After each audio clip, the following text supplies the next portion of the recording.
This story begins on a rainy night on a battlefield. On top of the mountain of corpses was Qin Feng, who despite being under the effect of accelerated aging 100 times, had still managed to clear the ruins of the ancient god. A woman holding a dagger praised Qin Feng for being impressive and decided to take the divine artifact called Eye of Judgment. Qin Feng, injured and on the brink of death, asked his sister Qin Xiaoyu why she was betraying him. Coldly, Qin Xiaoyu made it clear that Qin Feng was nothing more than an adopted child whom her parents took in. She did not consider him her brother since he did not share the same blood as her. A blonde man named Song Fei appeared and mentioned that Qin Feng had turned out to be useful. Resting his hand on her shoulder and holding the divine artifact, he smiled and thanked Qin Feng since without him, Qin Xiaoyu and he would never have obtained the divine artifact. To completely drain Qin Feng's lifespan in one go, he had worked hard to obtain the soul-stealing blade that was now embedded in his body. He asked if Qin Feng liked his farewell gift. Qin Feng had raised Qin Xiaoyu after their parents passed away, supporting her in school, and even after the game descended upon the world, he risked his life countless times for her. But now seeing that she had betrayed him, he realized that he had judged her wrongly. Qin Xiaoyu made it clear that after their parents died, Qin Feng kept meddling in her life, giving her orders and controlling her. Before, when Song Fei and she needed his protection, he was still somewhat useful. But now that they had the divine artifact, the only value he had for them was gone. Song Fei lunged at Qin Feng to end his life, promising that he would take good care of Qin Xiaoyu. As death was approaching, Qin Feng promised not to let them get away with it. Just before he could finish the sentence, Song Fei took his life. In 2025, the God-forsaken game descended where the only currency was lifespan. Dying caused a loss of lifespan, while killing monsters granted lifespan. Players could spend lifespan to bring their in-game abilities into the real world. The strong could crush tanks with their own hands, cut airplanes with a sword, and even withstand nuclear explosions with their own bodies. From that moment on, the world changed drastically, and chaos spread. He fought to survive with his sister, enduring countless hardships, barely managing to enter the top 100 of global powerhouses. After overcoming endless dangers and narrowly escaping death countless times, he finally managed to conquer the ruins of the ancient god and obtain the divine artifact called Eye of Judgment. At last, he had the qualifications to reach the top, but who would have thought that the price of his success would be betrayal by his only family? All his efforts in life were nothing more than an interference, and all his struggles only paved the way for another's success. If he could live again, he swore to fight only for himself. But then something happened, and Qin Feng opened his eyes. Surprisingly, he was in his room. He quickly sat up and realized that this was the real world. He was confused since he remembered having died, but once he turned on his phone he saw that it was the year 2025. When looking out the window, he saw the beautiful city, realizing that he had been reborn 9 years ago, the day the God-forsaken game descended to Earth. The next day, his sister, Qin Xiaoyu, kicked open the door and upon seeing that Qin Feng was at home drinking coffee, she got angry and asked why he wasn't answering her calls. She kicked the trash can. Qin Feng remembered that on the day the Forsaken game descended,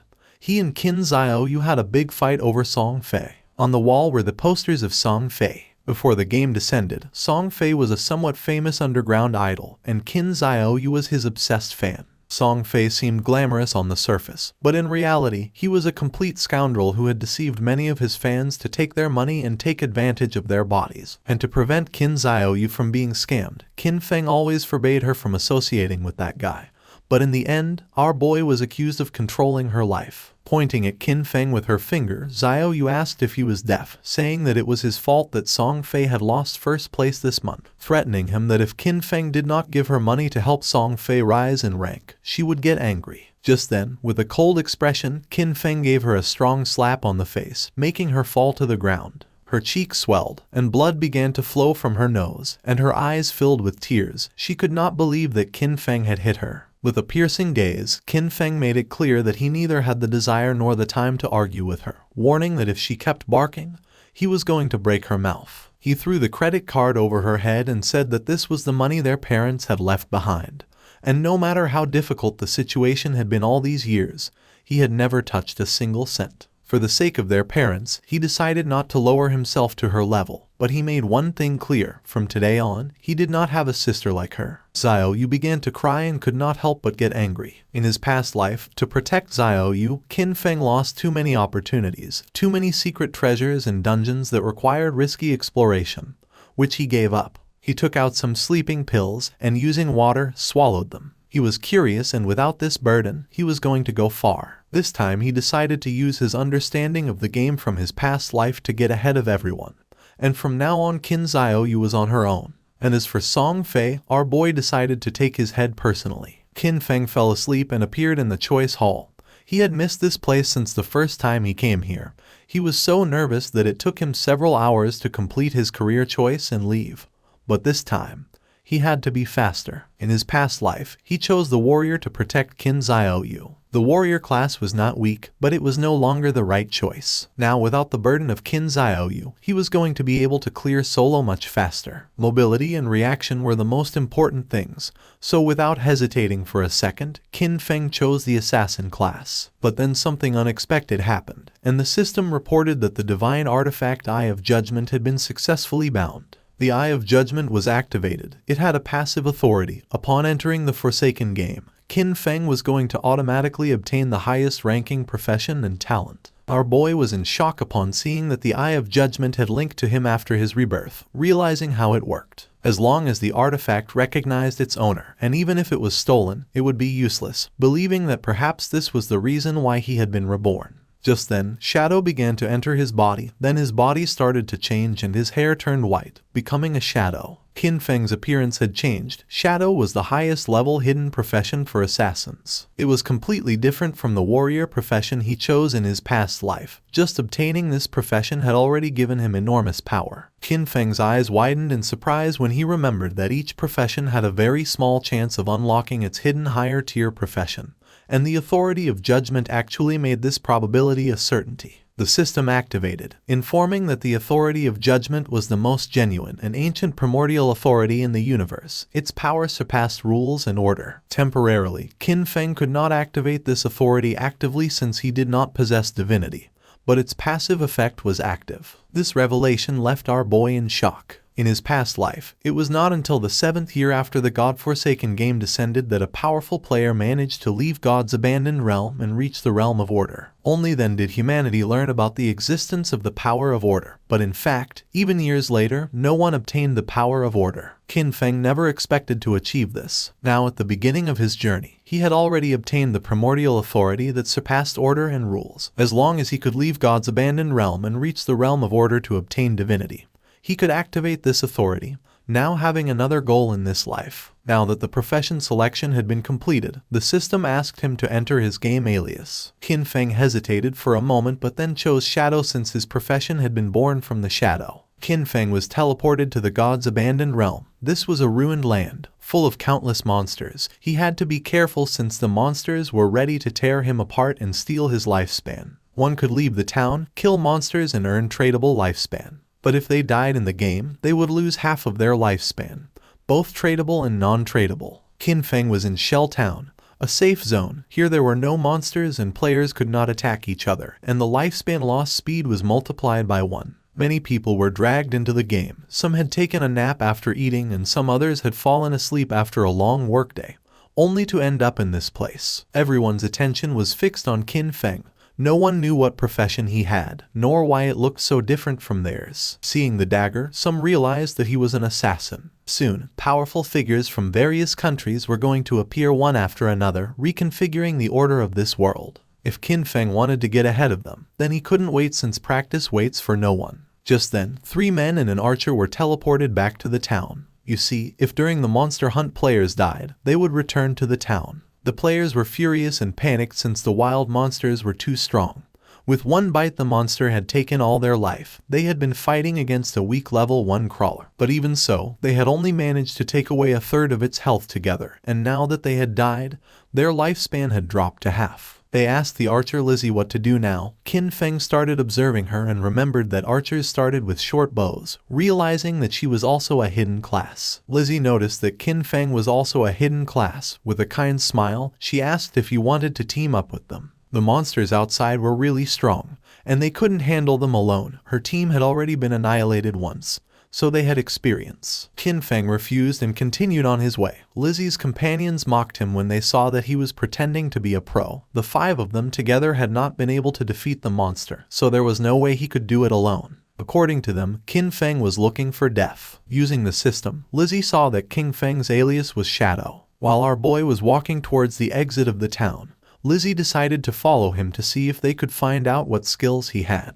She couldn't help but smile since maybe they could get new information about monsters and see how Qin Feng died. The land abandoned by the gods was a too unsettling and dangerous place. Lizzie and the others began to secretly follow Qin Feng. She did not know why she had ended up here, but with years of experience in online games, she quickly formed a group. However, the first monster they encountered outside of the town annihilated them. She knew that this monster was not an enemy that a level 1 player could defeat. Lizzie's friends were furious since Qin Feng's initial weapon was different from the group's assassin. He had a dagger, but Qin Feng had a short blade. The assassin felt envious since Qin Feng was even faster than him, but as an assassin, his agility should be the highest. Besides that, Qin Feng's clothing was different from his. Qin Feng seemed like an unusual player, so Lizzie decided to follow him as he might lead to crucial information. Qin Feng started staring at them, and upon feeling this, Lizzie quickly hid again without knowing if they had been noticed. Our boy used the shadow sneak technique and disappeared from the place without a trace, becoming a shadow. Lizzie and the others were somewhat confused to see that he had vanished into thin air. The assassin of the group realized that this was a stealth ability, an initial ability that granted invisibility. Qin Feng had become invisible. Lizzie decided to return to the town and look for ways to improve themselves. It was too dangerous to go out. They had already died once and their lifespan had already been reduced by half. They decided to look for NPCs to try to obtain hidden rewards like treasure chests. Shadow Sneak was a skill that allows the user to enter stealth for a duration. Attacking will reveal the user, and the first hit after breaking stealth deals increased damage. Stealth Mastery doubles the duration of stealth and increases the level of stealth by 1. As expected, the Shadow class was extraordinary. The stealth of a normal assassin at this level would be easy to detect, but the Shadow class had its own stealth mastery, which made it impossible for anyone, even monsters, to notice Qin Feng in the early stages of the game. Our boy couldn't help but think that Lizzie and her friends were naive since the beginner town had nothing that could really improve your strength. It was just a refuge for players. In this forsaken game, weak players were nothing more than prey for monsters. A few seconds later, Qin Feng's stealth came to an end. For now, the duration wasn't very long. Luckily, the cooldown started as soon as he activated stealth. In just a few more seconds, he would be able to disappear again. The status window of Qin Feng appeared. His codename was Shadow, and his class was also Shadow. He had a non-tradable lifespan of 75 years and 0 tradable lifespan, strength of 13 points, constitution of 13 points, agility of 18 points, and spirit of 15 points. All players started with base stats of 10, and the different classes granted additional bonuses. The warrior class he had chosen in his past life only gave him 3 points in strength and constitution, but this time, the Shadow class had granted improvements to all stats, and agility had increased by 8 points. He still had 5 free attribute points to assign. Most players use their points on strength or spirit to increase physical or magical attack power, but that was a big mistake. Without losing a second, Qin Feng assigned the 5 points to agility, now being 23 points. This statistic was key since in the early game, no matter how one allocated their stats, the monsters would always deal overwhelming damage to the players, and the only way to kill monsters without taking damage was to increase agility and boost speed. Then something caught Qin Feng's attention. There was a monster behind a tree. It was a level 1 crawler with a normal grade, but it was evolving. Qin Feng became alert. Upon noticing that it continued absorbing lifespan, he quickly realized that this monster had been the one who had annihilated that group of 4 players. The crawler felt the presence of Qin Feng. It was somewhat injured because it had lost part of its HP. The monster attacked, but Qin Feng dodged it with a jump. When monsters killed players, they could obtain their lifespan, and if they absorbed enough, they could evolve. Qin Feng activated Shadow Sneak and unsheathed his short blade, and just before the crawler could get close, he disappeared into the air. While the crawler was trying to see where he had gone, Qin Feng appeared above and using Stealth Break Strike, landed on top of the monster and forcefully stabbed his short blade into its head, causing 174 damage, killing the monster and gaining 10 experience points. He did not expect to be able to kill the crawler in a single blow, but then he remembered that attacking the nape of a crawler triggered a critical hit. Just then, a system window appeared informing that the skill Backstab allowed doubling the damage if the attack came from outside the enemy's vision.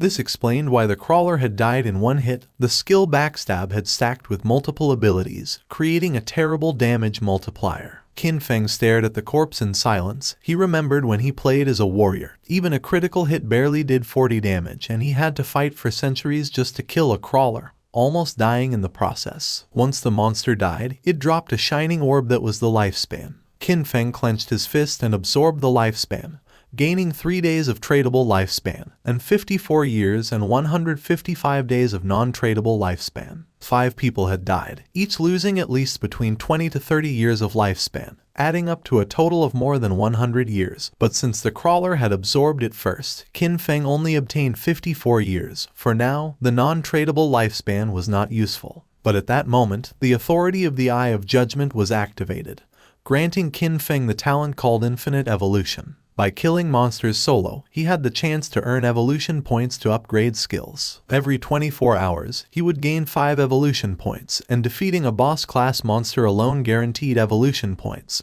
Currently, he had 5 points. He had infinite evolution and could improve his skills. In his past life, he had never heard of anything like this. No matter what equipment or skill book monsters dropped, its grade was fixed and there was no way to improve it. This was a power beyond rules and order. Our boy decided to try it out and upgrade Shadow Sneak and Backstab. He spent 4 evolution points and the skills were successfully improved. The starting skill Shadow Sneak went from normal to bronze, and the duration increased from 12 seconds to 16 seconds. The breaking stealth attack bonus increased from 60 to 90, and the cooldown time was reduced by 2 seconds. Backstab went from inferior to normal and the damage increased by 5%. The Shadow Sneak now lasted 16 seconds, and with Stealth Mastery it doubled to 32 seconds. With such an extended stealth duration, he could now remain invisible permanently, and if his abilities had been improved earlier, he would have been able to eliminate even a full HP crawler in a single strike. Just then, a boy who was accompanied by a woman mentioned that this game was easy since even a scrawny guy like Qin Feng had taken down a monster alone. The woman praised him, thinking that with his physique he would be able to face 10 people. The boy began to smile and promised to protect her. Qin Feng noticed that there was a monster hidden in the tree. With a confident smile, the boy asked if he wanted to team up with them. Qin Feng sensed danger and disappeared using the Shadow Sneak. Seeing this, the boy thought that his muscles had intimidated him. A spider descended to the ground, making them panic. This was the level 1 and bronze grade monster nurturer. It attacked, ending their lives. Qin Feng remembered that the nurturer was a beginner boss with 16 OHP points. It was not something that a normal rookie could handle,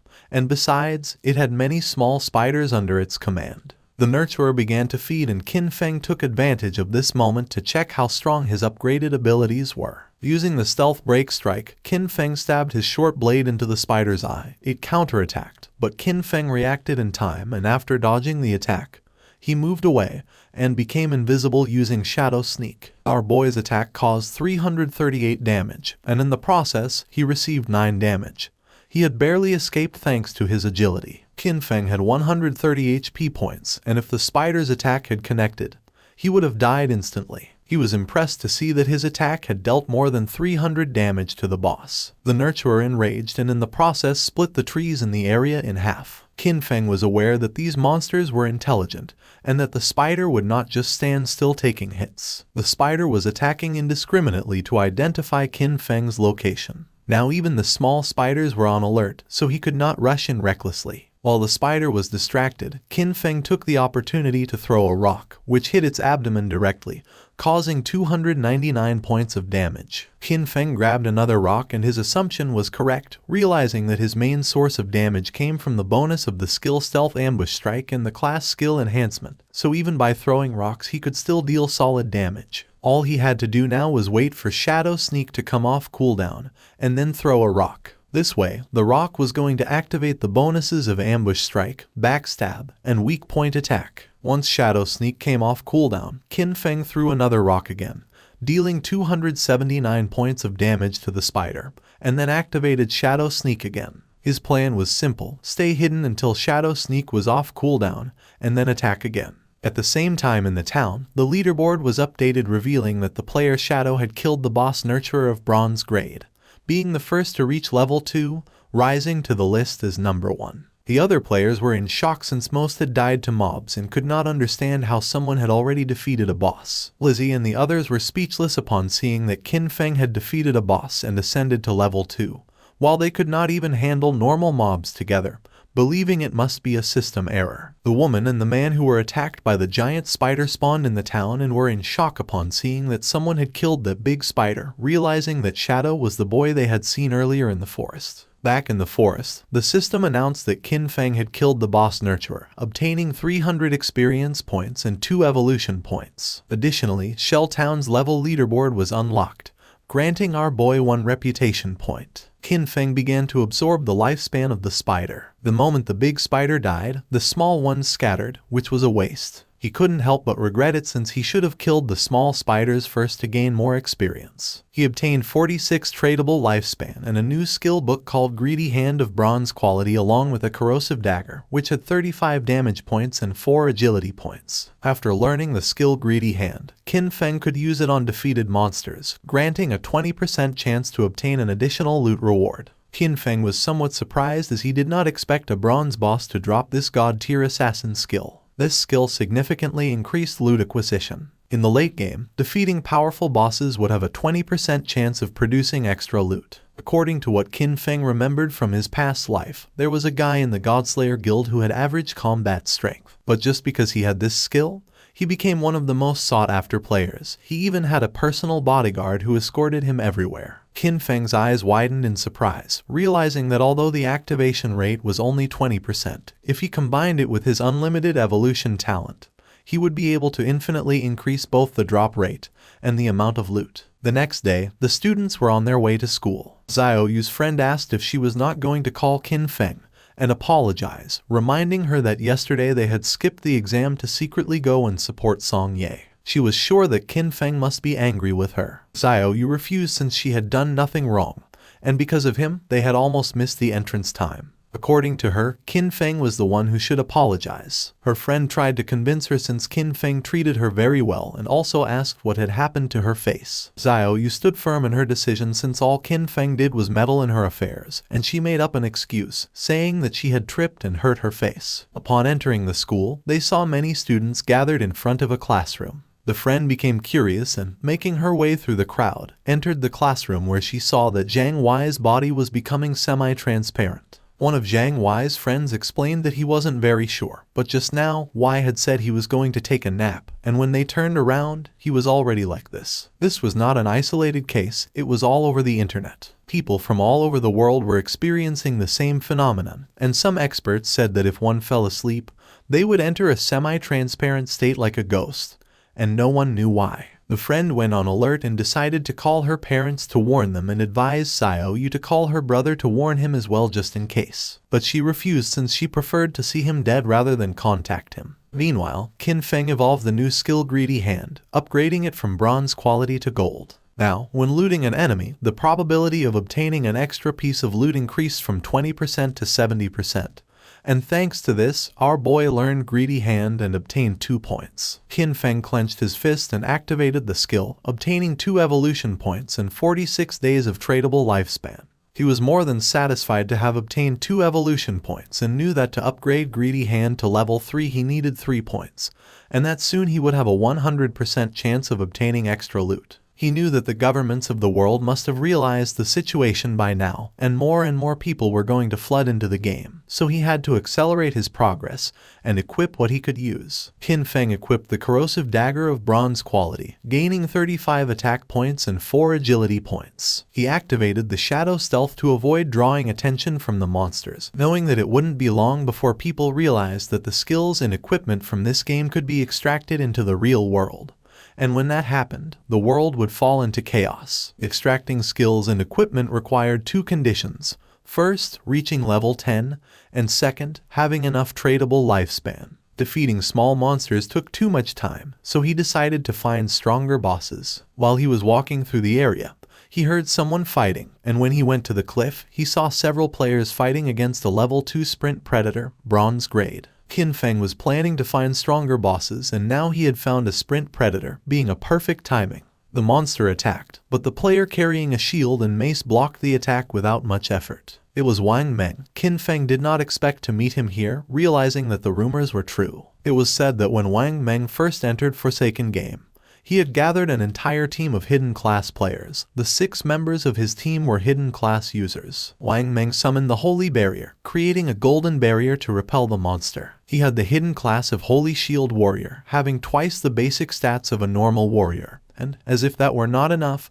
he also had an innate invincibility skill. While the monster was distracted, the mage of the team summoned a fireball which hit directly against the creature's arm. She had the mage class hidden profession called Prophet, which allowed her to inflict double the magical damage of a normal mage and came with an incorporated prophetic fireball. The archer of the team had the hidden profession of the archer class called Sharp-Eyed Shotter, granting the user double the stats of a normal archer, and came with an incorporated rapid shot skill. The priest had the Oracle Priest class, having twice the healing power of a normal priest and a group healing ability. The archer and the mage attacked together, but the monster evaded the attacks without much effort and attacked Wang Meng, forcing him to retreat. The archer panicked upon seeing that the ranged attacks were not hitting, thinking that this boss was too fast. The priest healed Wang Meng, and he decided that the best way to defeat this boss was to keep attacking while the healers took care of healing. Seeing that he planned to wear down the monster's health little by little, Qin Feng thought that Wang Meng was very optimistic, but he knew that he was forgetting the most important thing.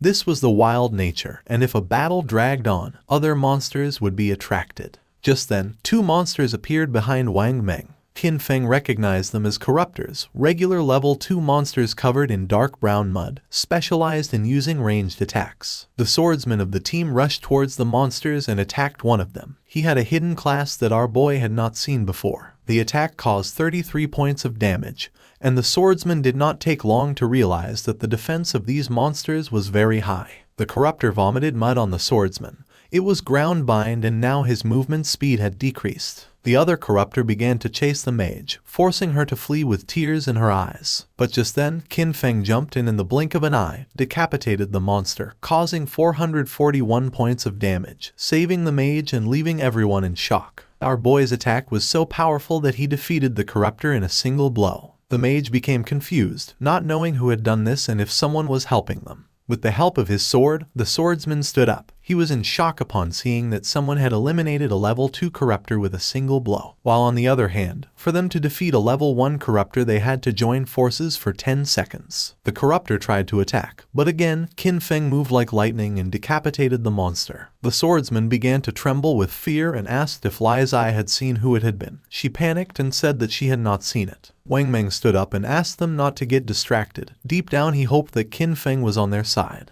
Now only the sprint predator remained, and our boy was watching from a branch. As a reward for having killed 2 level 2 corruptors, he obtained 40 experience points, 1 evolution point, the skill book called Venom Dart of common quality, and 8 days of tradable lifespan. Qin Feng did not waste a second and evolved Venom Dart as it was a perfect mid-range poison damage skill. Upon evolving it, the skill rose to level 2 and went from common quality to silver. It allowed the user to throw a deadly poison dart with a maximum range of 14 meters, inflicting 120 attack damage points upon impact and applying the status Venom, with a cooldown of 5 seconds. The status Venom inflicted 50% continuous damage per second, lasting for 5 seconds and could not be stacked. The monster attacked again. Wang Meng managed to block the attack with his shield, but in the process, the creature stabbed its sharp limb into his stomach. Wang Meng dropped his shield and mace to the ground, and the monster took advantage to stab him with its other limb, causing him terrible pain.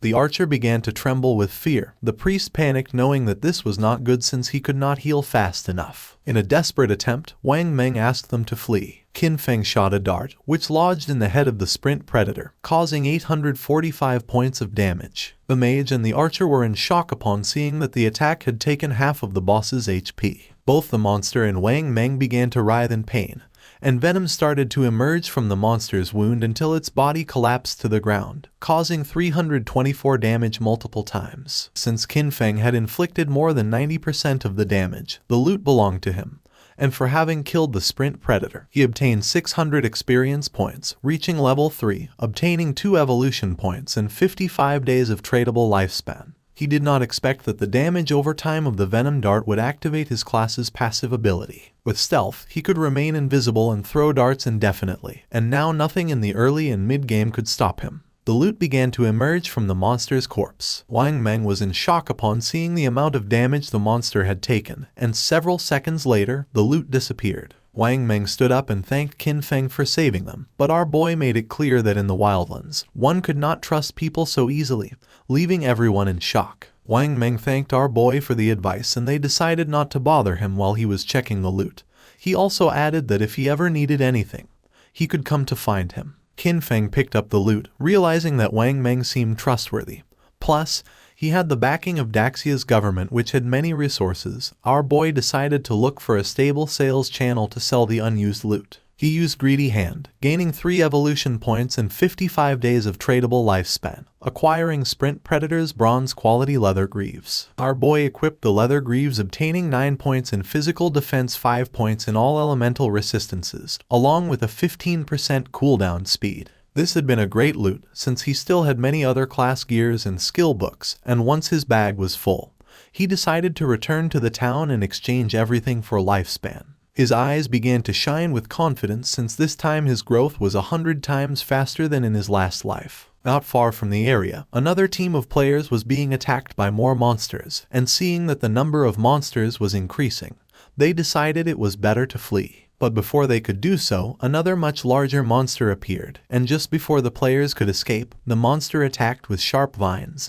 killing them all. The players respawned in the town and couldn't help but feel frustrated since the monsters always appeared in groups and fled when they had low health. It was said that players had to be level 3 to leave the game, but this seemed like an impossible task. Some players thought they needed more people since a team of 3 players was not enough, believing they should form groups of 6 or 10 players. The other player argued that this was not going to work since he had seen a team of 10 be surrounded and wiped out. Plus, too many people were going to attract a boss, and recently, a group of 40 had activated some curse master and it had annihilated more than 30 of them in one single strike. Lizzie's team also spawned back in the town. If the players did not reach level 3, they were going to be trapped inside the game forever. They had all ended up here after falling asleep, so in other words, only their consciousness was inside the game, and if they could not get out, their real bodies were going to starve to death. Lizzie was frustrated because she did not know why the game was so difficult. Her friend panicked since they had already died 3 times and their non-tradable lifespan had dropped to less than 10 years, and at this rate, they were going to end up dying in real life. Despite not knowing if it was real or not, Lizzie knew that they could not afford to die again. Upon seeing that Shadow was level 3, she was somewhat confused, realizing that he must have discovered some trick. She knew they needed him to carry them to level 3 in order to escape this game. Clenching her fist, she gave the order to her team to spread the word. They had to get Shadow to help them reach level 3. She was determined to give him 10 million in cash once they returned to reality. The others were in shock, but she knew there was no way Shadow could ignore the 10 million. Back in the forest, our boy took down a level 2 polluter, earning 20 experience points and 1 evolution point. After absorbing the lifespan of the monster, Qin Feng decided that he already had enough evolution points and decided to spend the 5 points he had to evolve Greedy Hand. It improved in quality, going from platinum to emerald, increasing the probability of obtaining extra loot to 160%, and now the extra loot had a 20% probability of being 1 tier higher. Qin Feng was amazed knowing that the effect was insane, realizing that if he kept evolving it, it would reach 100% or even 200%. It was raining, and something caught Qin Feng's attention. It was the monster called Curse Master which was wandering through the forest. This monster was a bronze tier boss and was consuming vital force to advance to a silver tier boss. For Qin Feng, it was normal that this boss had annihilated a team of 40 men. For now, our boy had a full inventory, so even if he killed the monster, he wouldn't be able to pick up the loot, so for now, he decided to mark this place on the map. The boss's evolution took some time, so he thought about emptying his inventory first and coming back later. In the town, the news that someone was offering 10 million for Shadow, the number 1 player on the leaderboard, to help them level up quickly had spread everywhere. People were dying, losing lifespan, so the rich had already started looking for a way to escape, meaning that the commoners were doomed. While people were chatting, Qin Feng appeared in the town, leaving everyone in shock. Using the system, he activated the market stall option, making the system announce that he was selling equipment and skills, with the stall available for only 10 minutes. The players were in shock upon seeing that he was wearing 2 pieces of bronze tier gear, and furthermore was selling 2 more. They still couldn't believe that he had killed a bronze tier boss. One of the players asked why they couldn't see Qin Feng's face. Another player explained that he had enabled the face concealment function, making the in-game appearance match the real one, so for this reason he wanted to remain mysterious. A mage approached our boy's stall and with a curious gaze asked how much for the icicle spell, to which Qin Feng replied that it was 100 days of tradable lifespan. She was Grey Rose, currently ranked 11 in Shell Town, who also had face concealment activated. For Rose, 100 days of lifespan was a lot, so she asked if he could lower the price, to which Qin Feng explained that the common tier skill icicle spell increased a mage's early farming speed, and 100 days was already a bargain. Rose asked if she could use real-world money, but Qin Feng refused to accept it, advising her that if she had cash, she could first buy tradable lifespan and then exchange it with him, and if no one offered more, he was determined not to sell the skill until she had the lifespan. She started to ponder, and then using the team channel, she asked her teammates if this was a good offer. They had leveled up to level 2 so quickly thanks to her leadership, so they showed no objections. Moreover, with this skill, they would be able to reach level 3 even faster since the most important thing was escaping first. She asked them to transfer their tradable lifespan to her, promising to send them money when they returned. She handed over the 100 days of tradable lifespan to our boy. Seeing that all of her team members were level 2, Qin Feng realized that they must have killed at least 30 or 40 crawlers. Therefore, their tradable lifespan should be much greater than 100 days. Qin Feng sold the spell, obtaining 100 days of tradable lifespan. Now his tradable lifespan went from 268 days to 368 days. Just then Lizzie appeared and was happy to have found Shadow. With a smile, she gave him an opportunity. In exchange for helping her ascend to level 3, she promised to give him 10 million in money when they returned to the real world. The other players were in shock. She was Jiang Lizzie, and in our boy's past life, she was the leader of a criminal syndicate. Later, her syndicate was annihilated by the country. With a confident smile, she said that her father was the president of Dajiang Industries, and seeing that our boy didn't believe her, she asked him to look her up. According to reports, it was said that she used cash to lure people into selling their lifespan, then kidnapped them for forced labor, and those who had resisted had been murdered in reality. Qin Feng coldly rejected the offer knowing that she was scum. Lizzie admitted that Shadow was strong in this game but revealed that no one knew how the game worked yet, so she advised him to team up with her, and in return, she would make sure he lived in luxury, cars, houses, women, and everything he wanted. Qin Feng did not change his mind and asked her to stop blocking his business. He better than anyone knew that cash was worth nothing. And soon, the only universal currency was going to be the tradable lifespan. Lizzie became arrogant and made it clear that if this were the real world, she would have given him a good lesson. With a murderous look, Qin Feng made it clear that if she said another word, he was going to kill her until her lifespan reached 0. Lizzie and her friends felt the pressure and without losing a second, they ran away from the place. A few minutes later, our boy sold the last item from his stall, the Gleam Robe of Tier Bronze. Now he had a total of 546 days of tradable lifespan, now that he had sold everything. He decided it was time to go deal with the Curse Master. He became invisible. No one knew it yet, but the tradable lifespan could extract skills into reality, and soon this forsaken game was going to plunge the real world into chaos. Along with the real world backgrounds that people once took pride in, soon only personal strength would matter. Lizzie and her team moved away from the area. They're out of breath from running, and Lizzie shares that Shadow not only turned her down but also threatened her. She vows to find and kill him once she's in the real world. While she's thinking this, a man named Mao Li Jun, also known as Lao Mao, approaches her. Lao Mao says he's at level 2 and claims he knows some tricks to level up in the game. He asks if he can take the 10 million offer that Shadow turned down to help Lizzie and her team reach level 3. Lizzie, feeling cautious, asks what Lao Mao means by tricks. Lao Mao tells Lizzie that he normally keeps his tricks a secret, but he'll make an exception for her. He explains that to level up in this situation, you should quickly allocate all your attribute points to agility. Doing this will make your running speed faster than the monsters, helping you win without getting hurt. Lizzie is shocked because she had put all her points into strength. She agrees to Lao Mao's offer but says she'll only pay him 5 million since he's not as strong as Shadow. Lao Mao accepts, mentioning that while Shadow is strong,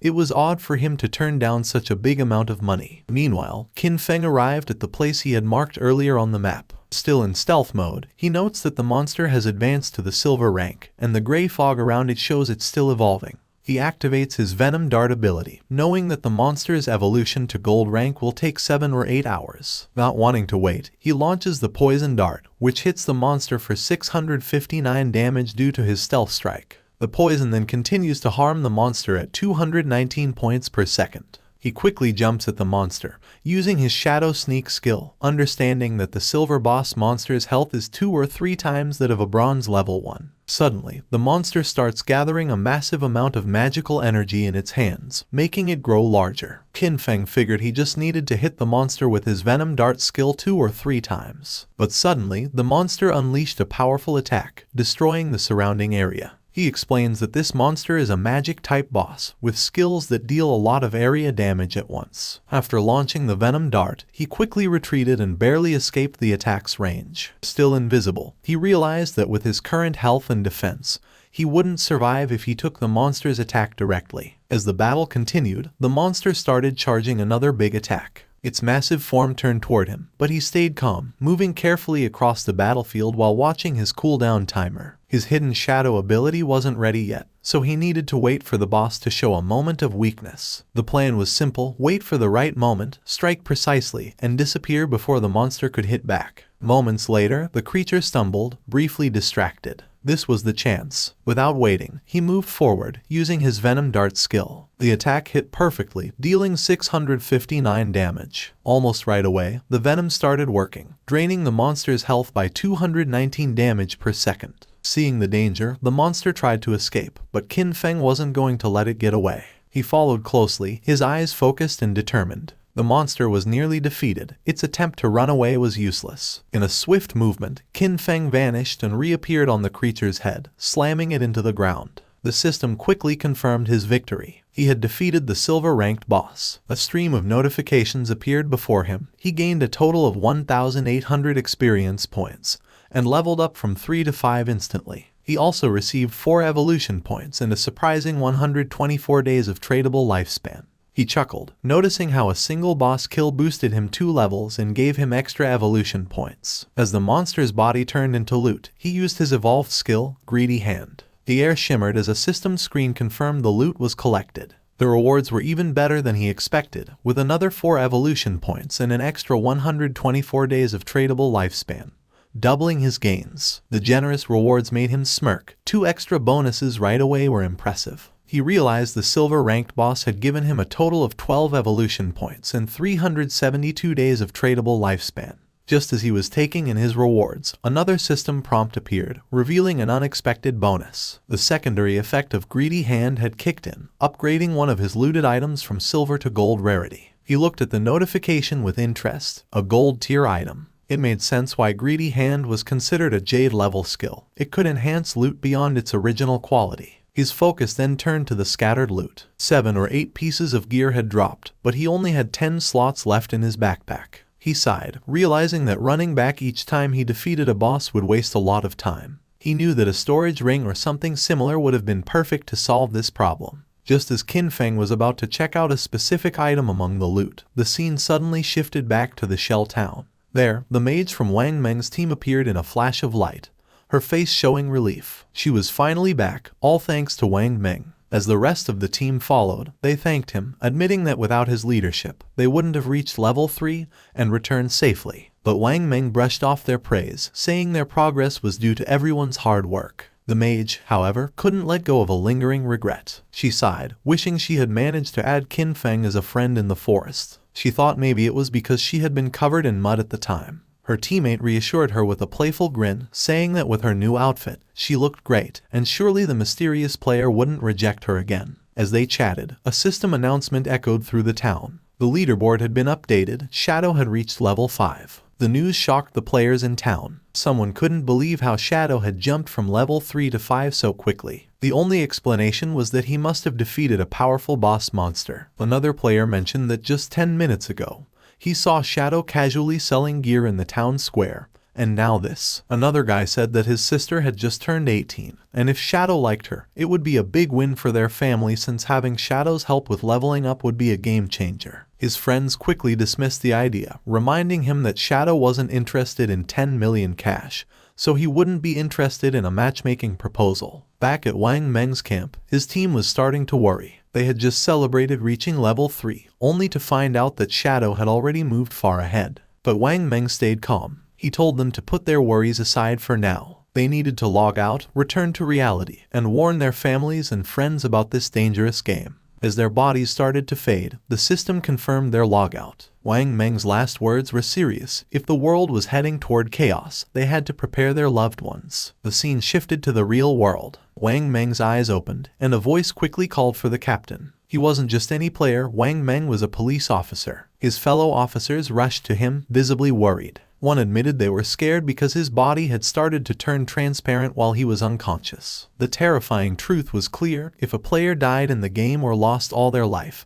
they didn't just log out, they disappeared from the real world. But there was no time to dwell on that horror. Wang Meng stood up and called for everyone to gather as something serious had happened. Someone asks Wang Meng about his report. Wang Meng explains that he and his team formed a party and each member had a hidden profession, which was a big advantage in the game. Yet, they were almost wiped out by a single monster. They were only saved at the last moment by an unknown player, Shadow. Wang Meng confirms that his report is accurate. He then describes Shadow's incredible progress. When Shadow helped them, he was at level 3. But by the time Wang Meng and his team reached that level, Shadow had already moved up to level 5, a huge jump of 2 levels. This news worries the higher-ranking officers. One of them asks the obvious question, does this mean Shadow is now the strongest player in the world? How did he level up so quickly? The speculation starts, and Wang Meng suggests that maybe Shadow defeated a high-level boss monster or did something equally impressive. Another officer, curious about the details, notices an inconsistency. According to Wang Meng, Shadow was already at level 3 when he saved them. If that was true, why didn't he log out like the rest of them? Could it be that Shadow had no close family or friends waiting for him in the real world? A female officer comes up with a daring idea. She thinks Shadow might be a transmigrator, someone who shows up suddenly and gets stronger fast, as if destined for power. She says that transmigrators are often orphans, which might explain why Shadow hasn't come back to reality. Her words make the room go silent, and realizing the weight of what she said, she blushes with embarrassment. A senior officer, not impressed, calls her NEU and tells her to stop making jokes during a serious talk. He dismisses her idea, saying she's been reading too many novels. Then, shifting back to the main subject, the officer shares some crucial information. Secret reports from the higher-ups reveal that researchers are studying a worrying pattern. Many older people have been mysteriously dying in their sleep. When researchers compared this data with those who had returned from the forgotten game of the gods, they found something alarming. It turned out that those who died in their sleep had also died multiple times in the game. This shows a scary truth. If a player's lifespan hits 0 in the game, they don't just die there, they die in real life too. One officer shares his worry, saying the forgotten game of the gods is an anomaly, something way beyond what they understand. The head officer agrees, suggesting that they might be facing an invasion by unknown beings from higher dimensions. The room goes quiet as everyone takes in this heavy thought. Without delay, the head officer moves on to urgent matters. He tells everyone that the higher-ups, probably the government, have given an emergency order. All officers must form vanguard teams based on their locations, enter the forgotten game of the gods, and gather as much information as they can. This is no longer just a police issue. The government is setting up a special force to handle this unique crisis. He highlights the global scale of the problem. Every nation is rushing to explore and understand this new reality, and falling behind would mean losing international standing. For national security, they must gather information at all costs. The head officer then announces his decision. NEU will be the captain of Team 1. She accepts the role without hesitation. Wang Meng is appointed as her vice captain, and they are given the power to pick their team members. Wang Meng nods, understanding how important their mission is. The head officer then turns his attention to Shadow, the mysterious player Wang Meng met. Based on Wang Meng's story, Shadow doesn't seem to have bad intentions. Because of this, the head officer orders NEU and Wang Meng to try and befriend him. Their goal is to find out who Shadow really is and work with him. He explains why NEU is in charge. Her deep knowledge of games and stories makes her the best choice to investigate someone like Shadow, whose abilities and actions seem almost like those in myths. The head officer hopes that NEU and Wang Meng can make Shadow an ally, someone who could represent them in the game. If they succeed, they will get access to vital information that could give them a strategic edge. The other police officers are tasked with keeping public order and stopping any mass panic. With that, the meeting ends. As the sun sets and casts a golden glow over the city, the officers get ready for the challenges ahead.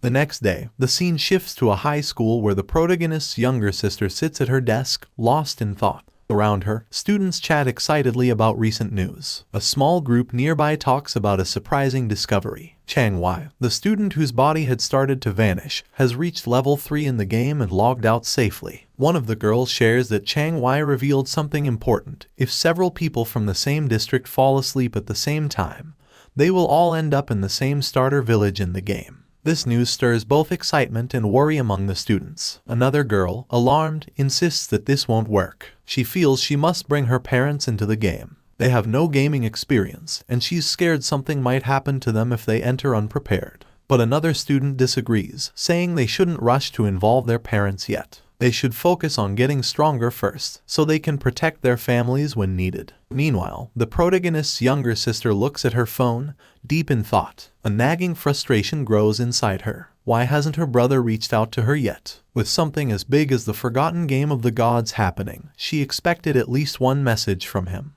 But there's been nothing. He hasn't checked on her or even apologized for hitting her earlier. That was completely unlike him. In the past, whenever they argued or she upset him, he would always find a way to make peace. But today, there was only silence. No apologies, no attempts to make things right. Even their parents had never laid a finger on her, yet he, her brother, had struck her. Still upset, she tries to justify her actions. All she did was skip class to see Song-fi's concert. Was that really such a big deal? She pouts, deciding that unless her brother calls and apologizes at least 1,000 times, she will never forgive him. Her annoyance quickly turns into excitement as she starts talking about Song-fi. Looking back, she's glad she went to see him yesterday. Once the forgotten game of the gods takes over, she might not have many chances to go to his concerts. A dreamy look appears on her face as she remembers last night, thinking about how close she was to him during the show. She pictures Song-fi on stage and can't help but gush over how amazing he was. Then, she realizes something. If everyone enters the game world while sleeping, that means Song-fi will too. Her face turns red as she imagines meeting him in the game. Could this be her chance? Is fate finally bringing them together? Her heart beats faster at the thought. As she gets ready to sleep, she suddenly remembers something. Chang-wai had reached level 3 really fast. That meant he was probably already an expert. If she wanted to do well in the game, she needed some good advice. So, without hesitating, she sends Chang-wai a message, asking if he has any helpful tips before she enters the game world. Meanwhile, Chang-wai is with his classmates when he gets her message. He looks at his phone and smiles. He's amazed by the situation. Who would have thought that someone like the protagonist's younger sister would ask him for advice? He sees this as a great opportunity. This was his chance, whatever that meant. Chang-wai quickly replies, saying she's asked the right person. He shares an important game secret. At the start, she should put all her attribute points into agility. If she doesn't, she won't be fast enough to escape monsters and will keep dying. She asks if this is true even if she chooses a mage class. Chang-wai assures her it is. Agility is useful for mages too, he explains, because it boosts casting speed, which is key early on. Still unsure, she asks what if she still can't win after improving her agility. Chang-wai confidently tells her not to worry. As long as someone in their village reaches level 5, the village's teleportation formation will activate, connecting all the starter villages. Once that happens, she can just join a random party to help her level up, and he will come find her when the teleportation circle is active. Hearing this, she feels very happy. Lying on her bed, she smiles to herself, thinking how handy people like Chang-wai are. Just like that, she's found someone to help her out. As she starts to fall asleep, another thought pops up. This is great. She'll get into the game before her brother, level up quickly, and become strong. When her brother finally joins, she'll make sure he has a tough time. No help, no support, he'll have to manage on his own. Happy with her plan, she drifts into sleep, excited for the adventure ahead. The scene shifts back to the game where the protagonist stands over the loot from a defeated boss monster. Among the treasures, a glowing orb catches his attention. As he picks it up, a system notification pops up, saying he has obtained the cursed ring, a gold tier item. The system then details its attributes. The ring can be used by anyone and gives a boost of 8 points to all attributes. It also increases dark elemental resistance by 26 points and makes weak point attacks 1.5 times stronger. But you need to be at least level 4 to wear it. Looking at the benefits, the protagonist sees that the total boost is 32 points, similar to leveling up 3 times. Plus, the ring's dark resistance will be helpful against many enemies, and the weak point attack boost is a nice bonus. Knowing this, he sees the cursed ring as a valuable item for his journey. Before he can think more about his new item, another system notification shows up, saying he's learned a new skill called Instant Shadow Slash, a silver tier assassin type ability. The system explains how it works. When used, the skill sends out multiple slashes in one direction, reaching up to 15 meters. It also gives temporary invincibility for 5 seconds, hitting all enemies in a 2.1 meter wide path 3 times. Each hit deals 100 damage and counts as a backstab, but it doesn't hit weak points. The skill has a 12-second cooldown. Seeing how useful this ability is, the protagonist knows it's a strong area attack with the bonus of temporary invisibility. He quickly learns the skill. With some evolution points left, he decides to improve one of his key skills, Greedy Hand. The system takes 8 evolution points and upgrades the skill from Jade rank to Diamond rank. The effects of Greedy Hand get a big boost. The chance of getting extra loot from defeated monsters goes up from 160% to 220%, and the chance of that loot being upgraded by 1 level increases from 20% to 40%. Thinking about this upgrade, the protagonist realizes that with this improvement, he'll now get 2 pieces of loot per enemy, making each kill 3 times as rewarding. Not wanting to waste his remaining evolution points, he upgrades Instant Shadow Slash by 3 levels. The system takes 3 evolution points, leaving him with just 1. The skill quickly evolves, moving from silver rank to gold rank, and finally reaching platinum rank. The skill's attack range has expanded, growing from 15 meters to 21 meters, allowing for greater reach. The invisibility now lasts 7 seconds, giving him a bit more time to stay safe. The number of slashes has increased from 3 to 5, hitting all enemies in its wider 3.1 meter path. The cooldown is slightly shorter, going from 12 seconds to 10.43 seconds, which makes it a bit more efficient but still needs careful use. Each strike now deals 200 damage, doubling its previous strength. Every attack counts as a backstab, triggering the backstab skill effect, even though it can't hit weak points. Seeing these upgrades, the protagonist knows that while the cooldown isn't much shorter, the skill's ability to keep him invisible longer can be a big advantage in fights. Looking at the rest of the loot, he quickly sees that most of it isn't useful. But one item stands out, a silver tier warrior skill book, Battle Roar. He knows selling it will give him more tradable lifespan. Just as he finishes checking the loot, he notices something moving. Turning around, he sees 3 huge creatures coming toward him. Without delay, he recognizes them as level 4 limb crawlers, ugly and dangerous monsters. Instead of being scared, he sees this as a great chance to try out his improved skill. He quickly activates Instant Shadow Slash. In a flash, he becomes a blur, launching a series of fast slashes that cut through the creatures with ease. The limb crawlers are torn apart before they can even react. As the dust settles, a system notification pops up, confirming their defeat. The system records his win, giving him 80 experience points and an extra 5 days of tradable lifespan as a reward. Standing in the aftermath, a dark, intimidating aura surrounds the protagonist. He calmly thinks about his new power, realizing that his ability to defeat enemies has greatly improved. He thinks about a strategy, figuring that if he uses his poison dart skill with Instant Shadow Slash, he could win battles before they even start. Checking his tradable lifespan, he sees he has 618 days, but to bring his game skills and gear into the real world, he needs at least 900 days, or about 2.5 years. With that goal in mind, he plans his next steps. First, sell all the valuable items in his inventory. If things go well, he might reach the required lifespan sooner. Once he hits level 10, he can finally connect the virtual and real worlds. The scene shifts to the protagonist heading back to the starter town, invisible thanks to his latent image skill. Moving quietly, he hears a conversation nearby. A man congratulates a woman on reaching level 3 and reminds her of a promise. Watching them, he sees that it's Lizzie and Lao Mao. Their talk reveals a deal they made before. Lao Mao had agreed to help the Lizzie reach level 3 so she could log out of the game, in return for 5 million in cash. Now that she's reached her goal, Lao Mao is expecting his payment. Lizzie reassures him, asking if he really thinks her father's company, Do Young Industry, can't spare such a small amount. She tells him she'll log out and handle the transaction in the real world. Before leaving, she gives Lao Mao her phone number and tells him to contact her after he logs out. She then makes another offer. She wants to buy all of his tradable lifespan, offering 10,000 in cash for each day's worth. Lao Mao eagerly agrees, excited about the money he'll make. With a smug look, he remarks on how foolish King Fen was for turning down Lizzie's offer, saying they can talk more about the deal when they meet in reality. Unseen by them, King Feng moves silently between them, hidden in plain sight. Lao Mao, unaware of King Feng's presence, dismisses the importance of lifespan in the game. He thinks there's no need to worry since he can gather lifespan just as easily as in-game currency. For him, turning game achievements into real-world money is the best strategy, and he feels clever for figuring this out. The scene shifts to the starter town, where King Feng stands in front of the teleportation gate. As he stretches out his hand, the gate glows with bright blue energy. As the light grows stronger, a system window appears, congratulating him for activating the teleportation formation in Shell Town and awarding him 1 reputation point.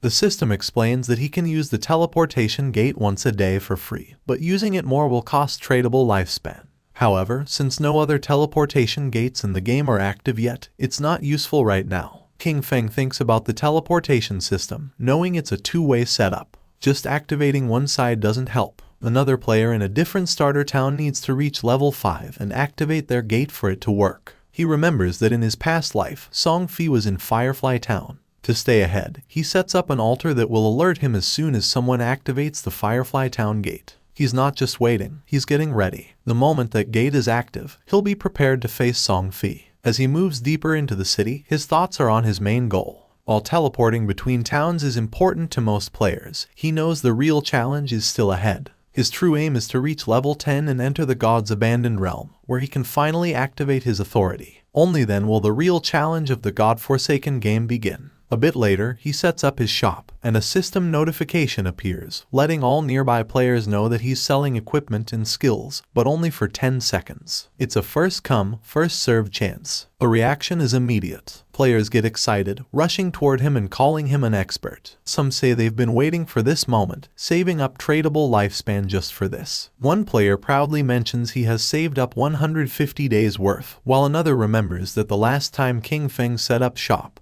he sold an icicle spell, which helped Gray, the buyer, climb to second place in the rankings. Another player, thrilled, discovers a silver tier skill book called Battle Roar, a warrior-only ability, and decides to buy it without a second thought. A system notification pops up, confirming the Battle Roar skill book has been sold for a huge 300 days worth of tradable lifespan. The players around are stunned. One questions if a single skill book is really worth that much. Another player dismisses him, explaining that Battle Roar greatly increases a warrior's ability to farm monsters. With this skill, the 300 days of tradable lifespan can be earned back in less than 2 days, making it a very smart buy. Understanding the value of what King Feng offers, the rest of the players rush forward, desperate to buy anything before it's gone. In just a few seconds, everything is sold out. Looking at his system window, King Feng checks his earnings. In just 1 minute, he gathered 650 days of tradable lifespan, bringing his total to 2,174 days. But he's still not satisfied.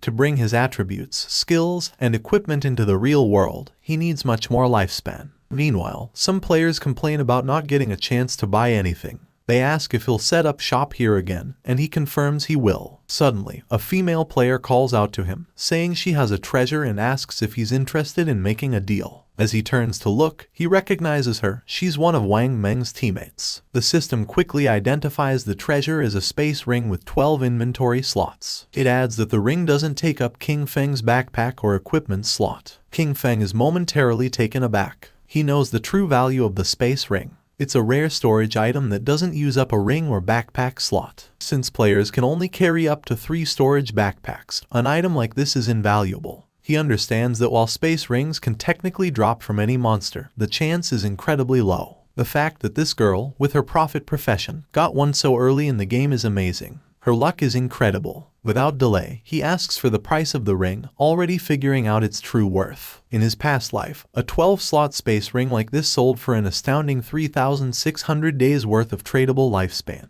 But instead of asking for lifespan, the girl surprises him with her offer. She doesn't want his lifespan at all. Instead, she asks him to add her as a friend and team up with her to defeat a boss monster. King Feng agrees right away, and a system notification pops up, confirming that player Big Plum has accepted his friend request. As they leave Shell Town, King Feng asks Plum about the boss monster she needs help with. Plum explains it's a gold tier boss, but she didn't catch its name because it was too far away. She says it's located on a worn-out boat in the swamp. King Feng is surprised. Could it be the Golden Ghost ship? He knows this ship is a rare special boss that can show up at any level. Its appearance rate is very low, but when it appeared in the past, it caused big guilds to fight fiercely over the strong gear it dropped. Just spotting this monster could start a big battle. But from what Plum says, he thinks this version of the Golden Ghost ship is probably around level 5, making it the easiest to beat. Still, he wonders how Plum found such a rare boss so near the starting town. His mind races as he tries to figure it out. The Space Ring, her link to Wang Meng's team,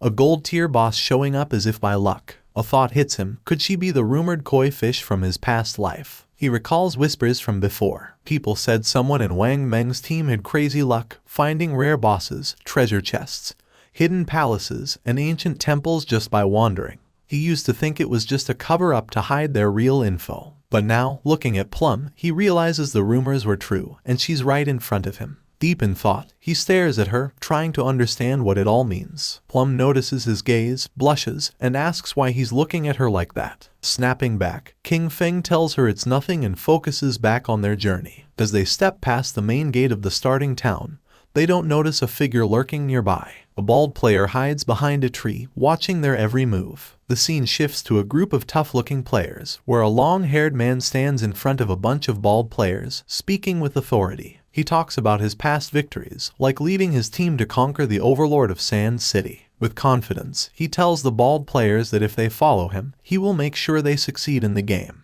Before he can say more, the bald player who is watching King Feng runs back and reports that the target has left town with a girl. The boss smirks. He laughs at the news, thinking King Feng is just another young guy, easily distracted by a pretty face. Without delay, he gathers his group and orders them to move out. It's time to make their move. Meanwhile, outside the town, as they continue their journey, King Feng talks about his conditions for helping Plum's party. He says that if the boss drops equipment or skill books Plum can use, they will go to her, but the rest will be his. Plum thinks about this for a moment and then asks what the other party members, like Wang Meng, will get from this deal. King Feng explains that since the party has different roles, there's no promise that gear for an assassin will drop. If that happens, he would have fought for nothing, which wouldn't be fair. Understanding his point, Plum agrees to his terms but has a small request. If any gear drops for her captain or other party members, she asks if he would sell it to her at a discount. King Feng agrees. With the terms set, Plum says they will go to the boss's location once Wang Meng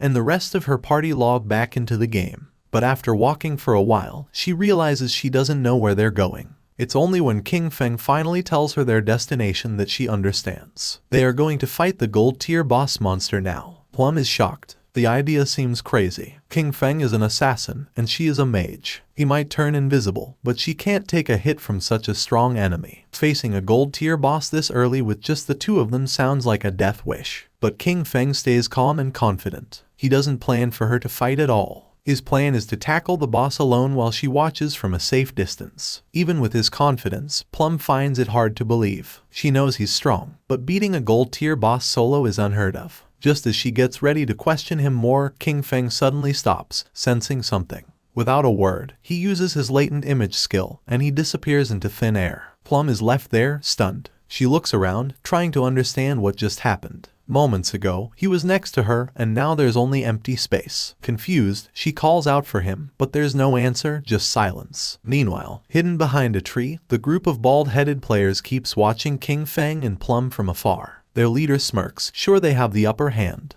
But then one of the players notices something odd. King Feng has vanished. Confused, they look to their boss for what to do. Without a second thought, he dismisses it, thinking King Feng must have tricked Plum and left her alone. Grinning wickedly, he orders his men to move in, planning to capture Plum first and have some fun before anything else. As they rush forward, their boss reminds them of his promise that sticking with him means a good life. Now, he claims, even women are falling into their laps. But just as they get close, a shadowy figure appears right in front of them. The leader stops, his grin fading as he looks into the swirling dark aura before him. Confusion flashes in his eyes. What is this? Before he can react, King Feng uses his instant shadow slash skill, and in a blink, it's over. A cold gleam slices through the air, and the group falls, lifeless. Their bodies drop, torn apart before they even know what's happening. King Feng, as if stepping back into the shadows, disappears without a trace. A system notification pops up, confirming his kills. 5 players down, earning him 12 days of tradable lifespan. He glances at the bodies but doesn't give them much thought. Their loot is worthless, barely worth noting.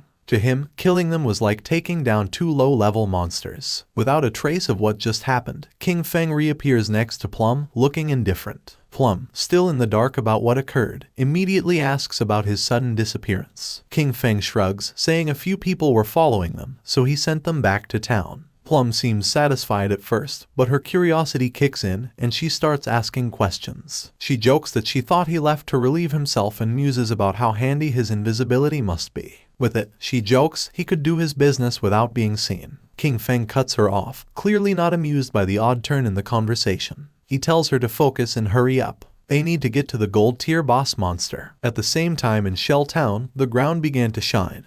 And just then, King Feng's sister spawned as a healer. Her eyes widened in surprise upon seeing a magic staff. She picked up the staff, realizing that everything was real, so much so that she could even feel things. The player's attention was fixed on her, realizing that she was another newcomer. She was happy since she had obtained the hidden class sacrifice. Thinking that it must be very powerful, she firmly believed that with this class she was going to capture Song Fei's attention. She was worried about knowing where Song Fei was right now and if he knew the secret about the starting points. Her eyes began to shine with rage at the thought of where King Feng might have gone. He was always looking after her all day, but when the critical moment arrived, he couldn't be trusted at all. She decided to stop thinking about it since she now had a hidden class and Jiang Wei had promised to help her level up. From now on, King Feng would have to manage on his own because she was not going to worry about him. Her attention fixed on the leaderboard, leaving her in shock upon seeing that rank 1, Shadow, was level 6. She was furious because Jiang Wei was only level 3, and yet dared to boast about how powerful he was. Realizing that Shadow was the true expert, she thought that if she could stick close to Shadow, she would be able to level up faster than with Jiang Wei. But a question came to her mind: where should she go to find that expert? Not far away, there was a group of players talking. They were worried because they couldn't contact Swaying,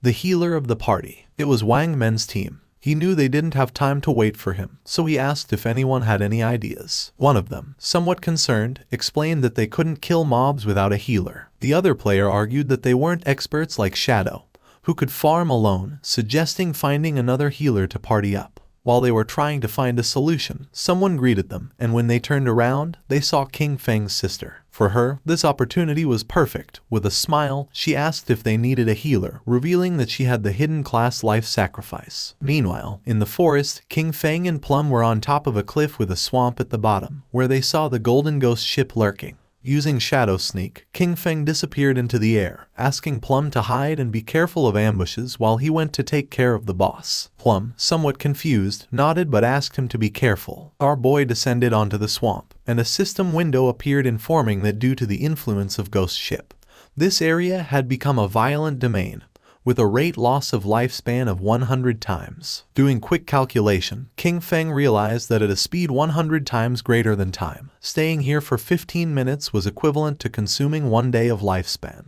For him, this kind of violent temporal domain did not have a great effect. The system detected that the Golden Tier Ghost Ship was a level 5 boss, and then something unexpected happened. A timer of 45 minutes and 25 seconds appeared. King Feng was somewhat surprised to see that there was a time limit to defeat special bosses like this, but he felt fortunate since there were still 45 minutes left. It was more than enough time to kill it. Using instant shadow slash, King Feng moved like thunder, attacking the boss with powerful slashes, causing a total of 15-0 damage. While the boss was trying to understand what was happening, King Feng deactivated Shadow Sneak and launched a Venom Dart, which hit the ship's bell directly, activating Critical Hit and Stealth Break Strike. While the poison was causing continuous damage, King Feng distanced himself from the boss. To climb at the Golden Ghost ship, there were some challenging points. First of all, many people did not know what its weakness was and believed it had to be its skeletal body, or the ship. But in reality, the weak point was the Ghost Fire Bell located at the tip of the ship. The boss enraged because when its weakness was attacked, it controlled the surrounding water. The boss prepared a massive AI attack, making pillars made of water emerge. Evading the attacks, King Feng began to approach the boss. The water pillars had abnormally high damage, and early-stage warriors wearing silver armor sets could barely take a hit. He was happy since his shadow class had high agility, otherwise, he wouldn't have been able to dodge. At that moment, hands emerged from the swamp. Decaying zombies known as ghosts began to surface. King Feng remembered that once the AoE attack ended, the boss would summon 12 decaying water ghosts, each with a silver tier capability. Thanks to Shadow Sneak, the ghosts couldn't sense King Feng's presence as he stood right in their midst. The 12 decaying water ghosts were about to attack savagely, and most parties would be in a frenzy by then. And as if that weren't enough, the Golden Ghost ship would summon a decaying water ghost every 3 minutes. If you weren't fast enough in dealing with them, their numbers would only increase more and more, resulting in total party elimination. But since he had been invisible from the start, they wouldn't be able to detect him. He just needed to find the perfect angle. Using instant shadow slash, he started moving quickly and destroying all the ghosts at once. While our boy was taking care of the monsters, Plump was watching from the cliff. She was trembling and red, realizing that this was the power of the ranked 1 expert, Shadow. To her, he was too powerful since he appeared and disappeared without a trace. In the blink of an eye, he had already taken more than half of the boss's health without even giving it a chance to counterattack. But to her surprise, King Feng communicated with her through chat and, calling her by the nickname Little Black, revealed that he was going to die in a while, leaving her in shock. With a confident expression, King Feng said that there was nothing to worry about and the only thing she had to do was wait for him to revive. Plump panicked as she thought our boy had the advantage, and also asked who Little Black was. Calmly, King Feng asked if she wasn't Little Black. She explained that her nickname was Big Plum and not Little Black, which sounded like a dog's name. Someone stomped on the ground forcefully. It was the man our boy had killed before. This time he had brought his entire team and was furious for having been careless. In his glory days, he used to kill legends one after another, but now he was being bullied by a little girl. One of his men appeared running with good news. He had found the girl on the cliff, revealing that Shadow's bastard was challenging the boss alone at the bottom of the cliff. The leader was filled with determination and thought they could kill him since this time he had brought his entire team. In the swamp, the boss was furious and the ship's bell was shining. King Feng was in stage 4 and the most difficult to deal with. The boss raised the ore, creating powerful waves. When it was at half health, it launched massive AI Soul Surge. The waves started traveling through the swamp, making Plump's eyes expand in fear. The Soul Surge disabled our boy's invisibility skill, and something started emerging under his feet. In the next second, a powerful giant pillar of water trapped his body, taking away 1059 points of damage. The system confirmed his death. Our boy lost 326 years of non-tradable lifespan and 1087 days of tradable lifespan. The leader, who was on the cliff, was pleased thinking that King Feng had become arrogant after being called an expert several times. To him, our boy was a fool for believing he could challenge a gold boss alone. Seeing King Feng's lifespan lying on the ground, he and his men started running like mad towards it. They didn't know Shadow was so rich, realizing that such a large orb of light must contain at least 100 days of lifespan. They decided to kill the boss now that it had low health, believing that at the same time they could collect our boy's lifespan. But once they took another step, they appeared in the sky. The leader was confused, not knowing what was happening. He and his men were teleported back to Shell Town. They felt frustrated without knowing why this boss was so powerful, and how the player Shadow had attacked it until leaving it at half health. Some were furious since just after entering the swamp, the boss had instantly killed them with the water pillar, not to mention that the swamp was full of small mobs. For them, there was no way to fight this. The leader gritted his teeth and refused to believe this. They had suffered great losses, so he gave the order to his men to follow him as he wanted to try again.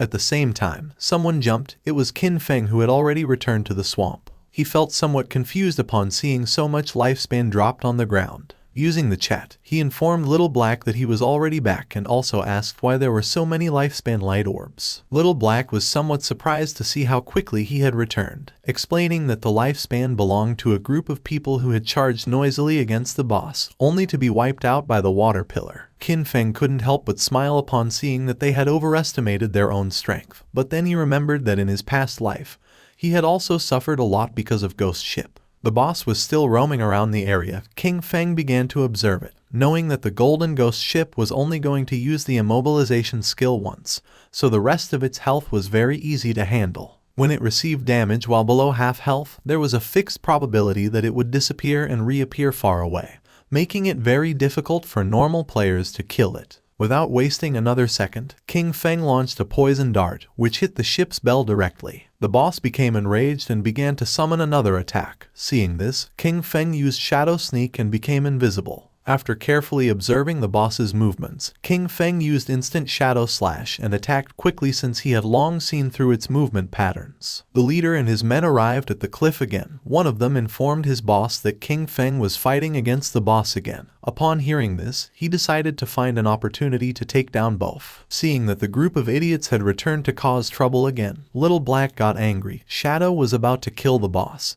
so she decided not to let these bastards get away with it. She gripped the magic staff tightly and concentrated. Making thunder appear, a thunderbolt emerged from the magic staff, falling on the men, charring their bodies and leaving the others in shock. The leader, somewhat furious, asked who was attacking him. One of his men began to point at Little Black with his finger, informing that it had been her. He picked up his axe from the ground and gave the order to his men to kill her. Seeing this, Little Black's eyes filled with fear. She started running, asking for help. The leader and his men began chasing her, swearing to kill her. Not far from the area, a man who was hiding behind a tree began to observe them. He was not alone, there was another man behind him. Upon noticing that Little Black and the others were approaching, they hid again behind the tree. Back at the swamp, King Feng distanced himself from the boss, his gaze fixed on it, realizing that it was almost dead. But it was as he had expected. Despite being only a level 5 boss, the Golden Ghost ship was difficult to kill alone. He knew that his damage was very low. The battle had taken too long, attracting many people to spectate. Noticing that there were people on the cliff, he realized they were those who had just died. Additionally, he noticed that there was also a group beside the swamp waiting for him to kill the boss before killing him and seizing his loot. The poison started to take effect on the boss, making its eyes start to shine, and not many after, its body started to disappear. The system announced the death of the Golden Ghost ship of gold grade, granting King Feng as a reward 48 experience points. He ascended to level 8, obtaining 7 evolution points and 216 days of tradable lifespan. Our boy activated Shadow Sneak. It had been a good dream, but it was a shame that it had miscalculated. A general system notification sounded everywhere, revealing that the player Shadow from Shell Town had been the first on the server to kill a gold grade boss, receiving 3 reputation points. The notification caught the attention of all the players in the area. No one knew who Shadow was or why he was so strong. Others were furious since the first person to kill the gold grade boss had to be from Han City. In Shell Town, Wang Men looked at the system notification with confusion, as it had only been a short time since Shadow was fighting against the bronze boss by himself. Only a short time had passed and he had already killed a gold boss solo. He did not know why the difference between Shadow and the others was so great. King Feng's sister's eyes began to shine with determination. Realizing that Shadow really was the strongest, she thought that if Shadow helped her level up, then she would be able to see Brother Song Fei. The body of the boss disappeared, leaving lifespan and loot on the ground. The boss of the group that was hiding behind the tree couldn't help but smile upon seeing that the boss had dropped so much loot. With a wicked expression, he realized that Shadow had hidden using invisibility without taking the loot, realizing that he must be wary of them. He gave Guang the order to release his skill and find Shadow. They were going to kill King Feng and take the gold boss's loot for themselves. Guang nodded his head, then drew his bow, used the skill called Phantom Horned Eagle, and shot an arrow toward the swamp, which transformed into the ghost of an eagle. The eagle flew until it exploded, causing its feathers to start falling over the swamp. King Feng began observing them carefully. He did not expect this hunter to learn this anti-invisibility ability so quickly. For him, it was no surprise that they were so confident in killing him and seizing his loot, but it was a pity that his assassin class came with an extra point in invisibility level. Guang's skill was level 1, so it could not break his skill. Confident, Guang turned to the boss, informing that Shadow must have fled after seeing so many of them. The boss and his men began to advance towards the loot. Deciding to protect the loot first, he asked his men not to be careless and to prepare for battle at any moment. The ownership of the boss's loot was 5 minutes. After the time ended, the loot was going to be theirs. A proud smile appeared on their faces, but just then, Shadow began to emerge, making their eyes widen in fear. Just before they could react, King Feng moved like thunder, taking everyone down. Now that the atmosphere was quieter, King Feng's attention focused on the loot. But then a question came to his mind: where had Little Black gone? He decided to forget about it and find her later. For now, he had enough evolution points to upgrade Greedy Hand, so he decided to upgrade the skill before obtaining the loot. Greedy Hand went from being diamond quality to epic. It could be used on monster corpses, having a 220% to 300% probability of obtaining an extra loot drop. The extra loot had a 100% probability of being one tier higher. Our boy picked up the loot. He was determined to use the 100% chance to gather all the light together and squeeze them. Greedy Hand started to absorb the loot, making a smile appear on King Feng's face. A bright light began to emerge from the forest, and after using Greedy Hand, he obtained 21 evolution points, 648 days of tradable lifespan, and 2 special items called Ghostfire Bell. King Feng's eyes widened in surprise upon seeing that he had obtained 2 Ghostfire Bells. It was a special item. After equipping it, King Feng would not lose lifespan upon dying, with a cooldown time of 1560 seconds. It had 2 skills, 1 passive and 1 active. Soul Absorption was passive. When killing monsters, the amount of dropped lifespan would increase by 20%, and having 2 Ghostfire Bells at the same time would double this effect. Soul Shock was an active skill. He could shake the bell to immobilize all enemies within a 100-meter radius for 3 seconds, with a cooldown of 512 seconds. The Ghostfire Bell was not considered equipment. It was an item. It did not take up 2 equipment slots,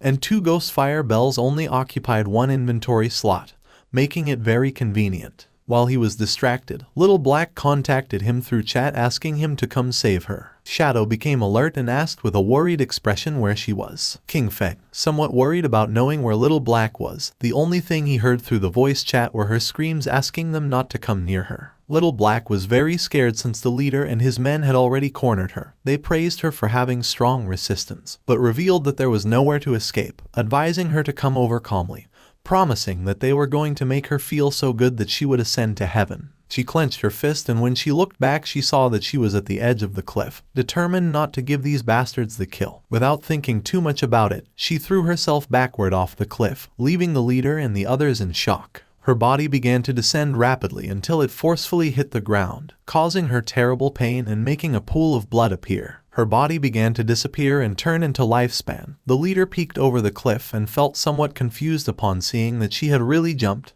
thinking that she was quite resolute. Little Black informed our boy that he no longer needed to save her, since she had died and returned to the town. She felt relieved, as it was good that the tradable lifespans of their party were all on Captain Wang Meng. King Feng felt relieved and asked Little Black to wait for him there, as he was going to pass the stuff to her. She felt happy and praised our boy for having worked hard. He collected all the lifespan that was in the area. This time he had 1 big. His tradable lifespan had reached 3115 days, and he even had 21 evolution points.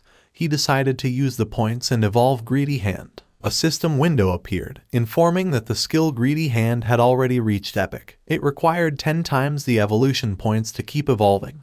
The system asked if he wanted to spend 210 evolution points to evolve this skill. King Feng was not surprised. For him this was to be expected. It was not so simple. The higher the level of the skill, the more evolution points it consumed to evolve. He decided to forget about it and first raise his attack skills, since the higher his damage, the stronger the boss he could face would be, and in this way, he would be able to receive better loot. He concentrated, and instant Shadow Slash went directly from Platinum to Diamond. The attack range of the skill increased from 21 meters to 27. The duration of invisibility stayed increased from 7 seconds to 9. Now he could perform 7 slashes on all enemies along the way instead of 5 slashes, with a total duration of 10 seconds. The length of the slash increased from 3.1 meters to 4.1 meters, and now each slash would cause 300 additional damage instead of 200. He used 10 evolution points and now only had 3 points left. The initial skill Backstab enhancement went from normal to gold, skipping bronze and silver. When using Backstab, damage would increase by 30% instead of 15%.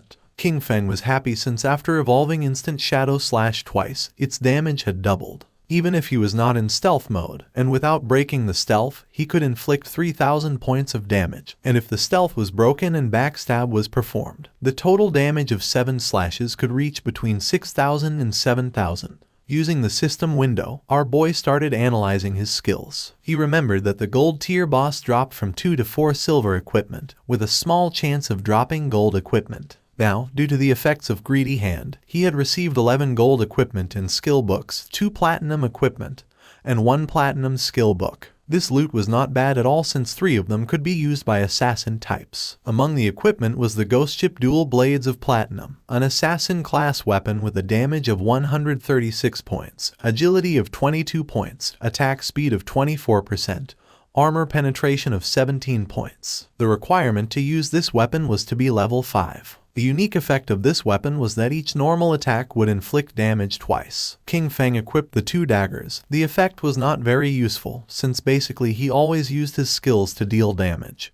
But the base attack of this weapon was quite high, and it also had 22 agility points. The attack speed was also going to increase the skill casting speed, reducing the recovery time, so it was not totally useless, and as for the armor piercing properties, the benefits were also quite high. Then, our boy equipped the Ghost Fire Leather Armor of Gold Tier with a physical defense of 25 points, fire element resistance of 50 points, damage block of 14 points, granting 419 health points, and the requirement to use this equipment was to be level 5. He was amazed since leveling up had not increased his constitution.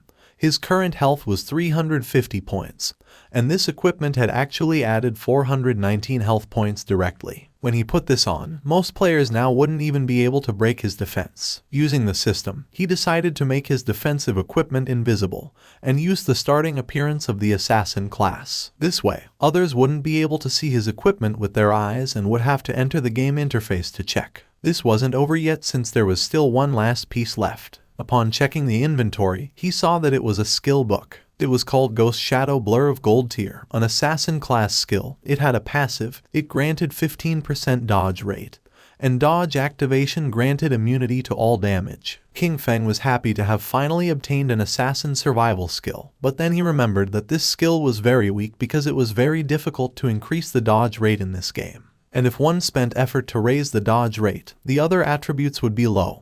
And if the dodge was not activated, it would be very dangerous. Our boy's body began to shine since he was different from the rest.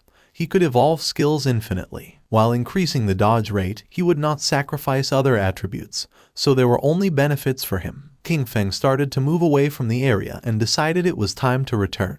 The remaining loot consisted of warrior, priest, and archer items. He could sell them to Wang Meng with a 10% discount, and although they couldn't afford them now, he was sure that with Wang Meng's personality, he would sell them on credit. This great upgrade was all thanks to Little Black. Without this koi, he wouldn't have been able to find a level 5 ghost ship to attack, so he decided to thank her. King Feng passed by a tree and just at that moment, the leader, who was furious, and his men appeared. King Feng noticed them, and they did too, and their faces turned pale. With eyes full of fear, they started running upon seeing Shadow. As expected, King Feng was not going to let them escape, so he used Shadow Stealth, and while the skill was activating, he let out a sigh. Just before they could take another step, King Feng moved like thunder and finished off all the subordinates. Upon seeing this, the leader panicked and ran with all his strength, but King Feng was not going to allow this. Our boy appeared in front of him and deactivated the invisibility skill. The leader's face touched King Feng's,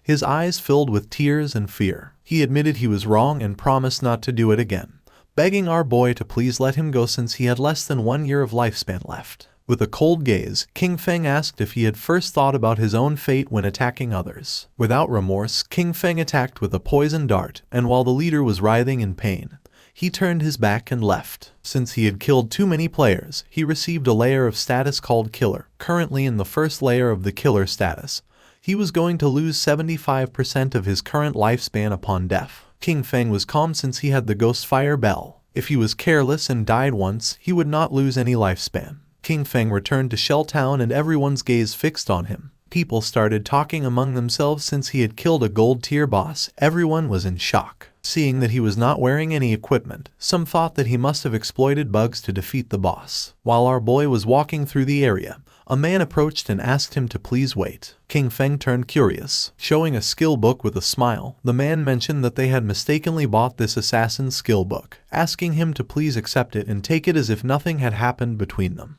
The system identified the skill book. It was a common tier called Impale. It was a single target skill. Upon hitting, it added 20 attack points and caused stun for 2 seconds, with a cooldown of 22 seconds. King Feng took the skill book and his eyes widened in surprise since it was a control skill. After taking the book, he went on his way, and the man and the others on theirs. One of the men, furious, told Zion Shao that they had been killed by King Feng. For him, it was too cowardly to have to give a skill book to him. The other man nodded since no one treated them like that. The other man decided to use each of their connections to gather people, with everyone contributing. Even a single spit from each of them could drown King Feng, so there was no reason to fear him. With a serious gaze, Zion Shao made it clear that Shadow was growing so fast and leveling up by himself, so he must have a great secret. He wanted to find him in real life and kidnap him, since not only would they learn his secret, but they could even make him their slave to collect lifespan for them. The man praised Zion Shao for this great plan.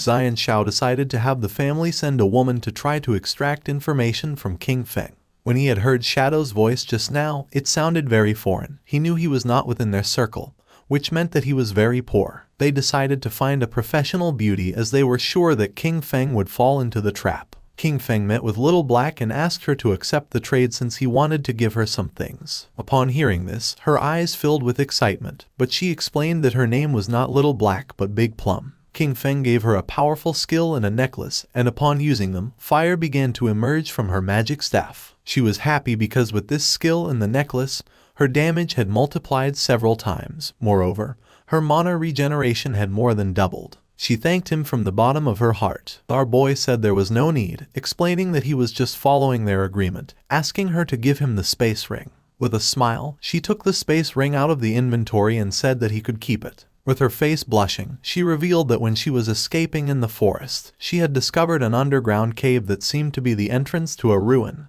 asking if he was interested. King Feng was somewhat surprised, since first it had been the Golden Ghost ship and now it was a ruin entrance, realizing that it was really beneficial to be friends with this girl. The sincerity was mutual. If he had not given her 2 equipment of gold, maybe she would not have told him this information. With this space ring, his inventory had finally reached 27 slots. King Feng asked where Wang Meng was, promising that once he sold them the things, he would go to the ruins she had mentioned to take a look. She extended her hand, revealing that the captain and the others had gone to train the new priest, so they were not going to return soon. Using the map, she marked the entrance of the ruins, explaining that there was a stone slab on the ground behind the bushes. She moved the slab aside and hid inside while fleeing, but she had only walked a few steps in when she heard screams from within. She was so terrified that she ran out, otherwise, those guys would not have caught her. King Feng disappeared and decided to head to the ruins right now and trade with Wang Meng when he returned. Little Black was somewhat confused. Our boy left Shell Town and entered the forest. Originally he wanted to find some place to grind to level 10. But since there was a ruin, there was no need to grind. Mainly there were 3 types of ruins that appeared in a beginner's town. They were tombs, cursed ruins, and temples of faith. No matter what type of ruin it was, the small mobs were all bronze tier. There might even be some silver tier monsters. For him they were a sea of lifespan and evolution points. Following the location that Little Black had marked on the map, King Feng arrived at the entrance of the ruin. Without wasting time, our boy entered, remembering that there were mainly 3 types of ruins that appeared in a beginner's town: tombs, cursed ruins, and temples of faith. There was not much to say about the tombs. They were inhabited by a lot of monsters and it was very difficult to kill them all, and also there was almost always going to be a golden boss at the end. The monsters in the cursed ruins were all cursed by ancient gods and evil gods. They could have been humans in the past, but some went mad and others became ghosts after death. The monsters in the temple were all believers of ancient gods and evil gods. Moreover, the layout of the temple was very complex. The walls were filled with ancient murals. If one managed to get past the last 2, they would receive a special item or a skill book. Upon observing the murals on the walls, our boy realized that this was a temple of faith. He began to observe the murals carefully as they were very familiar. At that moment, roars began to be heard. Our boy started walking down the hallway, realizing that this was the faith temple of the ancient god of judgment. It had the same origins as his eye of judgment. At the same time, in the forest was Wang Meng and his party fighting against a monster. Wang Meng drew his shield and blocked the monster's attacks. But then, the monster lunged at him and just before he had time to react, it attacked with its fierce claw, causing Wang Meng's body to fly through the air, inflicting terrible damage on him. Seeing that the captain was injured, the party's archer panicked and gave the order to the healer to heal. King Feng's sister was paralyzed with fear, not knowing what to do. With tears in her eyes, she tightly grabbed the magic staff and asked how to do that. While they were distracted, the monster jumped and prepared to attack. Seeing this, the party's swordsman drew his sword and gave King Feng's sister the order to use her skill. But instead of obeying, she fell to her knees on the ground, dropped her magic staff, and began crying in fear. The monster attacked again and Wang Meng's party was eliminated and they were teleported to Shell Town. Wang Meng and his men were furious. Little Black, who was in the area, greeted them and with a smile asked why they were back so soon, explaining that the expert Shadow was still not back so they couldn't buy equipment now. The archer, who was furious, started pointing at King Feng's sister and said he had never seen someone as stupid as her. She didn't know how to dodge monster attacks, nor how to use her skills. Xiao Yu started to cry, not knowing what to do. Little Black stood in front of her and with a confused expression asked the archer why he was so fierce, explaining that she was a beginner, and it was her first time playing the game, so it was normal to die once. With eyes full of rage, the archer asked Little Black to move away since he was going to scold her to death. The swordsman explained to Little Black that they had not died once, they had died 3 times in less than an hour. Upon hearing this, Little Black's eyes widened in surprise. With a smile, she began to show the necklace that King Feng had given her. She decided to go with them, revealing that she had just received 2 good things from the expert. She was very powerful now, and believed they were not going to die once she was there. Wang Meng stepped forward and gave the order to everyone to stop arguing. For him, Little Black's suggestion was not bad since with her joining them this time, things should go well and maybe when they were back they would be able to meet Shadow. Although deep down Xiao Yu was furious, she pretended to be grateful, apologized and promised to work hard. She could not believe that they themselves could not do the job and still dared to blame her. If it weren't for the connections they had with Shadow, she wouldn't bother with all of them. She was very angry. At the same time, our boy entered a room and something caught his attention. 2 monsters knelt before him, and the system identified them as devout followers of the ancient god. Called the Judged, they were level 10 monsters and silver tier. King Feng's eyes began to shine with suspicion.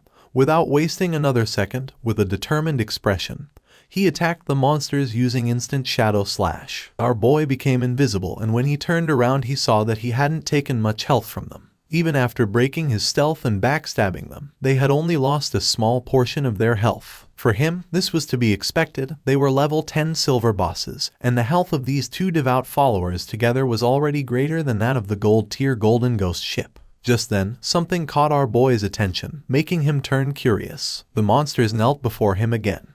He was somewhat confused since the monsters were kneeling once more in his direction. It was strange since he was still in stealth. He didn't know if they had sensed the eye of judgment on him, nor if this was the reason why they weren't attacking him. King Feng questioned whether they knew the way and asked them to guide him. The monsters raised their heads and began to roar. King Feng realized that they had been corrupted, decomposed, and had gone completely mad. They had turned into wild beasts that only knew how to steal lifespan from humans. At that moment, the eyes of the monsters began to shine.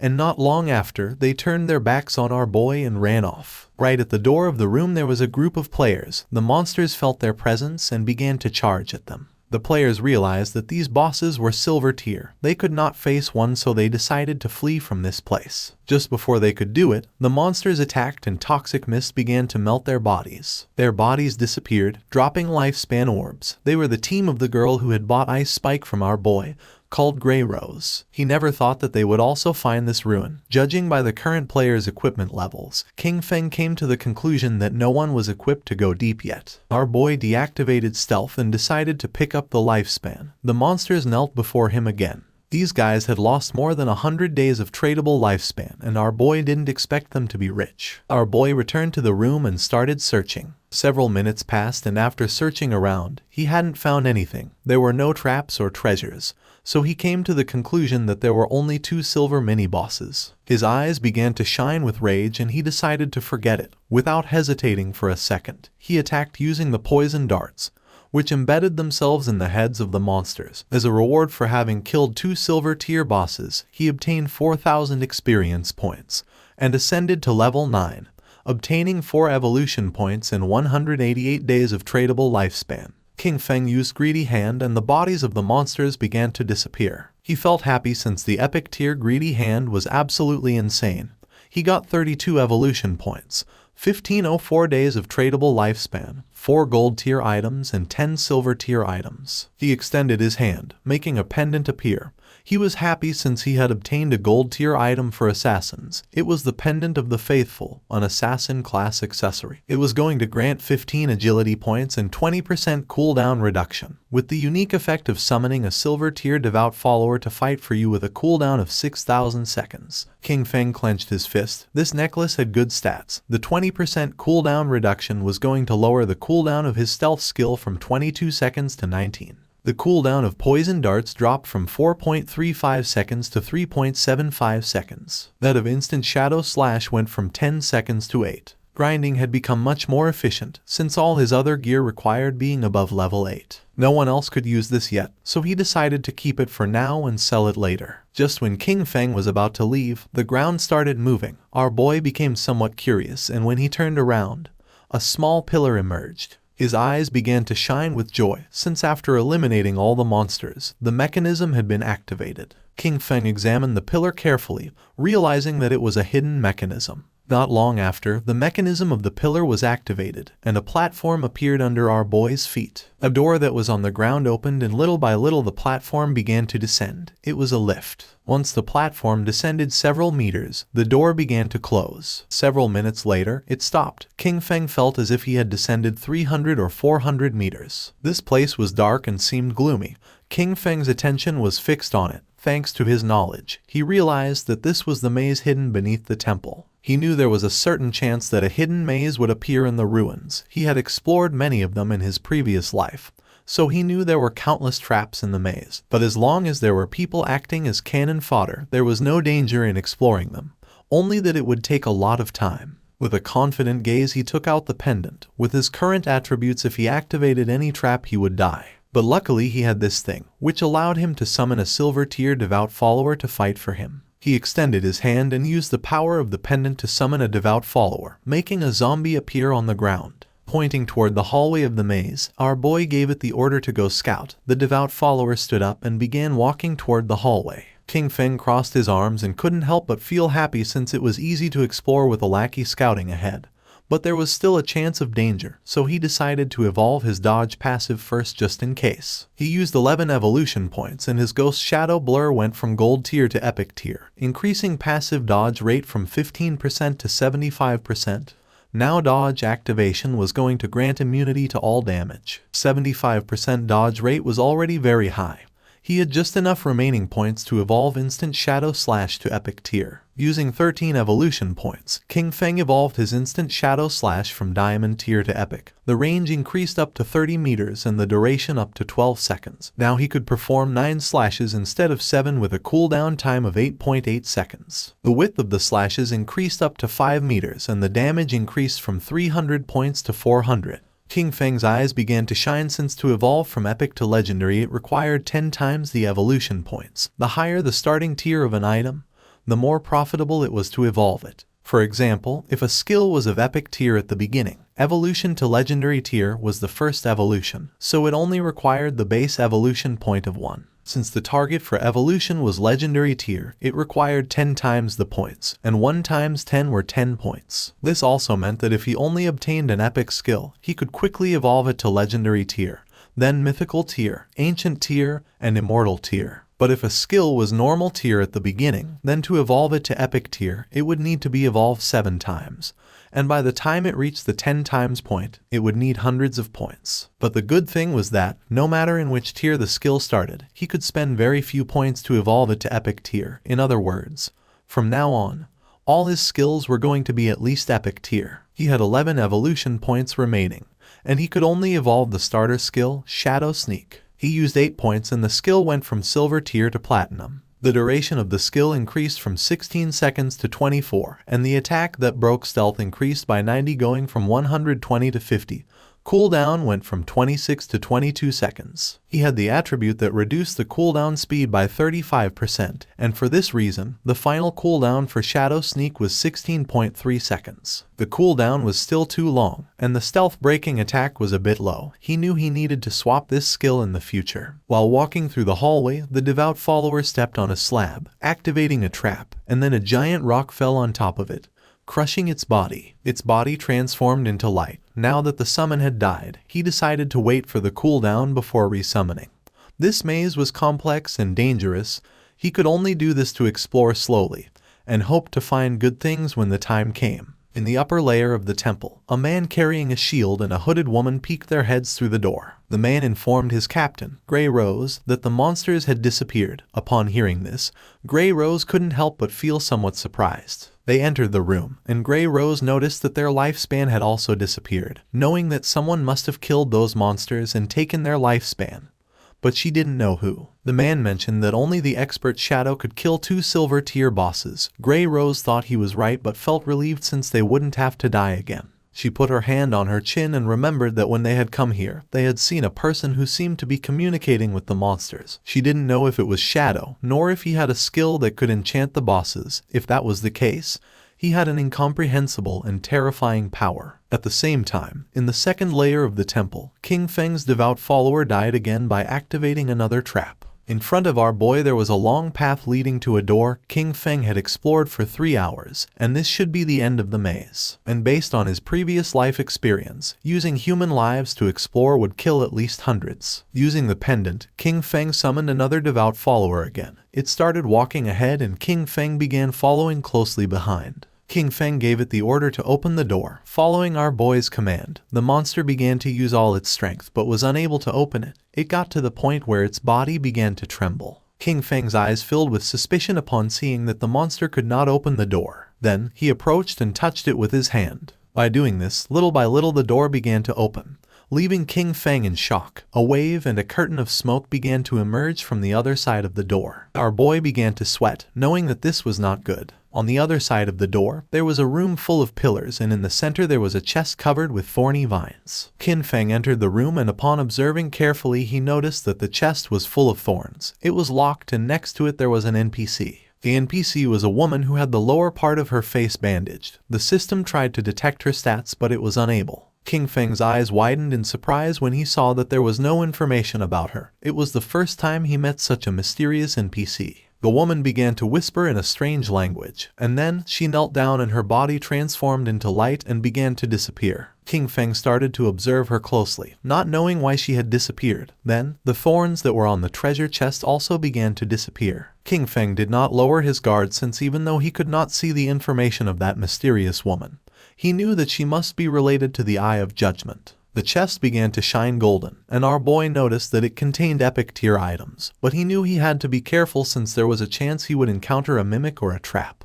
Pointing at the chest, King Feng gave the order to his summon to go open it. Following the order, the monster opened the chest and a bright light began to emerge from it. King Feng's eyes widened in surprise as he realized it was a skill book, a godly skill for assassins containing passive and active effects. The chest contained an assassin-type skill book of epic tier called the Stole of Mercy. It had the passive effect of 100% weak point hit correction, and weak point damage multiplier doubled. The chest also contained an active skill called Slit Throat. Shadow's next attack was going to inflict Slit Throat, causing 100% of that attack's damage per second for 3 seconds, with a cooldown time of 60 seconds, but thanks to his skill the cooldown dropped to 44.4 seconds. King Feng noticed that the passive ability doubled the hitbox for the enemy's weak spots, but the most ridiculous part was the active skill, Slit Throat. If his next attack dealt 300 damage, the debuff would cause 300 damage per second for 35 seconds. The total damage would be 12 points, which is 3 times the original damage. King Feng began to read carefully. Skills like Instant Shadow Slash landed multiple hits, but Slit Throat only counted the first strike.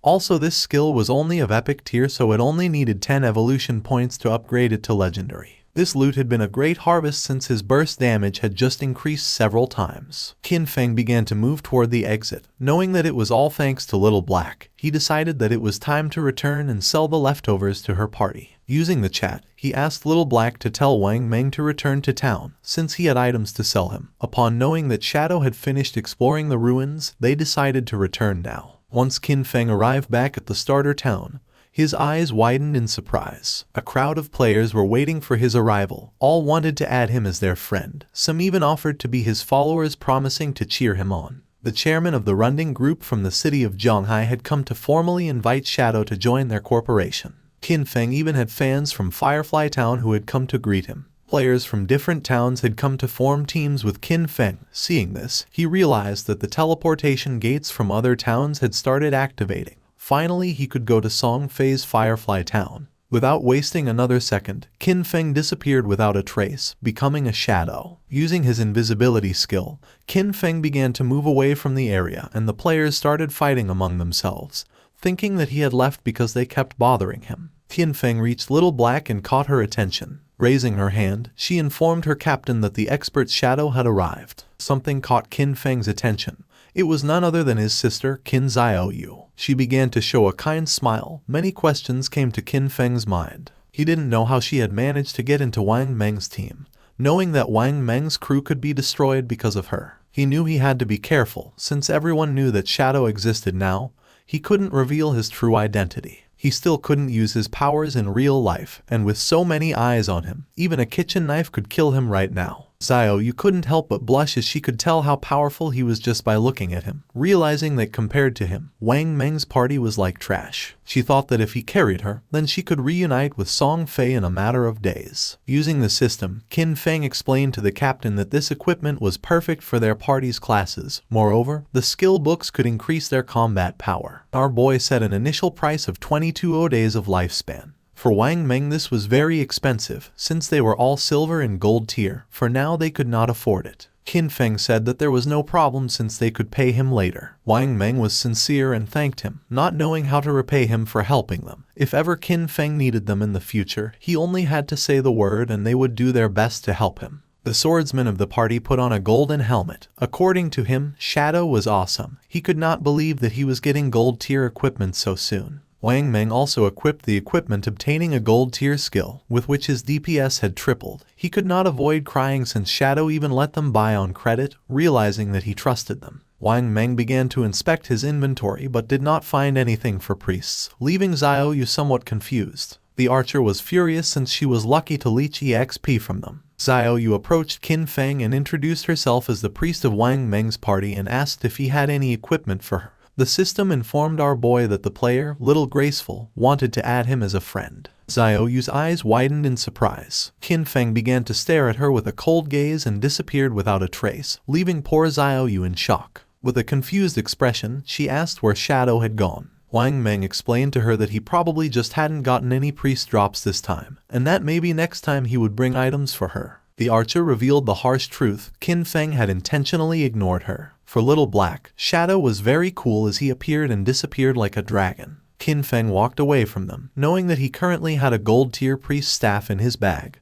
and also a gold tier priest skill book. But there was no reason why he would give such precious things to Qin Xiaoyu. As he progressed, he would have tons of unused equipment and skill books. Selling them individually wasted too much time.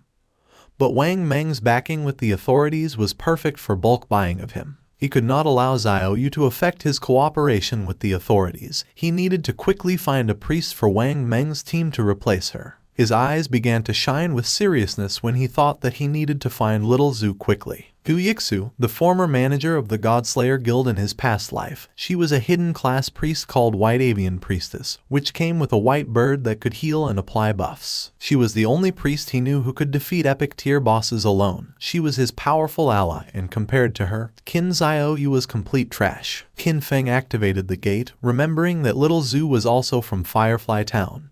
Just like Song Fei, being perfect. If Qin Feng could find Little Zhu, he was going to put her on Wang Meng's team. Using the gate, he traveled to Firefly Town. Qin Feng arrived at Firefly Town, a place very different from Starter Town. While he was walking through the area, he heard two players who wanted to hurry back. Since the silver boss was below half health, they couldn't let someone steal it, as they would have died in vain. One of them cursed Song Fei since that bastard brought many fangirls with him, knowing there was no way to compete with him. Nor did he know how some minor celebrity had so many brainless fans. Qin Feng had just arrived and had already found clues about Song Fei. Following the players, he reached a valley. This was the level 5 area, called Wailing Valley. The monsters in this place were Emberfians and the Shackles. After walking a bit, he started to hear players fighting. When peeking his head out, he saw a group of players attacking a two-headed monster with its body surrounded by flames. Qin Feng knew that this twin-headed Emberfiend was a silver tier boss, and noticed that the situation was somewhat chaotic since many players were attacking each other. When observing closely, Qin Feng saw a group of players, and among them was the bastard Song Fei. Two players stood in front of Song Fei's team and drew their weapons. One of them had been ambushed by Song Fei, and his lifespan had been stolen by him.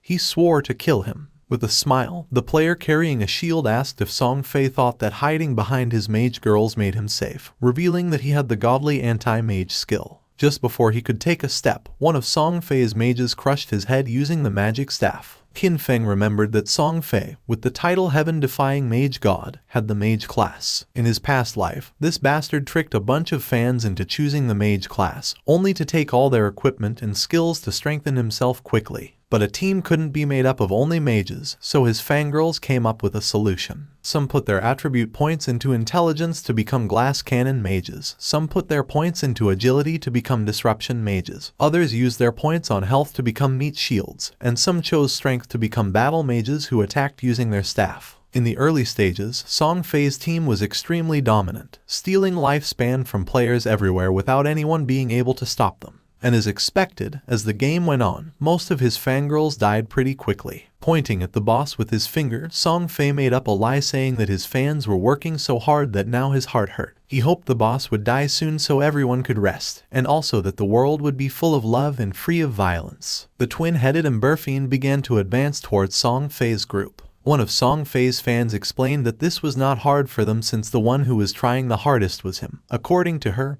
he worked so much that he shouldn't have to endure all this. She started pointing at the monster and decided to kill it so it wouldn't hurt their beloved Song Fei. Song Fei's fans began attacking the monster by casting spells. They were willing to defeat it so that Song Fei would become king, swearing to follow him no matter where he went. The monster opened its mouth and launched a burst of fire towards Song Fei, putting him on alert. But just before the burst of fire could get close, one of his fans stepped in the way, taking the attack fully. Song Fei took the girl's hand and began to show a sad gaze, while the woman's body was disappearing. With tears in her eyes, she swore to do anything for him. The chubby girl tightly grabbed her magic staff and told the others to get angry since if they killed this ugly monster, brother Song Fei would be able to ascend to first place in the ranking.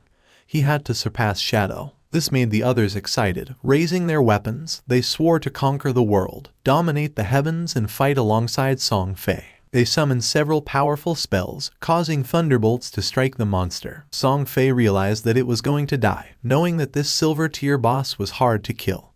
He couldn't help but wonder how someone had been able to defeat a gold-tier boss alone. He was sure that Shadow had used a bug. Song Fei had many fans helping him and was only level 7.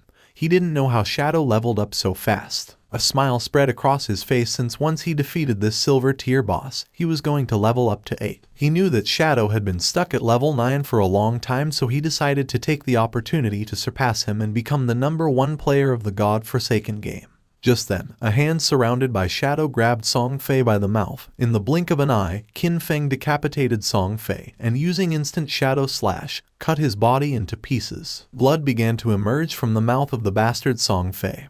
His fans went into shock, and just before they could take another breath, Qin Feng attacked again. Moving like thunder, he cut the bodies of the fans and of the boss into pieces. A system window appeared, informing that the boss had been defeated and granting him 15 experience points. The boss fell to the ground and its body began to transform into lifespan. The players were in shock since they couldn't believe that Shadow had killed the boss with a single strike. A single attack from Shadow did thousands of points of damage, while theirs only did 100 points of damage. Shadow was 10 times stronger than them. The corpse of the boss transformed into orbs of lifespan, and Qin Feng deactivated his stealth skill. The smartest players realized that it had been an AoE attack. They couldn't believe that a single attack had killed Song Fei and all his gang of fans. Upon observing closely, they saw Shadow and remembered that he was the one who had achieved the first global kill of the gold-tier boss. They decided to leave and let Shadow have the loot. They began to cheer for Shadow for having avenged them by killing Song Fei's gang. Qin Feng knew that they were only afraid of being attacked, and that's why they could only join forces to attack him. In his past life, he would not have hesitated to kill them. At the same time, Song Fei respawned again in Firefly Town. The system reported that he had been killed by Shadow, and he lost 1106 days of tradable lifespan, and 18 years and 113 days of non-tradable lifespan. Song Fei panicked and realized that Shadow had come to Firefly Town. He couldn't believe that out of the hundreds of starter towns in Zhonghai City, he had come to his to steal the kill. His fans also respawned again. The chubby girl felt confused to see that Song Fei had also died. The other girl was furious since she didn't know why Shadow had killed them. The other thought that Shadow wanted to steal the silver tier boss. According to them, he was evil for taking advantage of Song Fei being distracted to launch a surprise attack. Just then, an archer approached Song Fei and with a nervous expression asked if she could join his team, revealing that she had the skill called Eagle Eye, and she could detect invisible enemies. Song Fei's fans told the girl to get lost since he had said he only wanted mages in his party. The chubby girl thought her efficiency at killing monsters was too low, and she would only affect Song Fei's progress in the ranking. Song Fei extended his arms and explained that although she was an archer, she could be part of his family since he believed that love could fill everything. He took the woman's hand and with a kind expression mentioned that he had felt her strong emotions. It didn't matter if she was an archer.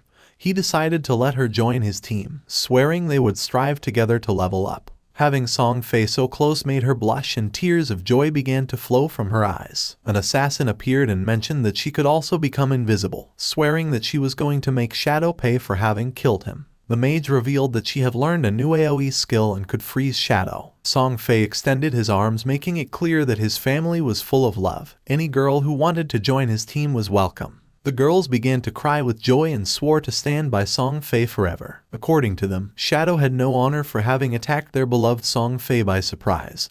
They promised that he was going to pay the price. As soon as they found Shadow, they were going to let Song Fei kill him so that he could learn what happened when someone messed with Song Fei. The attention of two players focused on them. They didn't know what Song Fei wanted to do now, but they were aware that someone had killed him out there, being very satisfying.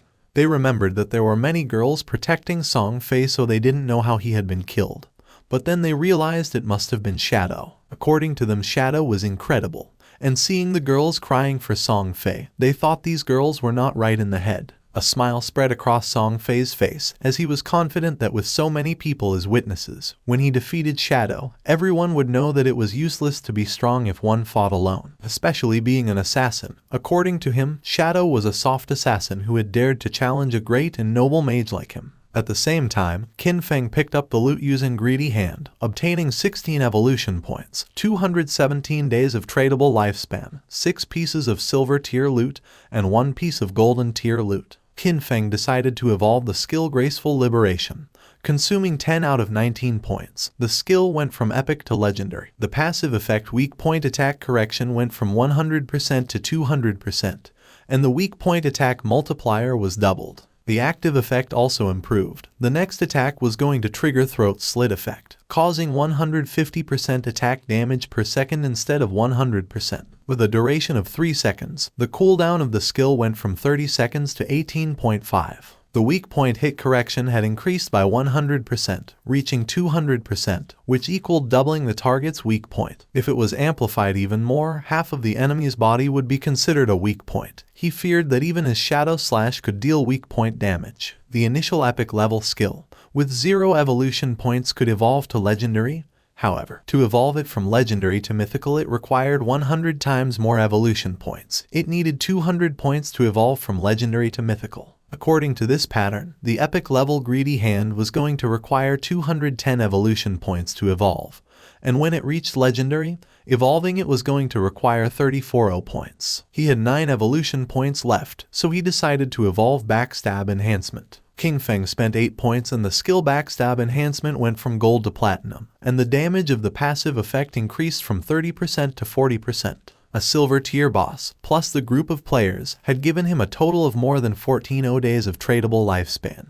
His mission had been fulfilled, so he decided it was time to return. While Qin Feng was distracted, a girl tried to attack him by surprise. She intended to kill him. Shadow began to observe her in silence, and dodged the attack without much effort. The girl attacked again, but he evaded it again without problems. The girl was in shock to see that he could dodge all her attacks. Without wasting any more time, she used stealth and disappeared. Just then, Song Fei's fans appeared on top of the cliff. They had cornered him and swore to avenge Song Fei. The mages of Song Fei raised their magic staffs, and the archer who had just joined the team began to aim her bow at Qin Feng.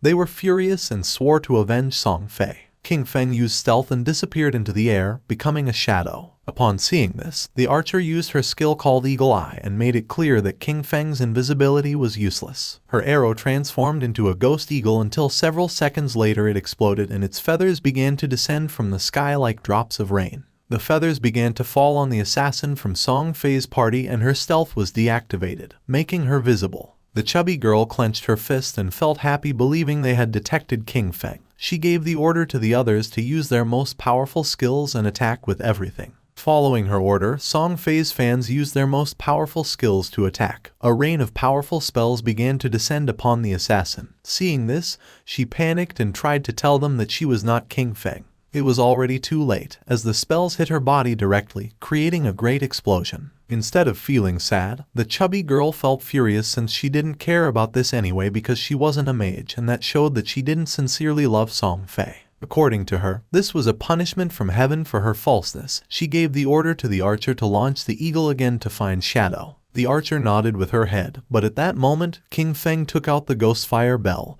and started shaking it, activating its active effect called Soul Attack, which could immobilize all enemies within a range of 100 meters for 3 seconds, with a cooldown of 521 seconds. Just before the archer could use her skill called Eagle Eye again, an aura appeared around her body and those of her friends, leaving them immobile. Seeing this, they felt confused. Just before they could take another breath, King Feng appeared and using Instant Slash, attacked like thunder, cutting their bodies into pieces without even giving them a chance to react. Song Fei, who was hiding behind the corner, peeked his head out and felt confused not knowing what was happening or why they had suddenly died. At first he thought the culprit was Shadow but then dismissed this idea since if he had made a move, he would have revealed himself. King Feng, who was invisible, approached him and with an arrogant gaze made it clear that his death was near. Upon hearing Shadow's voice, Song Fei's eyes widened in fear and surprise, making him tremble. Without losing another second, he activated his magic shield, causing a powerful shield to appear around him. But to his surprise, King Feng launched a poison dart which passed through Song Fei's shield without much trouble, breaking it into pieces. The dart hit him squarely on the forehead, making the bastard Song Fei fall to the ground and start screaming in agony. Song Fei's body transformed into orbs of lifespan. King Feng deactivated stealth and upon seeing that Song Fei had so much remaining lifespan, he realized that originally he had more than 2,000 days of tradable lifespan. Song Fei's body disappeared, leaving only lifespan. King Feng began to observe it and felt somewhat confused since he didn't know why his fans had no tradable lifespan, realizing that they had given all their lifespan to Song Fei. A lot of time had already passed and there were still people thinking that the godforsaken game was just a game. The crazy fans were truly terrifying. For our boy it was a shame since the tradable lifespan added up in total to several hundreds of years, and now it was only going to go to the nearby monsters. Back in Firefly Town, Song Fei and his fans respawned again. Song Fei was furious since out of more than 2,000 days of tradable lifespan now he only had 500 left. With a confused gaze he asked the archer why she hadn't been able to find King Feng using her detection skill. She explained that she had indeed used the skill, but the only thing she had found was their assassin sister. The chubby girl mentioned that she could see there was stealth level in her attribute panel. She didn't know if Shadow's stealth level was higher than they expected. The archer revealed that her Eagle Eye skill had a counter stealth level of 1, so she could only see targets with a level 1 stealth. If the opponent had a higher stealth level, she couldn't detect them. Song Fei felt frustrated since Shadow attacked and disappeared without leaving a trace. He didn't know how to defend against that. Touching his face, Song Fei thought that he had not offended Shadow, and now that he had also taken the boss kill, Shadow had no reason to come after him again. But then he thought maybe Shadow was jealous of his unparalleled beauty, and was going to come kill him again. Song Fei's fans raised their weapons and decided for everyone's safety to level up somewhere else. Wherever Song Fei wanted to go, they swore to follow him. Not long after, King Feng also returned to Firefly Town. After searching for a while, he thought this was strange since Song Fei and the others had left. He didn't know if they had gone to another town or logged off. Deactivating stealth, our boy asked a player who was in the area if he knew where Song Fei and the others had gone. Upon seeing Shadow, the man couldn't help but feel afraid. Pointing to one side, the man revealed that Song Fei and his fans had gone in that direction. He begged Shadow to please kill Song Fei. He also had a request. After killing Song Fei, he asked King Feng if he could spare the life of his girlfriend, a female hunter named One Flying Treasure Cat. Our boy advised the man to look for another girlfriend, realizing that his girlfriend was the hunter who could detect invisibility. Using stealth, our boy disappeared again. The man began to beg, saying that he had worked very hard to find her. Although King Feng knew the direction in which they had gone, He had no idea where they were heading, and searching everywhere was going to take too much time. The man put his hand near his mouth and started calling Shadow. Our boy knew that things would be much easier if he could find Gu Yixu. At that moment, a woman passed by his side, and his attention fixed on her, leaving him somewhat surprised. This girl was none other than Gu Yixu. Our boy deactivated stealth, and with a cheerful gaze called her beautiful and asked if she could help him. Upon seeing Shadow, she couldn't help but feel surprised. King Feng took out the golden grade staff from his inventory and mentioned that he had heard that her class could search for targets in a wide area. He promised that if she could find Song Fei, as a reward he would sell her the staff at a bargain price. Seeing this, Gu Yixu's eyes began to shine with excitement. She opened her system window and asked how he knew that she could search over a wide area. She remembered never having told anyone about it. King Feng asked if she wanted this golden grade weapon, and she said yes even though she didn't know if she could afford it.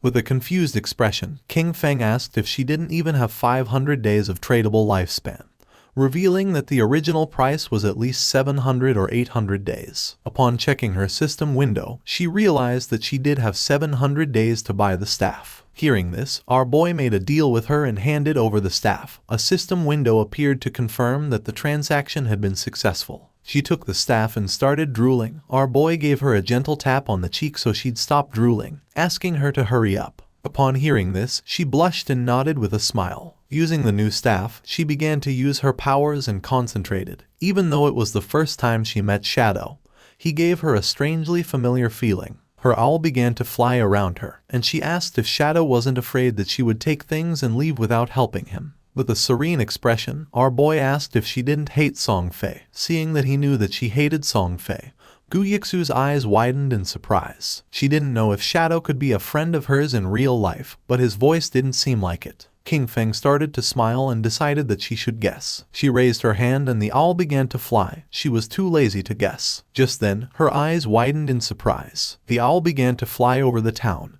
and in the distance in the middle of the canyons she saw Song Fei and his fans. Her owl finally found where Song Fei was hiding in the rocky canyons and quickly told King Feng the place. She also told him to hurry because Song Fei and his friends might leave before he got there. The owl could fly fast, but following them for too long could make it really tired. Shadow, ready to go, told her not to worry because he'd be there super quick. Right then, King Feng took off like a shot, zooming over rocks and through rough spots without slowing down. But then, the owl stopped flying. That made King Feng stop too, because it meant something was messing with their tracking. He looked around and saw a tree with a weird sign on it. Wanting to know more, he got in touch with you again, and she had the owl check the area. Soon, the owl found 2 more trees with the same signs. One was 100 meters ahead, and another was 100 meters to the left. King Feng went up to each tree, touching the symbols very carefully. When he touched all 3 with a bit of his energy, a bright light connected them. Then, the ground in the middle started shining, and suddenly, a treasure chest with a bright green light and golden glow appeared. Feng was shocked. A treasure like this in a simple place like Firefly Town. He could hardly believe it. These treasures, left by ancient gods, were super rare and could pop up anywhere. Some brought monsters, some unleashed swarms of beasts, and some, like this one, had incredible treasures. You, watching through her owl, couldn't believe it either. That green chest could be worth 1,000 days of someone's lifespan, or over 10 million in real money. King Feng couldn't help but admire Yu's quick thinking. Back in his previous life, a year of someone's lifespan was worth 10,000 at the start, but it quickly jumped to 50,000 by the second day. Yu, still intrigued, started to take note of the symbols for later. A smart look was in her eyes. There was no telling what secrets her skills in tracking could uncover. Then, King Feng went ahead and opened the chest. Inside, there was a skill book with a dark aura called Curse of the Blossoms, a powerful emerald-level ability. This skill let cursed flowers grow from a defeated enemy, making their tradable lifespan drop to 0. It didn't have a cooldown period, but it had to be used within 15 seconds after someone died. Feng remembered how dangerous this spell was in his previous life. Every enemy he defeated could turn into an advantage. If he managed to defeat Song Fei again and watched over the body for a short time, he could take everything from him. A sinister smile appeared on his face. This time, Song Fei wouldn't just be defeated, he would be completely drained.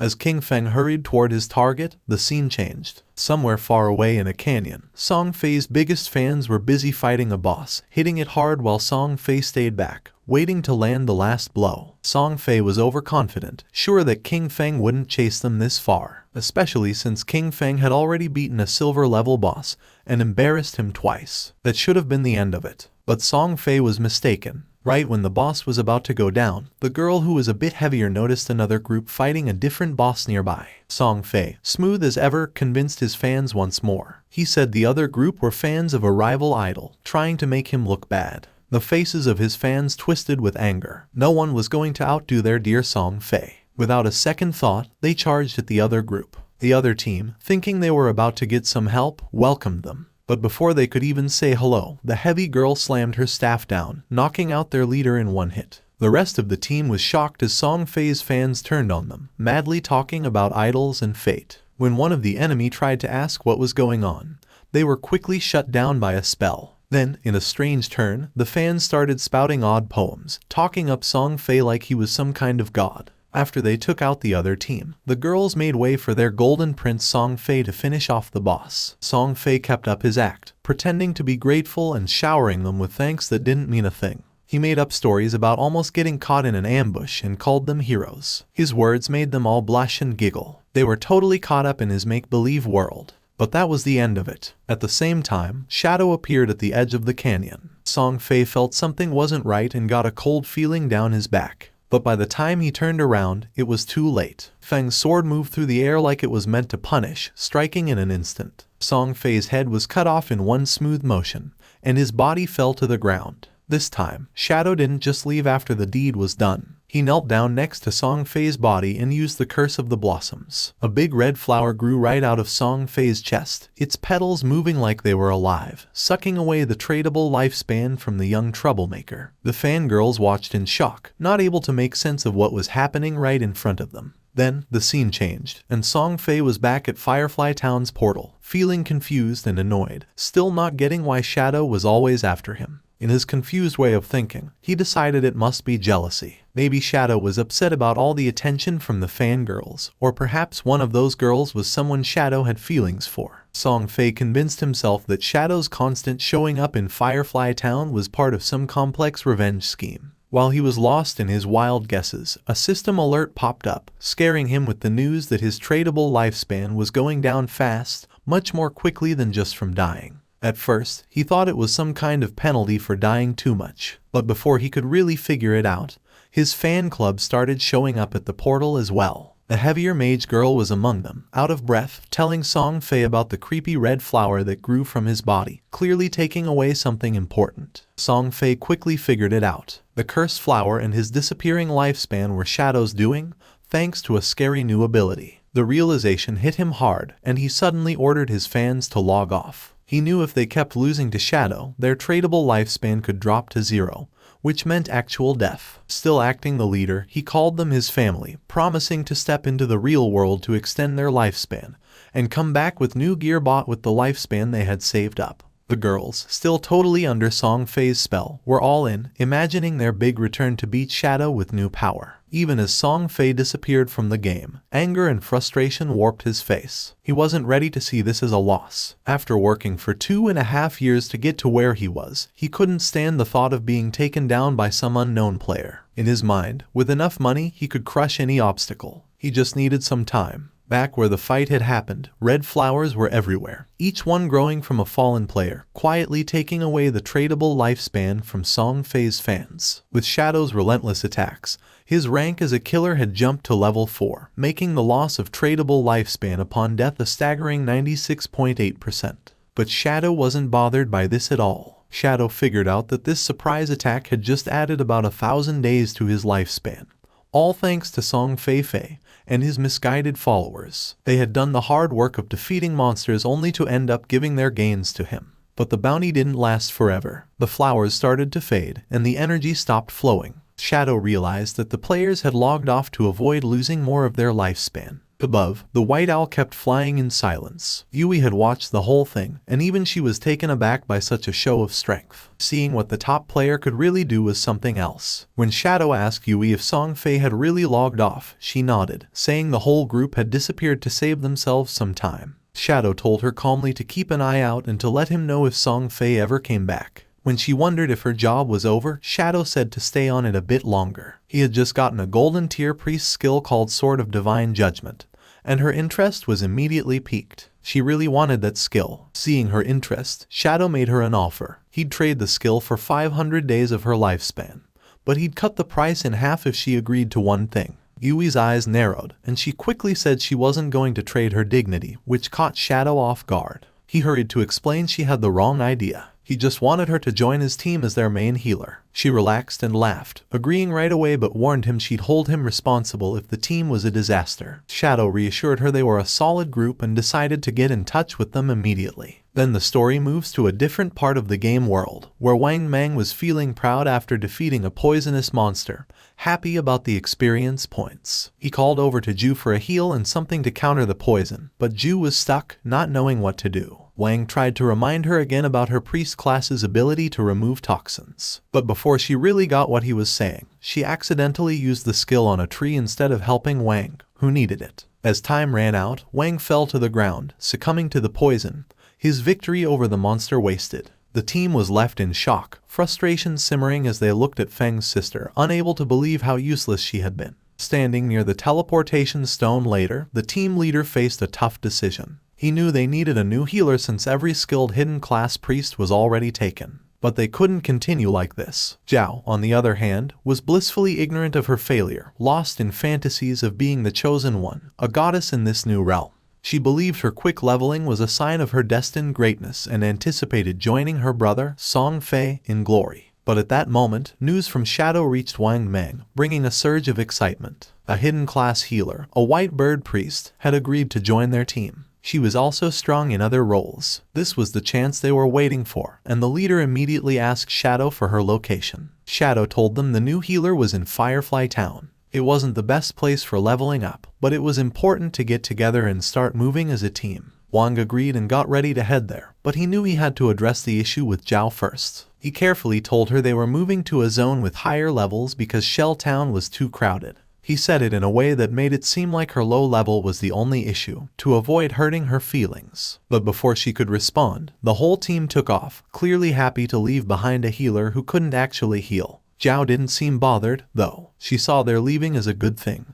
thinking they weren't strong enough for her anyway. She decided she'd find Shadow and make him help her level up. Meanwhile, Wang Mang made it to Firefly Town and found Shadow and Yu. Right away, he gave them the lifespan he'd gotten from their last fight, ready to settle up and get going with the new team setup. As they moved forward, Wang realized just how challenging it was to keep up in this game. While making plans, he brought up a new ally, a captain named Yu. Hearing that name made Shadow stop dead in his tracks, his thoughts racing. That name wasn't just random. Then, suddenly, she showed up. Greeting them with a cheerful wave, Yu caught the attention of both men right away. Shadow was in disbelief. The woman standing before them was the Yu, also known as Justice Execution, the only one in the game with the Dragon Swordsman hidden class. In Shadow's previous life, she was in the top 20 players worldwide and played a crucial role for the country's official forces. She was a national hero, respected and feared. And there she was, showing up early, glowing, and looking at Shadow with clear admiration. Yu introduced herself with a warm smile, admitting her admiration for Shadow. She even half-joked about him being a time traveler or a reincarnated hero because of how quickly he was advancing.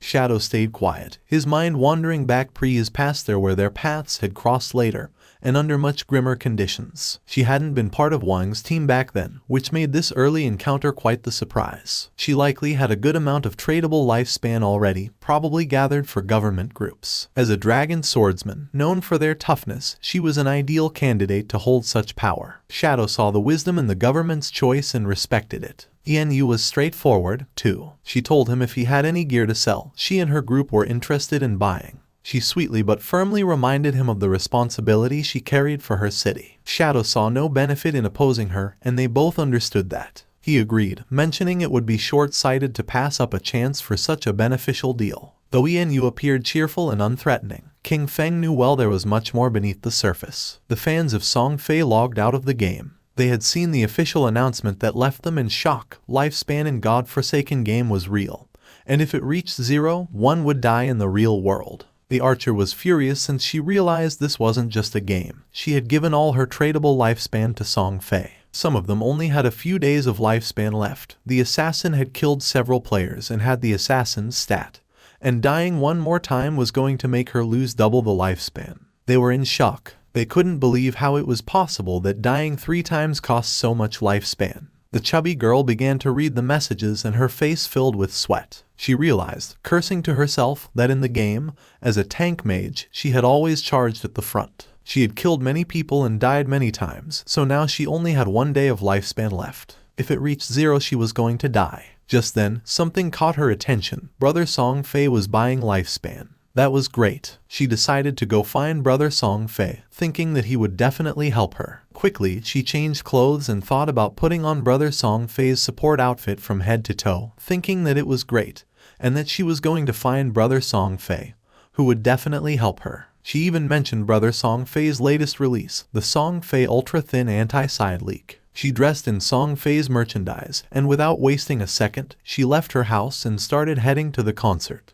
Not far away, there were some apartments. Qin Feng's sister also logged out of the game. She didn't know if she was in the real world since now it was hard for her to tell the difference. She turned on her phone and couldn't help but smile when seeing that. At that rate, 1 day of lifespan could be sold for 15,000. With the 200 days she had left, she could become a millionaire. But then, she went into shock when she saw that Shadow had killed Song Fei 3 times. She couldn't help but cry from sadness and fury, since she remembered that they had told her that if her lifespan reached 0 in the game, she would truly die in real life. Even having 100 years of non-tradable lifespan, dying 3 times had left her with barely 12 years remaining. Then she remembered Brother Song Fei and wondered why Shadow had killed him. According to the group chats, Shadow, despite being surrounded by dozens of people, had managed to kill Song Fei 3 times. To her he was something so terrifying and incredibly strong. The chubby girl started sending messages through the chat, saying that Brother Song Fei needed help at this moment. She asked any sister in Zhanghai City to go find her to sell their tradable lifespan to her. She also revealed that Song Fei was at Dajiang Plaza at that moment and that the exchange rate for lifespan was 1 to 10,000. This was the perfect opportunity to get rich and help brother at the same time. Qin Feng's sister put on her clothes. She couldn't believe that Brother Song Fei was in Dajiang Plaza, not far from her. She thought she couldn't just stand by and watch his lifespan run out. She had to go help Brother Song Fei. Thanks to that Shadow and the others, she had managed to save more than 200 days of tradable lifespan.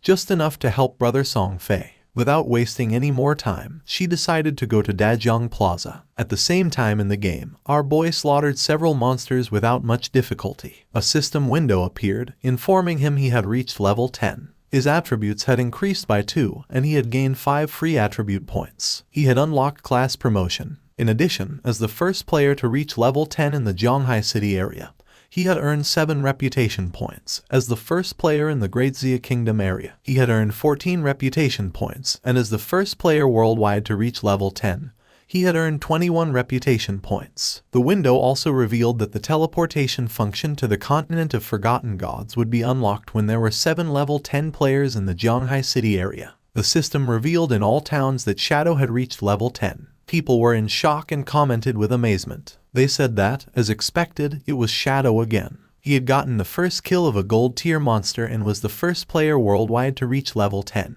They thought Shadow was simply too strong. They had also heard that the big shot had even killed a small celebrity several times recently. According to them, Song Fei deserved it. Other players were expressing their frustration. They cursed, surprised that Shadow was from Grand Xia, and compared their own progress, pointing out that their hidden smith class was only at level 8, while wondering what was going on with Shadow. No one knew if among the 1.5 billion people in Tianju, there really wouldn't be anyone who could catch up to him. Our boy was near a shore, and decided to use the points he had obtained. He consumed 13 evolution points, leaving him with 0 points. His initial skill, Backstab Enhancement, evolved from Platinum to Emerald, increasing its passive effect from 40% to 50%.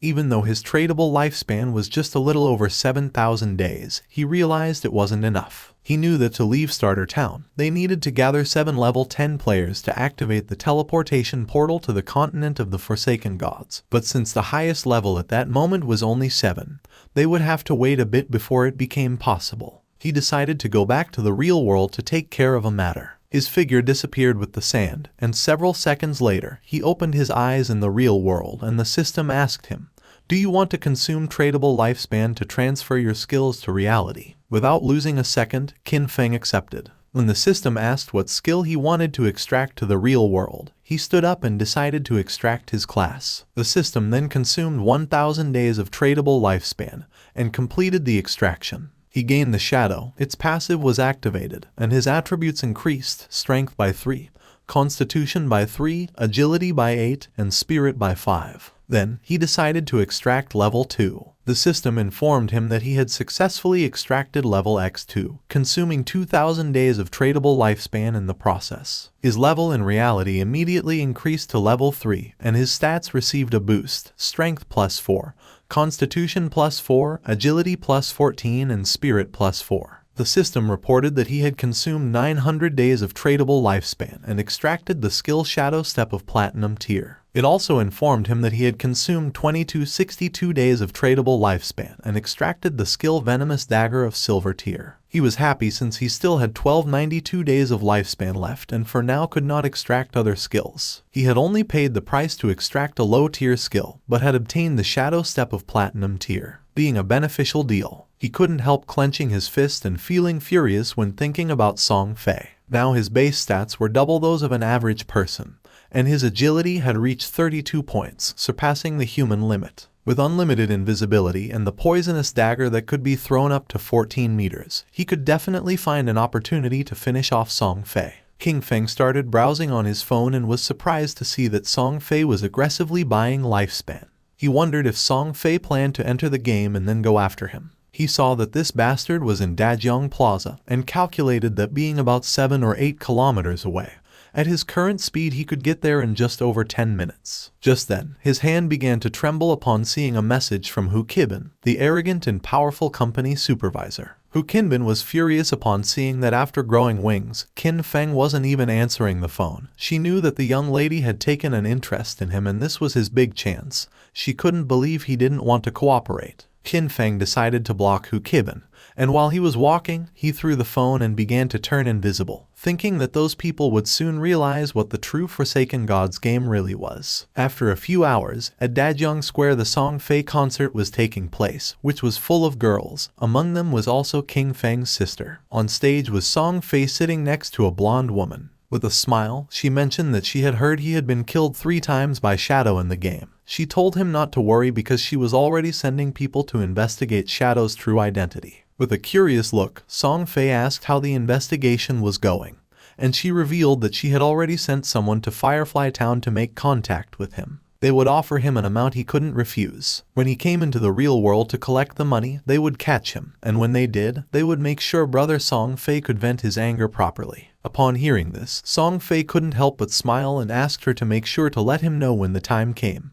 Then he asked if she had heard that her Dajiang Corporation had already used that method to control several players and make them work for free for her. Hu Qinbin couldn't help but laugh, since according to her, they were all idiots, so weak that they couldn't accumulate much lifespan. For her it was much better to be on Song Fei's side, since so many women voluntarily gave him their lifespan, and were even willing to die for him. Song Fei started laughing maliciously. A man who was among the audience began shouting and demanded that they all stop recklessly selling their lifespan to others. Turning to Song Fei, he added that Song Fei knew full well that lifespan was tied to life and death, yet he was still brainwashing his fans and aggressively buying up their lifespan. He accused Song Fei of endangering lives and declared that they were going to report him. Song Fei couldn't help but smile, thinking that there was always a fool who showed up to cause trouble. He stood up and made a public statement, saying that he had noticed some of the recent debates. He stated that his actions in acquiring lifespan had occupied certain public resources and caused inconvenience to the public,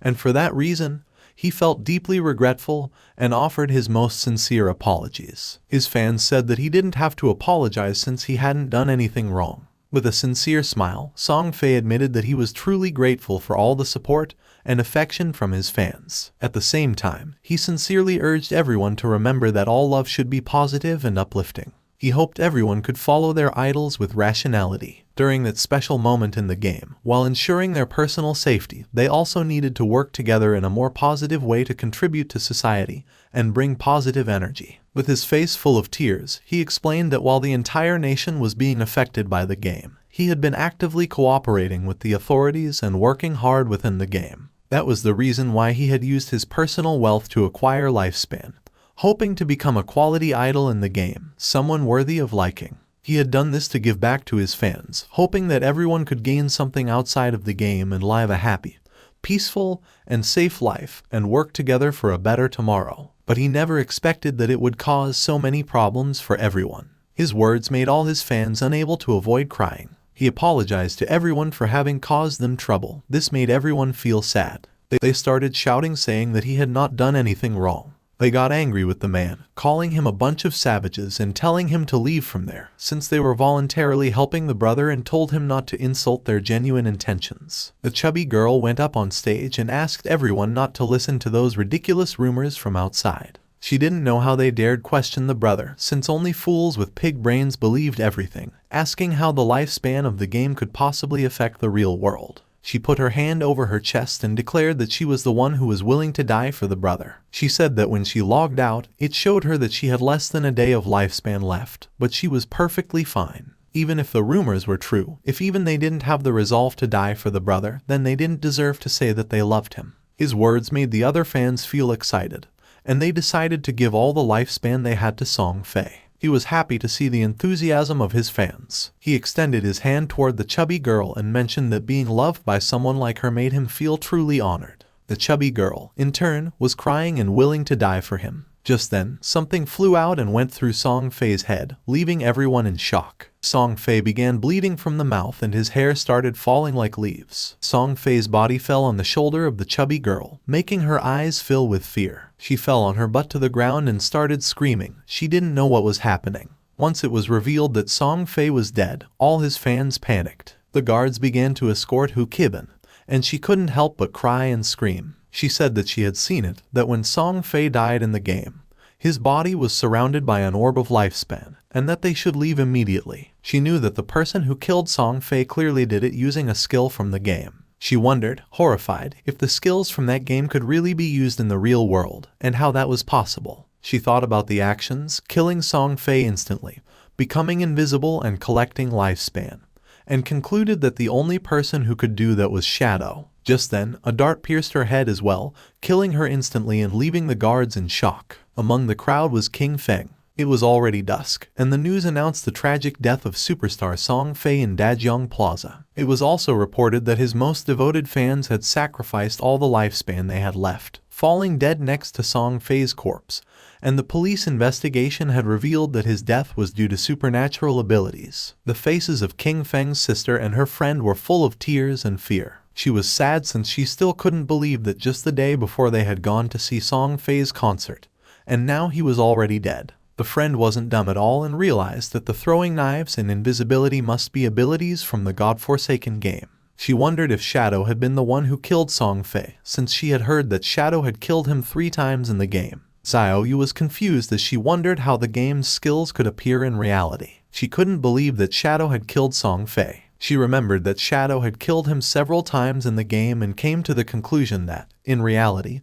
the only one who would kill Song Fei would be Shadow. The throwing knives and invisibility weren't those an assassin's skills. It had to be. The killer was Shadow. Her brother had been killed by Shadow and her world was already left without light. If Shadow could find a way to use the game's skills in reality, then she would get close to him, approach him. No matter what it cost, she would become stronger. From that day on, she would have only one goal. They stopped the taxi and got out. Her friend was somewhat confused and asked if she was okay. Xiaoyu's eyes were full of rage because all she wanted was to kill Shadow and avenge her brother Song Fei. At the same time, our boy was quietly eating noodles in a restaurant. In the godforsaken game, although players were invincible in reality, they still consumed energy and, if they got hungry, they still needed to eat. Just then, his phone started ringing, and when he unlocked it he saw that he had a message. Someone informed him that Fat Hu was furious. He had blocked his phone and WeChat, and if King Feng didn't go soon, he would be expelled and wouldn't receive his salary for that month.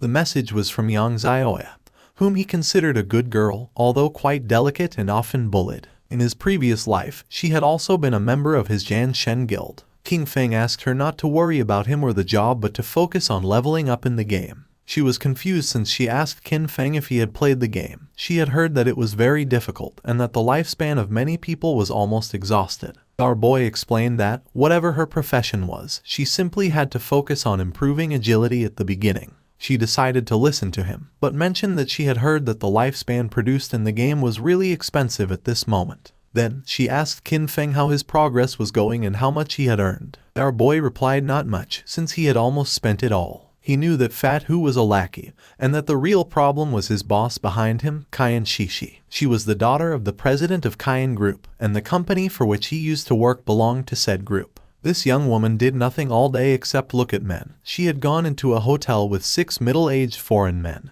had driven a sports car with 3 African men for fun, and now she was even taking an interest in him. Kyan Shishi was obsessed with foreign culture. After the arrival of the game, she had left Great Xia and gone to North America, where she led the formation of North America's top 3 guild, Alice's Wonderland. She had specifically opposed Great Xia. In his previous life, she had caused endless trouble for Great Xia and its Jan Shen guild. Our boy thought he needed to find a way to deal with her before she went abroad. Otherwise, once she was in North America, it wouldn't be so easy to handle her. If Kyan Shishi died, the guild Alice's Wonderland might never get established. It was rumored that all the key founders of the Alice Guild had some kind of connection with Kyan Shishi, and as soon as that woman disappeared, the bond between those founders would naturally break. His phone started ringing again. Now it was a call from Xiao Yu. She was somewhat confused to see that Qin Feng was still answering calls, as she thought he had died in the game. Now that he was still alive, she let him know that she had earned enough money to buy a house,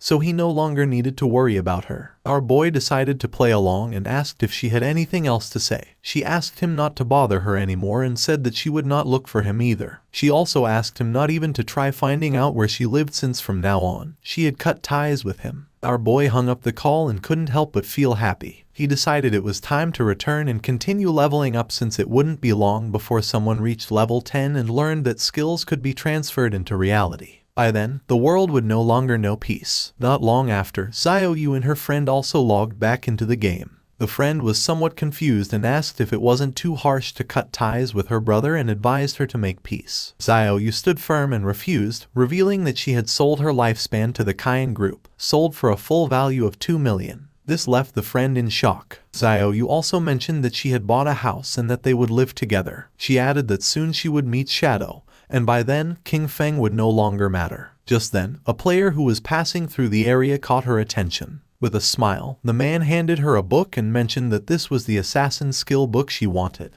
He also reminded her not to forget what she had promised him. With a cheerful expression, she nodded and said that once everything was done, she would indulge his little wishes. Although inwardly she called him a flatterer and thought that once she met Shadow, no one would care about a worthless piece of trash like him. She informed Wang Meng that she had an assassin skill book, a control skill. She asked him to check with Shadow if he needed it, since she could give it to him. A smile spread across her face. According to her, Zhang Wei, that flatterer, was still somewhat useful since he actually had such a good skill book. This skill book would be the red thread between her and Shadow. She would approach Shadow soon, stay quietly by his side, heal him, help him kill enemies and level up with him. She would make sure he felt every bit of her help so that he gradually trusted her so that he saw her as his other half. But when she became strong enough and he no longer served any purpose, she would kill him with her own hands and rip out his eyes, all to avenge her brother Song Fei. But to her surprise, Wang Meng said that Shadow said this skill was trash. He didn't need it. She could keep it and sell it herself for money. A while later, Shadow also logged into the game, and just then, he heard someone fighting a boss that didn't seem ordinary. Following the sound of battle, Qin Feng saw a man carrying a shield fighting against a multi-armed boss. The man started running, but it was in vain since the monster cut him into pieces. Our boy realized that this boss was a golden arachnid, a level 8 gold tier boss. This boss possessed a level 2 anti-stealth ability. That meant that, in front of it, his invisibility would be completely ineffective. The monster began to roar. Qin Feng gathered momentum and came out of his hiding place,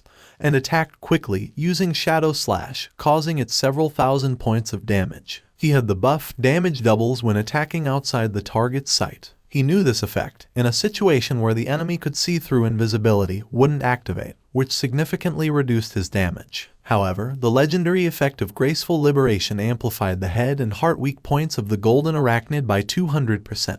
Out of the 9 strikes of Shadow Slash, 3 were judged to have hit the target's weak points, dealing 3 times the weak point damage, which directly made up for the lost damage. It was truly a legendary skill, and he had to thank Xiao Hai for that, as she had helped him find that Faith Temple. A mage was watching the battle. According to her, Shadow's damage was insane since a single skill had reduced Golden Arachnid's health bar by 1/6. King Feng attacked with a venomous throwing knife, which stuck into the monster's head, causing 1,783 points of damage. Venomous throwing knife was still only silver tier, and its damage was already falling behind. He still needed to advance his profession to gain a higher level of invisibility. To King Feng's surprise, the monster lunged at him and prepared to attack. Seeing this, the mage panicked, but King Feng's eyes began to shine with confidence. The monster attacked, but he dodged the attacks without much effort. The mage and her friend were in shock, wondering what kind of speed this was. They noticed it wasn't just the speed. His reaction was incredibly fast, and he seemed to know the boss's attack patterns too well. In terms of speed, he was almost on par with the boss. He dodged each one of its attacks as if he had fought against this boss countless times. In his previous life, he had been with Qin Xiaoyu, and she couldn't even protect herself, much less heal him. Over time, he had developed this skill, since a warrior not only needed to withstand blows, agile movement and evasion skills were also essential. His eyes began to shine with fury, as that was also the reason why he had been able to reach the world top 100 with just an ordinary warrior class. He attacked the boss with a series of slashes, and now its life had dropped to less than half. Our boy became invisible, and thought that compared to special bosses like the Golden Ghost Ship,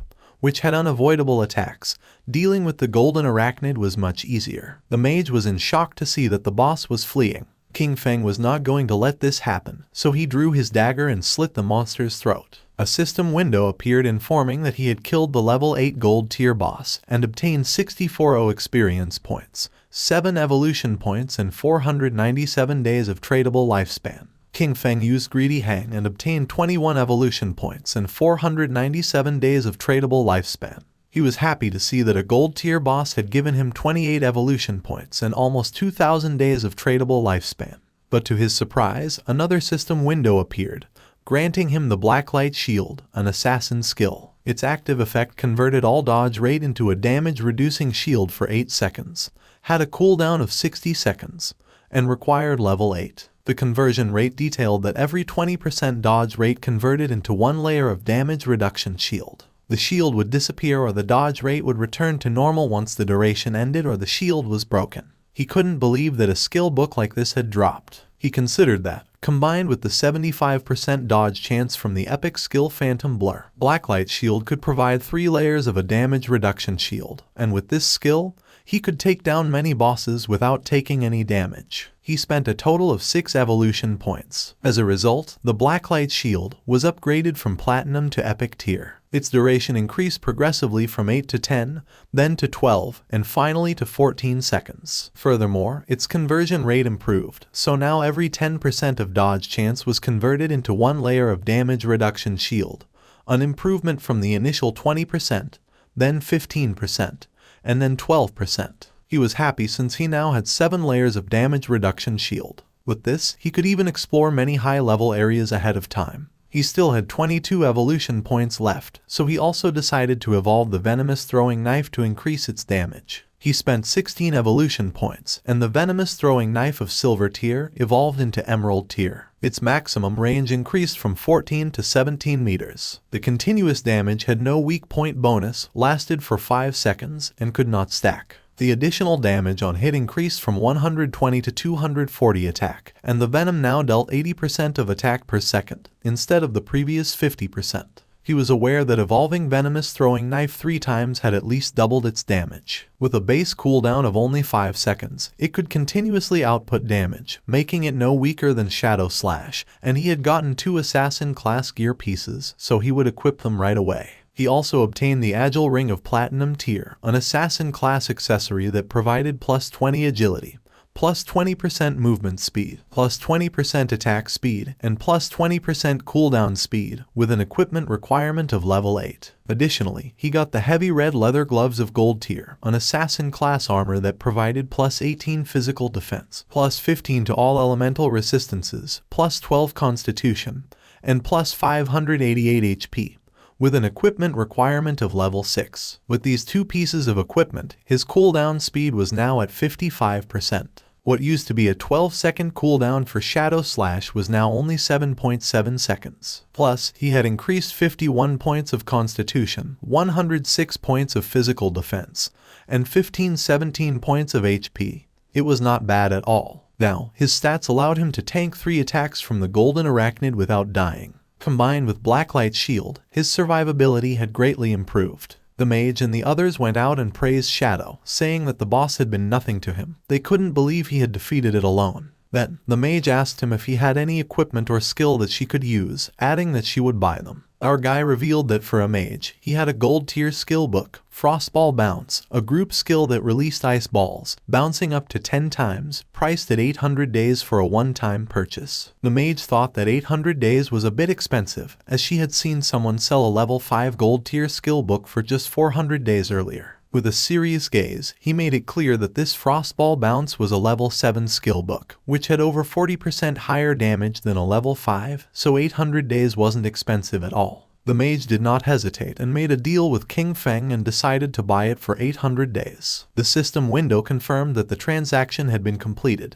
Our boy started to become invisible. At this moment, there was no boss in the initial stages that could threaten him. He decided to go back to the town to post a message, gathering information about the locations of silver and golden tier bosses. This way, he would have a constant flow of bosses to hunt, and his leveling speed would be maximized. Wang Meng informed him that Xiaoyu, the priestess from his team, wanted to send him a skill book. He found it interesting and wondered what kind of skill book it would be. King Feng was somewhat surprised to see that Xiaoyu wanted to send him a skill book. Moreover, it was one of bronze tier. He wondered what it could be, but even so, he decided he should take a look at it. King Feng wasn't stupid at all and knew that now everyone speculated that he had killed Song Fei, and right after that she was trying to send him a skill book. He decided to reject her offer while wondering if she was trying to associate with him or if she was trying to avenge Song Fei, or maybe both things. Wang Meng informed her that Shadow said her skill book was trash, he didn't need it, and she could keep it and sell it for money. King Feng asked Wang Meng to go to the town since he had something to sell him and to prepare some lifespan. With a serious look, Wang Meng decided to ask him a question, and our boy asked what he meant and if he was asking whether he had been the one who killed someone. Then, he revealed that he had been the one who killed them. For King Feng, Wang Meng was his friend, so he knew that during the time Song Fei had been murdered, Shadow had been disconnected the whole time. The motive and timing of the crime matched perfectly. Since Wang Meng had asked this, it meant that the authorities had already deciphered most of it. King Feng asked if Wang Meng was trying to arrest him, as he knew that in 2 hours other players would reach level 10 and the ability to transfer powers to reality would no longer be a secret. He considered it the perfect opportunity to see how the Daxia government would react to this and would take it as a test. King Feng returned to Firefly Town and reunited with Wang Meng and the others. Yu asked if he was really admitting to having killed Song Fei. King Feng nodded. With a smile, Yu mentioned that King Feng was, in fact, the main suspect. However, they also knew that Song Fei and Zhonglai had harbored malicious intentions toward him, and that Dajiang Industries had captured and abused many players, forcing them to work. Strictly speaking, killing those two had been an act of self-defense. King Feng realized that since they couldn't uncover his true identity, they had chosen to maintain a temporary cooperation with him. He reflected that in his previous life, by working with the officials, his record had been spotless. However, this time he had directly killed Song Fei and Zhonglai, which might cause some changes. He was eager to see how much his rebirth could alter that doomed era of games. For now, he considered selling the platinum tier equipment he didn't use. Since they were backed by the authorities, they would accept equipment and skill books of any class, and most importantly, they possessed enough resources for the transaction to be worthwhile. Our boy opened the system window. Upon seeing what it contained, the others couldn't believe that he possessed platinum tier equipment and skill books. They exclaimed in astonishment, wondering if Shadow had just achieved the first kill of a platinum grade boss. However, they immediately dismissed that possibility, as there had been no global announcement about it. Our boy mentioned that his luck had been decent. He had found a few treasure chests, and Xiao Zhu could confirm it. Even he himself had obtained an emerald tier skill book. The mage confirmed that she herself had seen King Feng open that emerald chest. Little Black couldn't help but feel jealous upon noticing that King Feng called her Xiao Zhu, but when it came to her, he simply said you. Our boy decided to call her Little Blackie instead of Little Black, and this made her angry and she asked him to better call her Little Black. Wang Meng let out a sigh, since according to him, people really couldn't be compared with each other. And you felt jealous since it was true that they had barely managed to defeat a silver grade boss, while Shadow casually opened platinum and emerald tier chests. King Feng revealed the prices of the items. The Platinum Grade Archer Skill Book at a fixed price of 2,500 days. The Platinum Grade Berserker Weapon at 1,500 days. The Platinum Grade Mage Skill Book at 3,000 days. And the Gold Equipment and Skill Book package at 8,000 days, including the remaining Platinum Equipment and Skill Books, which totaled 25 items. He offered a discount, setting the total price at 16,000 days. Wang Meng was in shock and asked Enyu to pay whatever he said. Then he asked if she wasn't going to try bargaining. With a smile, she mentioned that she thought the price was quite fair. She would also include what Xiao Zhu and Wang Meng owed her from before in the deal. The transaction was completed and King Feng praised her, calling her a true heroine, direct and decisive. Deep down, King Feng knew that once the tradable lifespan exceeded 10,000 days, the unit would change to years. 60 years converted to days were approximately 22,000 days. At the current exchange rate, that equaled 400 million in cash. Even for the officials of Jianghai City, it was a huge expense, but the benefits for them far outweighed the money. After all, with this batch of equipment and skill books, many teams under the tutelage of Jianghai City officials could develop ahead of schedule. He was aware that the stronger the authorities became, the more unnecessary problems could be avoided in the future, and they could even gain an advantage in international confrontations. Enyu informed King Feng that several players had been imprisoned at Dajiang Industries. They were planning a rescue mission and asked if he wanted to join them. King Feng felt somewhat confused since he didn't know whether the authorities were trying to recruit him or just trying to whitewash the fact that he had killed Song Fei. He said he wouldn't go but that he could tell them something in advance. Their suspicions were correct. He had indeed used game skills to kill those two, leaving everyone in shock. King Feng made it clear that, while in the game they reach level 10, they could consume lifespan to extract skills from the game into reality. Enyu realized that for this reason, Dajiang Industries was also buying lifespan at that time. Once their people reached level 10 and extracted skills from the game, their rescue mission would face even greater resistance. King Feng was glad that she had understood and decided it was time to leave. Not long after, he transformed into Shadow and disappeared from the place. With a serious look, Enyu gave Wang Meng the order. From that moment on, they should level up separately. She explained that their 6-person team already had high levels, and when they stayed together, they defeated small monsters with a single blow due to excessive damage. However, if they separated, each leading a team, they could greatly improve their overall leveling efficiency. Wang Meng nodded his head, and Enyu mentioned that everyone should reach level 10 first. Then, she told him to log off for a moment to report that intel. 2 players who were in the town noticed that Shadow was setting up a stall again, but this time he wasn't selling, he was buying. A system window appeared and announced that Shadow was buying silver boss coordinates for 30 days. And gold boss coordinates for 100 days. Upon seeing this, one of the men nearby couldn't help but smile. He approached our boy and informed him that his young lady had said that as long as he was willing to help her level up, she would give him 300 million, plus shares in Dajiang Industries. The man added that such an opportunity rarely came along in life and advised him to take advantage of it. The other players noticed that the man still hadn't disconnected. He probably didn't know that Shadow had killed Song Fei and the young woman from Dajiang Industries in real life. Some couldn't believe that the girl from Dajiang Industries had also been eliminated. They had seen that girl and thought it was a waste. The man's face filled with rage as he remembered that the girl had brought it upon herself. She had initially planned to capture Shadow in real life to force him to do illegal work, but she was killed on the spot. With a shock, he realized that Zhonglai was dead. He recalled how, at first, Zhonglai had offered 10 million for Shadow to help her level up. Shadow refused, so he, seeing the money, rushed to help her. He thought he could get a huge payment of 5 million, but when it came time to collect the money in real life, they knocked him out. When he woke up, he found himself locked in an unknown basement. They whipped and abused him every day, forcing him to earn lifespan for them in the game and lure more people in. He never expected that Zhonglai had already been killed by Shadow. With a bitter laugh, he thought that hateful woman got what she deserved with a good death. He used to mock Shadow for being stupid, but it turned out the real fool was him. Upon seeing his expression, King Feng realized that he must have helped her tie up quite a few people. The man got nervous and refused, then mentioned that he had been forced to do it and decided to leave. King Feng knew this guy was trash and decided to let the officers take care of him. Two players approached King Feng and revealed that they had the coordinates for a silver boss, offering them for 30 days,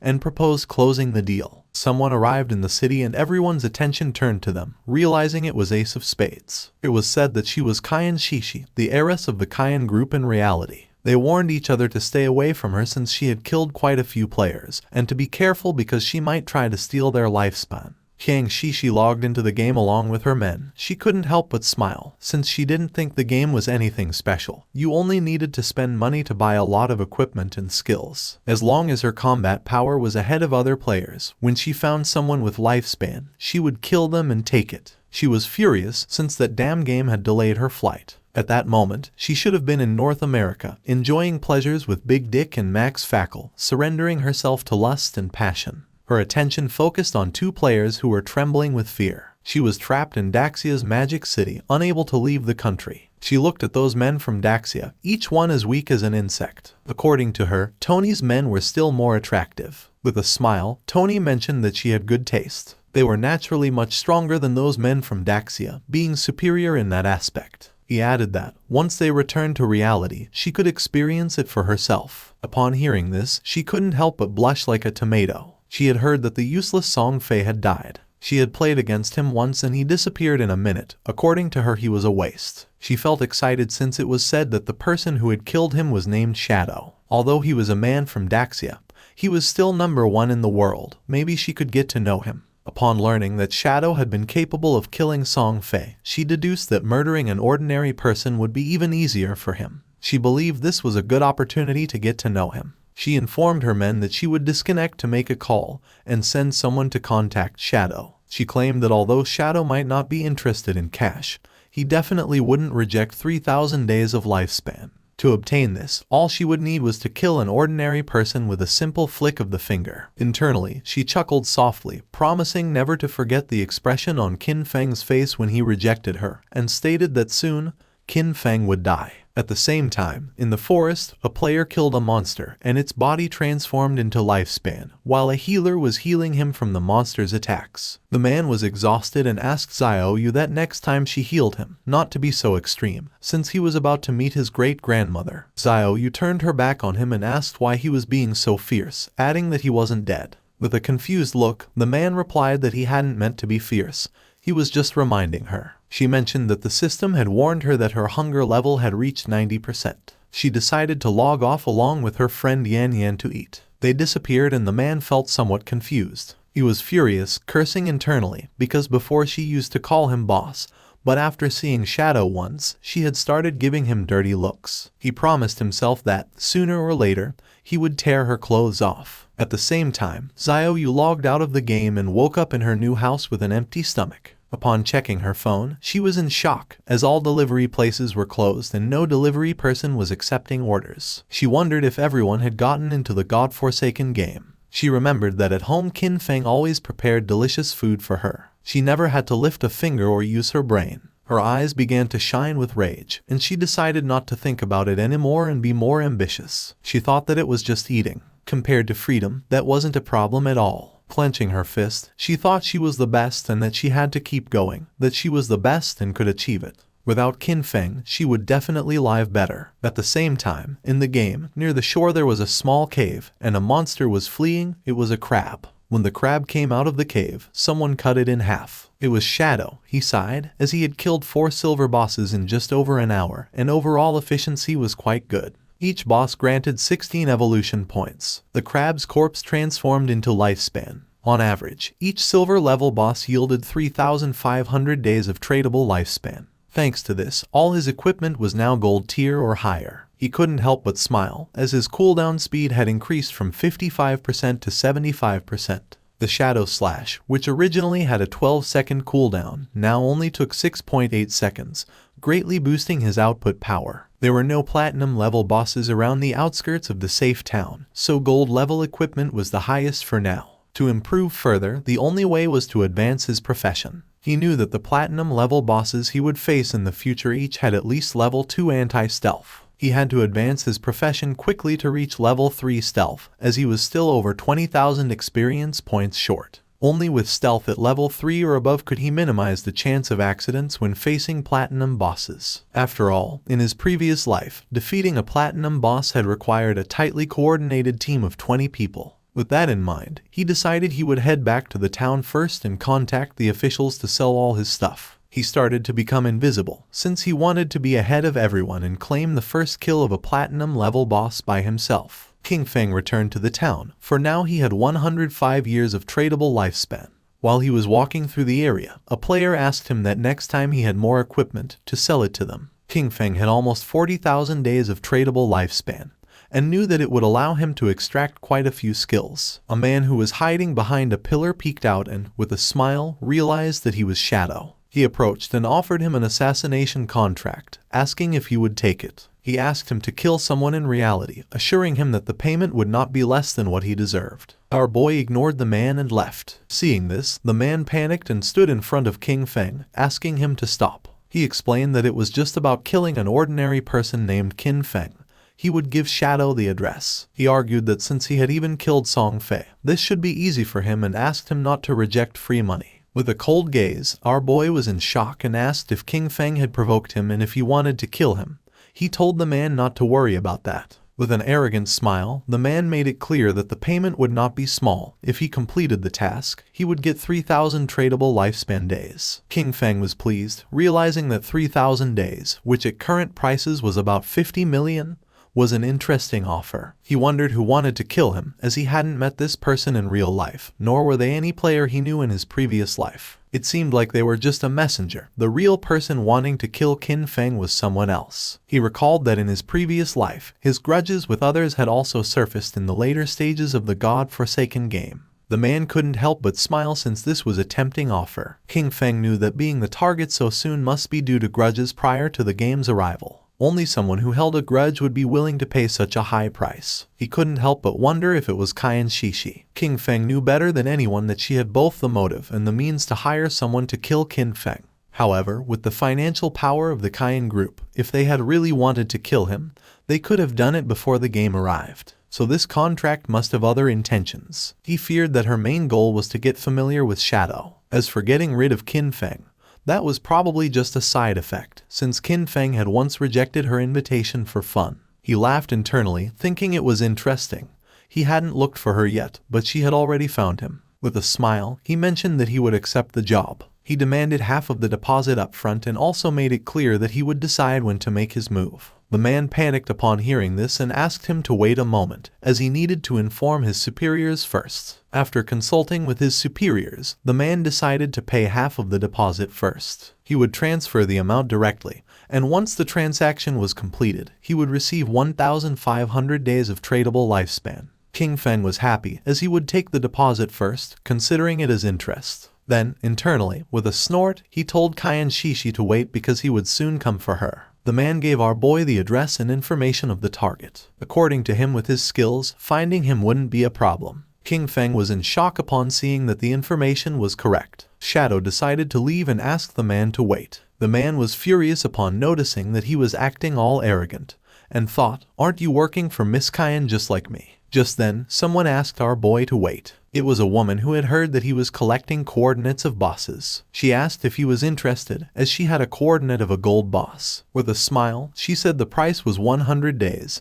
He could pay after seeing the boss. King Feng thought this was good and decided to go with her. The woman asked him to follow her, and mentioned that the place was a bit far north of the city. King Feng asked what the name of the boss was, and the woman said it was called the Plague Enveloper. Upon noticing that she knew the name of the boss, he asked if she had really seen it. She didn't know if he could handle it alone and if he wanted to take a healer, warning that the boss had area toxic damage. Our guy refused and decided to go without a healer. King Feng was aware that the Plague Enveloper was indeed a golden level boss. This boss had a poisonous aura. As long as one stayed within its range, they would continuously lose health every second. Therefore, to deal with this boss, one had to kill it as fast as possible. For him, at that moment, it was just a matter of using a few skills. Not long after, the woman took King Feng to a cave and mentioned that the boss was inside. She added that her team had eliminated all the monsters, but they had not been able to defeat the boss. She decided to guide Shadow inside. They entered the cave and the woman began to point at a tree which was in the middle of a swamp full of poisonous aura, and revealed that there was the boss. Seeing that she hadn't deceived him, King Feng decided to give her the lifespan, and a system window appeared confirming that the transaction had been successful. He had traded 100 days of tradable lifespan. He remembered that this kind of poison damage could be evaded. In this case, his Ghost Blur's 75% evasion would be really useful. With her face full of sweat, the woman mentioned that there was something she needed to remind him. In reality, it was a trap. As soon as he started fighting, someone would come to kill him. She remembered that they had level 2 anti-stealth items. For King Feng this didn't matter much, but the woman revealed that they had told her to pretend to stop them as part of the plan and to use that opportunity to get close to him. In the end, they wanted her to find a way to discover his real-life information. Our boy began staring at her. He was disappointed upon seeing their plan. The woman blushed and, with a nervous expression, said that she had also been forced. She wanted to tell him the truth so he could go after the one behind everything. Since they were blackmailing her in real life, she wished for their death as much as he did. When King Feng asked who was forcing her, she revealed that it was Dongfeng Xian. She explained that in the game, his ID was Xianian, and he said that King Feng had killed him once. Upon hearing this, our guy couldn't help but wonder if it was Dongfeng Xian, the one who had first tried to steal his Golden Ghost ship boss. The same guy later sent him a skill book asking for forgiveness. The woman panicked and remembered that he had been able to kill Song Fei, so she believed he could also take down Dongfeng Xian. She was putting all her cards on the table with him and begged him not to betray her. The best thing, she emphasized, would be for him to eliminate Dongfeng Xian or else she would be doomed. According to King Feng, they had really come up with a childish plan. He had never heard of that guy in his past life and considered that he was probably eliminated early. King Feng decided to start by killing the boss, since he knew he could massacre a passing dog. King Feng became invisible and jumped off the cliff, asking her to go along with their plan. She should let her people get close, and he promised to take care of the rest. The woman panicked and thought everything was lost. They were doomed. According to her, Shadow was surely going to die. She remembered that previously Dongfeng Xian had led 3 teams, 18 people in total, to fight against that boss, but they had been annihilated in half a minute. While King Feng was descending upon the boss, she revealed that the continuous poison damage was too high. They hadn't even managed to reduce the boss's health by 5%. No matter how strong that Shadow was, when facing indiscriminate poison attacks, death would be the only outcome. Therefore, they had to find a way to escape. King Feng first used Blessed Release, and while the boss was preparing to attack, our boy activated the Weakness Amplification effect, and then the Throat Slash effect. His eyes began to shine with determination. King Feng attacked quickly, taking several thousand HP points from the boss. In an instant, its HP bar dropped to less than half. The woman was in shock, since she realized that a single skill had annihilated 2/3 of the HP of the gold tier boss, inflicting more than 80,000 points of damage. She wondered if King Feng was even human. Our boy disappeared and appeared behind her. Luckily for him, the active effect of Blessed Release had a 25-second cooldown.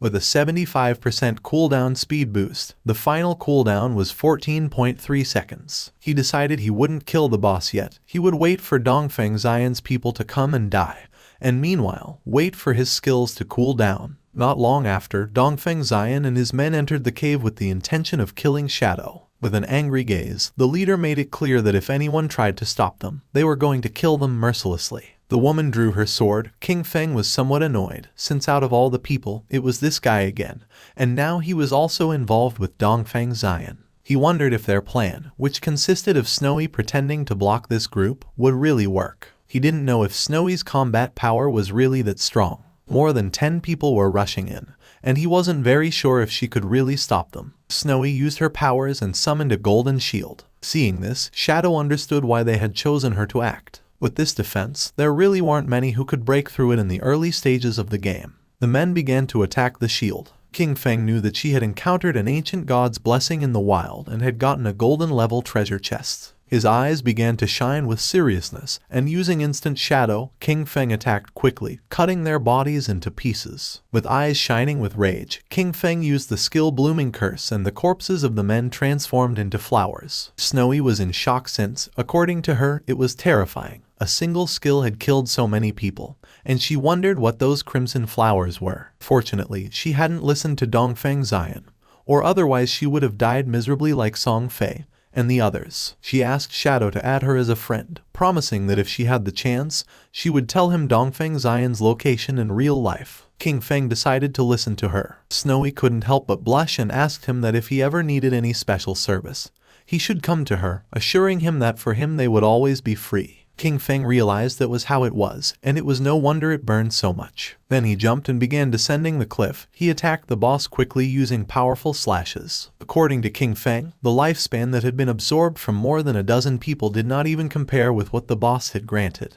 He remembered that after all that, instead of dedicating themselves to farming safely, they went out to cause trouble, and therefore deserved to die. He turned around towards Snowy and asked if there was any problem. She said no and decided to leave. King Feng used Greedy Hand and felt happy, since it had been a long time since he had seen an assassin's skill book. Finally, another one had appeared. This skill book was called Darkest Hour of Platinum Level. It was an assassin-type skill that unleashed a burst of dark light from his blade, blinding all enemies within range. It had a cooldown of 60 seconds, required level 10, a range of 20 meters, and a base duration of 10 seconds. The higher the target's spirit stat, the shorter the duration. King Feng clenched his fist and decided to learn it. He unsheathed his dagger as he knew that as long as he blinded the enemy, he could still trigger double damage even if he wasn't in stealth. With this, no matter how high the boss's anti-stealth level was, it wouldn't affect his damage output. This dagger was the Plague Blade. It was an assassin-type weapon that granted 216 attack points and 42 agility points. Furthermore, it increased the weak point attack multiplier by 0.3. The equipment requirement was level 10, and all of its attacks inflicted a poison that detonated after 3 seconds, dealing 50% of the original attack's damage. King Feng decided to leave the cave, as he considered it had been another excellent and profitable day. He had already accumulated 98 evolution points and would soon be able to evolve his epic grade Greedy Hand to legendary. He left the cave and the small monsters were frightened. He realized that he only needed a little more than 10,000 EXP for his class advancement, so he decided to go farm monsters directly. King Feng began to massacre all the monsters he saw, causing the others to start fleeing in terror. But King Feng was not going to let this happen, so in the blink of an eye, he finished them all. He couldn't help but smile since he could finally advance his class. Golden energy appeared around his body, and a system notification informed him that his shadow class had advanced. His current tier changed from tier 0 to tier 1. The class attribute bonuses also increased. Strength went from 3 to 9, Constitution from 3 to 9, Agility from 8 to 24, and Spirit from 5 to 15. His class passive 1 now doubled stealth duration and, as a new feature, allowed him to use stealth skills while in stealth mode. Class passive 2 increased his stealth level from +1 to +2. Finally, class passive 3 improved his damage when attacking from outside the enemy's line of sight, increasing it from double to triple. Our boy started to look at his hand as he realized that with the class advancement to tier 1, the attribute bonuses had tripled. He understood that he could even activate stealth while already in stealth, which meant, as long as his cooldowns were short enough, he could stay permanently hidden. Not only that, the damage dealt from attacks launched outside the enemy's line of sight had increased from double to triple. He mused that this was just tier 1, no wonder it was the strongest stealth class. At that moment, the system announced that there were already 7 players who had reached level 10 in Zhonghai City. It also informed that the teleportation matrix to the abandoned Divine Continent would be activated in 10 minutes, and urged players who met the requirements to prepare to depart. A table appeared, showing Shadow in first place, followed in second place by Grey Rose. In third place were Snowy Day, Black Elf Doll Lai Zai, and Wang Meng. Finally, in fourth place were Huaiyu and Yu Han. King Feng noticed that it was already 8:30 p.m. He had not expected so many players in Zhonghai City to have reached level 10. The ranking table was full of familiar faces, and he remembered that the last time, at the same hour, that table had been completely occupied by foreign players. His eyes began to shine with seriousness upon realizing that the impact of having sold so much equipment and skill books had begun to manifest. He thought that maybe the world order from the previous time would change, and he was really hoping it would. In reality, it was already night, and the police had arrested several men. One of them reported that all main members of the Dajiang Industrial Criminal Group had been arrested. However, he added that 3 key members were still inside the game, with their bodies in a state of non-existence, which made their capture impossible. They were waiting for further instructions from the commander. The commander praised his comrades for their good work and ordered them to inform Manhwa, assigning them the task of finding a way to force the suspects to disconnect. He told his companion that this method was effective, since even if the criminals hid in safe towns where they could not be attacked, their bodies would still feel hunger in reality. He nodded and mentioned that when they got hungry, they would have to disconnect to eat, and as soon as they disconnected,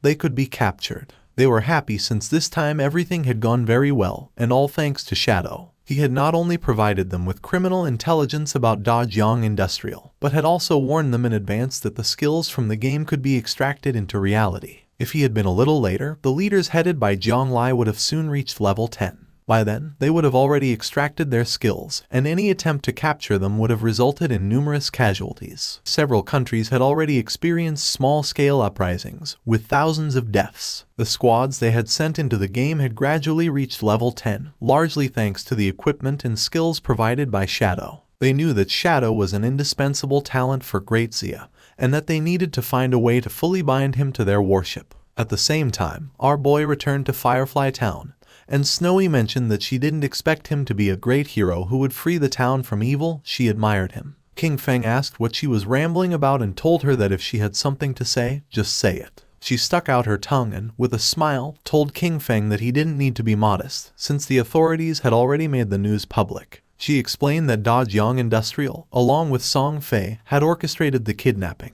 detention and murder of players, and that the reason he had to kill Song Fei and Zhang Lai was under official orders. King Feng remained silent. He could not believe that the authorities were clearing his name, and he could not help but think that, surely, they were doing it to facilitate future cooperation with him. When King Feng asked if she had already discovered Dongfeng Xian's location in the real world, she mentioned that he had not yet disconnected and asked him to wait a little longer, assuring him that she would send him the information as soon as she obtained it. King Feng began to walk through the city. He considered that everything else could wait. The urgent task was to head first to the Divine Abandoned Continent. He noticed that quite a few people were already using the teleportation arrays of the town.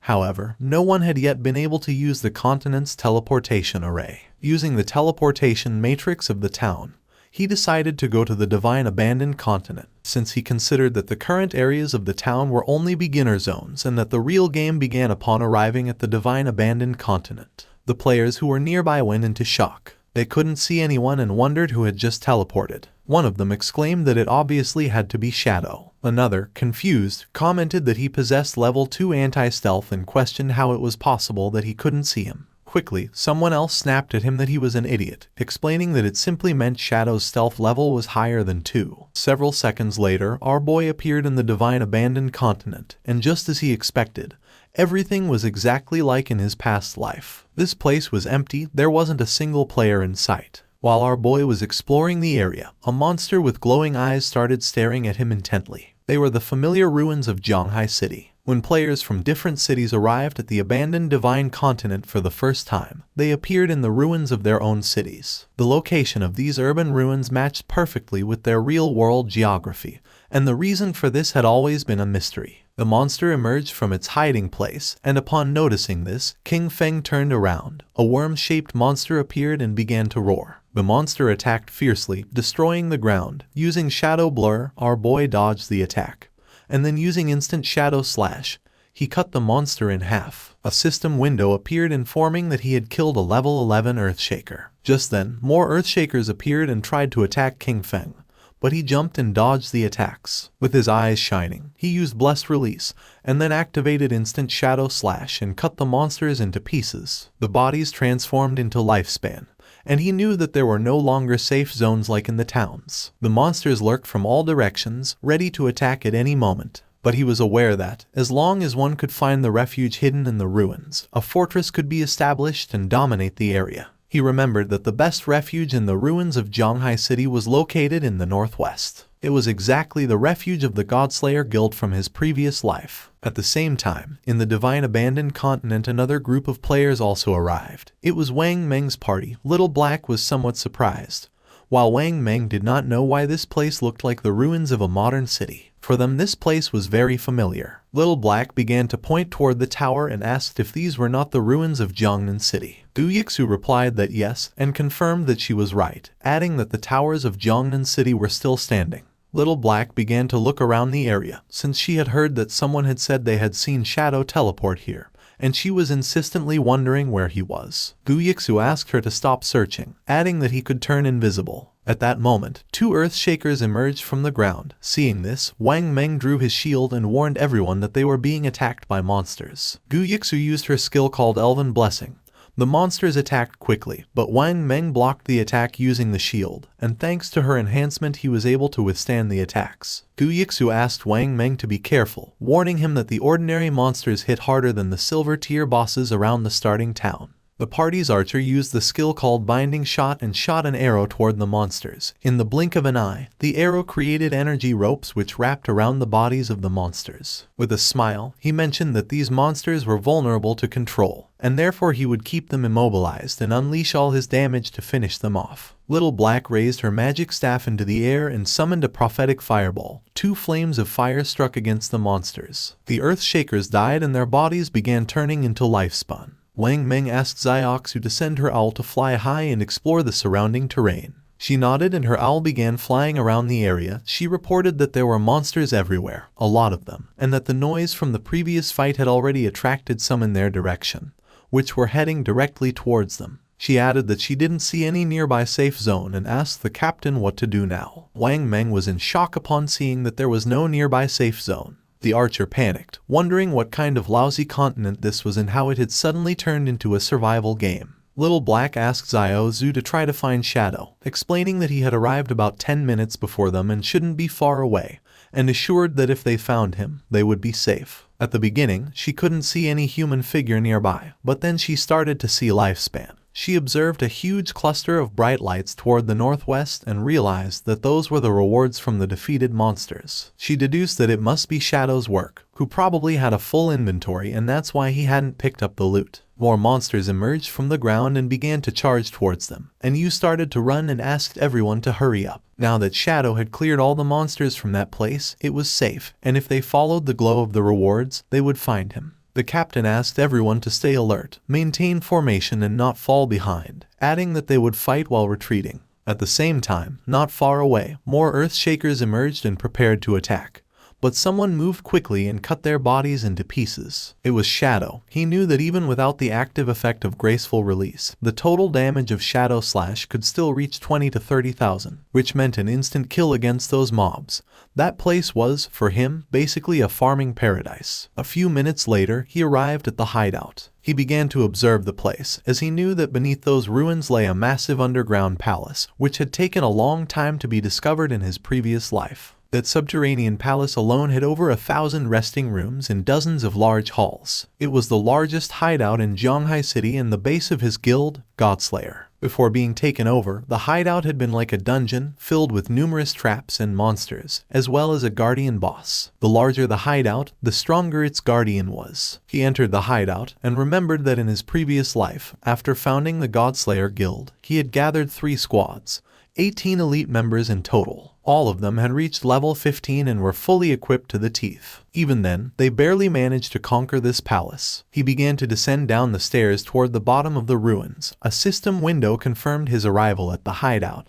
This place was full of monsters and was known as the Land of Soul Purification. His eyes began to shine with confidence since he knew that being alone he was going to be able to conquer this place. A system window appeared informing that if he defeated the area guardian, he could claim ownership of that region. The monster's attention fixed on King Feng, and they all lunged at him. Our boy remained calm and drew his dagger, realizing he was facing a level 12 gold tier mob, an elemental spirit. Just before the monsters could attack, King Feng used his skill called Darkest Hour, and then used Shadow Slash and massacred the monsters in the blink of an eye. King Feng began to move quickly and started cutting into pieces all the monsters he encountered, making their bodies turn into lifespan. He could not help but feel joyful since, as long as the enemies were blinded, all his attacks would receive a damage increase. Even his basic attacks were enough to finish off those level 12 monsters in one hit. Despite the fact that the 15 monsters in the hall had been eliminated, the soul cleansing grounds, however, still contained dozens of halls and thousands of small rooms. A slight smile appeared on his face. It was, indeed, a massive task. He began to carefully observe the lifespan,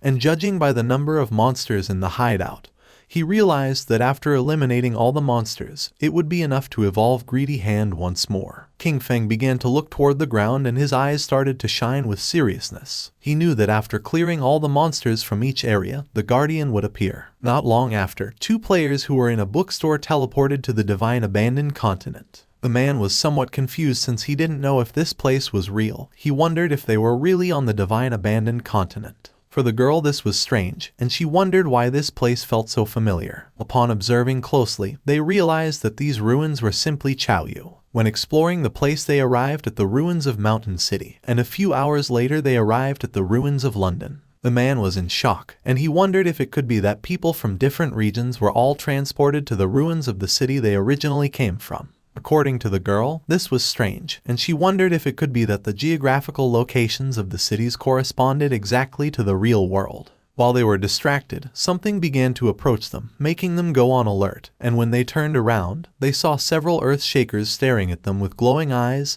They panicked and decided to flee. The monsters began to attack and they began to flee the area. At the same time in the Zhonghai ruins the ground was filled with lifespan, and not far away were Wang Meng and his team hidden under some rubble. Wang Meng stuck out his head and, seeing that there were no monsters nearby, suggested that they first take a moment to recover. And you couldn't help but blush since for her shadow was impressive. She had believed that they were strong enough, but in the end, they could only cower trembling under the shadow of the boss. Wang Meng coughed and asked her to watch her words. She felt somewhat confused and asked if that wasn't an accurate description. Little Black stuck out her head and mentioned that, fortunately, Shadow had cleared that area, since otherwise, with so many monsters, they probably all would have died. She added that she was a little curious about where exactly they would reappear if they died in this place. While Gyixu was controlling the owl to explore the area, Wang Meng reached out to Yu and suggested that the six of them should postpone exploration for the moment, proposing that they wait until all members of their team reached level 10 before moving forward together. She nodded her head.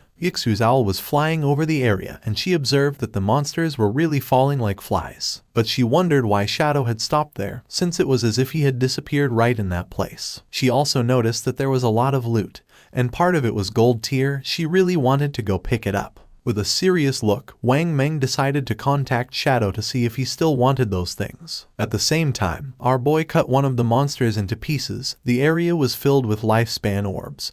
He felt relieved, as he had finally cleared all the mobs. He had cleaned more than 40 halls and more than 1,000 small rooms, taking down over 400 monsters. He had also defeated 4 bronze tier bosses and 2 silver tier ones, which had granted him more than 80,000 experience points and had raised his evolution points to an impressive 205. He began to walk, knowing that he only needed 5 points to evolve Greedy Hand. Wang Meng contacted Shadow and mentioned that they had noticed he had left some loot from the monsters he had killed, and proposed if they could collect it and pay him in lifespan according to its value. Upon hearing this, our boy realized that it seemed Wang Meng and his official squad had also arrived. He did not refuse and decided to let them collect the loot, adding that he would contact them later as he had a batch of equipment to sell. Wang Meng thanked him and said they would wait for him at coordinates 89,554, 66,666 inside the ruins shelter. At that moment, electricity began to manifest. King Feng's attention was fixed on it. It began to move quickly toward our boy. King Feng realized that the Guardian had appeared. A knight made of electricity appeared in front of him called Soul Purifier of Tier Platinum. According to the system window, its description indicated that it was the guardian of the Soul Purifier's domain, and that by defeating it, he would become the master of the Soul Purifier's domain.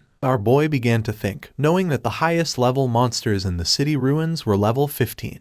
This soul purifier, Faisal, was already the highest level monster within the city ruins and also the highest grade boss. If he remembered correctly, this boss had a total of 750,000 HP and 3 phases. Using instant shadow slash, King Feng decided to take the first step and attack, but the attack didn't have much effect. King Feng attacked using throat slash. This time the attack took a bit of HP from the boss. It raised its hand and summoned a spear of electricity. A rain of spears began to descend from the sky towards Shadow, but he started moving quickly and dodged the attacks. While dodging the attacks, he realized that if he were hit by those lightning attacks, with his current defense and lightning resistance, death was certain. He knew that any skill or attack from a platinum level boss or higher had hit correction. With his current evasion rate of 75%, normal monsters only had about a 25% chance to hit him, but the Soul Purifier's attacks hit him with at least a 50% probability. However, his agility attribute had already reached 182 points, and at maximum speed, his running speed exceeded 40 meters per second.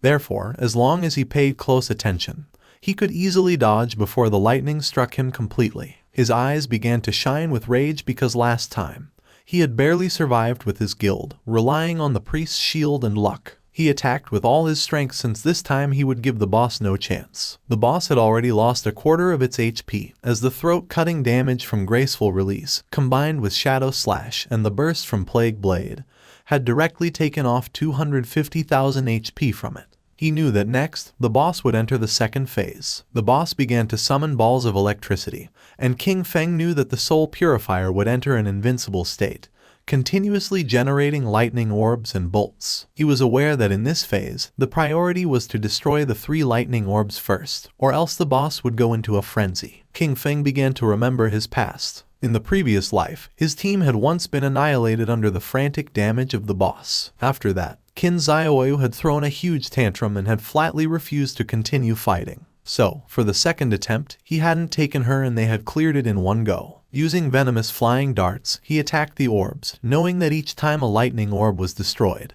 it would receive corresponding damage, and that once all 3 orbs were destroyed, it would enter the third phase. King Feng threw another dart, which hit the third orb, causing the boss's HP to drop below half. Its eyes began to shine with rage. It extended its hand and electricity started spreading through the area. King Feng remained calm because he knew that in the third phase, the Spirit Purifier continuously unleashed wide-area lightning attacks. He remembered that last time, the guild had equipped all participating members with full sets of lightning resistance gear in addition to 4 priest and healing shields, barely managing to survive it. King Feng jumped and a barrier appeared around his body, since this time there was no need for all that trouble. He used Graceful Release and Black Light Shield. With the continuous lightning on the ground, he decided to attack from the air. Upon noticing that there were continuous lightning strikes on the ground, he decided to attack from the air. King Feng used Graceful Release and the Black Light Shield, then his eyes began to shine with determination. Using Shadow Slash, our boy attacked quickly, cutting off the boss's head. After defeating it, King Feng landed on the ground. A system window notified that he had killed the Soul Cleanser Faisal of Platinum tier. As a reward, he reached level 11. His 4 main attributes increased by 4 points and he obtained 10 free attribute points. Additionally, he gained 20 evolution points and 1,520 days of tradable lifespan.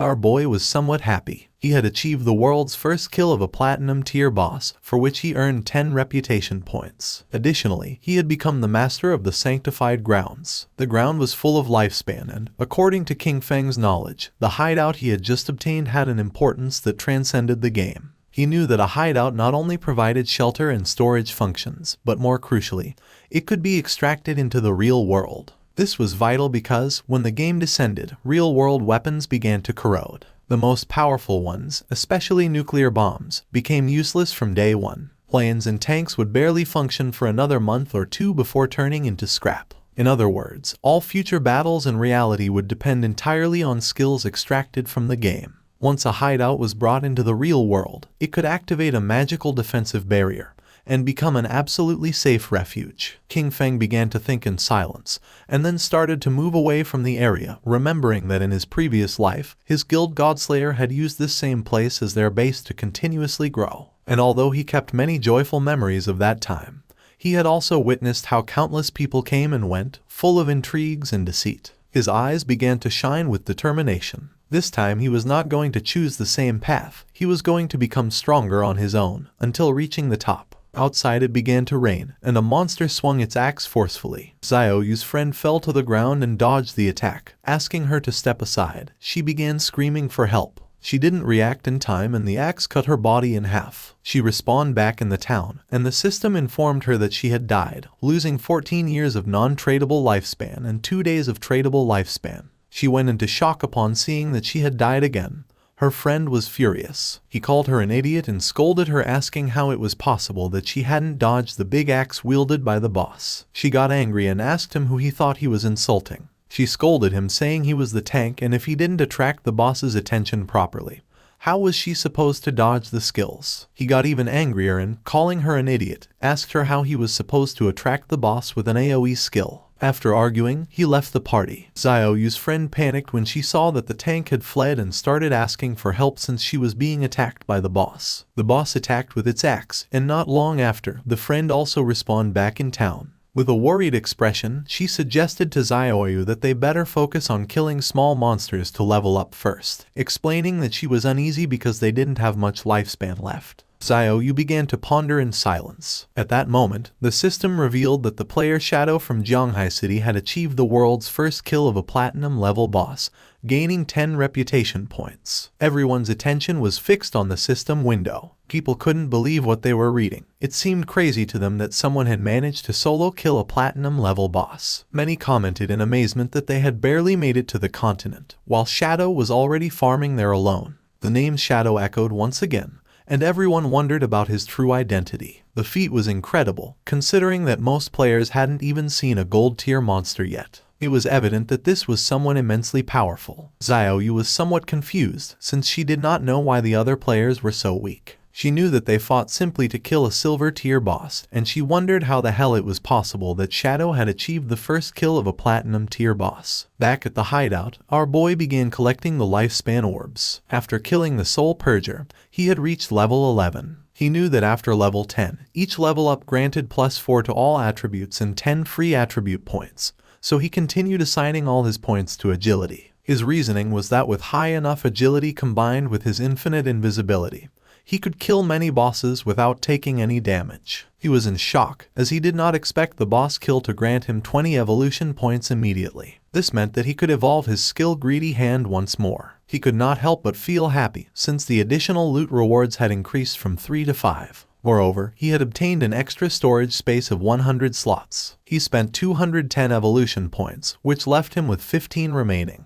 As a result, his Greedy Hand skill evolved from epic to legendary. The assassin skill now granted a 500% chance to get an extra loot reward, and that extra loot had a 100% chance to increase by 1 tier. Additionally, he gained a new passive effect, 100 slots of greedy space for item storage. King Feng decided to use his legendary tier Greedy Hand skill to collect the loot, and as a result, he obtained 5 extra loot drops. Additionally, he gained 100 evolution points, bringing his total to 115 remaining points. While observing the system window, King Feng noticed that 2 pieces of assassin gear and a book of assassin skills had dropped. However, since his level was still not high enough to use them, he decided to store them for the moment in the safe house warehouse. King Feng summoned a devout believer and gave it the order to collect all the loot from the palace and pile it up. The devout believer got to work. King Feng was happy because he knew that the 115 evolution points he had left could be used to upgrade those skills that had not yet reached the epic level. He consumed 42 evolution points to evolve Shadow Stealth 3 times to epic level. As a result, its stealth duration increased from 36 to 60 seconds. The attack that broke the stealth now dealt 300-500 damage, and its cooldown was reduced from 22 to 15 seconds. Next, he used 34 evolution points to evolve Backstab Enhancement twice, bringing it to epic level, and increasing its backstab damage bonus from 50% to 75%. He then consumed 6 evolution points to evolve Darkest Moment through Platinum, Emerald, and Diamond to reach Epic. The ability now unleashed a burst of dark light that blinded all enemies within its expanded range of 50 meters. Its base duration increased to 16 seconds, though it would be shorter against targets with a higher spirit attribute. Finally, he spent 33 evolution points to evolve Bloom Curse 3 times to the legendary level. The skill could now be used on player corpses within 60 seconds of their death and gain new effects. It could simultaneously absorb 50% of the target's remaining non-tradable lifespan, and also absorb scattered non-tradable lifespan light spheres. Any corpse drained by Bloom Curse would cease to exist. His eyes widened in surprise upon realizing it could absorb the non-tradable lifespan orbs. He remembered that in many high-level areas and in the rage zones of special bosses, the lifespan was depleted at a speed hundreds or thousands of times faster, and this consumption affected first the non-tradable lifespan. Snowy contacted King Feng and congratulated him on the first kill of the platinum-level boss. She also revealed that she had good news. The Eastern Sage had just logged off. She mentioned that she had heard that his clan was gathering at the Jiangnan Hotel, and apparently, they had bought a large amount of lifespan with the intention of turning it into combat power within the game. While the devout believer was piling up the loot, King Feng praised her. However, she replied that there was no need to thank her, since that was what she was supposed to do. She revealed that he had to defeat Eastern Sage without fail, or else she would be doomed. King Feng asked her not to worry and began storing the loot. He realized that all the items fit and he still had half of the space left. Thinking about how truly useful the 100-slot backpack was, he decided to go look for Wang Meng and sell everything to them. Upon seeing that Shadow had returned, Anyu's and Little Black's eyes widened with joy. Anyu got excited and started running toward him. But just before she could give him a hug, King Feng stopped her with his hand and got straight to the point. He made it clear that, as usual, he set the price and if they didn't accept it, they could pass. He explained that more than 30 items were common grade and bronze junk, so he would give them a discount, a single price of 950 days of lifespan. With the mark of King Feng's hand on her face, and with a smile, Anyu mentioned that she agreed. They had already calculated the value of the items they collected earlier, which was approximately 1,000 days, so to simplify everything, they would give 2,000 days for the entire batch. King Feng felt somewhat confused and mentioned that this batch consisted of silver level, gold level, and platinum level items, with a total value reaching 18,000 days of tradable lifespan. She opened the system window and, while browsing through the contents, was visibly surprised. She couldn't believe there was platinum-level equipment. She herself only had one piece of gold-level equipment and thought that only a true boss would be willing to sell items of that caliber. Excitedly, she realized this would undoubtedly accelerate Zhonghai City's development,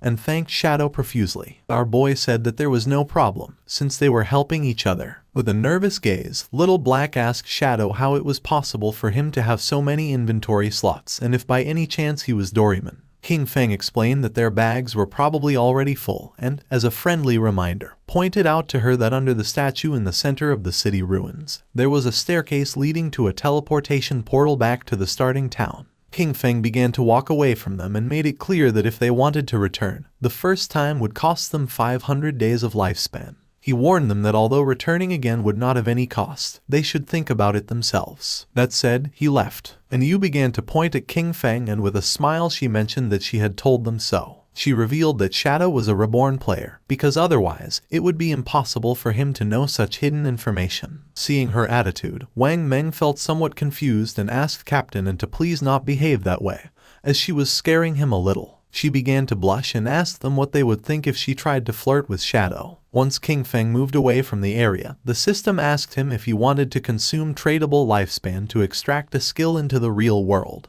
He decided to activate the level synchronization and class advancement synchronization. The system informed that he had consumed 27,000 days of lifespan, and that the level synchronization and class advancement synchronization were completed. King Feng felt excited, as the next step was the extraction of skills. He remembered that he had previously extracted Shadow Meld, but it was only at level 1. This time, he not only planned to raise the level of Shadow Meld in reality, but also to extract even more skills. He consumed 1,946 days to improve Shadow Meld to level 10. Then, he extracted a series of skills: Backstab Enhancement for 900 days, Greedy Hand for 1000, Shadow Flash Slash for 3200, Ghost Blur for 5366, Curse of Blooming for 16,099, and Blacklight Shield for 11,313. Once the synchronization of the extraction was completed, he had 7,480 days of tradable lifespan left. Finally, he invested 3,600 days in extracting the Boots of Concealment of gold grade and another 3,394 days in the Pendant of the Devout,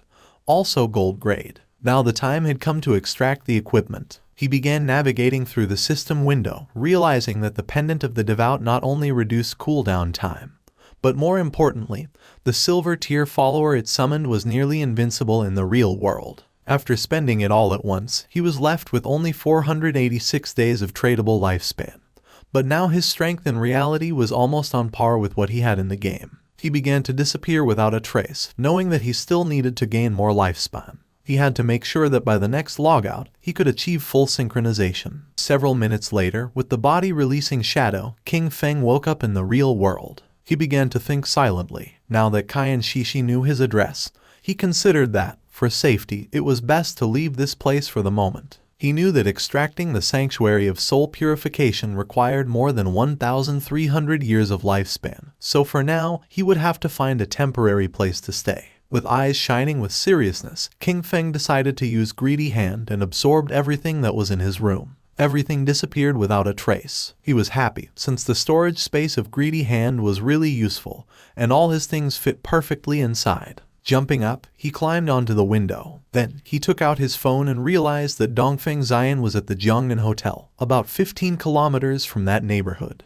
He began to look toward the ground and then, making himself invisible, descended from his apartment to the ground. He calculated that, at his current speed, he could get there in 10 minutes. Our boy began to move quickly through the night toward the Jiangnan Hotel. Several minutes later, he arrived at the place. Inside there were several men having dinner, and one of them mentioned that, given the current situation, the various skills and the lifespan of the game could affect the real world. He considered this a great opportunity for his Dongfeng family and praised Zioner for having done a good job by initially establishing a faction within the game. With a smile, Zioner replied that everything was what he should do. With a cheerful look, the grandfather said that he was very pleased with Zioner's progress. He explained that this time they had bought a large amount of exchangeable lifespan, all in order to acquire equipment and skill books. The goal was for the main members of their family to reach level 10 as quickly as possible, thus gaining an initial advantage to then use it and expand the family's influence in the real world. With this dual development, their Dongfeng family would surely become a dominant power, and even the dream of establishing a millennial family and dynasty would cease to be just a dream. Zioner began staring silently at his grandfather, and then his eyes began to shine with malice. In his mind, he thought with contempt about that damn old relic,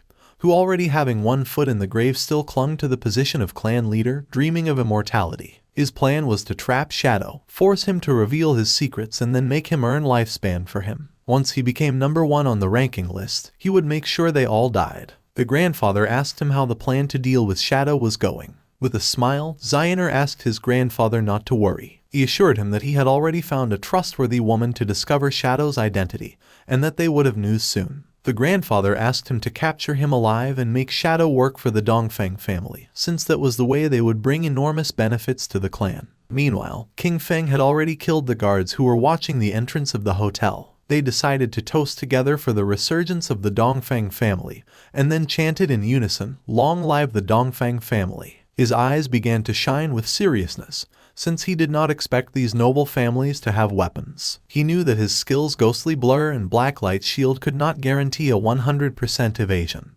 and furthermore, he had not extracted any armor into the real world. He was aware that if a bullet hit him in the heart or head, it would mean instant death without a doubt. Considering that it was better to be cautious, he extended his hand and using his faithful pendant summoned one of the followers, a devout faithful, equipped with sharp claws for melee combat, and green flames for ranged attacks. Our boy gave the order to it to go in and leave no one alive. He knew that, being a silver-level boss, the devout faithful had strong resistance to damage and that, even against firearms, it could withstand quite some time. While everyone was distracted, the devout faithful opened the door, it started roaring, and upon seeing this, everyone panicked since they didn't know where this monster had come from. With its eyes shining, it began to charge towards them. Seeing this, with a serious gaze, Zioner stood up and began to point at the monster, causing the guards to aim at it with their guns. He could not believe that it was a monster from the game and quickly ordered them to shoot. The bullets impacted against its head, but they did not have much effect. It swung its arm forcefully, killing one of the guards. It stabbed its sharp claw into the chest of the other guard. While it was attacking the guests, Zioner couldn't help but sweat and feel fear. The monster began to attack his grandfather, who panicked and started calling for help. Without losing a second, instead of helping, Zioner started running. He did not look back, knowing that he had to get out of here quickly, because as long as he managed to escape and enter the game, he would be safe. His eyes were full of fear, and he thought that as long as he managed to reach level 10 in the game, extract his skills into the real world and then return, nothing could threaten him. At that moment, he saw King Feng standing at the entrance of the hotel, and just before he could take another breath, our boy attacked quickly, making Zioner's head fly through the air. While blood was emerging from his neck, King Feng turned his back and began to walk away. Zioner's eyes were full of confusion. He did not know what was happening. Not long after, flowers began to emerge from his body. King Feng began to observe them carefully, and the system revealed to him that he had absorbed 27,000 days of tradable lifespan and 482 years of non-tradable lifespan. His eyes began to shine with joy, as it had been a truly great loot. Zioner's corpse turned into flowers, and King Feng was happy, since this time, the skill blooming curse had truly proven its worth. It had not only erased all corpses and traces of blood, but also extracted every last drop of lifespan from Zioner. As a result, his non-tradable lifespan had accumulated up to 2,327 years. Thanks to this, he would no longer feel so much pressure in the future when entering the rage zones. Not long after, someone shouted alarmed, urging others to call the police, as gunshots and screams had just been heard coming from the private room. King Feng became serious, and just at that moment, several police officers began to run toward the room, remembering that this was the room where the Dongfeng family was having their meeting.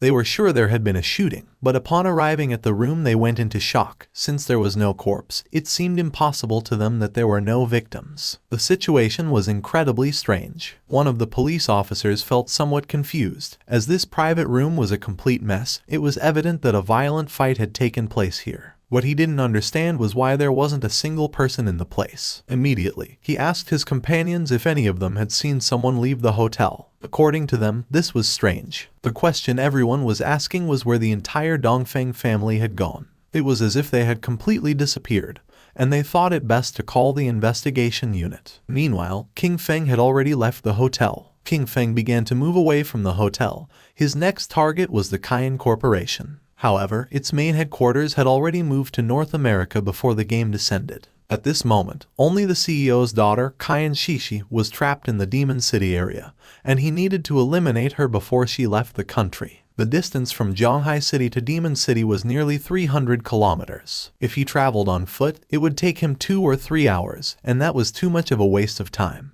King Feng got ready to sleep, knowing that he needed to find a way to get a mount. Our boy returned to the godforsaken game and stood up upon realizing that there were still some silver and gold tier bosses left in the ruins, and decided to go farm them. Captain Anu contacted Shadow and informed him with great enthusiasm that she had excellent news. She explained that Xiao Hai had just found the entrance to a tomb, but a gold tier vengeful spirit was guarding it and they couldn't defeat it. King Feng was somewhat surprised to hear this and asked how she had found the entrance to a tomb. Captain Anu revealed that, on their way back to the starting city, they had taken a slight detour to avoid some small monsters. While walking, they suddenly noticed that someone was missing. After searching for a while, they finally discovered that Xiao Hai had fallen into a pit. It was a special tomb area where team chat did not work. By following him into the pit, they saw a level 12 gold boss that began chasing them. Luckily, they ran fast enough to escape. She informed him that they were now back in Shell Town and that if he wanted to go to the tomb, she could give him the coordinates. King Feng knew that a true lucky charm was indeed a lucky charm.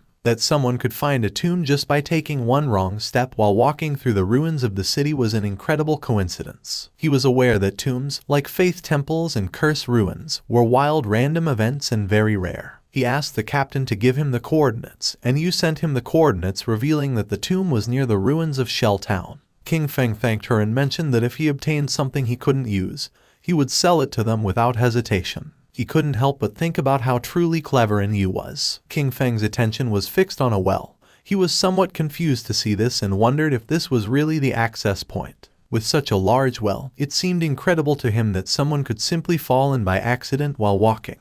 Without a doubt, that girl, Xiao Hai, was truly unique. Without hesitating for even a second, King Feng jumped into the well, and a system window welcomed him, announcing his arrival at the Tomb of Resentment and notifying him that his long-range communication would be blocked. King Feng landed at the bottom and began to walk down the corridor. At that moment, a giant monster appeared before him, the Wailing Spirit, a level 12 creature of gold rank. King Feng began to observe the boss in silence. He had never encountered this Wailing Spirit in his previous life, but judging by its form, he deduced that it must have an extremely high attack power and a wide attack range, definitely being a type of physical damage. This explained why Yu and the others had fled in panic. The equipment and skill books he had sold them did not increase their defense much. He estimated that Wang Meng, being a holy shield warrior with about 5,000 HP at this moment, would probably lose at least half of his health with a single hit from this boss. King Feng began to observe the boss in silence, aware that if it hit him with its axe, death would be inevitable. Combining the skills Blessed Release and Instant Shadow Slash, King Feng attacked quickly, cutting off the monster's arms. He knew that this boss had very high defense, and the damage of Instant Shadow Slash was only 80% of normal. But this didn't matter, since the creature wouldn't be able to withstand the subsequent damage from throat slitting of the skill Blessed Release. At that moment, the monster's arms started moving toward King Feng, making him panic. Not long after, it exploded, but King Feng reacted in time and jumped away from the area. He was somewhat surprised. It was a corpse explosion. He acknowledged that he had been careless by not dodging it and, fortunately,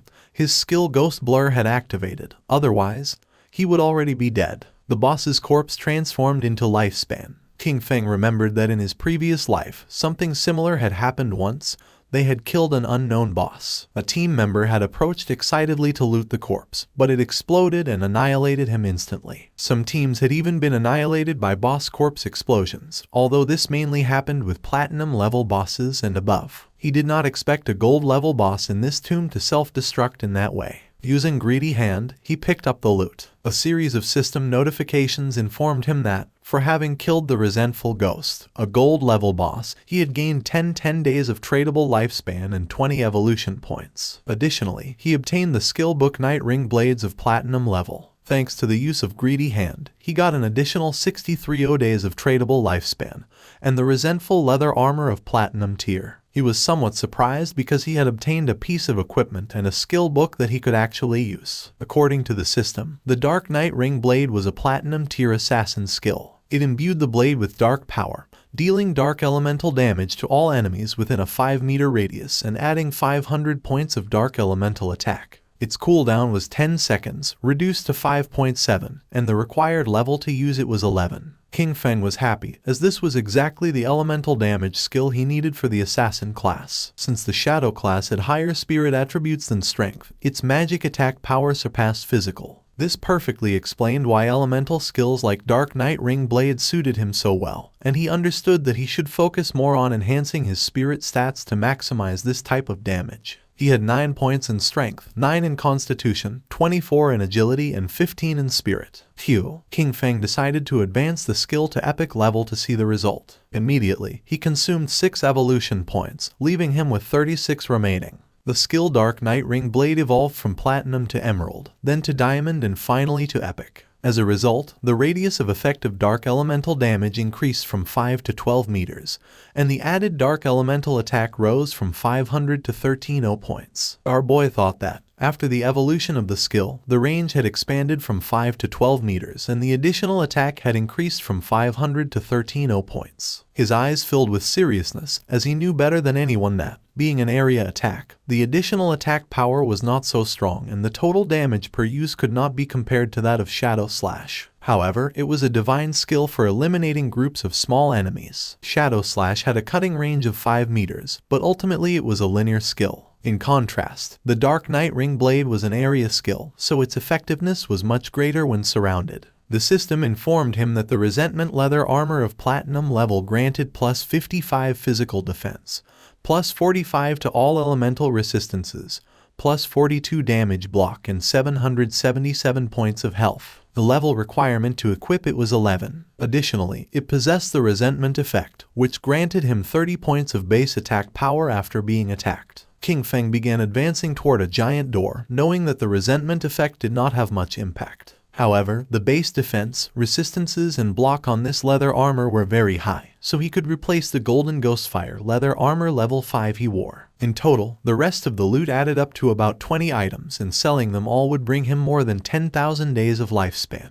Now that he could enter the tomb, he hoped to find good material inside it, and if he managed to get a mount, that would be best. At the same time, a goblin swung with force its sword, cutting Xiaoyu and her friend in half. She and her party respawned back in the town. The man was so furious that he started shouting like a madman. Then, he grabbed Qin Xiaoyu by the collar and made it clear to her that she was a useless person who grew in height but not in brain. He scolded her that it was always because of her that the team ended up being annihilated, and that, because of this, he only had 2 years of non-tradable lifespan left. He threw her to the ground with force and threatened her, warning her not to even think about looking for him at school, or he would definitely take care of her. The friend approached her to help her and the man disconnected from the game. The friend asked Qin Xiaoyu to go with her to her parents' small town. She explained that she had heard that there was a community support group there that specifically helped the elderly and people like them, who didn't know how to play the game. She clenched her fists tightly and couldn't help feeling furious. She disconnected from the game and rejected her friend's offer, telling Yanyan to go alone. Furious, she woke up in her bed and, using her phone,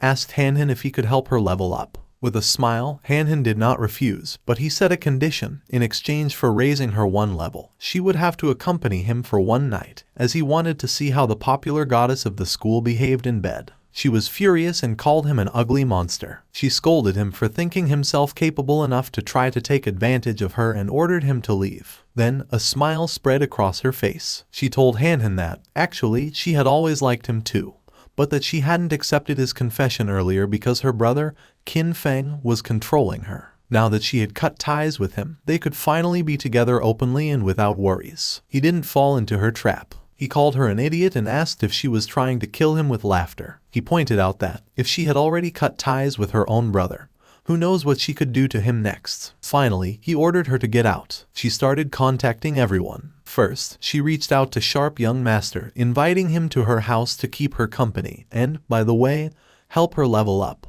However, he recognized her immediately and mocked her, boasting that he was now a platinum-level talent and had plenty of women, before ordering her to get lost. Then, she tried her luck with brother Xiao Ma, telling him that she was bored and waiting for him in Shell Town. The response was just as curt. He reminded her that everyone knew how she had deceived Jiang Wei and threatened to hit her with his new skill. She was sad and desperate. She cursed those men, thinking that not one could be trusted when it really mattered. In her desperation, she lamented that she only had 2.5 years of non-tradable lifespan left and didn't know what she was supposed to do. Her eyes were full of tears. She felt alone. She thought of King Feng and then remembered that he definitely would not ignore her. He must have a way to solve this, and she had to go back and find him to confirm it. It was night and, several hours later, she arrived at King Feng's apartment. For a moment, she thought that once inside she would find Qin Feng, apologize with some kind words and that he would definitely forgive her. However, almost immediately she rebelled against this idea. She had done nothing wrong.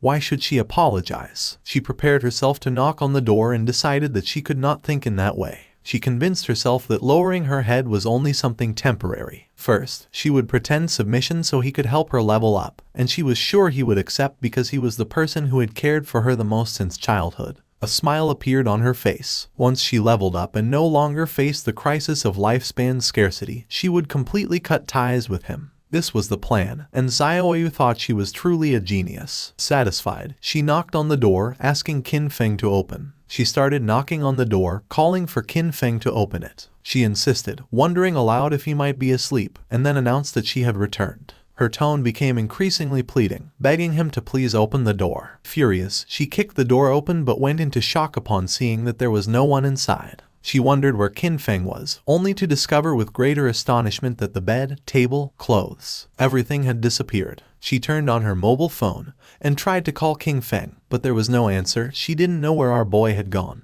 At the same time, in the depths of the grudge tomb, King Feng was massacring all the monsters. Not long after, he realized that he had reached the end of the tomb. King Feng summoned a devout follower, remembering that along the way he had annihilated more than 200 minor monsters and several bronze and silver level bosses. Thanks to this, he was about to reach level 12. In front of him was the final coffin and, knowing that once opened, the ultimate boss of the tomb would appear, he hoped it would be platinum level. It began to push the coffin. King Feng's attention was fixed on it, and not long after, something strange happened.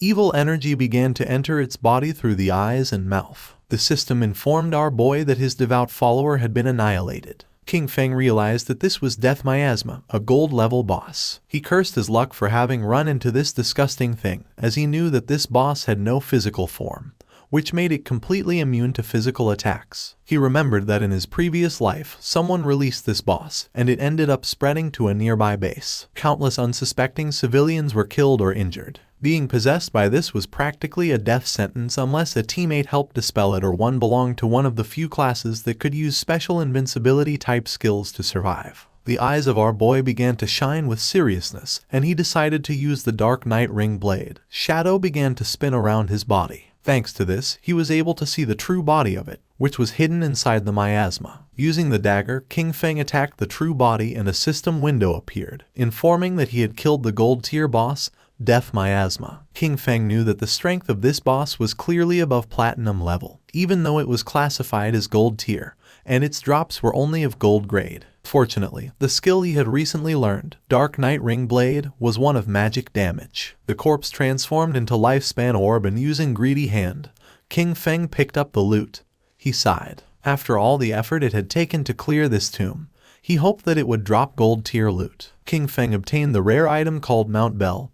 He was in shock upon seeing this. Our boy was happy since the boss had really dropped a mount. This showed him that Lin Liu's famous Koi luck was not just a simple rumor, it was a completely real fact. According to the system description, the Mount Bell, Ghost Night Wolf served to summon a level 11 Ghost Night Wolf. This creature could assist in battle and also be mounted, requiring the user to have a minimum level of 11 to use it. King Feng remembered that the Ghost Night Wolf was one of the fastest mounts that could be obtained in the early stages of the game. The Ghost Night Wolf was level 11, and its grade was gold. It possessed 148 strength, 155 constitution, 135 spirit, and an impressive 191 agility. The mount would gain experience alongside its owner, growing stronger over time. However, if its bell were traded, the creature's level would reset to its initial state. Its abilities were also noteworthy. Dash. When mounted, it increased movement speed by 245%.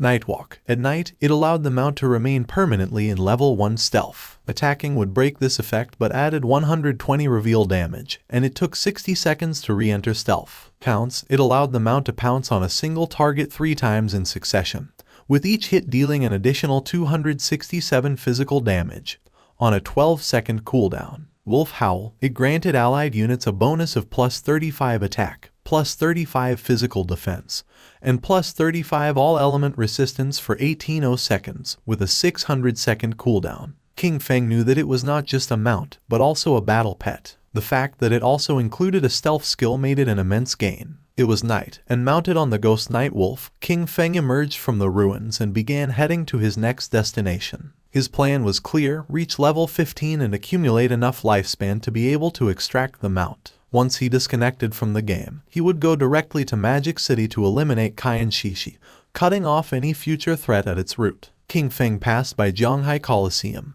and remembered that it covered an immense area and had 2 additional underground levels, forming a complex labyrinth. The place was full of monsters, which made it the perfect site for him to level up quickly. Taking small jumps, the Ghost Night Wolf climbed on top of the Zhanghai Coliseum wall, which was full of powerful monsters, who began to stare at our boy. The Ghost Night Wolf made a jump. King Feng and his beast began to descend from the sky towards the monsters. King Feng's eyes began to shine with determination. Using Shadow Instant Slash, our boy began to massacre the monsters. At the same time, somewhere else in the ruins, there was an Yu, who using her sword, killed one of the monsters that was in the area. The monster's corpse transformed into Lifespan, and she felt relieved. Her teammate, Manhwa, son of a department head in Zhanghai City, began to applaud while mentioning that, as expected from Captain N, her damage was insane. He remarked how powerful the hidden class dragon swordsman was and stated that An Yu was undoubtedly the woman he had set his sights on. She mentioned that this golden boss was only level 8, and even so, they had been fighting it for more than 10 minutes. Because of this, she really didn't understand how Shadow had managed to solo kill a platinum boss. Manhwa praised her but dismissed Shadow's achievement, stating that he was simply a stealthy assassin who relied on stealth to slowly wear down the boss. According to him, someone with this playstyle would never truly become great. He felt happy, since he knew that, luckily, An Yu didn't have any influential backing. With his status as the son of an official, subduing her would be a piece of cake. and Yu asked if a mediocre archer like him wouldn't be even more suitable for the task of slowly wearing down a boss. Ma Naliang fell on his butt to the ground and explained that he was an upright person and wouldn't stoop to doing something like this. With a serious expression, he revealed that he had heard that Shadow had a terrible character and was a ruthless killer in the real world. He also mentioned that he knew a hunter from the Metropolitan Police who already possessed level 3 anti-stealth skills. He suggested finding a way to set him up, discover Shadow's identity in the real world, and afterwards, take control over him. He argued that someone like Shadow could only be trusted if he worked for his organization. Otherwise, incidents like those of Song Fei and Zhang Lai would keep happening.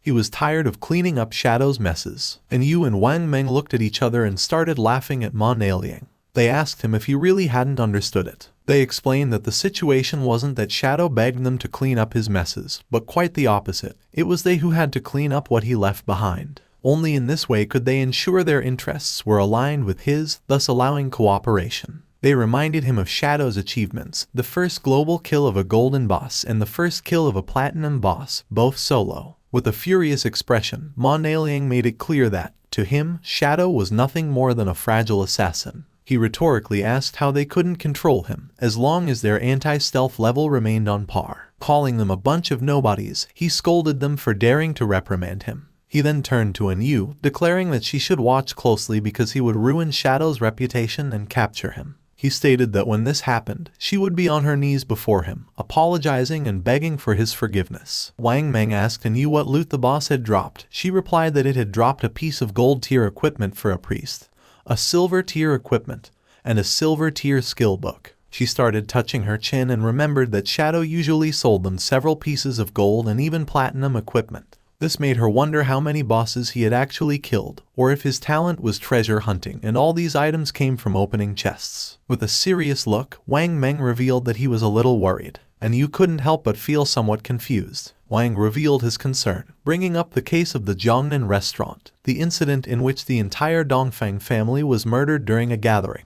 Then, he raised an unsettling hypothesis. If Shadow had been responsible for this, were they still supposed to clean up his messes? Wang admitted that he still didn't understand Shadow's personality, and expressed his fear that he might actually be a ruthless serial killer in real life. She knew about this case. The superiors were taking it very seriously, and everyone was speculating whether it was related to Shadow. With a confident smile, she explained that, even if this case had really been the work of Shadow, she would still choose to cooperate with him. She stated that, although the superiors refused to clean up his messes, she would personally support him. Wang Meng was somewhat confused, and when he asked the reason, she simply replied that the real question was who wouldn't want to support Shadow. Their subordinate appeared and reported that in the area ahead they had found a place similar to an arena, but all the monsters inside were already dead. With a serious gaze, he revealed that there were bodies everywhere. He didn't know which party had been strong enough to clear all the monsters from the arena. Then Yu felt happy and decided to go to the arena. Upon seeing her behavior, Wang Meng felt even more confused. They arrived at the Zhanghai Coliseum and saw a lot of lifespan lying on the ground. They were in shock as they realized the incredible amount of loot. There must have been hundreds of minor creatures there, and this led them to wonder which party was so strong to have achieved such a feat. Captain Yu was confident that Shadow had been here. With this in mind, she suggested they search the surroundings, as they might run into him. Ma Naliang questioned why she was so sure it had been Shadow. Captain Yu responded that the reason was simple. He was number 1 on the leaderboard. Their party was right behind on the leaderboard, and since they couldn't achieve something like this, it had to have been Shadow. Ma Naliang was furious and revealed that he also had invisibility, and could do the same. It would just take him more time. That's all. With a smile, Captain Yu communicated with Shadow, and upon noticing that he had cleared so many monsters, she thought that he surely had a lot of gear and skill books that he didn't need, so she proposed that he sell them to them. At that moment, Ma Naliang's eyes widened in surprise. King Feng mounted on the wolf appeared behind him. He fell on his butt to the ground upon seeing the wolf, while on the other side, Captain Yu felt excited and asked where King Feng had gotten a mount. King Feng revealed that thanks to the coordinates Little Black had given him, he had obtained the mount. Upon hearing this, Little Black couldn't help but blush, and she said there was no need to mention it. King Feng decided to make a deal with Captain Yu. He proposed that she take all these items from the ground as part of a package, clarifying that the conditions would be the same as always. She mentioned that she understood if she wasn't satisfied, she didn't have to buy. She already knew it. Shadow's prices were always fair. While they were talking, Mon-Alien couldn't help but feel furious. His eyes widened with rage. He felt humiliated by Shadow and swore internally that he would make them pay. Mounted on the wolf, King Feng began to advance through the ruins. According to the system chart, he had already reached level 13. Below him, at level 10, were Justice Enforcement and Wang Meng. Black Goblin Big Lie's Eye also appeared at level 10. Our boy had 245 years of tradable lifespan and 255 evolution points. King Feng was happy because this time, after clearing the arena ruins, he had obtained a pretty good grade gold skill book. The skill book was called Silent Concealment. It was grade gold and allowed the user to enter stealth without moving. As long as they did not attack or move, they would remain permanently invisible. Attacking from this state added 300 detection penetration damage points. It had a cooldown of 120 seconds and required level 13 to be used. King Feng realized that this skill not only strengthened his stealth, its true power lay in the fact that, if he used it in reality and combined it with the invincible state from the game, he could make himself disappear completely in the real world.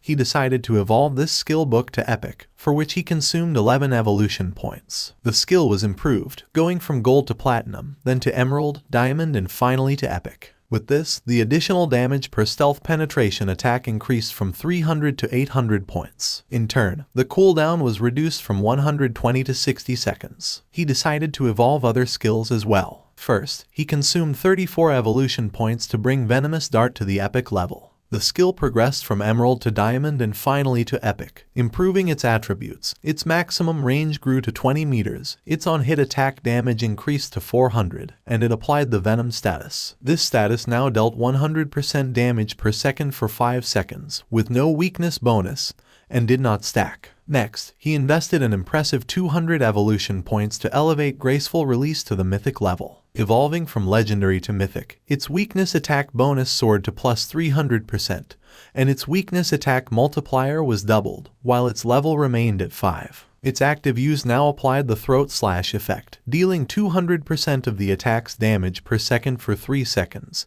and its cooldown was slashed to just 15 seconds, or 9.7 with his bonuses. King Feng was happy since the mythic level skills were truly powerful. Now, except for some special monsters, each of his attacks was a hit to a weak point. He took out the necklace and began to observe it carefully and decided that it was time to evolve it. It was the Deceiver's Pendant of Platinum Grade, an accessory for assassins that granted 45 points of physical attack, 20 of strength, and 20 of constitution. Its equipment requirement was to be level 13 and also had a unique effect that added 1 point to stealth level. By combining his skills and equipment, he realized that he now possessed a stealth level 4. He was convinced that, at this stage, no one could detect him. In addition, there was the item Shadow Veil. Thanks to it, his evasion rate had directly reached an impressive 83%.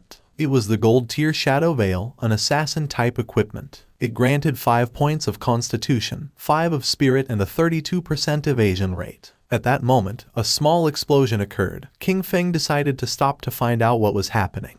And when he turned around, something began to emerge. It was a giant boss who had chains as arms and 2 sharp blades as hands. King Feng realized that it was the Steel Saintess and wondered who would be crazy enough to have unleashed this boss. King Feng remembered that in his previous life, she had appeared in the ruins of Zhanghai City, where more than 1,000 people tried to hunt her down, which resulted in more than 4,000 deaths in total. In fact, she was the guardian of the sanctuary called Church Sanctuary, the second largest refuge in the Zhanghai ruins. His original plan had been to deal with Qian Shishi first before facing this boss, but since she had appeared there, he decided to face her. Jumping up, the wolf climbed on top of a building. The boss began spinning her arms and massacring nearby players. She killed one of the players, and upon seeing this, the others realized that she was very strong. Just before they had time to react, she swung her blade-made arms with force and began to kill the other players. King Feng, upon seeing that the players wanted to face the Steel Saintess, knew that they were greatly overestimating their own abilities. A player who was mounted on a tiger began to fight against the boss, and King Feng noticed that he was Dong Wuming, also known as Chen Wuming, possessor of the hidden class Paladin. It was about an old friend of King Feng, with whom he had fought for 9 years in his previous life without a clear winner. This man was cunning and deceitful. Whenever he was about to lose, he managed to escape with some dirty trick. King Feng remembered that in the past life, the Steel Saintess was defeated by Chen Wuming's guild, the Knight's Sanctuary. This gave rise to the saying, West/God, East Sanctuary, since each one controlled respectively the western and eastern regions of Zhanghai City ruins. The Guild Knight's Sanctuary, when recruiting its first members, made them sign a very harsh contract that guaranteed their safety but with a tax rate on their lifespan of up to 50%. Most of the members became black slaves, basically forced to work for the higher-tier players of the guild. King Feng's eyes widened with joy. For him, this was simply perfect. He made the firm promise that, this time, Chen Wuming would not escape. The boss began to spin her arms forcefully in circles, and while she was distracted, King Feng, using invisibility, landed near her. His eyes began to shine with evil intent, and without wasting time, he used the Dark Night Ring blade and in the blink of an eye killed the players who were nearby. Wrapped in red aura, our boy began to spin quickly, killing all the players. Upon seeing this, Chen Wuming was in shock. Upon realizing it was Shadow, he asked why he was killing his people, stating that they had no grudge against him. King Feng appeared behind him and, with a murderous gaze, replied that it was because he didn't eat beef. Upon hearing this, Chen Wuming's eyes widened in fear. With a cold and arrogant expression, using instant shadow slash, King Feng killed Chen Wuming. Then, he extended his hand and used the skill Blooming Curse. Not long after, the players respawned back in their town. Chen Wuming was furious since he didn't know what Shadow not eating beef had to do with them. His subordinate panicked since his lifespan had reached 0. Chen Wuming knew this must be the work of a skill from Shadow. He decided they would gather their people to counterattack, but first they would move to another place to level up and thus recover the lost lifespan. Among them was also Xiao Yu. She couldn't help but cry while wondering why Shadow was attacking her directly. Her lifespan was about to run out completely. The system informed King Feng that his skill, the Flower Bloom Curse, had absorbed from Xiao Yaoya 4 days of tradable lifespan and 1 year of non-tradable lifespan. King Feng couldn't help but feel happy upon realizing that she was also in Chen Wuming's party. His eyes widened with excitement. She had just absorbed this small amount of lifespan, a clear sign that she was already desperate. Because of this, she had chosen to join the Knight's Sanctuary Guild as a black slave. For him, this was something she well deserved. At that moment, the boss tried to attack Shadow, creating a smoke screen. Once the smoke cleared, it could be seen that he had dodged the attack using ghostly blur. He knew that in the first phase this boss wasn't very difficult to deal with. The boss was somewhat confused. The chains that formed her arms began to tense. Not long after, her arms began to spin. She didn't know what was happening. King Feng's eyes began to shine with seriousness. He knew that she only limited herself to swinging her chain swords repeatedly, performing some directed or area physical attacks. King Feng appeared above her and decided to use a combination of Blessed Release and Plague Blade. After an attack, Blessed Release applied the effect Throat Slash, which triggered a burst that caused massive damage. Plague Blade, in turn, would cause an explosion of toxin damage 3 seconds after impact. King Feng attacked quickly, causing several thousand points of damage to the boss. Then, he used Throat Slash, causing a deep cut in her throat. In the blink of an eye, her HP bar had dropped to less than half. Her eyes began to shine with rage. King Feng remained calm, knowing that the reason she had become the guardian lay in her terrifying second phase. After losing half of her health, the demon sealed within her would awaken. All damage received was then equally reflected back at the attacker. There was also a legend that claimed there was a portal inside the demon's belly. Anyone swallowed by it would be transported to an unknown place, rumored to be the bottom of a volcano. However, in his previous life, no one had achieved this. He suspected that some fools had simply confused this with mechanics from other games. A group of players was watching the battle. According to them, Shadow was ruthless. The Platinum tier boss had been summoned by the Knight's Sanctum Guild, but Shadow suddenly appeared and annihilated them all. Right after that, he used a single skill that took away half of the boss's health in an instant, pushing it directly into its second phase. While they were talking, King Feng's attention, who was using invisibility, focused on them. His eyes began to shine with seriousness. He was aware that the Steel Saintess had a weakness in her second phase. When she launched an attack, the damage reflection effect disappeared momentarily. This meant that if he attacked right when she did, he could avoid receiving the reflected damage. However, the problem was his skills like Shadow Slash, Throat Cut, Plague Blade, and Poison Dagger, since they all inflicted damage over time. If he used any of them, he would still receive the reflected damage, and at his current level of development, this would kill him instantly. Thinking about this, he considered the players who had been spying on him from the cliff. He decided to use them. One of the players asked the others to step aside because he wanted to see what was happening. This man was known as Anquan. Upon seeing him, the others couldn't help but feel happy. Anquan's subordinate explained that they had been watching for a long time and had already memorized all of the boss's skills. She only had a few. With a smile, the girl extended her hands and revealed that after the boss's life dropped below half, she suddenly stopped. Her body had changed a bit, giving hints that she was gaining new skills, and just when the boss entered her second phase, Shadow also disappeared. Anquan couldn't believe that Shadow had been fighting this boss alone. His eyes began to shine with rage. He gave the order to his subordinate, Xiao to activate Red Eye and check if Shadow was still there. She nodded her head and began to use her powers. A small rabbit manifested and ran near the boss without attracting her attention. Then, she revealed that she couldn't find Shadow's location and thought he had probably left. Upon seeing that her level 3 anti-stealth could not find Shadow, Anquan realized that this meant he had definitely left, as he considered it impossible for him to have a level 4 invisibility. Anquan jumped and got down from the building, making Xiao feel somewhat confused. Anquan asked her to keep a close watch and alert him immediately if Shadow returned. She nodded her head. Anquan descended to the ground and drew his swords. His eyes began to shine with joy and a confident smile spread across his face. According to the other players, he was looking for death by trying to fight a platinum tier boss alone. However, one of them recognized him.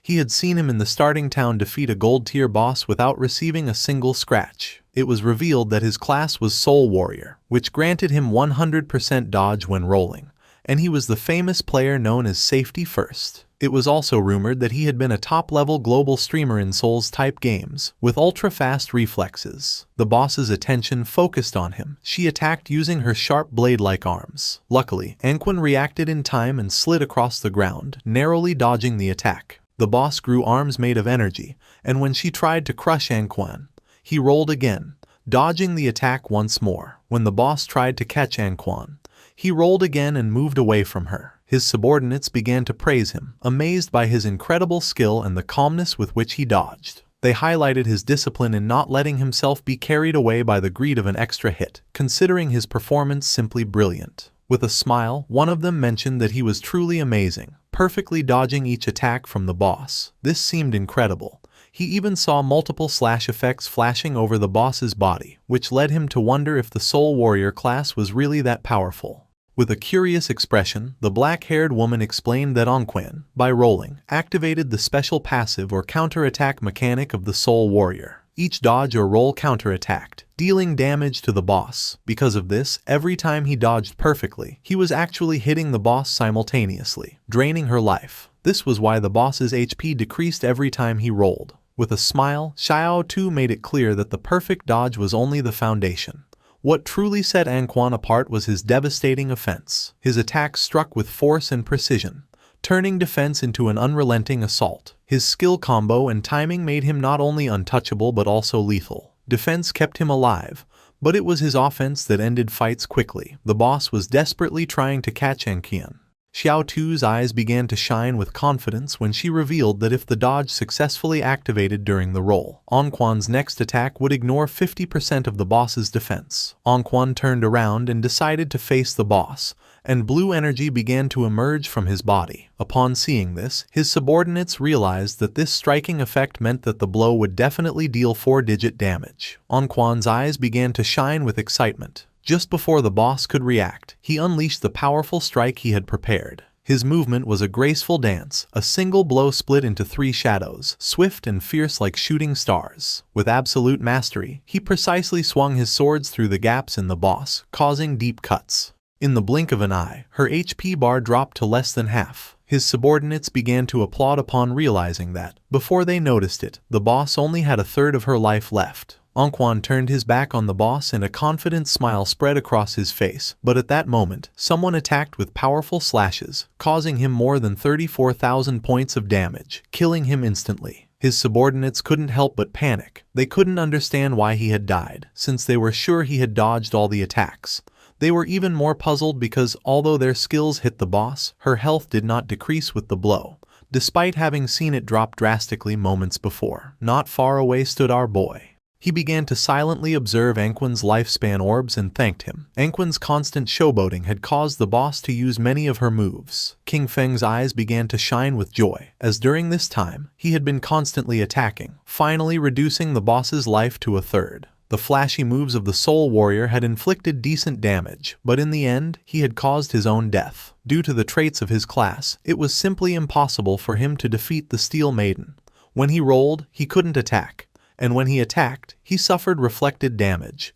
This was a true curse. The boss began to turn around, and King Feng's attention fixed on her. He knew this wasn't good. With her health so low, the boss was trying to return to the church sanctuary. If she managed to get there, she would fully recover, making all previous efforts useless. King Feng began silently observing Anquan's subordinates, and then his eyes started shining with seriousness. He realized that the Soul Warrior's death had scared these people and doubted they would attack the boss again. However, if the boss didn't make a move, her damage reflection effect wouldn't disappear. It was time to get serious. Our boy landed in front of her, knowing that he couldn't allow her to return to the sanctuary. Upon seeing our boy, the other players were somewhat surprised. To them, Anquan was just a clown. Shadow was the real boss. It seemed terrifying to think that all the cuts the boss had suffered moments before had been his doing. Xiao too couldn't believe it. Her level 3 anti-invisibility hadn't detected Shadow's presence, which could only mean that Shadow's invisibility was level 4 or higher. The gaze of one of them fixed on the lifespan orbs of Anquan, and his mouth watered upon realizing that the loot of the Soul Warrior was still on the battlefield. He decided to find a way to recover it. With eyes shining with determination, our boy used his skill Blacklight Shield, making a golden shield appear around him. This skill created a 10-layer shield, each one capable of blocking one instance of damage. The boss's attention focused on King Feng and her arms transformed back into blades. She attacked, and King Feng realized that this was the moment he had been waiting for. Using instant shadow slash, King Feng attacked with quick slashes. He began to stare at the boss. Now his black light shield had 7 layers left. He remembered that, out of the 9 strikes of instant shadow slash, the last 3 had hit the boss during her damage counterattack phase, right after her attack ended. If it hadn't been for the black light shield blocking those 3 hits, he would already be dead. The boss began to concentrate energy in her abdomen, and then she jumped and started to release purple flames. Our guy stepped back. Now he had no layers left of his black light shield. The boss began to stare at him with eyes shining with evil. King Feng realized that the damage from the flamethrower was coming too frequently. Despite having a dodge rate over 80%, this had instantly destroyed all 7 layers of the shield. If he had been just half a second slower, they would have killed him instantly. While he was distracted, one of the players tried to take Anquan's loot, but our guy noticed and threw a poison dart which stuck in his forehead. The player was eliminated. King Feng made it clear that he wasn't going to let anyone steal the loot from him. The system informed our boy that he had obtained 612 days of tradable lifespan, and 67 years of non-tradable lifespan from Safety First. Additionally, Blossom Curse had absorbed 355 days of tradable lifespan, and 20 years of non-tradable lifespan from Clean Hands and Feet. King Feng was somewhat surprised, since Safety First had a really large amount of lifespan, which probably meant that he had never died. This seemed interesting to him, so he decided not to use Blossom Curse on him. The boss started roaring, but King Feng remained calm. He knew that he would have to rely on the black light shield and the normal shadow slash to slowly wear her down. She attacked with force, but King Feng moved out of the range of the attack, causing her hand to hit the ground. Although the efficiency was low, it was relatively safe. While King Feng and the boss were fighting, Xiao Tu was watching the battle. She was somewhat surprised by Shadow's incredible ferocity. She wondered what kind of skills he possessed. Before, she hadn't understood how he had gotten the first kills, but now, seeing him in action, she was completely convinced of his power. Our boy's eyes began to shine with determination and he decided to give the final strike. King Feng moved quickly, cutting the boss's body into pieces as if it were nothing. The system confirmed that he had killed the Steel Maiden, granting him 48,000 experience points, 120 evolution points and the Church Sanctuary key. The other players were in shock. They couldn't believe that Shadow had really soloed the boss. For them, this was precisely the reason why he was number 1 on the leaderboard. King Feng picked up the loot using Greedy Hand. He obtained a piece of assassin-type leather armor of emerald level, the Black Flames gift-piercing leather armor. It granted 95 points of physical defense, 120 points to all elemental resistances, 77 points of damage reduction, and 77 points of constitution. Its special effect, Black Flame's Gift, applied a stack of the Black Flame status when attacking or being attacked, up to a maximum of 5. Each stack reduced the target's defense and elemental resistance by 7%, although a note clarified that the weakening effect was lower against bosses of Emerald level or higher. Our boy felt happy since this single piece of Emerald tier equipment provided better defense than what others got with a full set of armor. Additionally, it came with the Black Flame's Gift effect, which weakened the target's defense and elemental resistance. This made it much more useful than what had been dropped by the Soul Purifier earlier. He also obtained the skill Assassin's Instinct of Emerald tier. It granted him the ability to partially perceive the silhouette of invisible units and gave him 2 points to the anti-invisibility level. King Feng decided to upgrade the skill. The process consumed a total of 33 evolution points, leaving him with 97 remaining. As a result, his skill Assassin's Instinct evolved through the Emerald, Diamond, and Epic tiers until reaching Legendary tier. With this, his anti-invisibility level bonus progressively increased from 2 points to 5. Additionally, the Legendary effect added the ability to more sensitively detect weak points of the target, granting him a 50% modifier to critical hit damage. It was an anti-invisibility skill, upgraded to Legendary tier, with a level 5 anti-invisibility and a 50% increase in critical hit damage, combined with the passive of Graceful Deliverance. This added up to a total of 350%. Now, he could strike his enemies' weak points even with his eyes closed. King Feng had 97 evolution points remaining and decided to evolve his Ghostly Blur skill to Legendary tier first.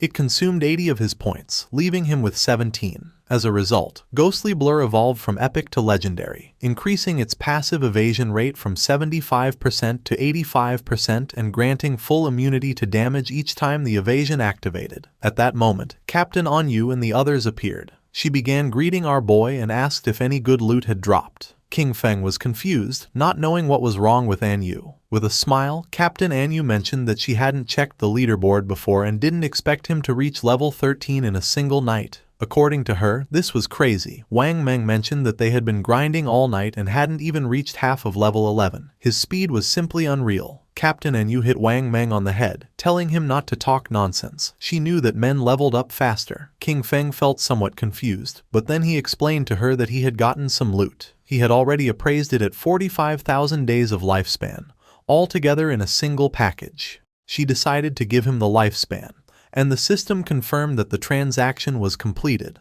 With a serious look, King Feng revealed that he also had another good item for sale and asked if she knew about the hideout. Captain Anyu began to show a smile and mentioned that they had already heard about the hideouts. She explained that in the ruins of Zhonghai City there were no safe zones, but player groups could occupy hideouts as bases.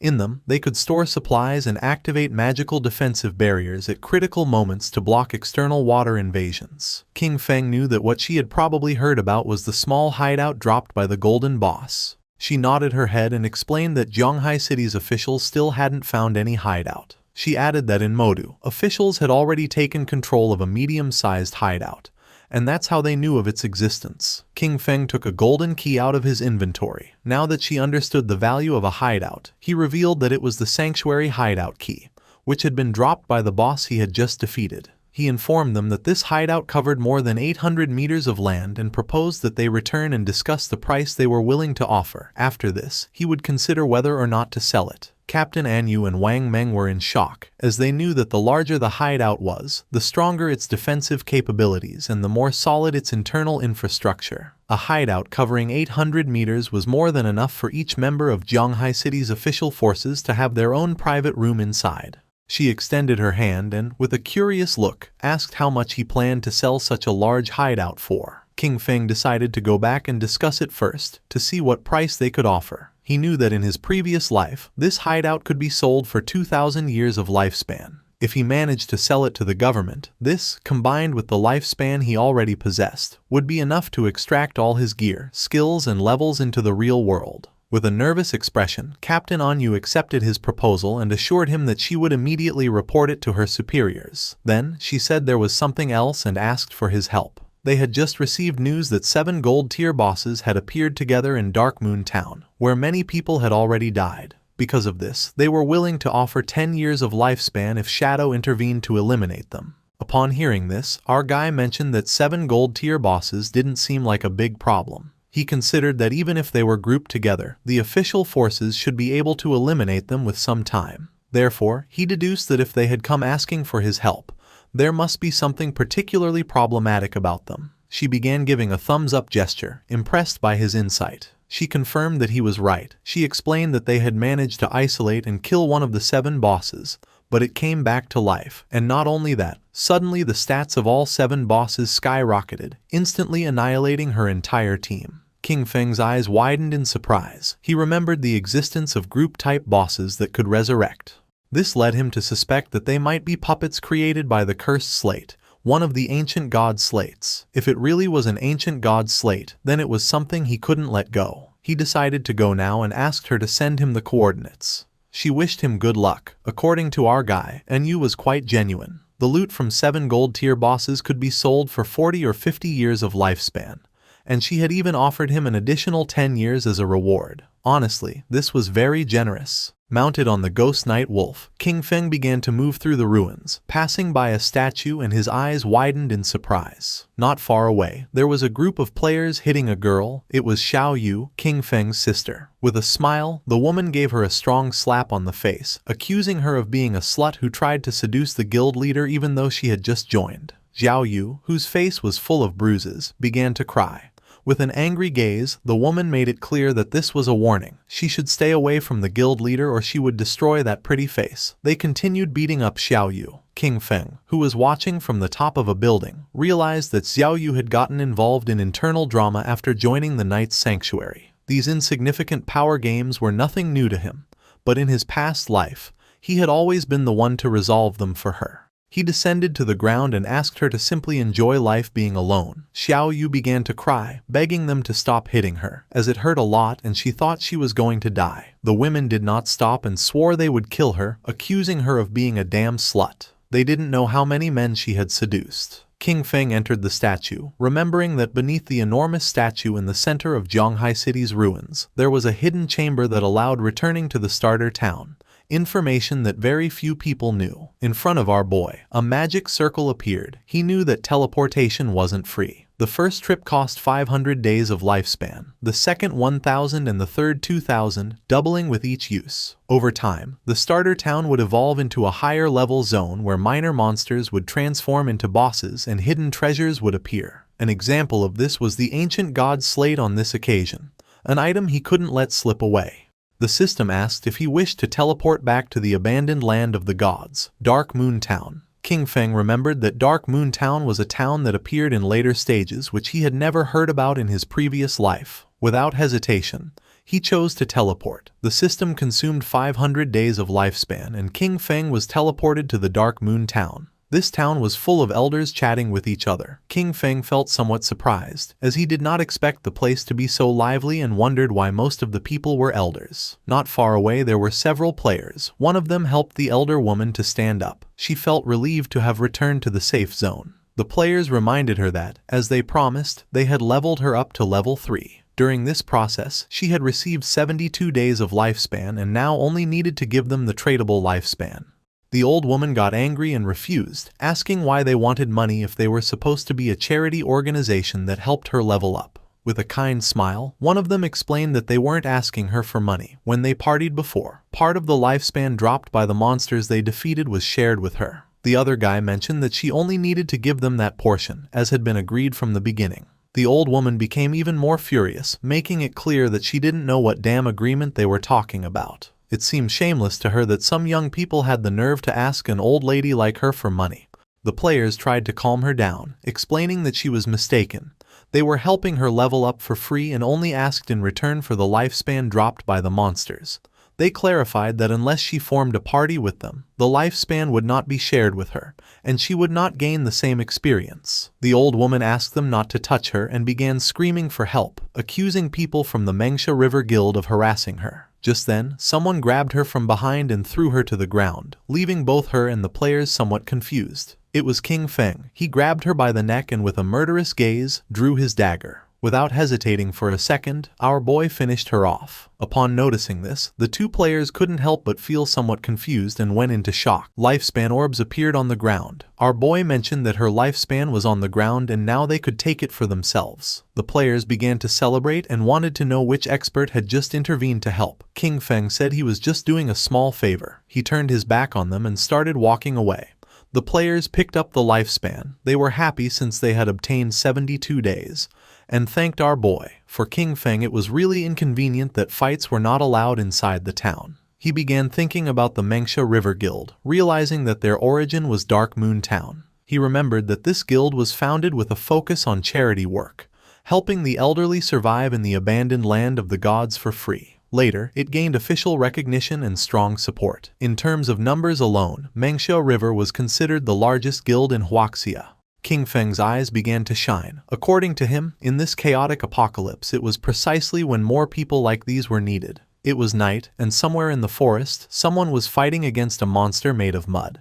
They were two mages. One of them asked her friend called Mother to use lightning strike. She obeyed and began to charge her magic staff. Not long after, a thunderbolt descended from the ground and struck the monster. The swordsman of the party decided to take advantage of this opportunity and cut the monster in half. Its corpse began to transform into orbs of lifespan. He felt relieved for having defeated the monster. The girl praised them, saying they were the best. The player named Mother mentioned that if they listened carefully to other people's tutorials, they could also defeat small monsters. They started walking through the forest, and the boy asked Yanyan if her good friend Xiaoyu had really joined the Guild Knight's Sanctuary, since he had heard that it had very high membership fees. She nodded her head and added that she had invited Xiaoyu to join the Guild Manhwa River with them. With a sincere gaze, she explained that she had told her that Manhwa River was a charity guild, where many people like them who were not good at games helped each other, and there were even experienced players guiding them. But she didn't want to join. The other player remembered that Xiaoyu was already level 10, since she had been leveled up by people from Knight's Sanctuary. She added that she had heard that this guild's membership contract bound its members for 3 years. Once signed, they became their slaves during all that time. The boy knew that, even if they had raised her to level 10, they were only treating her as a tool, nothing more. According to the player, if one didn't have skills, the best thing was to kill small monsters in silence and slowly accumulate lifespan and experience. Just like they did, limiting themselves to killing small monsters, retreating to ask for help when encountering a boss. Yanyan let out a sigh. She knew that Xiaoyu believed herself special, since after all, she had a hidden class and, in that sense, was certainly stronger than them. At that moment, a rain of invisible arrows began to descend upon them. They didn't have time to react, and the arrows pierced through the player's body, taking away 1200 HP points. The man's corpse transformed into lifespan. Yanyan panicked since this man was her father, and her mother couldn't help but cry. The archer who had shot the arrows couldn't help but smile, as he had eliminated him instantly with a single skill. The masked men asked him to stop talking nonsense, claiming that it was impossible for the Manhwa River Guild to have experts, since they were just trash. They wondered what kind of player with skill would want to carry those elders, insisting that they were all scum. They approached Yanyan and her mother. With a smile, the archer asked them to hand over all the lifespan they were carrying. Yanyan could not help feeling afraid. She knew that the authorities had officially forbidden killing people in-game and remembered that the attackers were risking becoming wanted criminals. The archer began to point at her with his finger and a smile, making it clear he didn't give a damn about the authorities. He decided to stop chatting and gave them 3 seconds to hand over the lifespan. The player named Mother obeyed. Yanyan, however, stood firm, telling her mother not to even think about it. She asked her to quickly ask for help on the guild channel while she held them off. Upon seeing this, the archer gave the order to his men to attack. They had to kill the older one and keep the young one alive for fun. The masked men rushed at her, but just at that moment, a wolf appeared and bit them. Yanyan felt somewhat confused as she didn't know what was happening. The archer's eyes filled with confusion. Just before he could take another breath, someone attacked quickly, cutting off his head. It was none other than King Feng. While the wolf was devouring his subordinates, our boy began to observe the archer's head in silence. He soon realized that he was Shadow. The archer and his subordinates respawned back in the town. He was furious, and his men too. They wondered if the cause was the killer status, but even with it, there was no way that their lifespan could be completely drained. They were in shock, not understanding how all their lifespan had disappeared and why such a large amount had dropped, ready to be traded. They started running toward the forest, knowing that if this continued, they were going to die. They had to kill monsters quickly to get some lifespan. At that moment, a strange energy appeared, and not long after, a sword made of energy descended upon them. The energy made them unable to move. Someone approached them. They knew they had finally been caught for having been wandering around and attacking other players. They were two priests. The man who was holding the skill book revealed that they were official bounty hunters and that, according to the law, they were going to arrest them, for which he asked them to provide their real-world information. The other man began staring at them with a serious gaze and made it clear that if they resisted, they would immediately end their lifespan. Back in the forest, flowers began to emerge from the archer's corpse. Yan felt happy and thanked our boy, knowing that without his help, she and her mother would have been doomed. King Feng started looking down at the ground. He did not expect Chuyen to be so good. Kind-hearted and brave, she was completely different from Qin Xiaoyu. He didn't know how they had become best friends, but fortunately, they had taken separate paths. King Feng disappeared without a trace, and upon noticing it, Yan and her mother felt somewhat confused. Yan picked up the lifespan orb and her eyes filled with confusion since she didn't know if it was her father's lifespan. The mother was somewhat confused since she didn't know where the others were. She asked her daughter how Shadow had suddenly disappeared. Yan said that she didn't know. The only thing she knew was that he was the #1 shadow boss in the world. Somewhere else in the forest, there was another group of players. They remembered that Captain and Yu had said that Shadow would arrive in a few minutes, but almost half an hour had already passed and they wondered what he was doing. With a curious expression, one of them asked the other if Shadow could defeat the bosses that were inside. The other player said he doubted it, since, after all, these bosses could revive. He found it incredible that he had dared to accept the mission, considering they were bosses that revived infinitely. Our boy, who was invisible, passed between them. King Feng began to move away from them.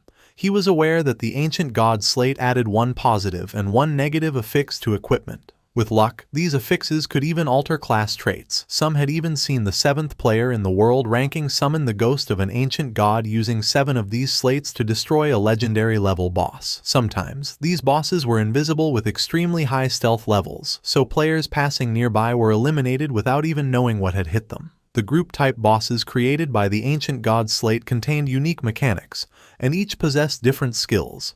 King Feng saw several monsters with eyes shining with malice standing. Sometimes, these bosses were invisible, with extremely high stealth levels, and players were eliminated without even realizing what had happened. Other times, the real boss was actually a summoner-type sorcerer, hidden somewhere nearby. In these cases, the boss that players faced simply respawned endlessly. According to current information, once killed, the bosses would revive. And each time, all of them would gain a stackable berserk attribute. Official sources said that killing even just one triggered resurrection and berserk state. But what if they were all killed at the same time? Would they still revive? It was something worth trying.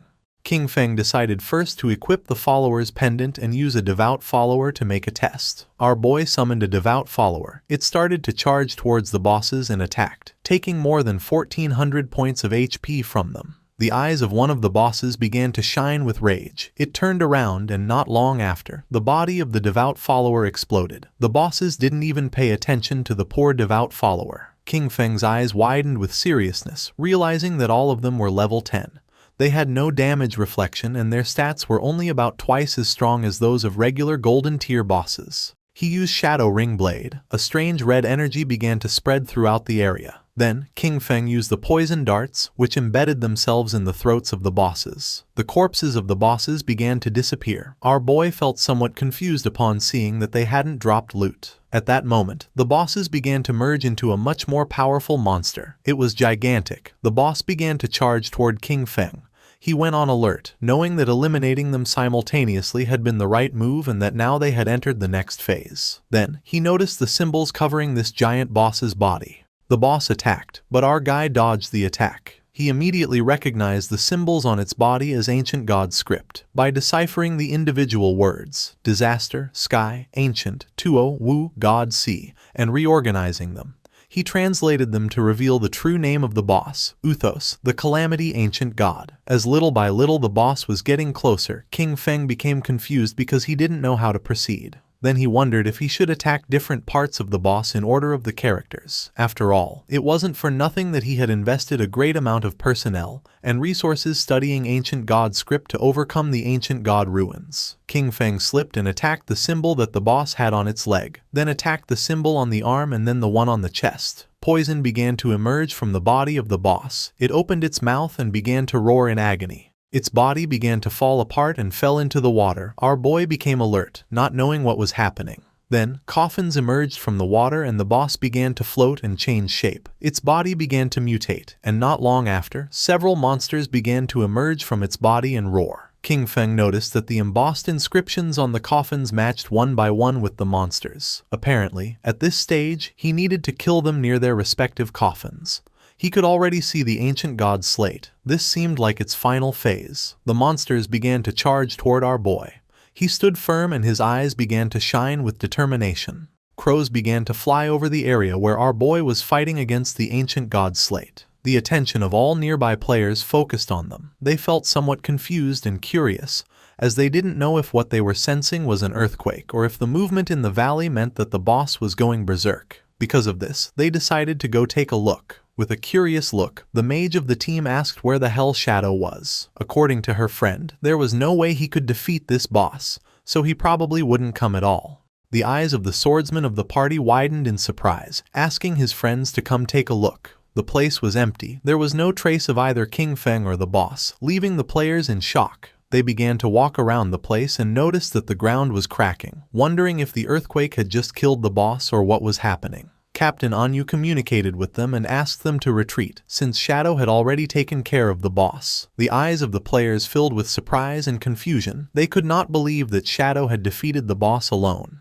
The coffins were empty and the chains were broken. They remembered that just a moment ago they still doubted that Shadow could defeat those 7 bosses. Now, barely 10 minutes later, all of them had disappeared without them noticing the arrival of King Feng. They wondered how he had done it, especially because the bosses were supposed to respawn. It was then that they began to understand their leader's decisions. Meanwhile, under the moonlight was walking King Feng with a slate in his hand. According to him, this time's haul hadn't been bad at all. His eyes began to shine with joy. He had leveled up to level 14. Thanks to the 7 bosses and the use of Greedy Hand, he had gained a total of 294 evolution points. Most importantly, however, was that he had obtained this ancient god slate. Given its mechanics, the authorities wouldn't decipher it in less than a month, and the losses would be catastrophic. He spent 210 evolution points, leaving him with 115. His skill Shadow Flash / evolved from epic to legendary. The improvements were substantial. The blink range increased to 40 meters, stealth duration to 15 seconds, and cooldown was reduced to 8.8 seconds. The skill now inflicted 9 slashes in a wider area of 6 meters, and each hit added 700 attack power. However, the most impactful change was a completely new effect. Each slash now granted him a shield equal to 100% of his maximum HP, stackable up to 9 times and lasting for 60 seconds. Our boy was confident and couldn't help but feel cheerful, since from now on, if the 9 slashes of Shadow Flash / hit, his effective HP would become 10 times greater. His margin for error had just skyrocketed. He turned invisible and began to walk through the area, knowing that, at his current leveling pace, he would reach level 15 in another 5 hours. Then, it would be time to head toward Magic City. Several hours later, our boy arrived at the ruins, where the women were still beating up Xiao Yu. They were willing to beat her to death. King Feng was somewhat surprised to see that they were still fighting. These women were quite ruthless. The white-haired woman began to stretch her arms to rest a little. She was exhausted and complained that her back and waist hurt. The friend was somewhat furious, as her hand was swollen from so much hitting, and she complained that her hands were practically smoking from the fight. They spat on Xiao Yu and decided that it was enough for today. This beating should serve as a lesson. Xiao Yu, whose body was full of bruises and wounds, began to sit up. She couldn't help but cry. According to her, everything was King Feng's fault. She had told him to cut ties and he had really ignored her, not understanding that when girls say something, they often mean the opposite. Using the magic staff, she stood up, Fortunately, she had signed a contract with the Knight's Sanctuary, so she wouldn't have to worry about her survival for the next 3 years. Although she had to give up 50% of her lifespan, she would still have some left for herself, ensuring that she would grow faster than Chuyan and the others. She used the skill Holy Healing, which allowed her to restore all of the target's life. She was certain that once she became stronger, she would make sure that all those who had looked down on her wouldn't get away with it so easily. Neither King Feng nor those crazy women were going to escape. To everyone's surprise, the spell began healing King Feng, who was invisible. Poor Xiao Yu fell to her knees on the ground, thinking that she had failed casting again and wondering, puzzled, where the healing had gone. At the same time, in the Magic City ruins, several players were facing a boss made of rock. The boss attacked, but the party's tank blocked the attack using his shield. Not far away there were 3 players hiding and watching the fight. Among them was also Qiang Shishi. According to her, Daxia's men were really weak since they had sent 18 people for a single boss and were too afraid to fight. Her friend winked at her and asked her not to say that, since they were working hard for their benefit, so they should be grateful to them. She blew him a kiss and, laughingly, mentioned that he was very polite, but those pigs from Daxia had such low damage that it took them too long to defeat a miserable gold-tier boss. The players continued attacking and the boss's HP bar had already dropped to less than half. With an excited smile, the team's mage encouraged everyone to give it their all, as it only had a little life left, and they needed to keep going for the final blow. At that moment, a spear pierced through his chest, killing him instantly and turning his body into lifespan. The one who killed him was King Shishi's subordinate. With a smile, he thanked him for his hard work and for the offerings of weaklings. Noticing this, the players panicked upon realizing they were facing the Spade Gang, a band of thieves made up of mysterious women from Daxia and foreigners. They couldn't understand how such beasts could exist, capable of guiding outsiders to massacre their own people. They began to charge at them, and the leader asked his men not to be afraid and to attack all together, since they were only a few people. Noticing that they were trying to resist, Qiang Shishi promised to massacre all the pigs of Daxia and warned them to prepare to die. Her subordinate drew his double hammers and used the skill called Thunderous Tremor, creating a small earthquake which caused the players to become trapped in the ground. She drew her daggers, moved like thunder, and in the blink of an eye, killed the players. She couldn't help but mock them. As for her, Daxia's men really were just a bunch of useless fools. Her eyes began to shine with malice, realizing that Daxia's authorities had already reported their information. However, this was useless, as in her view, all of Daxia was nothing more than a garbage dump full of filth. Her friend mentioned that they were just ordinary players, so there was no way they could compete against them, being backed by capital. While the corpses were transforming into lifespan orbs, she explained that although their true identities had not been exposed, for safety, they should leave Daxia as soon as possible and head to North America. She began looking at the ground and decided that then they would form a guild dedicated to hunting the Daxia pigs. The black man thought this was a good idea, but the other man questioned what name they would give to the guild. She began to show her dagger and decided to call their guild Alice. She fell to the ground and began imagining herself surrounded by black men. She decided that it was enough for today. It was time to disconnect and celebrate the founding of Guild Alice with a big party. With a smile, Captain Enyu began to wave at our boy and proposed to discuss together the prices of the hideout, informing him that they had already arrived. King Feng asked how much, and she mentioned that 1,500. According to our boy, this was too low. Captain Enyu admitted that she knew that 1,500 was too low, so she had fiercely debated and managed to get the big boss to raise the price to 2,000. King Feng agreed to make the deal for the statue in the center of the ruins. He knew that Enyu was smart, even so she tried to offer him a low price. A while later, our boy arrived at the statue and saw Captain Enyu along with several knights. She blushed and with a smile mentioned that she had too much lifespan on her, so the high command didn't feel safe and had organized a military escort for her. King Feng's eyes began to shine seriously. He knew this was nothing, since the authorities still didn't know his true strength and those guys only knew 1 or 2 moves. King Feng handed over the key, and the system informed him that the transaction had been successful.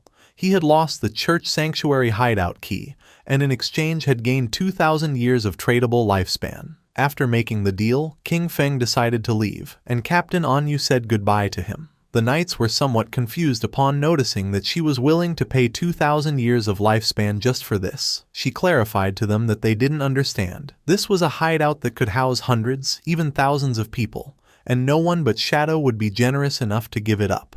The timely gift of lifespan from Anyu was perfect. This meant that he could fully equip himself before heading to Magic City. King Feng immediately invested the tradable lifespan he had obtained. He consumed 71.2 years to reach level 15. Then, he acquired a series of new skills, the Mythic Level 1, Blessed Liberation, for 161.7 years, the Legendary 1, Assassin's Instinct, for 71.12 years, and 3 Epic Level 1s, Shadow Ring Blade, Silent Concealment, and Darkest Hour, for 36.35, 23.71 and 34.65 years respectively. Finally, he spent 113.89 years on the item Mount Bell. Except for the equipment, everything else, skills and level, had been completely synchronized. His strength in the real world was now almost the same as in the game.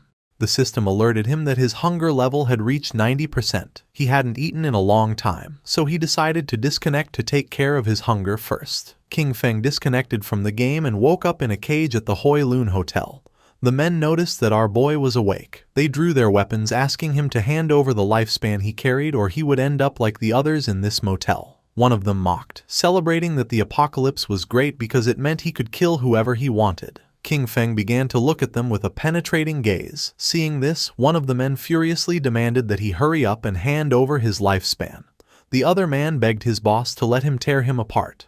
The man carrying the bat thought that King Feng was so scared that he had become paralyzed, and decided it was better to simply kill him. Just before they could take another breath, a strange energy began to spread through the air. Our boy used the skill Shadow Ring Blade, and not long after, the whole hotel started collapsing into pieces. King Feng took a pack of instant noodles, realizing that the more power he drew into the real world, the more energy his body needed. At his current strength level, ordinary food simply was no longer enough. Our boy started eating the instant noodles, knowing that once he dealt with Qiang Shishi and her guild called Alice, he would need to find a way to obtain the divine gifted book. Riding on his wolf, King Feng set off. He knew that she was incredibly cunning, much harder to track than Song Fei. However, he could use the mission Kill King Feng that he had previously accepted as bait to lure her. Hungry, he headed toward Magic City, intending to find something to eat along the way. At the same time in Magic City, Qiang Shishi was throwing a big party. According to her, her men were amazing. She hugged the 2 black men and mentioned that for her, the feeling of falling asleep and entering the game after their epic and exciting battle was simply incredible. The men praised her, declaring that her skills were absolutely unmatched. Amid laughter, they called her a crazy hot chicken. One of her subordinates informed her that Shadow had just sent a message. Qin Feng was already dead. He told her to meet in Magic City in the real world. He would bring her Qin Feng's head and then collect the final payment. She knew that meeting with Shadow in real life was too risky. She mentioned that it wasn't necessary to meet in person and simply asked him to send a photo. Her subordinate explained that Shadow didn't use a phone because he was afraid of being tracked by the authorities. She couldn't help but smile upon noticing that Shadow was also hostile toward the authorities. Lately, their persecution had become more intense, and if they could take advantage of the opportunity to lure Shadow into Alice, the Daxia pigs would no longer be a threat. Because of this, she decided to stage a small play to test the waters and see which side Shadow was really on. She decided that she wanted to meet with Shadow first in the game, and sent him the coordinates. She went to the ruins and called Skywalker. She addressed him with affectionate words, asking if he was there and expressing that she missed him. Then, she asked him for a favor, mentioning that she needed his help with a living one. King Feng was sitting and meditating. He was using Silent Concealment, a skill that allowed him to enter stealth permanently while remaining completely motionless. Noticing that she wanted to meet in the game, King Feng thought that Qiang Shishi was really clever. These coordinates, Spectre Academy, were not far from him. He logged into the game and decided to see what kind of tricks she had up her sleeve. A few hours later, King Feng went to the Magic City ruins, Spectre Academy. King Feng, still using invisibility, got off his mount. At that moment, some government agents appeared in front of King Shishi. They announced that the authorities had located her Spade Gang, identified her as Spade A, and advised her to surrender immediately and stop resisting. Otherwise, they would be forced to take military action. With a smile, she asked Tian Xingjian to go back and tell his men from Daxia to remember this well. They were no longer the Spade Gang, now they were the Alice Guild. Showing off her melons, she made it clear that they, the Alice Guild, specialized in killing Xiaoguo's men. Tian Xingjian and his men couldn't help but blush. Furious, they cursed Spade, promising that Great Zia's officers would bring her to justice, calling her audacity shameless. With an expression full of excitement, she provoked the Daxia pigs to face her. She hinted that if they performed well in this show, she might become even bolder with them that night. King Feng was watching everything. Tian Xingjian clenched his fist upon noticing that she was as stubborn as ever and swore to arrest her. King Feng remembered that he was Chu Haonan, with the code name Tian Xingjian. He was a well-known informant who had provided intelligence to the Alice Guild, and who had only fallen in the 7th year since the start of the game. He found it interesting that Qiang Shishi and Qiu Haonan were conspiring so early. He understood that both had orchestrated all this to test him. If he intervened to help Qiang Shishi, he would become an enemy of the authorities. If he didn't, Qiang Shishi probably wouldn't meet Shadow in the real world. Our boy jumped and began descending from the sky. He used the skill Shadow Ring Blade and decided that this was the moment to show his sincerity. A strange red aura enveloped Tian Xingjian and his men, slowly taking away their HP. The system confirmed that he had slain Tian Xingjian and his men. Qiang Shishi and the others were somewhat confused. Once the corpses transformed into lifespan, King Feng appeared in front of them and introduced himself as Shadow. King Feng approached her and greeted her, introducing himself as Shadow. Qiang Shishi's eyes widened with love, and she couldn't help but feel excited and blush. To her, he was just too cool. She simply adored this kind of powerful man. She began to cry. According to her, it was a shame that Shadow was a pig from Daxia. She couldn't understand why such a powerful man had to be from Daxia and cursed the nation because she felt they didn't deserve him. Her subordinates were surprised to notice that King Feng had dealt more than 40,000 damage. They acknowledged that this was the power of the number one in the world and quickly greeted him. Our boy moved like thunder, killing the two men in an instant and causing their corpses to transform into orbs of lifespan. With a cold expression, he made up an excuse, saying that he didn't understand what they were saying, but assumed that they were definitely insulting him. Qiang Shishi was in shock. She clarified that they weren't insulting him, but simply greeting him. King Feng played dumb and offered an apology, recommending that to avoid future misunderstandings, it was better to speak the Daxia language in this place. Our boy decided it was time to begin the exchange, but before that, he ordered her to put on clothes. With a smile, she covered her melons and asked about King Feng's head. Deep down, she thought Shadow was a weirdo, but she really liked him. Shadow revealed that he had King Feng's head with him. He explained that he couldn't bring it into the game, but he could show it to her in real life if she was willing. Qiang Shishi opened the system window and with a confident expression decided to believe him. She had already witnessed Shadow's strength and believed he wouldn't lie to her. Shadow obtained 1,500 days of tradable lifespan. Our boy decided it was time to leave, but she asked him to wait. With a smile, she proposed a long-term collaboration, arguing that he had the skills and she had the money. She informed him that she had a new assassination target and, if he was interested, invited him to her house that very night. Sticking out her tongue and blushing like a tomato, she promised that she would fulfill anything he needed. Our boy became somewhat curious and asked who the assassination target was and what the payment would be. As she was logging off from the game, she suggested they meet in person to talk. She assured him that the payment would be several times more generous than this time and that she would wait for him that night at Magic City's port.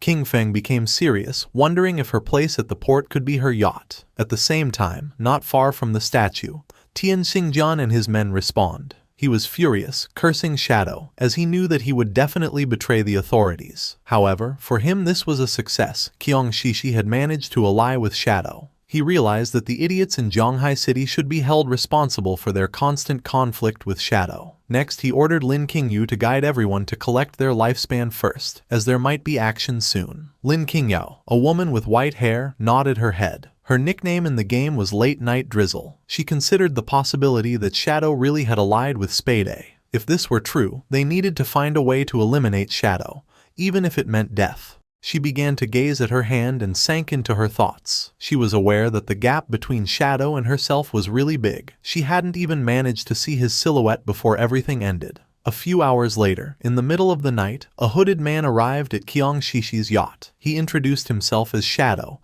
and mentioned that he had come to find Spade. Upon noticing that Shadow had arrived, the guards recognized him. They informed him that they had been waiting for him and were ready to set sail, inviting him to come aboard. Shadow remained silent. It was nighttime and the yacht was sailing in the middle of the sea, far from the cities. While Shadow was distracted, Kyung Shishi appeared with a glass of wine. She wore an elegant red dress and offered him a glass, commenting that they were finally meeting. She didn't expect him to be so mysterious even in real life. Shadow got straight to the point and asked her who she wanted to kill. She approached Shadow and with a mischievous smile told him there was no fun in getting straight to the point. She suggested that with such a beautiful night and such pleasant company, they should leave boring matters for later. Instead, she invited him to have a drink and toast to the lovely evening they were spending together. Shadow took the glass of wine and without hesitating for even a second, took a sip. Kyung Shishi couldn't help but feel cheerful, and not long after, Shadow sat on the sofa. Kyung Shishi sat next to him and grabbed his arm, smiling as she questioned whether he was already feeling the effects, revealing that the drink contained her special secret recipe.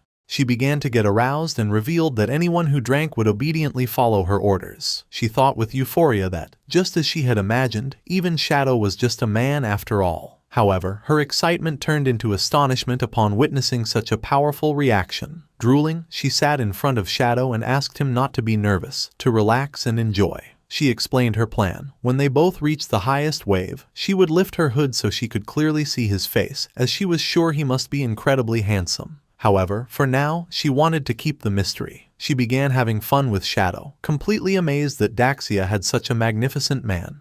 This made her understand why he was Shadow. A burning heat overwhelmed her as she marveled at the incredible experience. Feeling how a scorching heat consumed her, she urged him to continue, shouting that she was ready and for him to come out until finally reaching climax.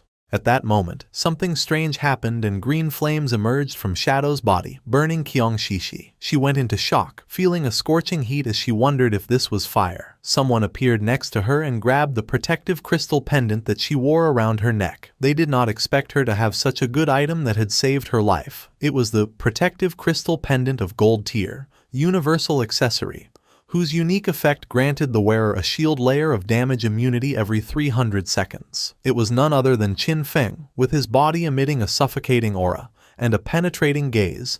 He began to stare at her. Kyung Shishi was in shock. She wondered why he was here, since she remembered that Shadow had killed him. Our boy decided to reveal the truth. There was only one reason: he was Shadow. She moved away from the supposed Shadow who was sitting on the couch, and her eyes widened in fear. The hooded man was none other than a devout follower that our boy had summoned so that it would pretend to be him. It was very happy since it had had a lot of fun with Kyung Shishi. The formerly arrogant Kyung Shishi now knelt before King Feng. Banging her head against the ground, she begged him to spare her life, admitting that she was wrong. She offered him all of her lifespan and pledged to be his slave, telling him he could do with her whatever he wanted. King Feng asked about the 5 foreigners who were with her. With her eyes full of tears, she began to bark like a little dog, asking her daddy if he would let her go in exchange for the information. Just before she could finish the sentence, King Feng broke her neck, and while she writhed in pain, he grabbed her phone, realizing that the 5 guys were not on the yacht.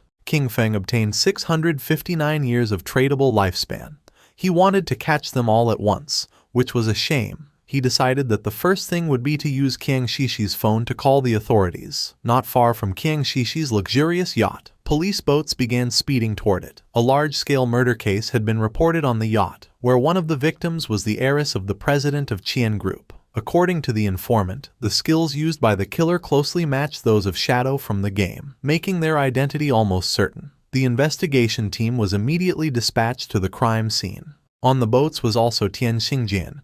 He knew that Shadow lacked all law. He considered that such a gratuitous murder was a direct provocation against the laws of his country. Once on the boat, he would use search skills on the corpses, and as soon as Shadow's location was confirmed, they would open fire with full force to ensure that the target was eliminated. He would definitely avenge his Shishi. The police boats surrounded the yacht in a matter of seconds. They began to investigate Kyung Shishi's corpse. The preliminary autopsy showed that the cause of death was a fracture of the cervical spine. Unidentified DNA samples were found in her mouth, along with burn marks. Tian Xingjin cursed Shadow, for he not only killed, but also insulted the dead. He touched her corpse and used the skill called Last Words of the Deceased. By touching the body, the skill allowed him to obtain the location of the killer for 5 minutes. He, Tian Xingjian Q Hounan, swore that he would make sure that the culprit was brought to justice. His eyes widened in surprise. He went on alert, drew his pistol, and warned his men to be careful, since Shadow was right there. He began to order an all-out attack towards 6 o'clock. Just before he could turn around, a powerful venom dart pierced his head, leaving the others in shock. His corpse fell next to Kiang Shishi's. Lin Qingyu did not lose her composure. With an expression full of determination, she summoned a group shield and began shooting, accusing Shadow of having killed the investigator, and asking him if with that he was trying to become an enemy of the authorities. King Feng asked them not to be nervous. He explained that the reason he had killed Ku Haonan was because he was a traitor who leaked official information to Kiang Shishi in exchange for benefits. As for the evidence, he indicated that it should be on his phone. They were free to investigate thoroughly. One of the police officers turned on Ku Haonan's phone and informed Captain Lin that, indeed, they had found communication records between Captain Q and Kiang Shishi on their phones. It was then revealed that Qian Shishi was the player known in the game as Black Ace. Captain Lin Qingyu did not believe it and decided to see it for herself. She grabbed the phone, but the officer panicked, asking her to wait a moment. She felt confused and wondered what this was that she wasn't allowed to see. Her eyes widened in surprise when she saw a photograph of Ku Haonan and Kiang Shishi kissing. She couldn't help but blush like a tomato when she opened the photo gallery and saw all the private photographs of Ku Haonan and Kiang Shishi. The police officer got nervous, saying that he had already warned her. She realized that Shadow's words were all true. She finally understood. The last time Shadow had killed them in the game, it had only been a show for Kiang Shishi to see. Shadow had gained Kiang Shishi's trust in order to later find her and take care of her in real life. Afterwards, he informed the authorities, luring and killing Ku Haonan. With one move, he had helped the officers solve two big problems. The police officer asked her why she kept staring at the photos so intently. She realized how terrifying Shadow was. She understood that, if he were hostile to the authorities, the consequences would be unimaginable. She remembered that just a few moments ago she had shot him. Although he probably wouldn't care or hold a grudge, she was worried that this could cause problems between him and the authorities. With a grateful expression, she thanked him for his help and apologized for having shot him earlier. Without hesitating for even a second, she shot herself in her own leg,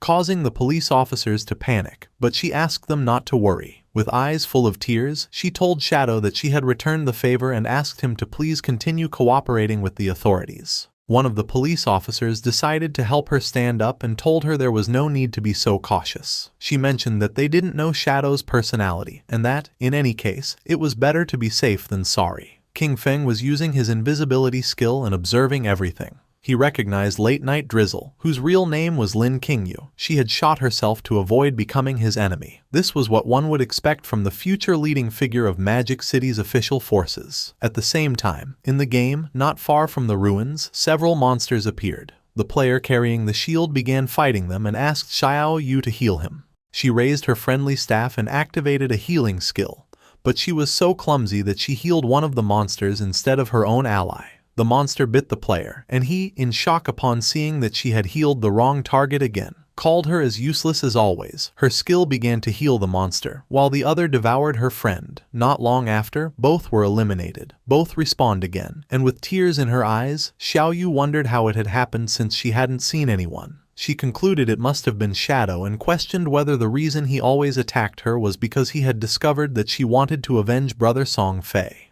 He gave her a hard blow to the head, calling her an idiot and asking why Shadow would waste time attacking her. He explained that they had been annihilated by the Platinum Boss, Headless Assassin, Shero, and questioned whether she had even noticed the system notifications. Xiao Yu now had a bump on her head. With a furious expression, the man revealed that the boss had been provoked by her misdirected healing skill. Then he swore that if the guild leader assigned her to his group again, he would kill himself on the spot. At that moment, the boss descended near them, causing the man to panic. While a strange aura was emerging from its body, the man turned his back on Xiao Yu and began to flee from the place, realizing that the boss had followed them. Xiao Yu's eyes widened in fear, realizing this was not good. It was night and somewhere in the city there was a mansion. Someone threw a plate with fruits to the floor. It was a red-haired woman, who was on a call. She was furious. She declared the officers on the other side of the line useless. This was a golden opportunity to kill Shadow and they were simply giving up. She didn't care about their excuses. Shadow had massacred her entire Dongfang clan and their blood could not be spilled in vain. After having been infiltrated in the government for years, they had proven completely useless at the critical moment. She demanded that, no matter what it cost, they make Shadow pay for what he had done. Behind her there was a boy holding a whip. She reminded him that Shadow had killed his father-in-law, asking him why he was hesitating. Behind the boy was a wounded woman, with eyes shining with evil and confidence. The boy revealed to his mother that he had a plan to kill Shadow. The mother felt curious and asked her son Nantian what his plan was, reminding him that the godforsaken game was only accessible to adults over 18 years old, and that he still could not enter. Nantian's eyes began to shine with confidence as he explained to his mother that, although he could not enter the game, he could still use his brain. Since Shadow liked killing people, his plan was to send some people to provoke him and lure him into his father's fireworks factory. They would prepare everything in advance, and when Shadow appeared to kill them, they would detonate the entire factory. In this way, tens of thousands of fireworks would become his funeral pyre, allowing the whole world to witness his death. And even if the plan failed, there would be no way for Shadow to trace it back to them. A smile spread across the mother's face, realizing that they hadn't done a bad job creating him. Then, turning to Chu, she snapped that even her son was more useful than him. Chu did not object and mentioned that the matter should be kept secret. The official stance toward Shadow still focused on winning him over, and besides, his older and second brothers would not support them doing this. Upon hearing this, the mother hung up the call and decided she would take care of it herself. She approached her son, began observing the tied-up woman, and asked her son why he kept refusing to hand over his lifespan. Nantian apologized, started touching his cheek, and while blushing admitted that he had lost control for a moment and had accidentally killed her. At the same time in the godforsaken game, more precisely in the ruins of Magic City, the boss that had chased Xiao Yu and her friend attacked quickly, and just before they could escape from the place, it moved like thunder, cutting them into pieces, killing them instantly. Xiao Yu was in shock. She couldn't believe how fast this boss was. Not long after, their bodies transformed into orbs of lifespan. The players who were nearby reacted immediately, pointing out how the players had suddenly died. They realized that someone invisible had killed them instantly, and came to the conclusion that it had to be Shadow. Just before they could take another breath, the boss attacked again, killing them and turning their bodies into orbs of lifespan. Noticing this, the remaining players began to flee from the place, thinking that Shadow had gone crazy and was massacring innocents everywhere. At the same time, King Feng was standing over the sea, whistling and enjoying the views. He was far from town and thought this was a good place to extract the hideout. The system asked our boy if he wished to consume 1,315.2 years of lifespan to extract the soul-cleansing land, hideout, into reality. This hideout was an underground structure and King Feng had to mark the location on the map. Finally, before proceeding, it warned him that all materials overlapping with the hideout would be obliterated and asked him to confirm the action. King Feng began looking toward the bottom of the sea and confirmed. Not long after, a magic circle appeared in the water. The sea split in half and the soul-cleansing land was successfully extracted into reality. With a serene expression, King Feng decided that now was the time to go search for the divine book. Our boy logged into the game and Wang Meng informed him that someone had reported him for killing players indiscriminately. However, Wang Meng knew it wasn't him since he hadn't been online. Upon investigating, he discovered it was a platinum-tier boss attacking players named Headless Assassin, Xiaoluo. Her stealth level was extremely high, no one could see her. Because of this, Wang Meng asked if he could take care of the situation. In the ruins of Magic City, the boss was massacring all the players in the area, leaving only lifespan orbs. Ongqun, who was hiding behind the rubble, couldn't help but feel fear, wondering what kind of divine boss she was, since not even his level 3 anti-stealth could detect her. Last time, the Iron Saintess had been overshadowed by Shadow, and he was very upset. With a confident smile, he revealed that the only problem was that he couldn't see the boss. Otherwise, he could have contained her by himself. He claimed that even if Shadow appeared, he would be powerless against this headless assassin, Xiaoluo. Yanyan panicked and asked Anquan to lower his voice so as not to attract the boss. Then she suggested heading first to higher ground since the view would be better from there. Anquan began to move stealthily, but in the process he stepped on a banana peel lying on the ground. Poor Anquan slipped and fell to the ground, not knowing who had thrown that banana peel, but just before he could finish speaking, the boss moved like thunder, cutting Yanyan and the subordinate in half. The bodies of Yanyan and the others transformed into orbs of lifespan. Anquan was the only one who had not been eliminated thanks to slipping on the banana peel. He was in shock upon noticing that the boss had killed all her subordinates. Without losing a second, he grabbed an orb of lifespan, and when he turned around, he saw the boss. She raised her arm and prepared to eliminate Anquan. Far from feeling fear, he challenged her, shouting that he wasn't afraid of her. While the boss was preparing the attack, Ongqun rolled, only to panic upon realizing that he had rolled too early. Without losing a second, Ongqun continued rolling without stopping. His eyes widened in confusion, wondering what she was waiting for and why she wasn't attacking him already. He started rolling non-stop around the boss, and in the process got dizzy since he had rolled to the limit. Ongqun stopped rolling and couldn't help but feel somewhat confused upon noticing that the boss was disappearing. He was so dizzy that he could barely see clearly. After charging the attack, she used the technique anti-stealth strike and attacked the dizzy Ongqun, who didn't have time to roll again and received the attack directly. In an instant, his body transformed into lifespan. While the boss was distracted, shadow began to emerge. Out of nowhere, King Feng appeared above her and using his skill true anti-stealth strike forcefully stabbed his dagger into her back, dealing more than 28,000 points of damage and killing her instantly. He was so fast that she didn't even have time to turn around or feel his presence. He couldn't help but feel somewhat surprised upon noticing that this boss's name was Xia Lu. A few minutes before King Feng appeared, all the members of the guild who were in the city ruins began to point at poor Xiao Yu, blaming her for having miscast a spell that activated the headless boss. They claimed that the boss had noticed her and followed her to the respawn point. Xiao Yu's eyes were full of tears and sadness. She explained that it hadn't been her intention.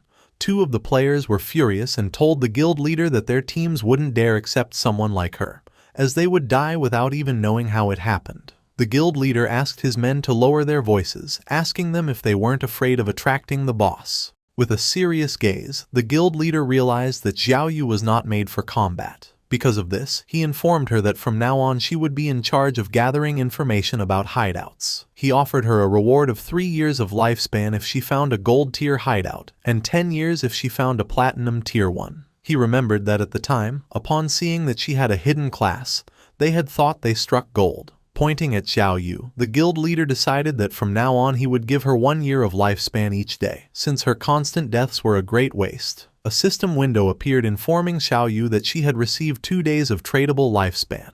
Her remaining tradable lifespan was now 2 days, 13 hours and 32 minutes. With a grateful expression, she thanked him from the bottom of her heart. Upon noticing this, the other girls in the guild couldn't help but feel furious. They were convinced that Xiao Yu had been lucky and that all of this had been her plan from the beginning to be able to see the guild leader every day. Cursing little Xiao Yu, they declared that they would do the same. At that moment, lifespan began to emerge from the area, and someone noticed that the boss was named Xia Lu. Upon hearing this, the guild leader and his men couldn't help but feel somewhat curious and confused. Not long after, the corpse of the boss appeared lying on the ground, and then King Feng appeared and began staring silently at the guild leader. The eyes of the leader and his eyes widened in surprise, and their jaws dropped in shock. Without hesitating for a single second, with a furious expression, he gave one of his own men a strong blow to the head. At that moment, a strange energy appeared around Xiao Yu, and the space around her began to distort, leaving her somewhat confused.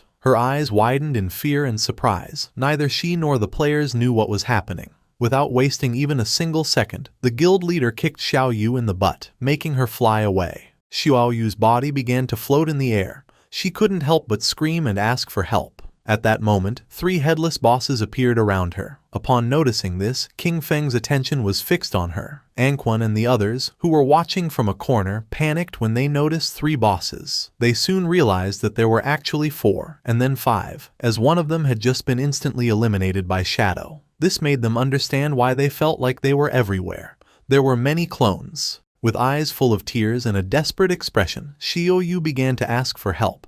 Then she saw Shadow and thought she was saved. She reached out her hand to King Feng and begged him to save her, calling him Brother Shadow. Upon hearing the word brother come from the mouth of the person who had betrayed him, King Feng's eyes began to shine with rage. Just before the bosses could attack, King Feng used his new Shadow Dash, moved quickly and in the blink of an eye, cut the bosses and tore Xiao Yu into pieces. Xiao Yu went into shock, not knowing why Shadow had killed her. The system informed our boy that he had killed headless assassin Xia Lu and Xiao Yu, obtaining 48,000 experience points, 20 evolution points and 1,520 days of tradable lifespan. While the orbs of lifespan were falling from the sky, King Feng turned his back on Xiao Yu and coldly said that she was unlucky. King Feng used greedy hand to pick up the loot. He realized that, in addition to the 1,520 days of lifespan from the boss itself, It had also dropped a bunch of light orbs. They were the non-tradable lifespans that the boss had just absorbed from other players and had not yet digested.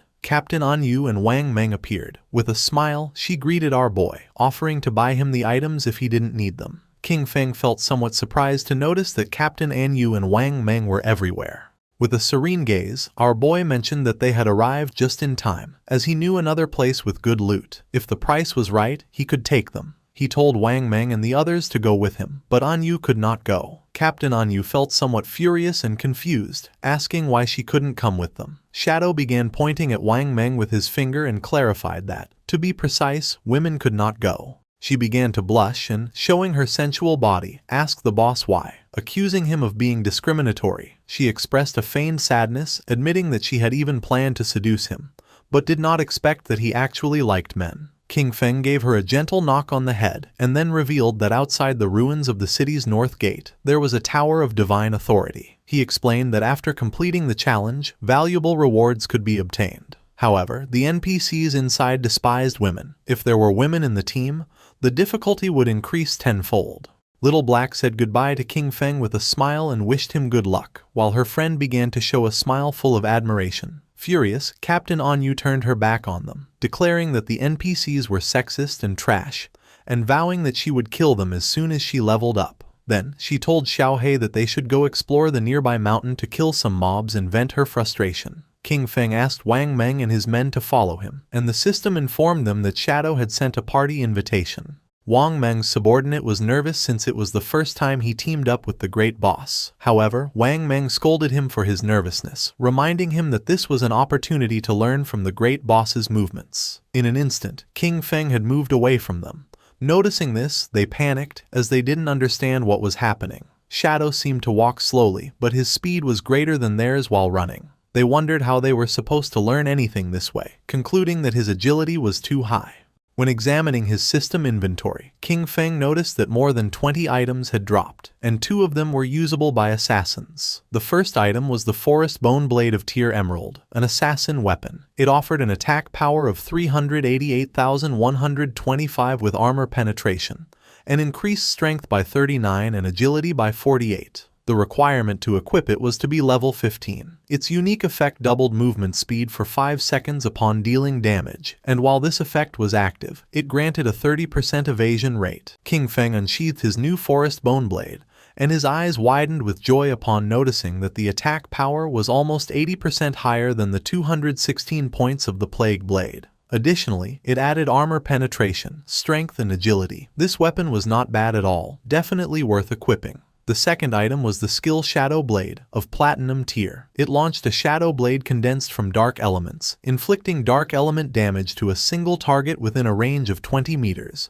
with an additional 600 points of Dark Elemental attack. Upon impact, it dispelled a random buff up to Platinum tier. Its cooldown was 12 seconds, reduced to 6.49, and required level 14. Our boy decided to evolve this skill and raise it to Legendary tier. Although the Dark Element damage to a single target was somewhat low, he considered that the effect of dispelling buffs was quite useful. The evolution consumed 56 evolution points, leaving him with 219 remaining. The skill Shadow Blade went through the Platinum, Emerald, Diamond, and Epic tiers, until finally becoming Legendary. This increased its added Dark Elemental attack to 1,500 points and allowed it to dispel a random buff of up to Legendary level. Its cooldown was reduced to 7 seconds, 3.78 effective. Finally, the skill obtained a new Legendary effect.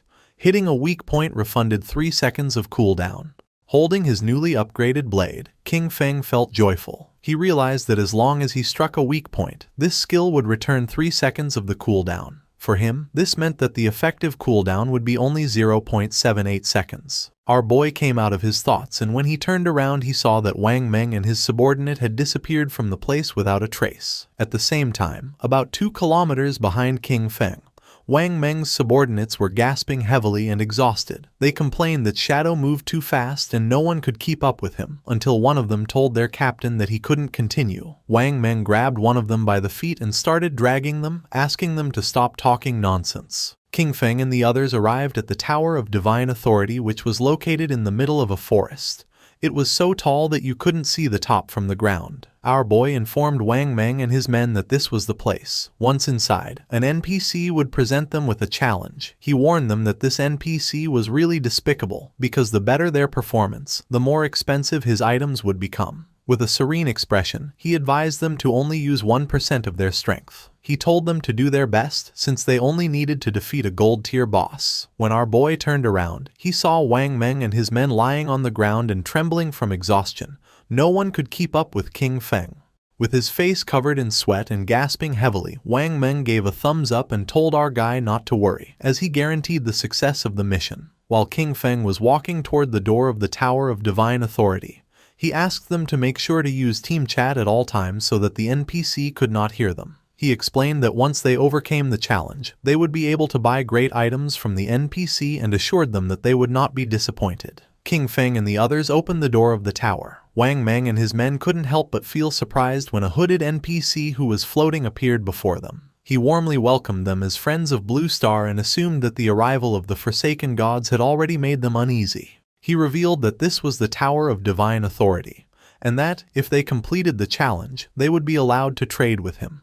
He asked them to let him know when they were ready. Wang Meng's men felt somewhat surprised and confused upon realizing that the game actually had NPCs. One of them asked Shadow what kind of boss they had to face in this challenge. Our guy simply asked them to follow his lead during the fight, assuring it was simple. The swordsman of the party felt even more confused and asked him to be more specific. He wanted to know the duration of the battle, how many phases the boss had, what skills it used, and whether the combat focused more on mechanics or pure stats. He didn't stop asking questions. He wanted to know if the boss had any movement skill, if there were instant death attacks, if it targeted specific players with its skills, where its weak points were, and how long the fight would last. Wang Meng asked King Feng not to pay attention to this guy.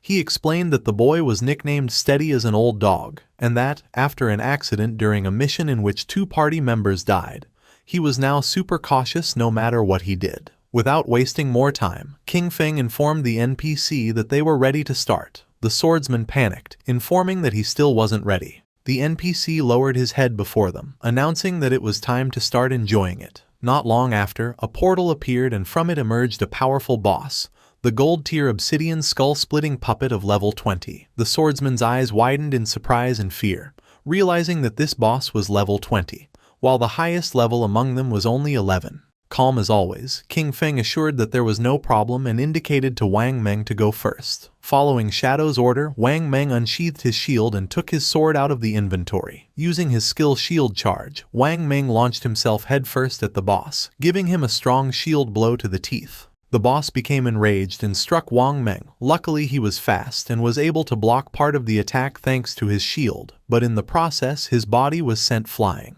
King Feng moved like thunder and grabbed Wang Meng, preventing him from crashing into the wall. The swordsman and the archer were somewhat confused upon noticing this and felt somewhat worried for our boy. King Feng began staring at the boss. He told the archer not to worry about it and to use the skill Starshine Shot. Then, he ordered the swordsman to use triple ground slash. Both nodded their heads. The archer fired a rain of arrows at the boss, causing him terrible pain. And taking advantage of its lowered guard, the swordsman moved like wind and attacked with precise yet powerful slashes. The boss opened its mouth and started to bleed, then it became enraged and struck the ground forcefully. A powerful aura appeared around its body and then a strange black energy began to form around the swordsman. Noticing this, King Feng realized that the boss had entered berserk mode. He warned them that he would take care of it and that everyone should stay away from the black oil. The swordsman began to crawl away from the energy, while on the other side, the archer narrowly dodged one of the attacks. King Feng jumped into the air and threw his shadow blade at the monster. The attack was so fast that the boss had no time to react, and the blade hit him right in the face, causing more than 4,500 points of damage. Far from calming down, it started to roar, but King Feng used a skill to dispel the berserk state.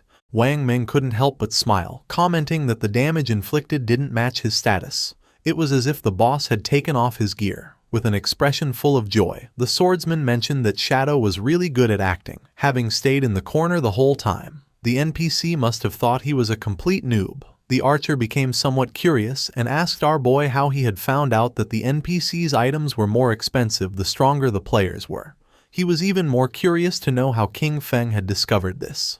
King Feng began to ponder and then explained that the game held many secrets, with much information buried in the depths of the ruins. He told them they should often ask themselves if they had made an effort to explore and if their knowledge base had grown. The archer and the swordsman remained silent, not knowing what to say. While they were distracted, the boss opened its mouth and began to charge a fireball. As little by little the fireball summoned by the boss became more powerful and large, King Feng warned them that the boss was about to spin clockwise and spit fire. He ordered them to make sure to dodge it, explaining that the black oil on the ground, combined with flames, could burn them to death in just 3 seconds. Wang Meng and the others began to disperse, and then Wang Meng warned Old Dog that he was running in the wrong direction. King Feng did not take long to realize that it was too late to dodge, so he ordered Wang Meng to activate invincibility and block the attack for him. Wang Meng obeyed and blocked the attack using his shield. King Feng congratulated him and ordered them that, once the flames subsided, they should use their highest damage skills and attack with everything.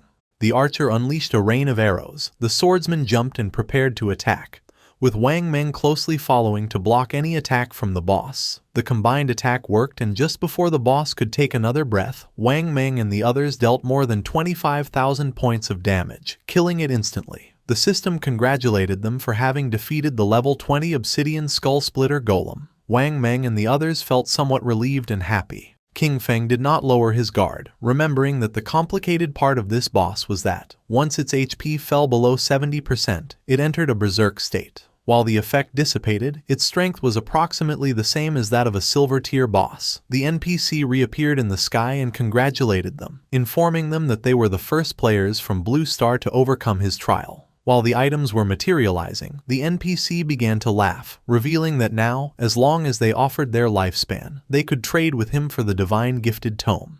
The NPC used his powers and his name appeared above his head. He was called Vickley. Upon noticing this, the swordsman couldn't help but feel somewhat surprised, as the man actually had 6 fingers. The eyes of the NPC began to shine and his gaze fixed on the swordsman.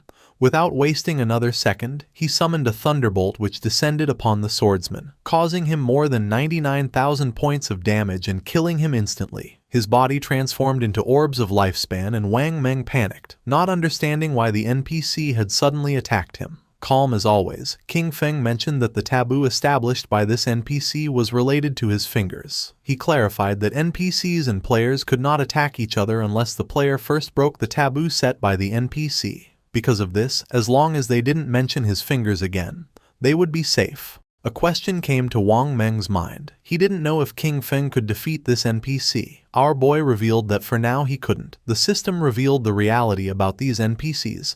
They were powerful beings from other timelines who had obtained divinity. Bound by ancient and eternal rules, they arrived at Blue Star disguised as NPCs to collect the lifespan of players. With an arrogant expression, Vickley asked them to choose the divine skill book they needed, exchange their lifespan for it and get lost. Upon seeing the skills books, Wang Meng went into shock. He discovered that it was possible to spend lifespan to create daily necessities in reality, like all kinds of food, water, and drinks. He understood that with these divine books, even if a disaster occurred, they would be completely supplied. As expected from King Feng, he had really led them to obtain something good.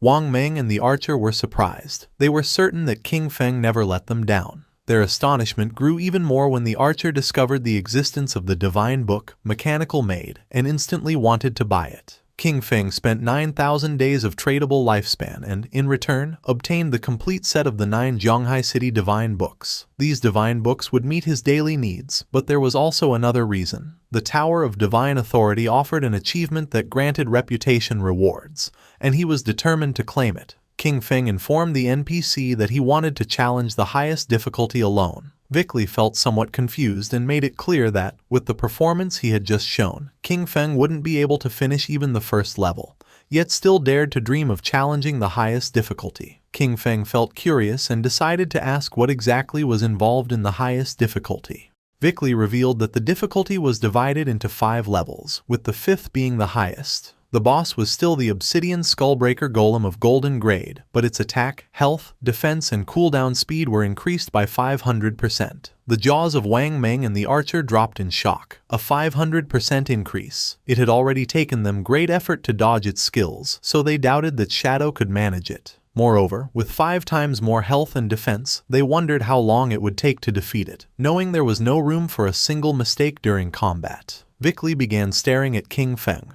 He warned him that if he died during the challenge, the lifespan he dropped would belong to him, and asked if he was sure he wanted to accept it. King Feng ignored the warnings and nodded his head, making clear that he wanted to accept it. Vickley began to summon a ball of magic, gladly accepting what he considered a gift. For Vickley, the players from Blue Star had already become too arrogant so early in the game.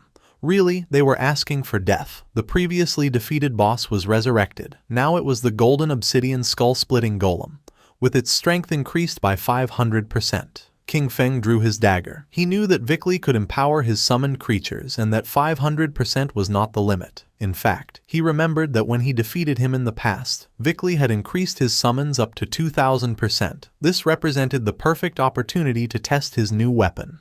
King Feng shot a poisonous dart at the boss, which activated the effect of Black Flame's gift, reducing the target's defense and all its elemental resistances by 7%. Then, the special effect of the Emerald Bone Blade was activated, increasing our boy's speed by 100% for 5 seconds. The boss launched flames and just before they could get close, King Feng disappeared without a trace. While it was distracted trying to understand what had just happened, King Feng appeared behind it, landed on its head and stabbed his dagger into its skull, activating the special effect of Emerald Bone Feather. The powerful monster began to roar in agony. King Feng disappeared again, and his speed increased by 100% for 5 seconds. Upon witnessing King Feng's incredible speed, Wang Meng and the archer were in shock. At first they believed he had become invisible again, thinking that the cooldown of his skill was too short. Soon they understood that it was not any skill. Shadow's speed was so extreme that it created the illusion of simply vanishing. King Feng decided to use Blessed Liberation, which would make his next attack cause the throat slash effect. Using Shadow Dash, our boy moved like thunder, causing more than 100,000 points of damage to the boss. The attack activated Black Flame's gift, which reduced its defense and all its elemental resistances by 64%. Despite having used his most powerful skills, the monster's HP had barely dropped. King Feng was happy because he knew this was due to the buff granted by the ancient god's stone tablet. Without this item increasing the stacking limit of Black Flame's gift, each hit from Shadow Dash would have only inflicted, at most, about 18,000 points of damage. Wang Meng was in shock upon noticing that a single strike had taken away a third of the boss's health and wondered what skill King Feng had used. It was the first time that the archer clearly saw King Feng's attack. It seemed like an instant shadow slash to him, but the version he knew of this skill only had 3 strikes. Meanwhile, Vickley was watching the battle in silence, wondering how someone could be so strong if the game in Blue Star had just begun and what level of talent he possessed. The eyes of our boy were shining with joy. It was time to activate Throat Slash, a skill that inflicted 200% of the damage of the last attack per second. Blood began to emerge from the boss's body. It began to roar in agony as its HP bar dropped. In a matter of seconds, the monster lost its life and its body transformed into orbs of lifespan. The system congratulated our boy for completing the achievement, Challenge of the 5th level difficulty of the Divine Authority Tower, granting him a total of 15 reputation points for surpassing all levels. Additionally, for being the first time in the world that someone cleared the tower solo, he received an extra 75 reputation points. Finally, an official global announcement echoed. Player Qin Feng had cleared the maximum difficulty challenge of the Divine Authority Tower for the first time in history. Far from being surprised, the players were confused. They didn't know what the Divine Authority Tower was, since in the ruins of the cities where they were, they had never seen a building resembling a tower. Once again, they realized that Shadow was ahead of everyone. Vickley was upset. For him, this was a scam. He cursed the cunning of the people from Blue Star, regretting not having charged 10,000 or even 100,000 days of lifespan for each Divine Authority book. Vickley summoned a powerful and bright ball of magic and shouted at them to get out. He never wanted to see them again. Wang Meng and the archer covered their eyes to avoid going blind, as they believed they were lost and that the NPC was about to unleash a powerful attack. Vickley's attack descended upon them. While Wang Meng and the archer were covering their heads, our boy stood still, calm as always. King Feng and the others were teleported outside of the tower. Both felt somewhat confused since they didn't know what had happened. They immediately panicked, only to realize that they hadn't died. They had simply been teleported out of the Tower of Divine Authority. King Feng reminded them that they had no reason to worry since, as he had told them, the NPCs could not attack them. Now that he had gotten what they wanted, King Feng decided it was time to finish and mentioned that he was going to log off to eat. Wang Meng thanked King Feng for having guided them and asked him to take them with him if another opportunity like this came up. Our boy nodded and the archer said goodbye to him. King Feng woke up in reality, in his hideout. The system extracted the 9 divine gift books, a process that consumed 90 days of his tradable lifespan. Our boy decided to consume 106 years of lifespan to buy luxury furniture, daily necessities, cooking ingredients, and a multi-purpose mechanical maid. A maid with dog ears appeared in front of him. After introducing herself, she informed him that she could help take care of everything in the house and that she was there to serve him in anything he needed. Lying down on the luxury sofa, our boy gave the order to immediately begin a complete cleaning of the hideout. The maid began to clean the floor and decided that afterwards she would prepare a sumptuous feast. At the same time, in the real world, more precisely in Zhonghai City, the authorities were investigating several murder cases. The officer who was investigating the case informed his superior that this was the 3rd female corpse discovered in the week. Just like the 2 previous victims, all her limbs had been severed and her eyes extracted, which made it very likely that the killer was the same person. The superior asked if investigators had found any clues. The officer reported that the killer knew well about investigators. The timing of abandoning bodies was just outside of their skill's effective duration. Upon hearing this, the superior gave them the order to ask Anu how much time was left for the researcher's professional advancement. They could not delay any longer.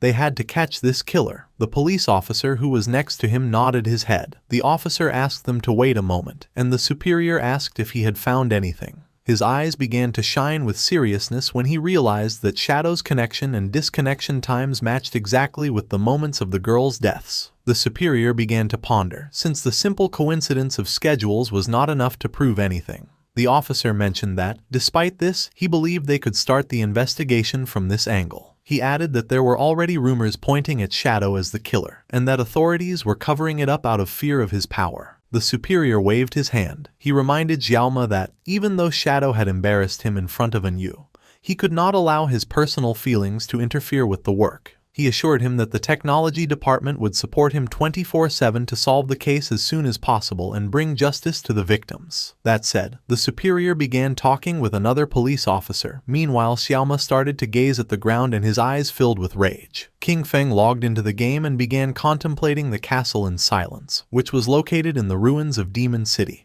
He remembered that this place was the Academy of Evil Spirits, a platinum-tier hideout. Although it wasn't very hidden, it was said that its protective barrier was the strongest in all Huaxia.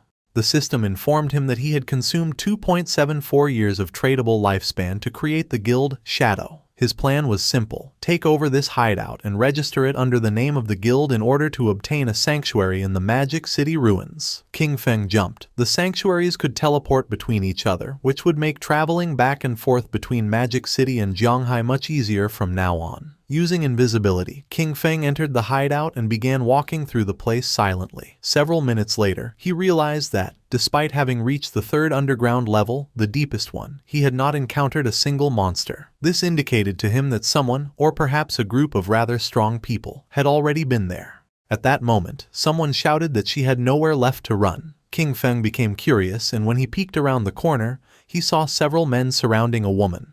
With eyes full of fear, she asked them not to come any closer. They were on a bridge and had her cornered, with a river of lava behind her. With a smile, one of them told her not to worry, as they wouldn't kill her. For now. He explained that Madame Dongfang wanted them to take her so that her son could show her some love. He demanded that she reveal her location in the real world, warning that otherwise they would kill her repeatedly until her lifespan ran out. Furthermore, he made it clear that suicide wouldn't help her since members of their guild, Shura Hall, were waiting for her at the respawn point. With a smile, the orange-haired man suggested making a deal. He reminded her that she had killed Madame Dongfang twice in the game, estimating that because of this she must have taken at least 30 years off Madame Dongfang's lifespan. The woman remained silent, lost in her thoughts. He advised her to give them those 30 years of lifespan and then play with the 3 of them for a while, promising that in return they would let her go. With eyes full of tears from fear, she asked what exactly it was that they wanted to do. They began to smile, and then one of them pulled down his pants, causing the poor woman to panic. With a mischievous smile, the man with orange hair revealed that this was how they played. The woman began to ponder in silence, then looked away and, while blushing, asked them to promise to let her go after playing. With a cheerful smile, the orange-haired man promised her and invited her to start with him. The bald man said he would go next. With her body trembling, the woman began to approach them, and then her eyes began to shine with determination. Drawing her poisonous dart, she lunged at the man, but at that moment, the man with the blindfolded eyes used the skill Golden Cauldron Earthquake and descended upon her, crushing her body against the ground. He noticed that the little one was not behaving well. The only thing she could do was close her eyes as the orange-haired man approached. Showing his tongue, he warned her it was her last chance and ordered her to open her mouth. Then, a confident smile spread across the woman's face. Using a powerful skill, she cut both the bald man and the orange-haired one in half, causing the man with blindfolded eyes to feel somewhat confused. His eyes widened in confusion. He didn't know what was happening. Just before he could take another breath, the strip of paper summoned by the woman wrapped around his neck. She was so powerful that she made the man's head explode as if it were a watermelon. King Feng, who was watching everything from the corner, recognized the girl's profession instantly. Chain blade. After having killed those bastards, the woman crushed the orange-haired man's eggs. Their bodies turned into orbs of lifespan. With an expression full of hatred, she mocked them. And then our boy realized that she possessed the blade of the underworld. With a gaze full of determination, she swore that she would definitely kill Dongfang Ming. The girl had the class blade of the underworld, with the nickname Ghost Spirit. Our boy came out of his hiding place and started walking toward her. Her class, just like Shadow's, was the only hidden class in the assassin branch. He remembered that in his previous life, she had ranked among the 10 greatest powers in the world. But after becoming an enemy of the Chu family from Demon City, her true identity was exposed and she was besieged by many forces. Even so, she massacred thousands of enemies before finally dying from exhaustion. He remembered the deep sorrow felt by her guild members upon hearing the news. He never expected to meet her here. However, there was something he didn't understand. Who was this Dongfang Ming that she had mentioned? Supposedly, he himself had annihilated the entire Dongfang family. King Feng deactivated his invisibility skill and drew her attention. Her reaction wasn't kind. She prepared to attack, thinking our boy was a friend of those bastards she had just killed. King Feng denied knowing those guys. She got tired and lunged at him, asking him to prepare to die. As always, King Feng remained calm. With a furious expression, Ghost Spirit used her skill Underworld Chain Blade. In the blink of an eye, the strip of paper began wrapping around King Feng's body. But just then, King Feng turned into shadow and disappeared without a trace, leaving Ghost Spirit somewhat confused. Our boy appeared behind her and decided to play along. Upon hearing this, her eyes widened in surprise and fear. Knowing she was in danger, she jumped away from him. She used shadow stealth and her body turned into shadow, disappearing without a trace. King Feng was somewhat surprised to notice that she had become invisible. He also decided to use shadow stealth and also disappeared from the place. Several minutes passed and nothing happened. Noticing this, Ghost Spirit was somewhat confused. She couldn't see him. Even though her class, Blade of the Underworld, had a built-in level 4 anti-stealth, it was impossible for her to detect him. This led her to wonder if this guy could be Shadow. Not long after, King Feng deactivated his shadow stealth and appeared stealthily behind her, catching her attention. Upon hearing Shadow's voice, she panicked, noticing that he could still see her despite her level 4 stealth. She decided it was time to get serious and used her most powerful skill called Evil Ghost Soul Chase. The paper strip began to glow and a small pink flame appeared above King Feng's head, activating shadow stealth again. King Feng did not lower his guard and retreated. But to his surprise, the blade began to follow him, leaving him somewhat confused. Upon observing closely, he realized that this locking blade could pinpoint his location. Ghost Spirit's eyes were shining with determination. Although her eyes could not see, her weapon could.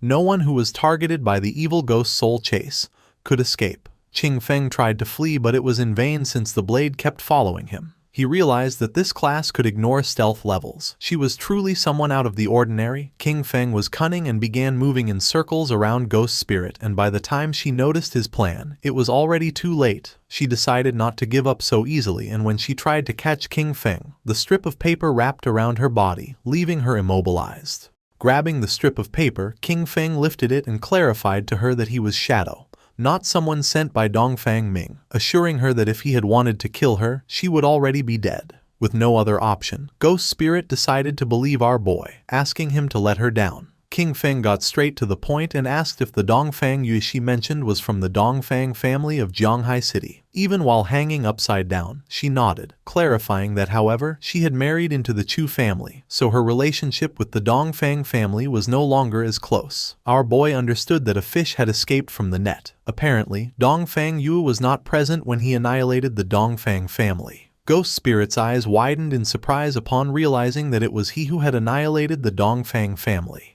She felt excited and joyful, as this meant that Dongfang Yue and Shadow were also enemies. She asked him to put her down immediately, declaring that the enemy of her enemy is her friend and that they could cooperate. King Feng released the strip of paper, causing her to fall to the ground. He decided that cooperation could wait. First, he asked why she wanted to kill Dongfang Yue.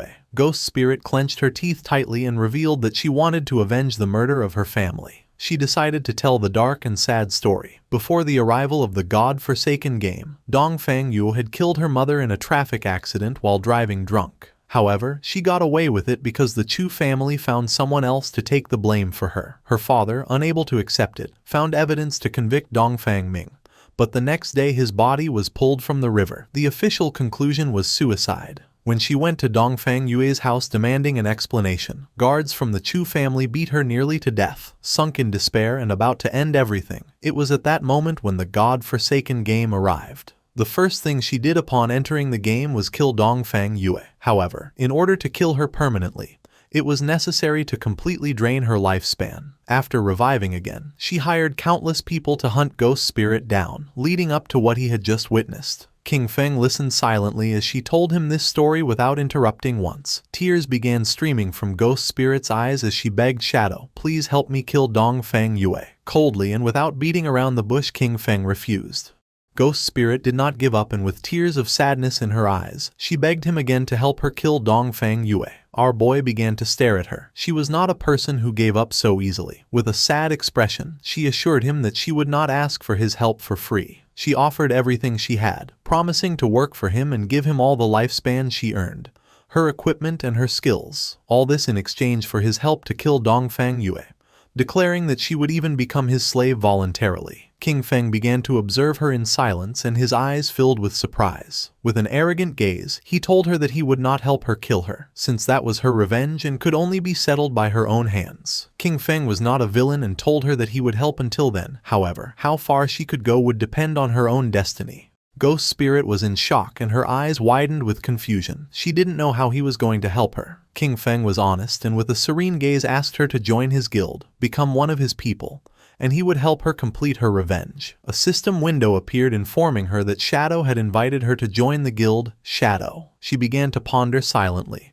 and then her eyes started to shine with joy upon realizing that the guild of Shadow consisted only of him, wondering if joining was all she had to do. Without wasting any more time, she agreed to join our boy's guild, and a system window confirmed her decision. King Feng accepted the friend request from Ghost Spirit. He felt happy to know that she had accepted, and told her that now she only needed to do one thing: class advancement. Our boy turned his back on her and told her that she would have to find out for herself what class advancement was and how to do it, and that she should come find him when she had achieved it. The eyes of Ghost Spirit, who was kneeling on the ground, began to shine with determination. King Feng made it clear that if she couldn't even accomplish this, then she should give up on her revenge. Using his skill Shadow Stealth, King Feng left the place. He recognized that the potential of the class blade of the underworld was unlimited and that, with just a little guidance, she could definitely advance much further in the future. He arrived at the depths of the Evil Spirit Academy. In front of him was a level 15 boss, a woman with several spiritual heads, the aberrant witch, Stana, of platinum grade.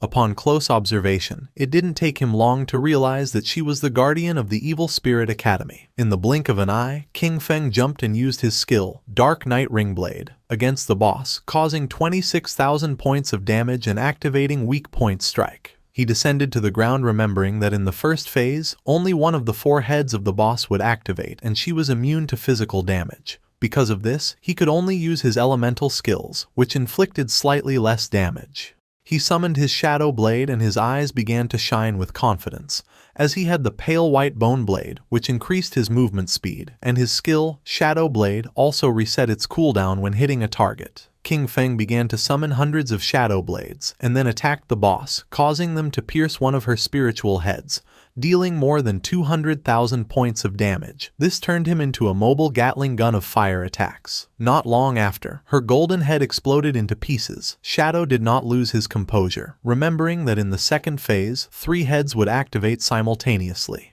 Her eyes began to shine with rage, and her gaze fixed on our boy. Not long after, the heads started firing bursts of energy from their eyes, while she danced, unleashing indiscriminate attacks around her. But for King Feng it wasn't complicated.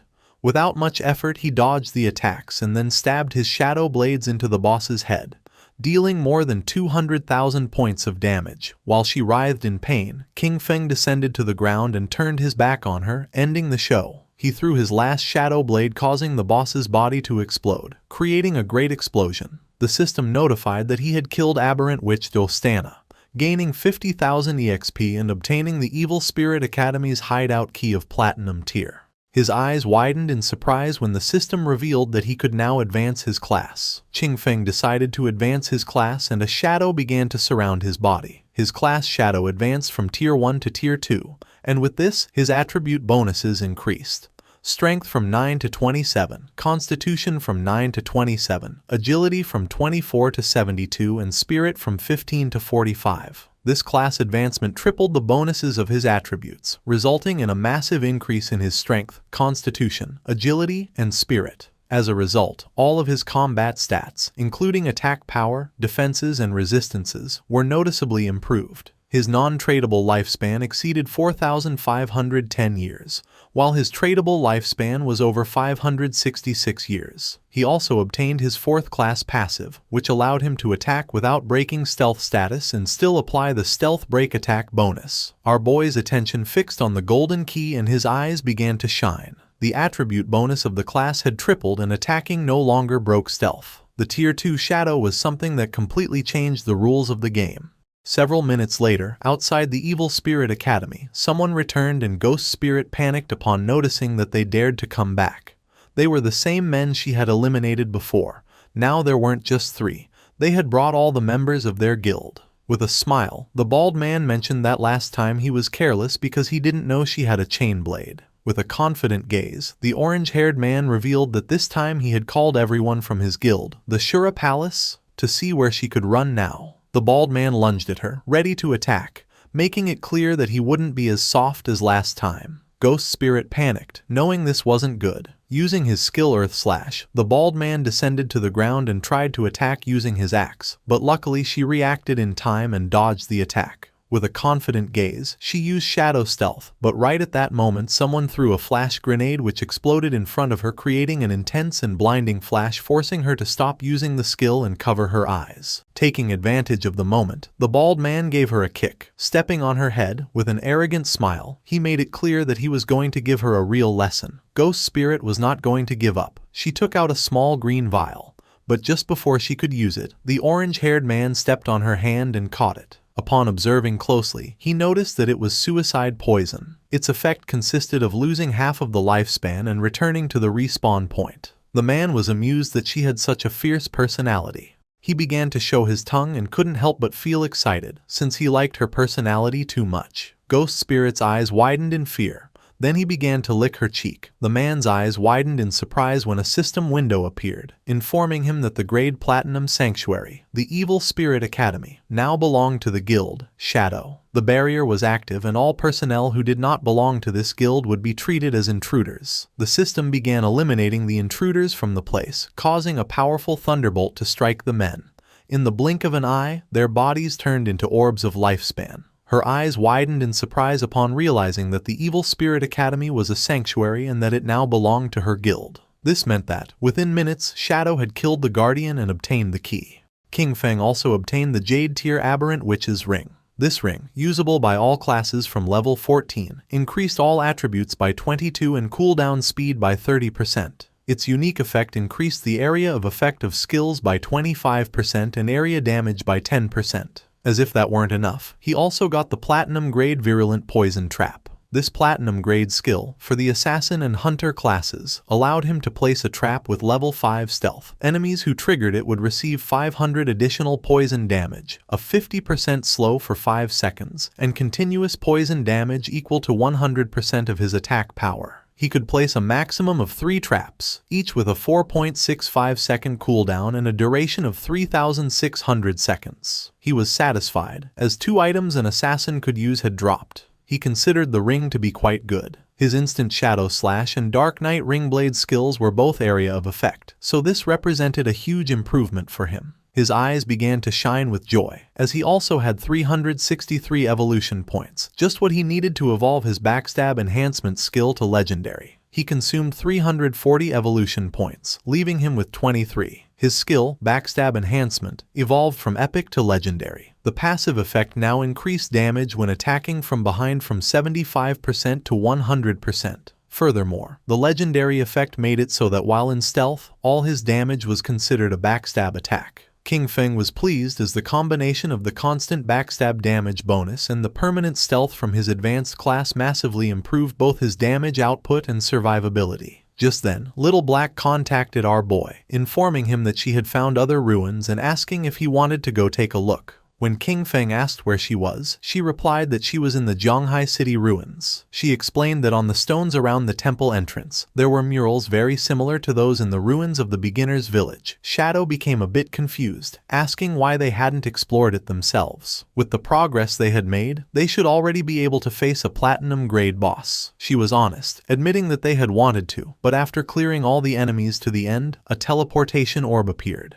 When they touched it, nothing happened. A system message indicated that only a fated person could enter, so she wondered if her boss might be that person. King Feng decided to go take a look. He told her to wait for him and to prepare her lifespan, as he would bring her the new equipment he had obtained. Besides, teleporting between the 2 shrines made the journey from the Magic City ruins to the Zhanghai ones much more convenient. Little Black also reported that the officials on the Zhanghai side didn't have enough lifespan, so he could sell it directly to the ones in Magic City. At the same time, she was on the outskirts of the Zhanghai City ruins. She was riding a white llama, which was eating grass. Not long after, King Feng appeared behind her, asking where the ruins were. Suddenly hearing our boy's voice, she and the llama were startled, and Little Black asked him not to scare her like that.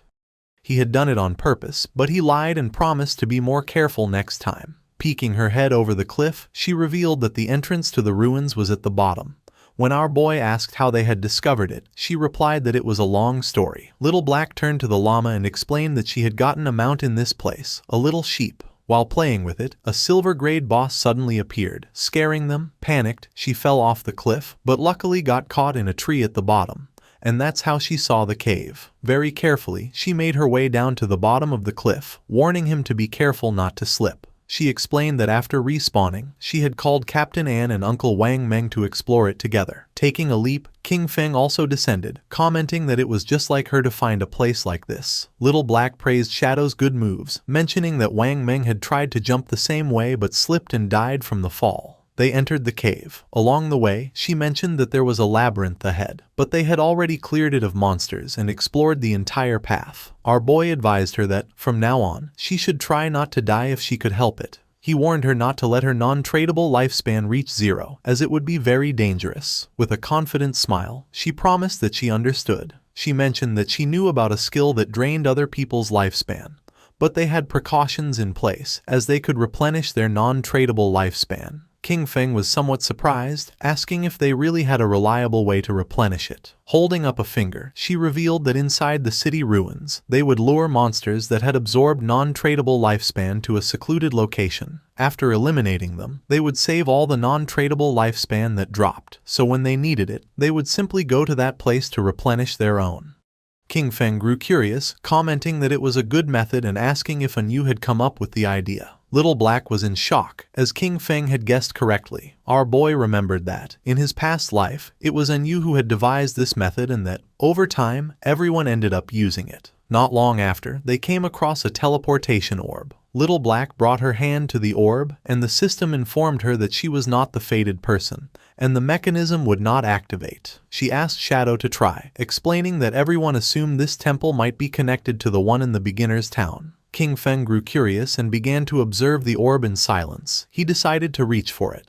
And at that moment, the orb began to glow as an intense energy started to emerge from it. Little Black covered her eyes in confusion, not knowing what was happening. To her surprise, our boy disappeared without a trace. Realizing that both her boss and the orb were gone, she confirmed what she had suspected. He really was the fated person. Meanwhile, King Feng found himself in the cave of the Ice Tide, where his remote communications were blocked. King Feng didn't let his guard down and activated his invisibility skill. The system assigned him a new mission: protect the Ice Tide Crystal. His attention was fixed on the Ice Tide Crystal. He recognized it instantly. He remembered that this object would erupt with an icy tide if it was hit by any attack. Looking closely, he noticed that monsters would emerge from the caves and would do whatever it took to attack the crystal. He understood that if he let them succeed, he would be dead. King Feng took the virulent poison trap from his inventory. To him, dying itself didn't matter. What was crucial was that the mission could fail. If that happened, he would never be able to return to this place or get the reward. He knew better than anyone that his only option was to evolve the virulent poison trap. After consuming the necessary evolution points, leaving him with 17, the skill went from platinum to epic. As a result, the trap's stealth increased from level 5 to 8. Enemies who triggered it would now receive 1200 additional poison damage and an 8-second slow. The slow's potency remained at 50%, and the damage per second was equivalent to 100% of his attack power. Additionally, the maximum number of traps he could place increased from 3 to 9, while the maximum duration remained 3,600 seconds. King Feng placed 3 traps right at the entrances of the caves, and the system informed him that the effect of the Aberrant Witch's Ring was activated, increasing the skill's area of effect by 25%. King Feng knew the upgraded traps perfectly covered the entire passage. It was guaranteed that any monster passing through would trigger them. Just then, they started to arrive. Monsters with glowing eyes began to stare intently at our boy, as a horde of them emerged from the caves and rushed towards King Feng. But just as they emerged, they triggered the trap. Thorny vines erupted from the traps, coiling around the monsters and dealing them over 100,000 points of damage. Dust rose from the ground, but King Feng remained calm. Just then, an arrow came flying. Noticing this, his eyes widened with seriousness. Just before the arrow could hit, King Feng summoned a shield, blocking the attack in the nick of time.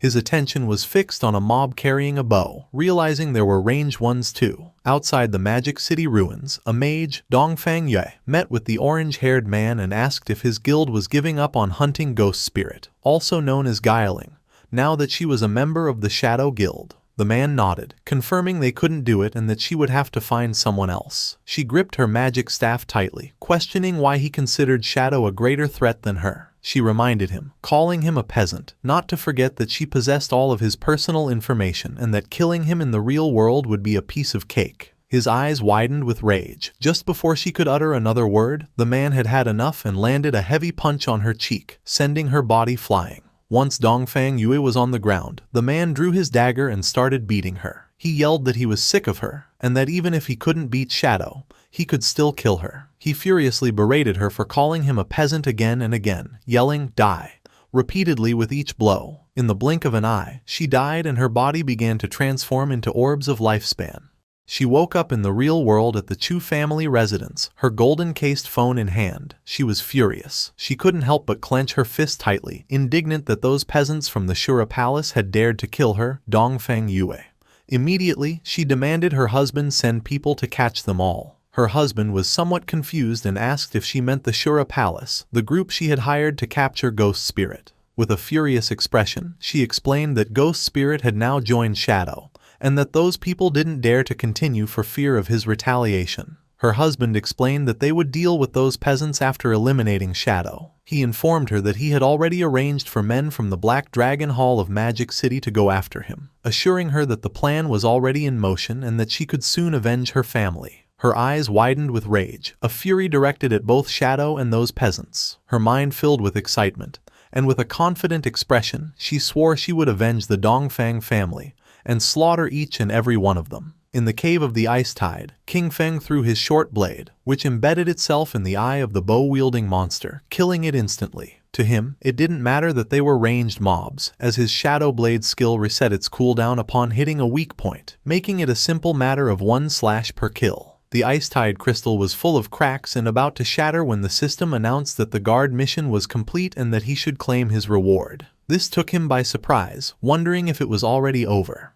The ice-tide crystal shattered into pieces, and then a golden chest appeared. King Feng's attention was fixed on it as he realized it was an epic treasure chest. He extended his hand towards the chest. Last time, an epic chest had given him graceful release. Now he would see what this one contained. The chest opened, and a powerful golden light began to emerge from it. Then, a woman started to manifest. She was an NPC. King Feng was somewhat surprised, as it was the same NPC who had been next to the epic chest last time. With her eyes closed, she began to speak in a strange language, one that King Feng recognized as the language of the old gods. She communicated to him that he had passed the 2 trials and that he was the chosen one. To our boy, this was strange. He obviously couldn't comprehend the language, and yet he understood its meaning perfectly, wondering if it was because of his eye of judgment. As her body was transforming, she revealed that the old gods had already perished, and that he was the heir to the mantle of judgment. The NPC's body began to change. The only thing Shadow could do was watch in silent amazement. Little by little, the NPC's body began to change. The third eye on her forehead opened as a powerful aura emerged from her body, and she informed King Feng that her name was Asathis, that she would follow him and witness him become the true god of judgment. Then, she asked him to accept the gift she had prepared for him. It was the Asathis's summoning bell, a bell created by the Herald of Judgment, Asathis, using the power of order itself. It would allow him to summon her once at level 25, again at 35, and one last time at level 50. Each summon would grant him the opportunity to challenge a special ruin, and if he successfully completed all 3 challenges, Asathis could reside in his hideout and provide a skill upgrade function. Our boy grabbed the summoning bell, his eyes beginning to shine with joy. He understood that the last temple had been level 5 and this one was level 15. He was surprised to think that Da Lisi had stumbled upon both, recognizing that her luck was truly out of this world. Asathis asked King Feng to select a skill, informing him that he had one free opportunity to upgrade it to his current level. His eyes filled with seriousness as he began to ponder. He knew that the power of skills was judged by 2 standards, quality and level requirement. While the quality of each skill was fixed and couldn't be improved, he could use infinite evolution to forcibly increase it. Even an ordinary skill like Shadow Lurk could be turned into a mythic grade if he wanted. On the other hand, the level requirement not only defined when a skill could be used, but also determined its overall power. In terms of stats, a level 5 Shadow Lurk and a level 51 were worlds apart. Obtaining high-quality, high-level skills was extremely difficult, but in the future, none of this would be a problem for him. All he had to do was consume lifespan to increase the level of any skill. With a confident gaze, he chose to upgrade his highest grade skill, Graceful Release. Asathis kissed King Feng's hand, fulfilling his wish. As a result, his mythic skill Graceful Release was upgraded from level 10 to 16. The weak point attack correction increased from plus 300% to plus 410%, and the attack multiplier on these points was doubled. Furthermore, its active use now applied a throat slit effect, inflicting 310% of the initial attack's damage per second for 3 seconds, with a cooldown of 6.97 seconds. Asathis began to disappear, saying she looked forward to seeing him again. Then, a blue portal appeared in front of our boy. It was the portal to leave. Before leaving, King Feng turned around and reached out, noticing that there was still something left in the chest. He obtained the Epic Tier Bafich's equivalent exchange agreement. It was a pair of epic grade leg armor for the assassin class, requiring level 15. It granted 198 physical defense, all elemental resistance and damage block, along with 19.8% damage reduction and plus 19.8 whispering resistance. Its unique ability, Art of Equivalent Exchange, allowed him to sacrifice a piece of equipment or a skill book of up to epic grade to randomly receive another of the same level and grade for his class, with a 1-hour cooldown. He grabbed the skill book and his eyes began to shine with joy.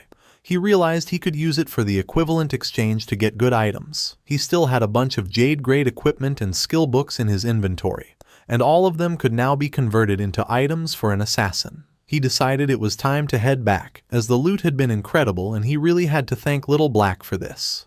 While Little Black was waiting at the cave entrance with her llama, King Feng came out. He was a bit surprised to notice that she hadn't used the last hour to level up and had instead stayed there waiting for him. Noticing that King Feng was back, Little Black was glad, as she had been keeping watch at the exit in case someone tried to ambush him. As a reward, King Feng gave her a skill book he had found in the ruins. Little Black was in shock, as this was for the level 13 Platinum Magic Shield skill. She thanked her boss, aware that this would greatly improve her survivability. Riding the small llama, Little Black said goodbye to him and left. King Feng's body began to disappear, as he decided he would also log off to fill his stomach. Meanwhile, in the Zhonghai City ruins, stood the Silver Grade Guild sanctuary of the Knights Templar. A smile spread across the guild leader's face, as he announced that this was a great day, for the Knights Templar Guild finally had a home of its own. Everyone grew excited as the leader mentioned that, although this home wasn't large, it was a wonderful start. With this, they would no longer have to worry about being slaughtered by a suddenly appearing boss and would have a safe haven to rest when they were tired of leveling up. For all of this, there was one person to thank, Xiao Yu. She was the one who found the place first, and the leader asked them to welcome her to the stage with the warmest of applause. Everyone began to praise Xiao Yu, making her feel happy. She stood on the platform and first thanked her master, who had tirelessly taught her. Then, her friends, for extending a helping hand in her times of difficulty. She also thanked the people who hated her, as their mockery and contempt had motivated her to become even stronger. Hearing this, the women couldn't help but feel proud of Xiao Yu.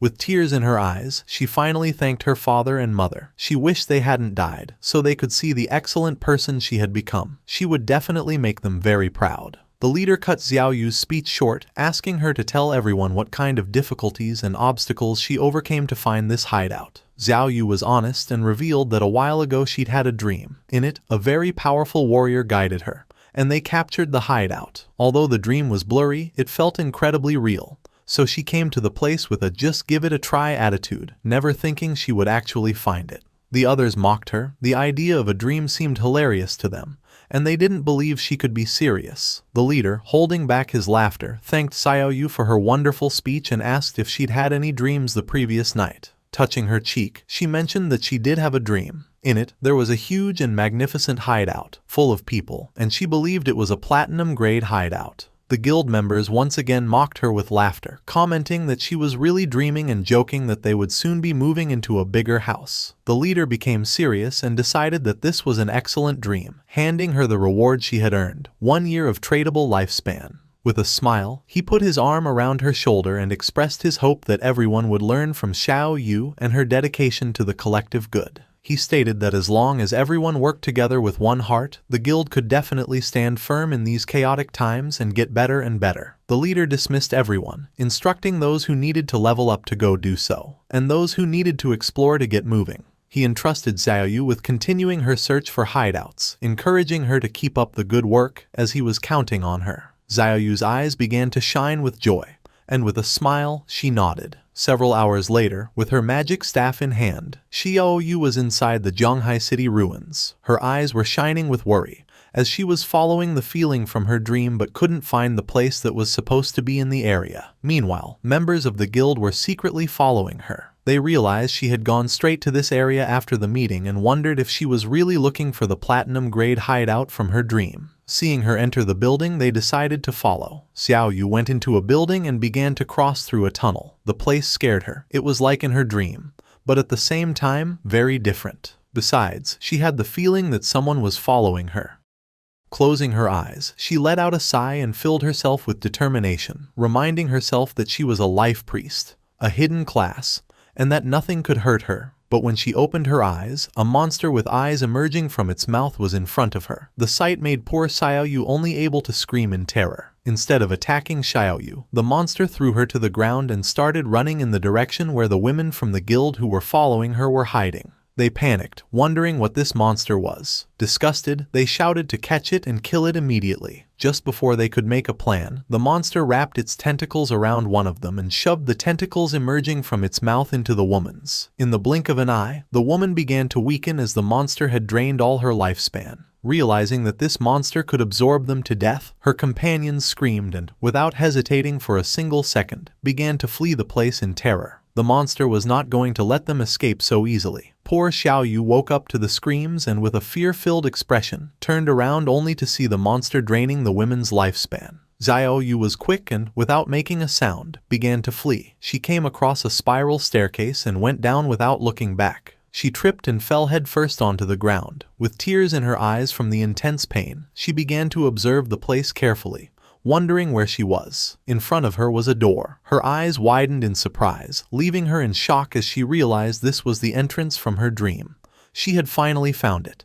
This was the platinum-grade hideout, and she had to notify the guild master immediately. She informed the guild master that she had found the platinum-grade hideout. The leader was somewhat surprised. He ordered her not to move, as he was already bringing people over, and asked her to join his party so they could see her location. Xiao Yu joined the party and told them she would wait for them there. At that moment, her eyes widened in fear as she began to hear noises, and once she turned around, she saw the sinister monster looking at her with a smile. Despite the fear, she gritted her teeth and filled herself with courage, telling herself not to be scared. She could do this. She could definitely defeat it.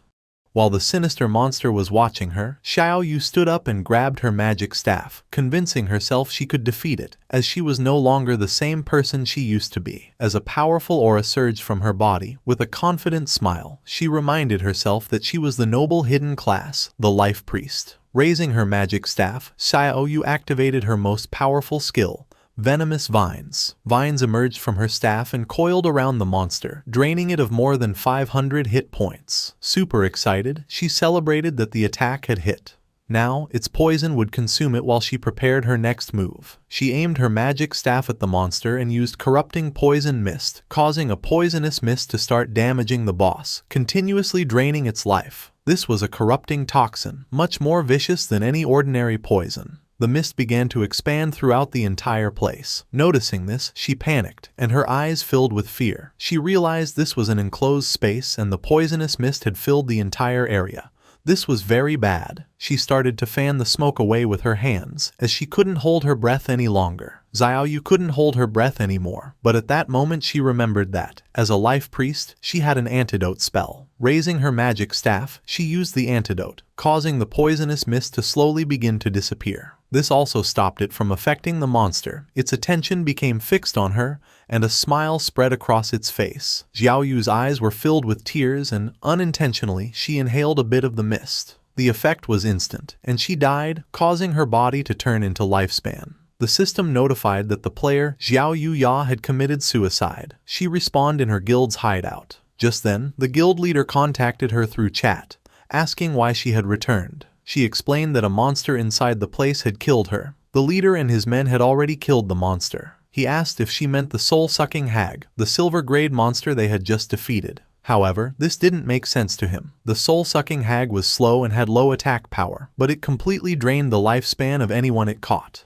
Because of this, he didn't understand how she had managed to survive. Hearing this, a smile spread across her face. She explained to the guild master that she had committed suicide in a moment of desperation, as she knew she would surely die if the monster caught her. The leader, surprised, exclaimed that she was incredible and had found the only way to survive. When the leader praised her, exclaiming that she was a true genius, she thanked him for the compliment and informed the guild master that she was on her way. She grew excited as she realized that, apparently, the 3 bitches who had been following her were dead for good. This is what happens when you mess with her. Qin Xiao Yu. A while later, Xiao Yu arrived at the hideout's door and explained to the guild master that the platinum-grade hideout was right behind this door. The leader patted her on the back, told her it was a good job, and promised her reward once they had secured the hideout. Then, he turned to his men and ordered Datu to take some men to clear the area and make sure no other players came to cause trouble. Datu nodded, assuring the guild master not to worry. He stated that they would eliminate anyone who dared to cause trouble,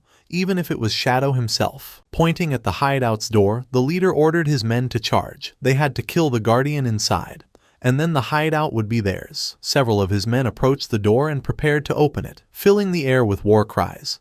They urged each other to charge to kill the guardian and proclaimed the imminent victory of the Knights Templar, while hurrying those at the front. One of the men informed the leader that the stone door wouldn't open. With a curious gaze, the leader began to reflect. He remembered that in this game, every hideout had a guardian, and suddenly he understood everything. With a confident expression, the leader pointed towards the hideout's door, revealing that this stone door was the guardian. Using his axe, one of the men struck the stone door. The attack dealt 320 hit points to the door as damage numbers appeared. This confirmed it was true. The stone door really was the guardian. Everyone praised the guild master's brilliance. With a smile, the guild leader told them that this platinum hideout was practically a gift and ordered his men to take it down. They accepted the order in unison. His men began to charge the door and, in the blink of an eye, created a large curtain of dust. At the same time, several system windows informed King Feng that his hideout, the land of purified souls, was under attack. The durability of the entrance's stone door was at 99.3% and taking continuous damage, while the magic defense barrier remained at 100%. The system revealed that standard teleportation to his hideout had been blocked, offering him the option to use war teleport and indicating that this was the only use available for the day. King Feng's eyes filled with seriousness and confusion, as someone had found the entrance to the land of purified souls and was attacking the hideout. Riding his wolf, King Feng headed towards his hideout. He figured that with the invaders' attack power, it would probably take them a year to break down the door. Because of this, he would simply ride his wolf over to take a look. A while later, King Feng arrived on the outskirts of the land of purified souls. His eyes lit up as something caught his attention. Two men were chasing a woman, ordering her to stop and threatening to slaughter her if she kept running. A man carrying a spiked mace appeared in front of her, asking where she thought she was going. Just before she could take another breath, the man struck her hard, sending her body flying. With a smile, the purple-haired man extended his hand and used his skill, Sacred Chains. 4 swords made of energy descended from the sky, piercing the woman's hands and knees and causing her to scream in pain. One of the men reminded her that he had already warned her that this area had been claimed by their guild, the Knights Templar, and asked if she really thought she could force her way in. With a serious gaze, she explained that she was just passing through and that this wasn't forcing her way in. It was obvious they were just looking for an excuse to rob her.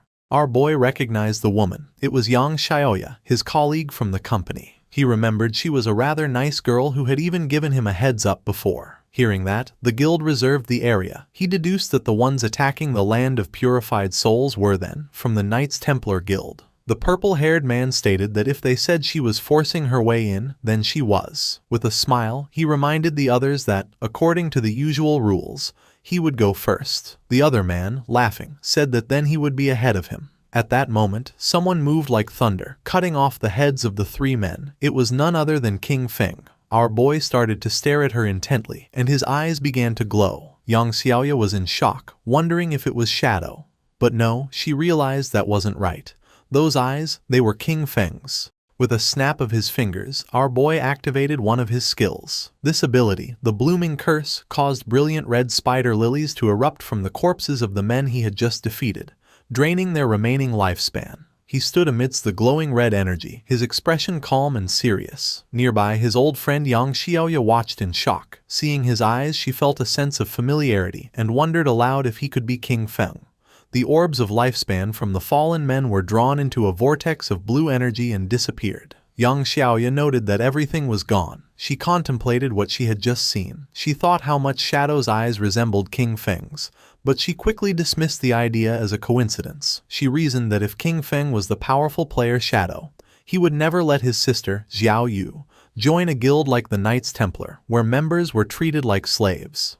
The story then shifted to Shadow's hideout outside the land of purified souls. A group of players, led by the Knights Templar Guild leader, spotted Shadow's arrival and erupted into a fanatical welcome, cheering for Big Brother Shadow. The leader explained that his men had been trying to rob someone and thanked Shadow for showing up and teaching them a lesson. He said that since Shadow saved them from the headless assassin, his entire guild had become devoted fans of him. The leader continued to flatter Shadow, claiming his guild now followed his positive values and strove to be a sunshine guild. After the praise, he finally asked why Shadow had come to visit. Shadow ignored the flattery and got straight to the point, asking if it was true they were attacking a hideout. The guild leader, looking surprised and nervous, stammered as he asked Shadow how he knew, then hesitantly questioned if Shadow was also interested in the hideout they were attacking. With his eyes glowing, Shadow made a calm declaration, stating that the hideout was his. The guild leader was so shocked he practically turned to stone, unable to process what he had heard.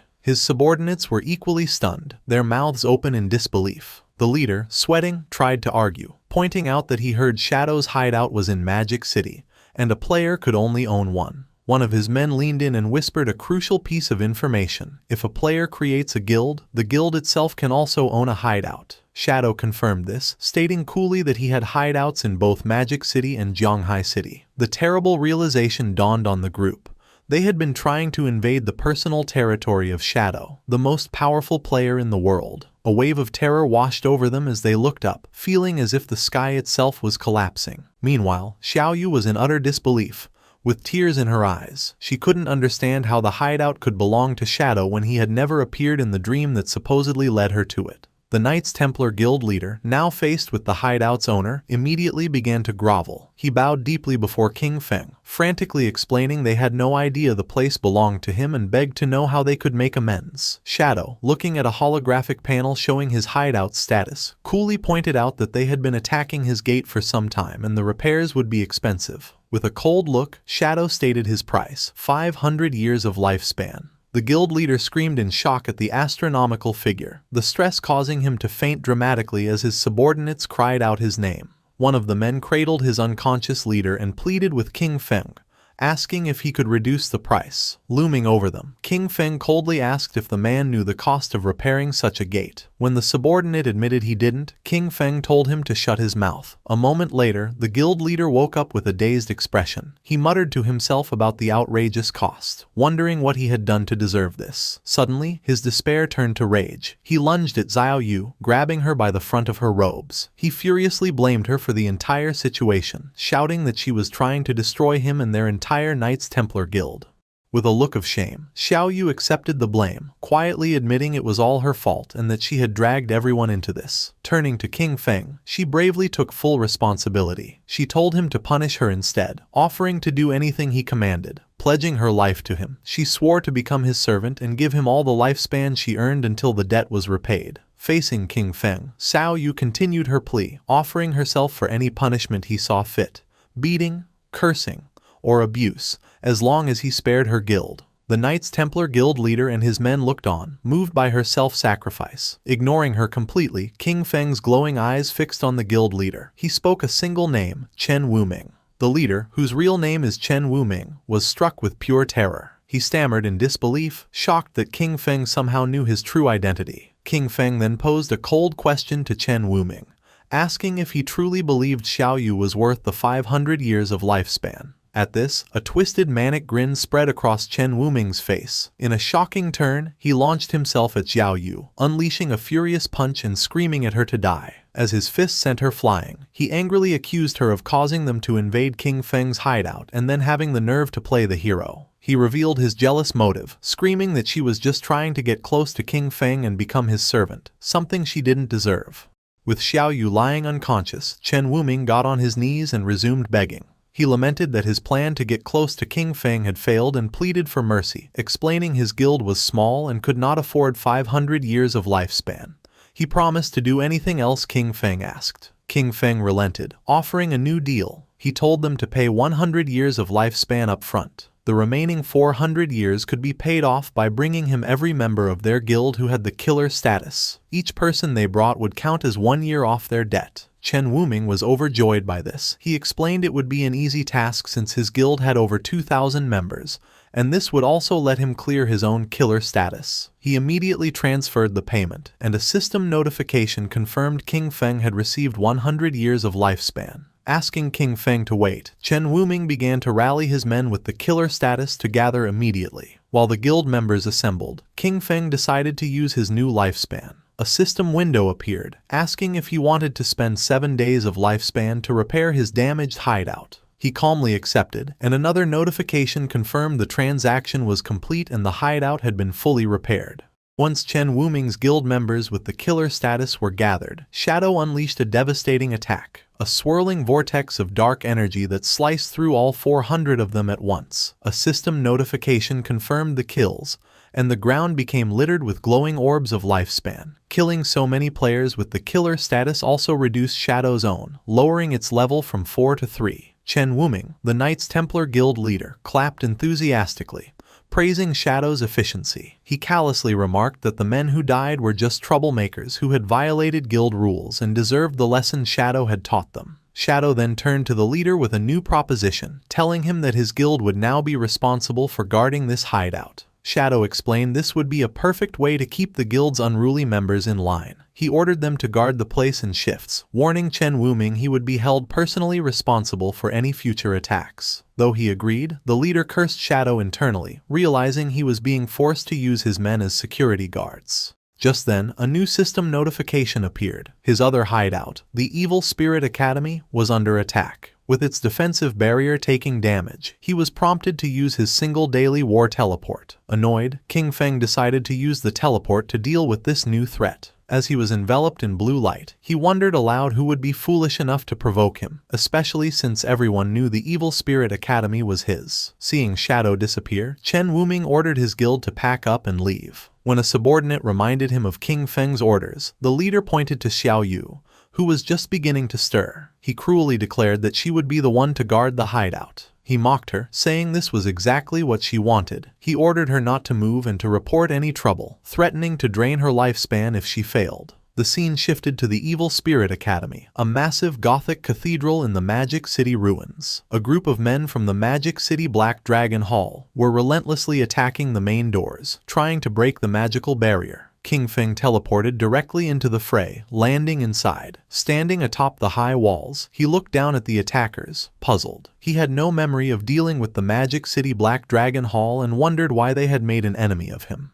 Down below, the leader of the Magic City Black Dragon Hall rallied his men for a final strike. He commanded them to give him their power, and together they channeled a massive ball of dark energy. Unleashing the combined attack, the leader shouted, "Black Flame, Magic Dragon Break," sending a colossal blast crashing into the hideout's defensive barrier. The barrier cracked severely, its durability dropping to just 13%. The attackers celebrated, believing the gate was about to shatter. They cheered, excited about the hundreds of years of lifespan they were about to claim. Watching from above, King Feng realized these men were merely hired pawns. He considered who could hold a grudge against him and still be alive, quickly concluding it must be Dongfang Yue. Suddenly, the attackers were startled by a strange sound. Looking up, they saw a massive, ethereal dragon descending from the sky. A wave of energy washed over them, and they were paralyzed with fear. Their eyes swirling in a hypnotic daze. Unable to move, they could only watch as another guild member pointed frantically towards the sky. A massive fiery meteor was plummeting directly towards them. The celestial body crashed into the ground, engulfing the helpless men in a massive explosion. One of the men braced for impact, but was surprised to find himself unharmed after the flames subsided. He laughed with relief, gloating that the meteor had only dealt 3,000 damage and his high health build had saved him. His celebration was cut short as his head was severed, and his body was consumed by dark tendrils before disintegrating. In the aftermath, a new group of players arrived. They were shocked to find the members of the Magic City Black Dragon Hall dead, wondering who could have done it. A young woman with pink hair and a witch's hat immediately suspected it was the legendary player, King Feng. Her companions were doubtful, as they saw no one, but she insisted Shadow's power couldn't be judged by ordinary standards and he might even be permanently invisible. From his unseen vantage point, King Feng observed them, recognizing them as members of the Sky Dome Guild. He identified the pink-haired woman as Zhang Yaoying, a player with the unique hidden class of Soul Painter. King Feng now understood the source of the dragon and meteor attacks. They had been painted into existence by her magical brush. He recalled the Soul Painter class was incredibly powerful in large-scale battles, but vulnerable to surprise attacks. Knowing he was nearby, Zhang Yaoying called out, asking to speak with Senior Shadow. To the shock of her and her companions, King Feng's voice answered out of thin air, asking what she wanted. Flushing slightly, she explained she needed to enter his hideout to find something for her class advancement, promising she would pay him well. Shadow pieced everything together. In his past life, the Sky Dome Guild had controlled this hideout, and now he understood why. Zhang Yaoying must have discovered it during this quest. He mused that his actions had once again altered history. He fondly remembered watching her and her grandfather's popular gaming streams. Her grandfather, Old Man Zhang, founded the Sky Dome Guild, which became one of the top guilds in the nation. Blushing under his mask, King Feng admitted to himself he knew so much because he used to be a fan. Putting his memories aside, King Feng made a decision. He told them to come inside so they could talk. As he spoke, the massive sealed doors of the Evil Spirit Academy swung open, revealing a dark, cavernous entrance. Inside the Gothic halls of the Evil Spirit Academy, King Feng sat on a massive throne with dark energy swirling around him. He addressed the members of the Sky Dome Guild, asking them to state their business. Zhang Yaoying stepped forward and explained that her soul painter class required special materials for its advancement, materials only found in the Evil Spirit Academy. Stating they had heard he had sold a previous hideout for a high price, she offered to buy this one from him. She explained that her class required a large quantity of the material, making ownership the most practical solution. King Feng was impressed, wondering how the Sky Dome Guild had accumulated so much lifespan. He credited her grandfather, Old Man Zhang. However, he informed her that the Evil Spirit Academy was not for sale. As a compromise, he offered her guest permissions, allowing free access to the ground floor. Unsatisfied, Zhang Yaoying countered, asking to rent the space instead. She proposed a price of 500 years of lifespan for a 3-year lease on the first floor. King Feng considered her proposal. He realized that since he had already offered her free access for her quest, her insistence on paying such a high price meant the Sky Dome Guild's true goal was not just to gather materials, but to formally establish a relationship with him.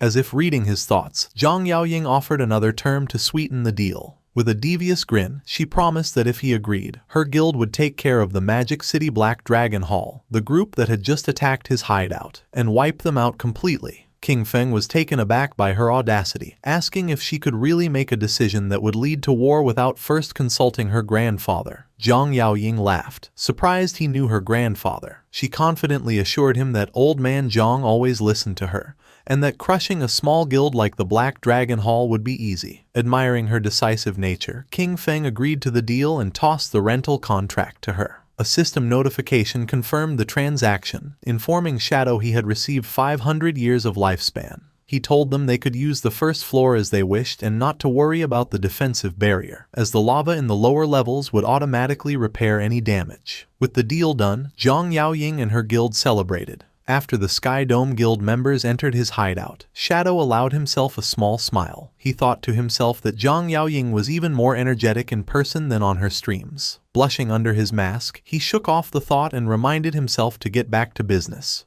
He went to his hideout's warehouse. He had used his equivalent exchange skill several times already with good results. Seeing the skill's cooldown was over, he decided to use it again. Activating Baffich's equivalent exchange, golden energy swirled around his hand as he sacrificed a low-value item. The system announced he had lost a wisdom training scroll but gained the Scarlet Blade, a powerful Jade-tier assassin finisher skill. The blade was a high-damage melee attack that also healed him for a large percentage of the damage dealt. King Feng was pleasantly surprised. Obtaining a limit break finisher skill was a significant power boost. These ultimate abilities were known for being strong enough to turn the tide of a battle. He noted the base damage of the new Jade tier skill was more than double that of his most powerful legendary skill. Seeing its potential, King Feng immediately spent evolution points to upgrade the Scarlet Blade to legendary tier. The skill's damage and healing grew, and he calculated that with his buffs, a single strike could now inflict over 100,000 points of damage. With plenty of evolution points left, he decided to upgrade another core skill. He invested 500 points into his passive stealth ability, evolving it to Mythic. This upgrade not only increased his stealth level but also granted him a new passive effect. While in stealth, the rate his lifespan drained in dangerous areas was reduced by 90%. King Feng's eyes glowed with satisfaction. This would make exploring high-level rage zones much safer. At level 17, Shadow could finally equip the new Jade tier gear he had acquired.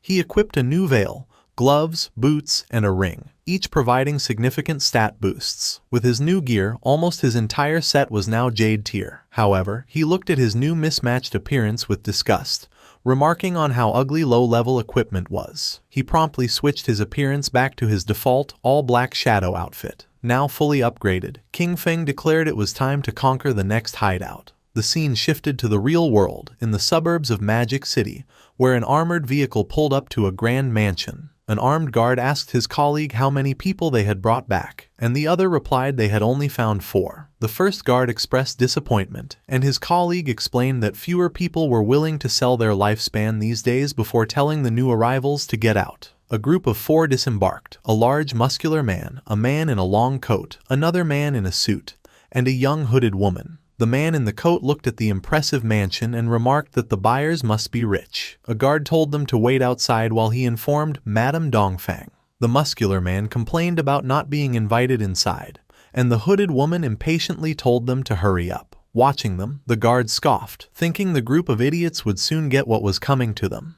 Inside the mansion's hall, Dongfang Yue appeared with her young son, Nantian. She coldly confirmed they were the ones selling lifespan and ordered them to convert it into light orbs and throw them on the floor. The muscular man smirked, asking if she was joking and pointing out that they had not seen any money. Dongfang Yue's expression darkened, her eye glowing menacingly as she repeated her command, warning them to hand over the lifespan if they did not want to die. Suddenly, more armed guards emerged, surrounding the four sellers with their guns. The man in the suit raised his hands in mock surrender, asking what she meant. Then, a sinister grin spread across his face as he asked if she intended to rob them, just as they did to others. Before he could finish, one of the mansion's guards lunged forward.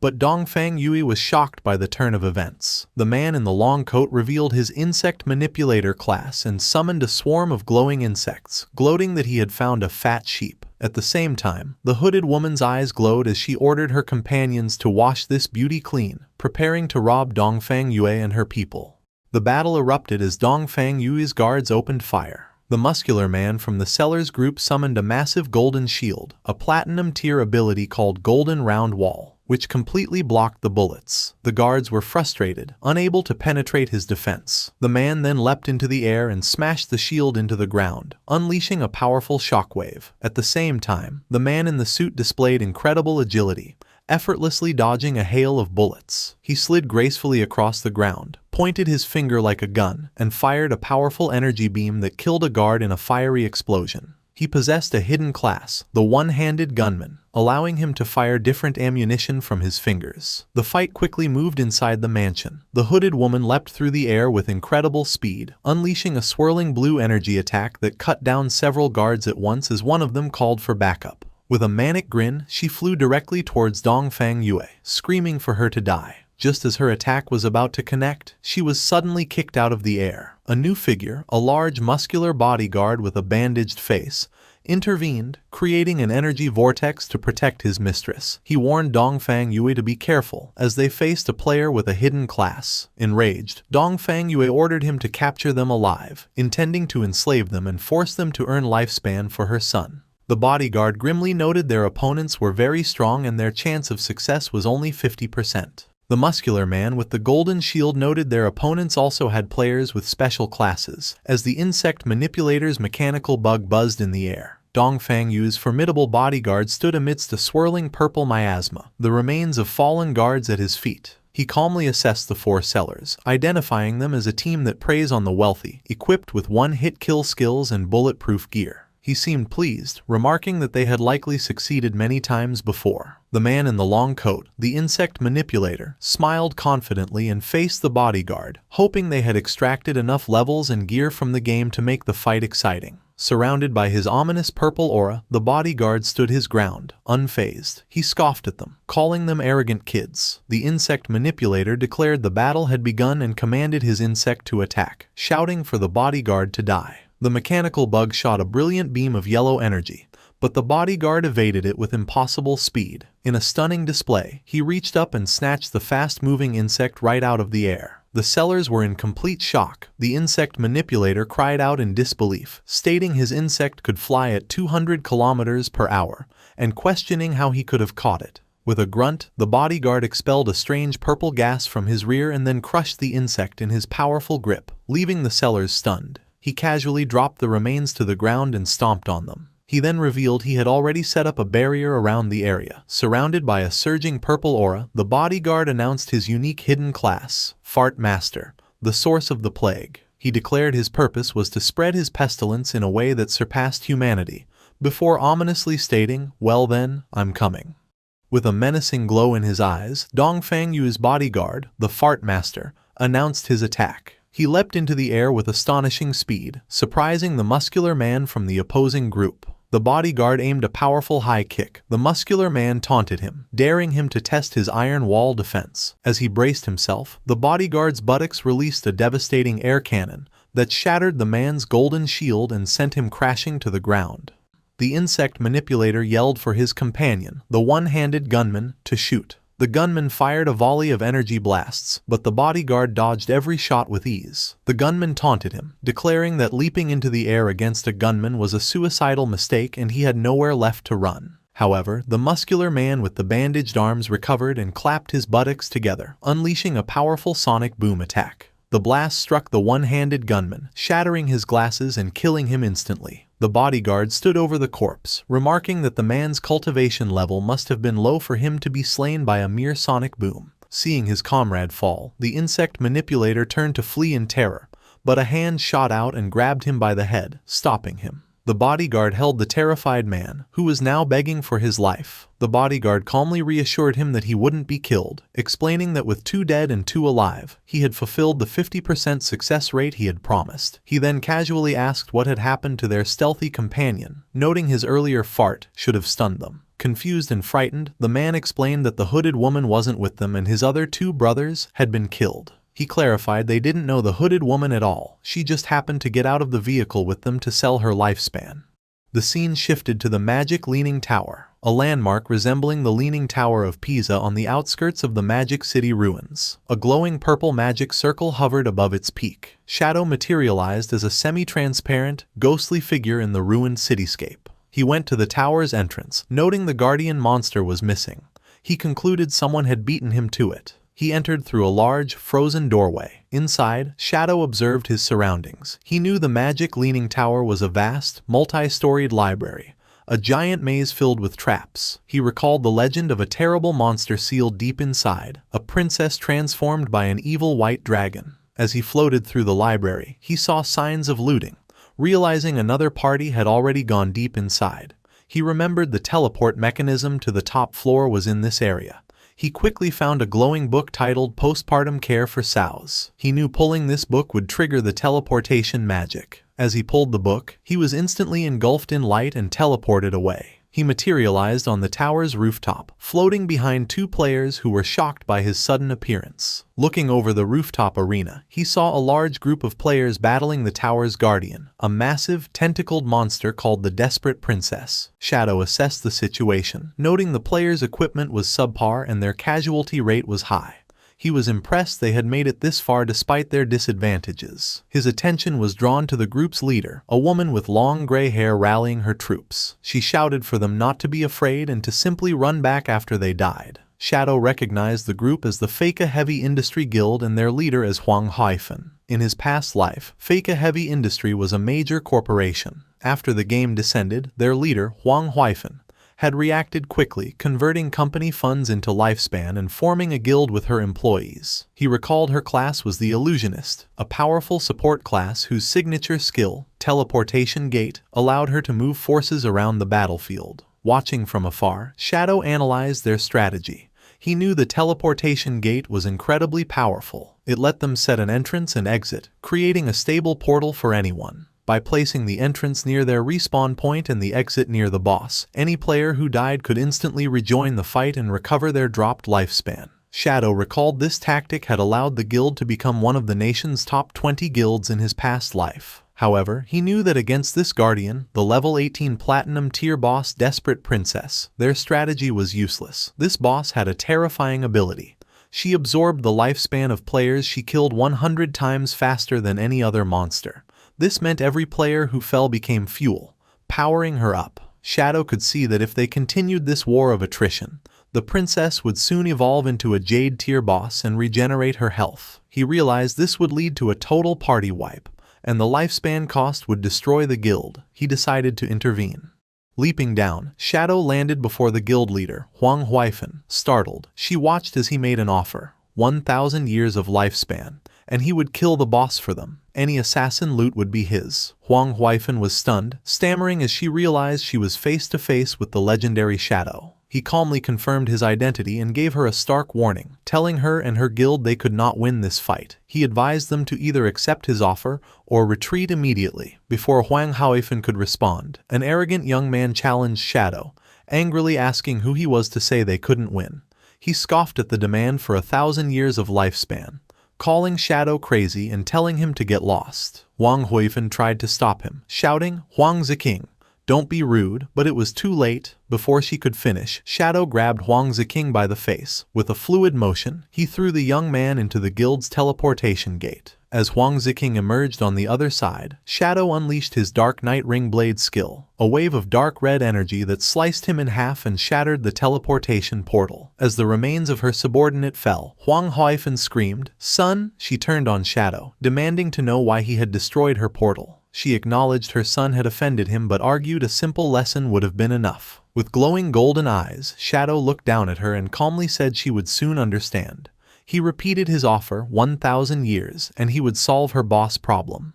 As Shadow dissipated, Huang Huifan and her guild were left speechless. Shadow knew the guild was unaware the boss was about to evolve. He had destroyed their portal because their strategy of endlessly respawning would have only fed the boss until they were wiped out. His true motivation was more pragmatic. He summoned his spectral wolf, thinking that while the guild's destruction was a minor issue, losing 1,000 years of lifespan was a major one. He landed in the city ruins, confident. He knew the remaining guild members would provide just enough lifespan for the boss to evolve, and the pulsing light from the tower was the final sign. His plan was simple. Once the boss reached the Jade tier, he would return to kill her and reap greater rewards. Just as he settled in to wait, a message came from Ghost Spirit. She excitedly reported finding Dongfang Yue in a suburban manor, but she was being protected by a strong player who had nearly killed Ghost Spirit. Shadow told her to meet him at the Withered Bone Field with the details. He was impressed. Finding someone in the vast magic city showed she was very capable.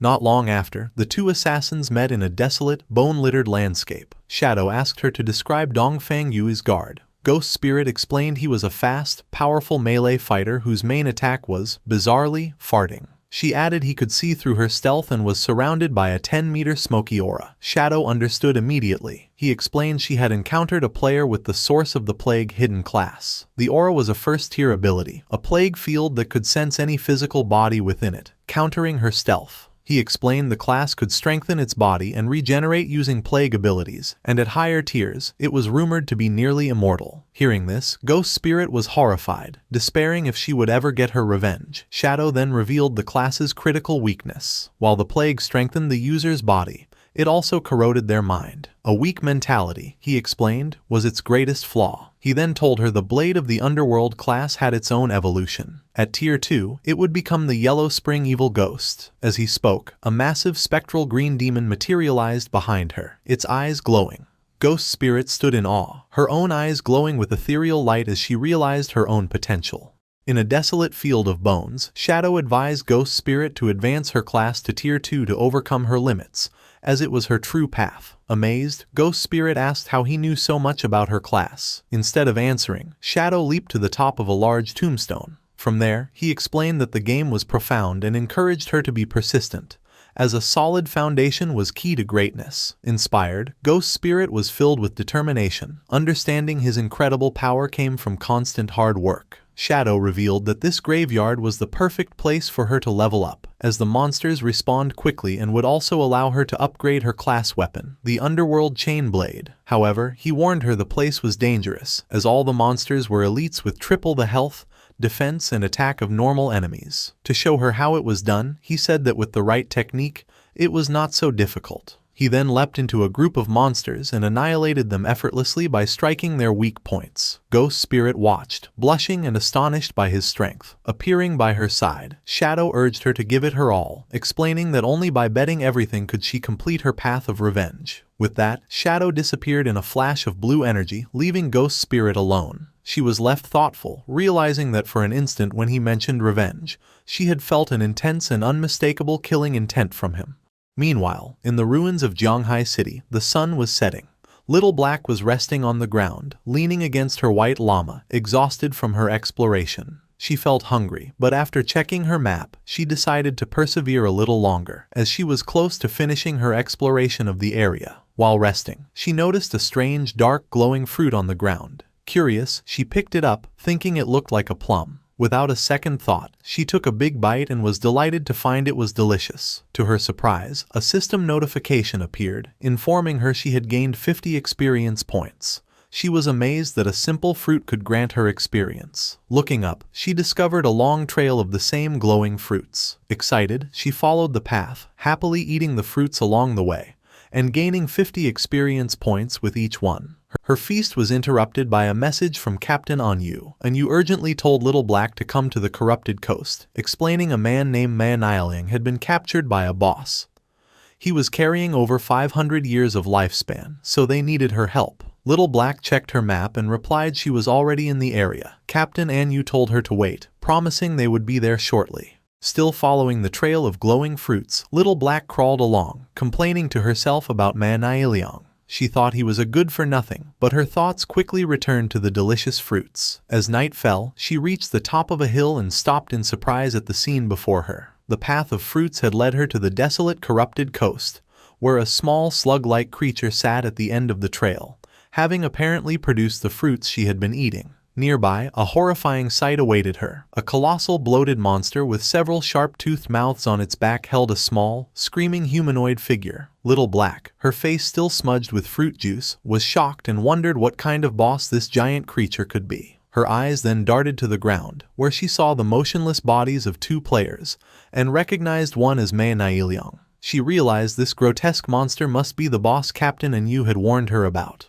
The creature sat before a massive bowl and proceeded to bite the smaller creature it held. A system window identified the boss as Spirit Devourer, Undali Gr, a level 20 Jade-grade monster. The Spirit Devourer then crushed the small creature in its fist. Little Black watched in horror, realizing the boss was not eating a player, but another monster. The creature then tossed the bloody remains into its bowl and began to mix them into a gruesome meal. Captain Anyu and her party arrived on the hill, finding Little Black still observing. Anyu asked if she had seen Manhwa and the boss. The group looked on from the hilltop. Wang Meng exclaimed in shock that it was a Jade-grade boss, while Captain Anyu expressed her disgust at its habit of eating other monsters. Little Black, still munching on a fruit, added a curious detail. For some reason, the boss had not attacked any players. Captain Anyu advised her team to observe for now and not act rashly. She admitted they were not equipped to handle a Jade-grade boss and would need reinforcements. They continued to watch, puzzled by the boss's actions as it settled into a deep squat. They wondered what it could be doing before one of them hesitantly suggested it might be defecating. To their shock and horror, their suspicion was confirmed as glowing purple fruits began to emerge from the monster's rear. Little Black screamed in disbelief. Examining one of the new orbs, they commented on its peculiar shape, realizing it looked exactly like a plum. The terrible realization dawned on Little Black as she looked from the fruit in her hand to the boss. The delicious plums she had been eating were the monster's feces. Her face drained of color as Anyu and Wang Meng stared in stunned silence. Little Black let out a silent, horrified scream, dropping the fruit as she processed what she had done. She frantically wondered what she had just eaten, while Captain Anyu and Wang Meng desperately tried to quiet her. Her scream was too loud, and the massive Spirit Devourer slowly turned its head, its attention now fixed on them. The colossal boss loomed over them, and as it opened one of the mouths on its back, it let out a terrifying roar that seemed to echo with the whispers of an ancient, gluttonous god. The party was frozen in terror, knowing they were in grave danger. After the Spirit Devourer's terrifying roar, the world seemed to distort around Captain Anyu and Wang Meng. A strange power washed over them, making their eyes glow red as they screamed in agony. They clutched their heads, overwhelmed by a ravenous hunger that consumed their thoughts. Little Black watched in confusion as Captain Anyu and the rest of the party rushed past her with crazed desperation. Ignoring the monster, they sprinted towards the massive bowl filled with the bloody remains of the creature the boss had been preparing. With frenzied expressions, they plunged their hands into the gruesome mixture and began stuffing the gore into their mouths, muttering about how hungry they were. As they ate, their bodies began to unnaturally swell and bloat, their faces becoming round. From her hiding spot, Little Black watched in horror, exclaiming that her friends had gone mad, eating themselves into obesity. She then wondered why she was the only one unaffected by the strange hunger. Her question was answered in the most horrifying way. The massive Spirit Devourer loomed over one of the now bloated party members, grabbed him effortlessly, and shoved him whole into one of the gaping mouths on its back, devouring him completely. Watching this, Little Black finally understood the boss's horrifying mechanic, screaming in terror that the boss ate the fattest person it could find. Panicking, Little Black realized her elite team was not enough and concluded her only hope was to seek help from that man. She quickly contacted Shadow and explained they had encountered a Jade-grade boss, the Spirit Devourer, on Daily Gyre, and that Captain An Yu and Wang Meng were about to be eaten. Shadow's demeanor changed upon hearing the name. He realized this was the bloodline monster he had been searching for and thought Little Black was truly his lucky star. He told her to send him the coordinates and said he was coming immediately. The scene shifted to Shadow at the entrance of a glowing cave. He noted that he had already acquired the keys to 3 other platinum hideouts in Magic City. He decided this was the perfect time to deal with the bloodline monster, as the desperate princess boss should also be done evolving soon. A short time later, Shadow arrived at the corrupted coast. Little Black greeted him with relief. He asked where the boss was, and she pointed just ahead. She frantically told him that Captain An Yu and Wang Meng had already been eaten and begged him to rescue them. As they watched, the giant boss squatted down again, straining as if about to defecate. To their absolute disgust, a large translucent purple orb was expelled, and inside it, the horrified face of Manhwa was clearly visible. Both Shadow and Little Black were shocked. Little Black cried out that the boss had excreted Manhwa and worried the same would happen to An Yu and the others. Shadow explained the monster's mechanics. The Spirit Devourer was a servant of the gluttonous ancient god, and emitted a whisper that drove players into gluttony. The more they ate, the fatter they became, and the boss then devoured these fattened players to digest their lifespan. He continued, revealing there was only one way to be immune. One must eat the boss's excrement. He added that although it was disgusting, he had heard it tasted good. He then looked at Little Black, realizing she was unaffected, and began to ask if that meant she, mortified and crying. Little Black cut him off, begging him to stop. Still on her knees and horrified, Little Black tearfully begged Shadow to hurry and rescue her friends. Without a word, Shadow leaped into action, speeding towards the pulsating purple orb containing Manhwa. He snatched the orb out of the air and, instead of trying to free the man, hurled it directly at the massive Spirit Devourer. The orb, with Manhwa's terrified face trapped inside, smashed squarely into the monster's soft belly.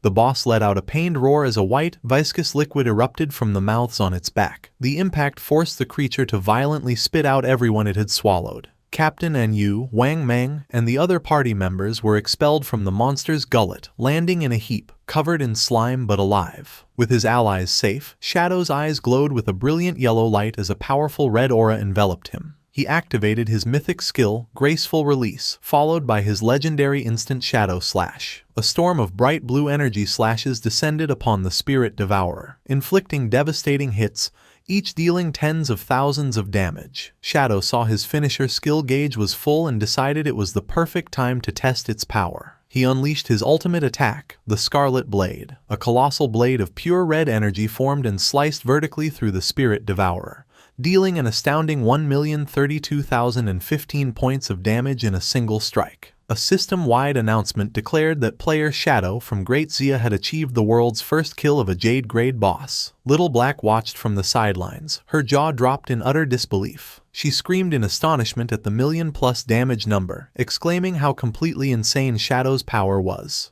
The global announcement of Shadow's victory shocked players worldwide. Some lamented that Great Zia would now rise to power, while others tried to claim him for their own, with one player angrily insisting Shadow's ancestors were from their country. Meanwhile, Shadow was surrounded by golden light as system notifications flooded his view. He received a massive amount of experience, evolution points, equipment, and new skills. Most importantly, he obtained the Spirit Devourer bloodline, and was asked if he wanted to activate it. He understood that bloodlines were a special system where powerful defeated monsters granted their bloodline to a player. A compatible bloodline could drastically increase combat power. With his eyes glowing, he chose to activate it. A powerful purple aura erupted around him as the bloodline's effects fundamentally altered his attributes. Each point of strength now converted to 3 points of physical attack, constitution to 50 hit points and 5 physical defense. His agility's effectiveness was boosted by 32%. And each spirit point provided 3 elemental attack and 5 elemental resistance. He also gained 2 new bloodline skills. The first, Spirit Devour, allowed him to consume any skill of his own class for an attribute correction bonus, though it increased his appetite by 200%. The second, Big Mouth, let him form a massive energy mouth to swallow enemy projectiles, healing himself based on the absorbed projectile's damage. Shadow contemplated this new power, realizing the potential of devouring skills to gain extra attribute corrections. He understood attribute correction was the efficiency of his stats. For example, one strength point normally granted 3 points of physical attack. The boss had conveniently dropped a bronze-tier poison blade skill, which he considered useless on its own but perfect for a test. He used Spirit Devour, crushing the skill icon. The system confirmed the action and notified him his strength conversion had increased from 3 to 3.3 points of physical attack per point. He was initially disappointed that a bronze-tier skill only gave a 0.3 increase, but then he had a crucial insight. The devoured skill was now a passive ability, which meant it could be evolved. He immediately spent 242 evolution points to upgrade the devoured poison blade skill from bronze to legendary. The result was astounding. The system informed him his strength conversion had now increased from 3 to 5 points of physical attack. His eyes gleamed with excitement. He realized that if he continued to devour and upgrade skills, his attribute corrections could become hundreds of times greater than other players. A determined smile spread across his face as he declared to himself that he was, once again, invincible. After the battle, Captain Anyu, Wang Meng, and the rest of the party were safe but in an embarrassing and slimy state, still bloated from the boss's gluttony effect. Wang Meng tearfully thanked Shadow for saving them, relieved they weren't all excreted by the boss like Manhwa. While her friends recovered, Little Black rushed to the still bloated Captain Anyu, giving her a hug and reassuring her that she was still beautiful regardless of her size. Once everyone was back to normal, Captain Anyu approached Shadow to discuss his payment, explaining that the Zhonghai officials were short on lifespan. Unconcerned, Shadow told her not to worry and suggested they could repay him by finding assassin skill books instead. Captain Anyu readily agreed. With the deal made, Shadow vanished in a swirl of dark energy. With their mission over, Anyu told her team it was time for them to head back as well. As the group left, Manhwa, still trapped in his rolling purple prison, tearfully made everyone promise to never speak of what had happened. The exhausted team reluctantly agreed. The story flashes back to the magic leaning tower, just after Shadow jumped down from its peak. At the top of the tower, the battle with the desperate princess was still raging. The boss, a tentacled creature, was down to the last third of its health. The guild leader, Huang Huifan, urged her team on, ordering a healer named Xiaokui to use her Tree of Life skill. Xiaokui obeyed and a massive glowing tree of green energy erupted, continuously healing the guild members. Huang Huifan rallied her troops, shouting that since Shadow had destroyed their portal, they couldn't afford to die. She encouraged them to go all out, believing victory was near. Filled with renewed vigor, the guild's tanks charged, and the team unleashed a final barrage of attacks on the weakened boss. Believing they had won, Huang Huifan celebrated with Xiaokui, crediting her life priest class for their success. However, their celebration was cut short. The desperate princess retaliated with a powerful tentacle strike, shattering a tank's shield and instantly killing him. The boss then closed her eyes and began to absorb a strange blue energy from her fallen foe. Her eyes snapped open, now glowing with a malevolent yellow light. Huang Huifan and Xiaokui watched in horror as the boss's power surged. The desperate princess unleashed a massive, explosive wave of fiery energy, engulfing the entire top of the tower. The remaining guild members were caught in the blast and burned to ashes in an instant. When the dust settled, only a large glowing blue egg remained on a pedestal, surrounded by the lifespan orbs from the fallen players. The boss's health bar was now full again. The desperate princess had evolved. Inside the large glowing blue egg, a woman with long, light blue hair was curled up. A system window identified this new form as the Desperate Egg, a level 30 Jade grade boss with a massive 10 million health points. Meanwhile, at the Feka Heavy Industry Guild hideout, the defeated members respawned. Wang Ziking, Wang Huifan's son, rushed to his mother in a panic, asking what happened and if they had defeated the boss. Wang Huifan explained that they had gotten the boss down to a sliver of health, but it suddenly restored all its health, transformed into an egg, and then unleashed a devastating attack that wiped them out. Shaken, Huang Huifan realized a full health recovery only happens when a boss evolves. Her mind flashed back to her encounter with Shadow, recalling his offer and his warning that her strategy would fail. The truth dawned on her. Shadow knew from the beginning that the boss would evolve. He predicted their human wave tactic would fail because it would only fuel the boss's transformation. She understood a platinum boss evolving into a Jade grade 1 was something her guild couldn't defeat. With resignation, she concluded her only option was to seek Shadow's help. Back at the silent peak of the magic leaning tower, Shadow's invisible form reappeared before the large blue egg. Shadow observed the desperate egg, identifying it as a jade-grade boss but finding its transformation strange. He knew a simple evolution shouldn't cause such a drastic change in form. He noted the egg had no offensive capabilities and wondered if it was a transitional stage before an even more powerful boss hatched. Deciding to act, Shadow leaped into the air and threw a dagger charged with dark energy at the egg. The blade struck, dealing over 28,000 points of damage. However, this barely dented the boss's massive health bar. In his spectral form, Shadow noted its 10 million health points were comparable to an epic-grade boss. He sensed the egg was strange and couldn't allow it to continue incubating. He realized that despite its high health, the strategy to defeat it was simple. He knew the egg had no anti-invisibility capabilities, meaning it was completely blind to his presence. His plan was to continuously attack with his skills to charge his ultimate finisher. Once his ultimate was ready, he unleashed the Scarlet Blade again. A massive wave of crimson energy slammed into the egg, dealing over 100,000 damage and causing large cracks to spread across its surface. Shadow stood confidently amidst the shattered egg, knowing a stationary, blind opponent's defeat was only a matter of time. Suddenly, something caught his attention.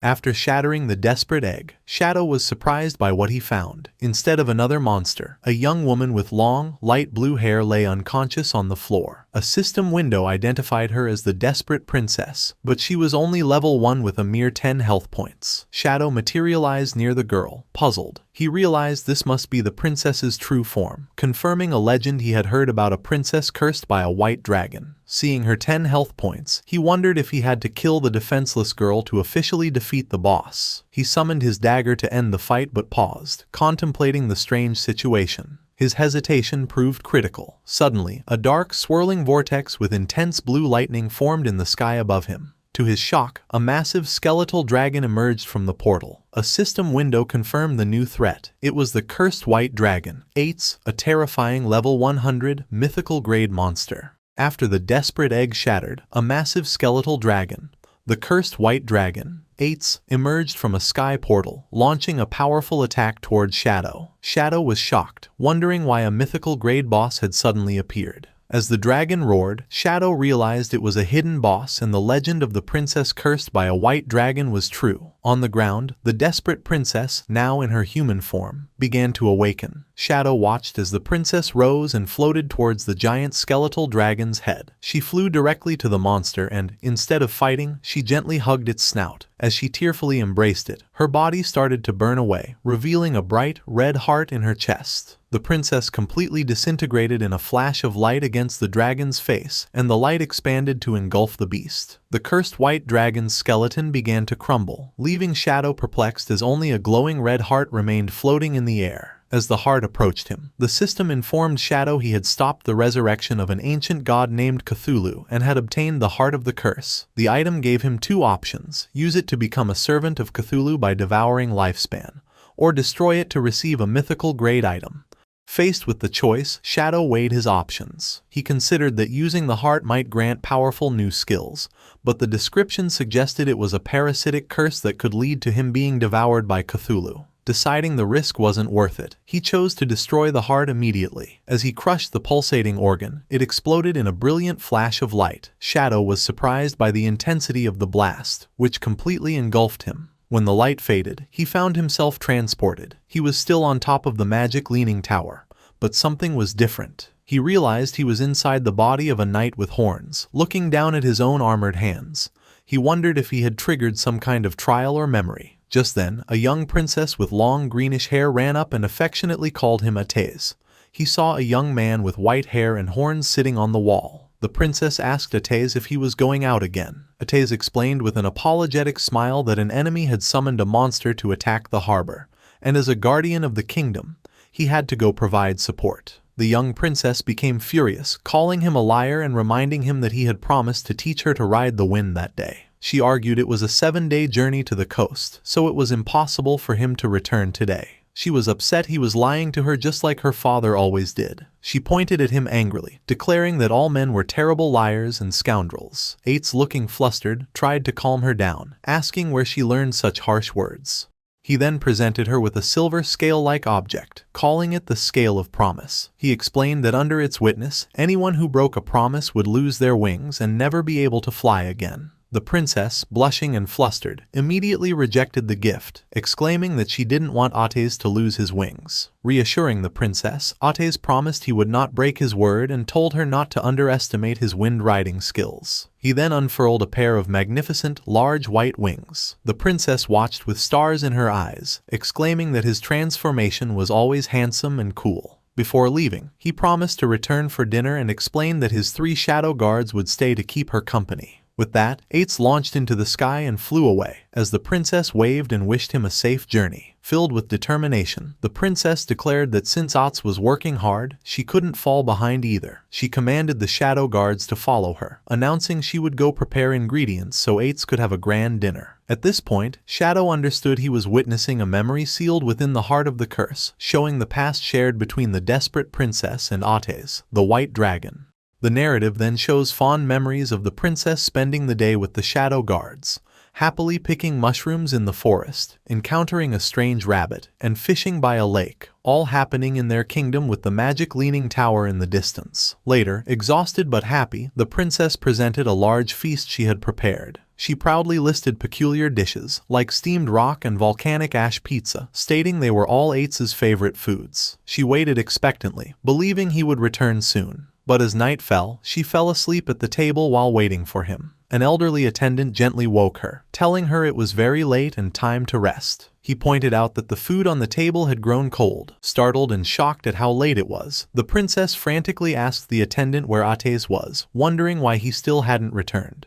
The attendant continued with a grave expression, informing the princess that according to frontline reports, the battle was dire and General Ates would likely be delayed. The princess refused to believe it, declaring that Ates was the kingdom's powerful guardian and any enemy would be like a lamb to the slaughter before him. However, the attendant explained the gravity of the situation, revealing the enemy nation had sacrificed tens of thousands of lives to summon a horrifying monster from the sea. He described a colossal, city-sized creature with countless tentacles and eyes, so terrifying a mere glance could drive a person insane. Hearing this, the princess's confidence faltered, and she began to worry that even someone as strong as Ates was in a desperate struggle. Suddenly, her eyes widened in fear, and the scale of promise she held shattered. Realizing this meant Ates had broken his promise to return, she panicked. She knew if he didn't come back before midnight, he would lose his wings. She grabbed the attendant, Scholar Lu Wen, and begged him to take her to her father, a dragon knight who might know how to remove the scale's curse. Ignoring the old man's complaints, she pulled him along, explaining that if Ates lost his wings mid-battle,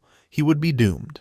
As she burst through a door, she was stunned to find Ates standing there, unharmed. He calmly asked her why she was in such a panic. Overcome with relief, the princess rushed forward and hugged him, crying that she was so glad he was back and safe. Hugging her back, Ates gently reassured her that he would return because of their promise. The princess, still holding him, confessed she had been worried because the situation at the front lines was said to be very bad. The attendant, Scholar Lu Wen, then cautiously asked General Ates about the battle. With a confident smile, Ates explained it had been troublesome and took some effort, but the problem was solved, and the army could handle the cleanup. Scholar Lu Wen praised him as the worthy guardian of the kingdom. Ates, walking towards the feast on the table, exclaimed that he was starving and asked the princess if she had made all the food. She proudly confirmed she did, though she lamented it was probably cold by now. Ates began to eat with great enthusiasm, declaring it didn't matter if it was cold because it was delicious. As he ate, the princess fondly told him to slow down so he wouldn't choke, while Scholar Lu Wen watched them fondly. Later, on top of the magic leaning tower, Ates announced it was time to learn how to ride the wind, as promised. However, the princess let out a huge yawn. Ates asked if she was sleepy, and she explained she was tired from preparing his feast all day, suggesting they could learn tomorrow instead. Still wanting to fly, she sat on the ground and hugged his leg, pleading for him to change into his true form and take her for a ride. Ates hesitated, reminding her the king had forbidden him from taking her on such a dangerous activity. The princess grew angry, grabbing his armor and blaming him for coming home so late. She reminded him of the effort she put into his meal and again called him a faithless scoundrel. Sighing, Ates agreed but made her promise not to tell the king, or he would be scolded. The princess immediately smiled, her anger gone. Ates then closed his eyes, and blue energy swirled around him as he began to transform. In a brilliant flash, he became a magnificent white dragon. The princess looked on in wonder at Ates' magnificent dragon form. She approached the large white dragon and gently touched his snout, lovingly telling him to be safe. Green energy then lifted the excited princess into the air, and she settled onto Ate's head. He told her to hold on tight as they were about to depart.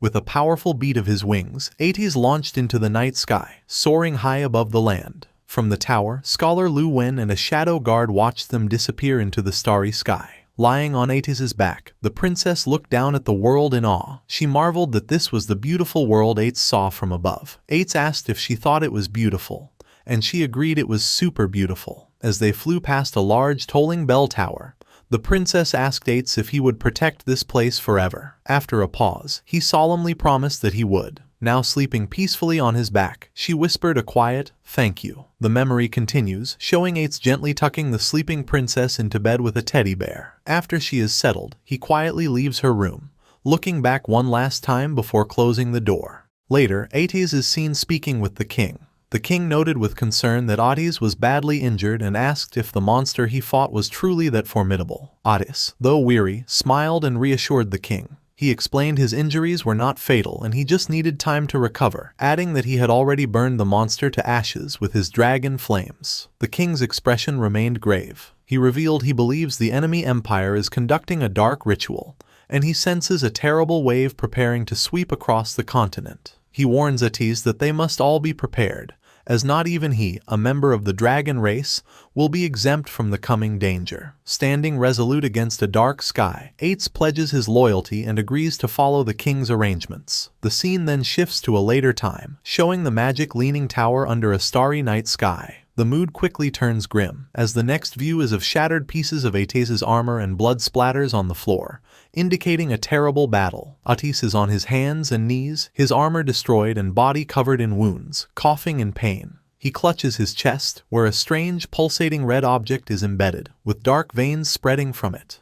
The story jumped forward 5 years into a dark, violent future. The kingdom was in a terrible war, under constant attack by a horrifying army. Soldiers and civilians cried out in terror that an enemy nation had attacked with an army of monstrous inhuman creatures. People ran for their lives, screaming for help as they were mercilessly crushed by the invaders. The city was overrun by feral, red, skinless monsters that rampaged through the streets. From a high balcony, the king watched the chaos as the monsters swarmed his city. He grimly observed the overwhelming number of creatures, stating the Marega Empire had truly gone mad. He concluded their enemy intended to drag the entire world into destruction with them as their dark banner was raised over the battlefield. Amidst the chaos, the desperate princess ran frantically. She screamed Ates's name, desperately shouting that the enemy had breached the city walls. She found Ates sitting passively on a high wall, flanked by his 2 shadow guards. Looking down at the carnage, she rushed towards him and implored him to act, explaining the enemy's army was filled with inhuman monsters their soldiers could not fight. She questioned why he had not intervened, pleading that the kingdom needed his help now. Ates calmly turned to the desperate princess and said he was just on his way to find her. He instructed her to stay inside the magic leaning tower, assuring her it was safe and she should not go anywhere else. The princess agreed but urged him to hurry and defeat the enemy army. However, Ates refused, stating he would remain there to protect her. Confused and angry, the princess asked what he was talking about. She reminded him of his duty, declaring he was the guardian of the kingdom and his purpose was to protect the entire nation. Not just her. She gestured desperately towards the city below, where soldiers were being overwhelmed, exclaiming that the capital was about to fall and its people were being slaughtered. She insisted his role was to transform into a dragon and burn their enemies to ashes. The princess told him she only needed his shadow guards for protection, as he had always arranged in the past. Ates simply lowered his head in silence. He then began to explain the history behind their enemy's power. He revealed that 5 years ago, they had discovered the Marega Empire was performing a mysterious ritual known as Forsaken by the Gods. The ritual was simple. One could sacrifice their lifespan to summon inhuman creatures. The more lifespan offered, the more terrifying the summoned monster. Ates explained this was an ancient ritual, as no sane person would trade their life for a monster. However, he continued, for the Marega Empire, this desperate ritual was their only hope. He elaborated by showing a map. The Marega Empire was an inland archipelago, rich in a rare magical plant called the blood flower. This unique plant, which only grew there, emitted a powerful magic that had greatly extended its people's lifespan to an average of 700 years. Thousands of years ago, conflict began to spread from their nation across the continent. To end the endless wars, the Marega Empire sent powerful envoys, like Ates, to other nations. These envoys were bound by contracts to serve the kingdoms they were assigned to. By lending their strength to the weaker side in any conflict, they could maintain a balance of power and bring peace. However, the king of Marega grimly reflected that they had underestimated the malice of humankind. The envoys' arrival made other nations realize a terrifying truth. The long-lived people of the Marega Empire were the greatest threat. Soon, the leaders of other nations secretly formed a consensus with a single goal. The people of the Marega Empire had to be completely eradicated. What followed was a period of immense suffering for the Marega Empire. They were afflicted by curses, plagues, and division. Even their own envoys were turned against them. The other nations relentlessly plundered the Marega lands until the blood flower finally began to wither and die. Without the flower, the balance of power was shattered, and the Marega Empire lost its last bit of value. The death of the last blood flower's petal triggered a devastating avalanche. The Marega Empire was invaded, and its people were slaughtered by their former allies. The sole reason for this disaster was greed. The other nations could not stand for the Marega Empire to possess a resource they could not have. In the darkness, the dying people of Marega clung to one last, desperate hope. That hope was the ritual, forsaken by the gods. As terrifying purple energy surged through a chamber of bones, the ritual began. This was less a ritual and more a curse. Every person from the Marega Empire was branded, causing their lifespan to drain as monstrous creatures grew inside their bodies, eventually bursting out. These monsters had only one purpose: to destroy humanity. Bringing his story to a close, Ates turned back to the princess, his face etched with pain as he prepared to tell her the consequence of this curse. As the princess listened, Ates revealed his face, now covered in grotesque, bloody growths. He explained with a sorrowful expression that he could no longer transform into a dragon.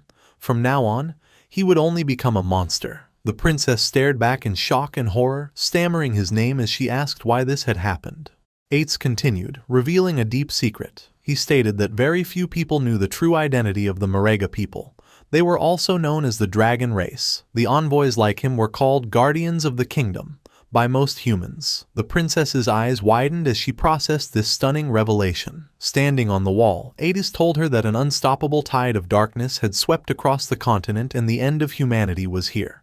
Because of this, he declared, his only desire now was to protect her and her alone. Meanwhile, the brutal invasion continued. The red monsters mercilessly devoured citizens, crushed them underfoot, and hunted down anyone hiding. A seemingly endless horde of these creatures emerged from the smoke, overrunning the kingdom's last defenses. From a high balcony, Scholar Lu Wen gravely informed the king that the number of monsters kept increasing. He pleaded with his ruler, asking if he was truly not going to lead a retreat now that the capital had fallen. The king, however, remained resolute, declaring they had nowhere left to retreat. He explained that the Magic Leaning Tower was a great magical hub. If it was destroyed, their mages' combat power would plummet, and it would become impossible to stop the monsters. The king decided to join the battle himself. He leaped into the fray, his glowing sword slicing a red monster in half. He caught his breath amidst the smoke and rubble, leaning on his sword. He reflected on how quickly time had passed. He recalled first meeting Ates. They had looked the same age, though Ates was nearly 100 years old. For Ates's race, 100 years was barely adulthood.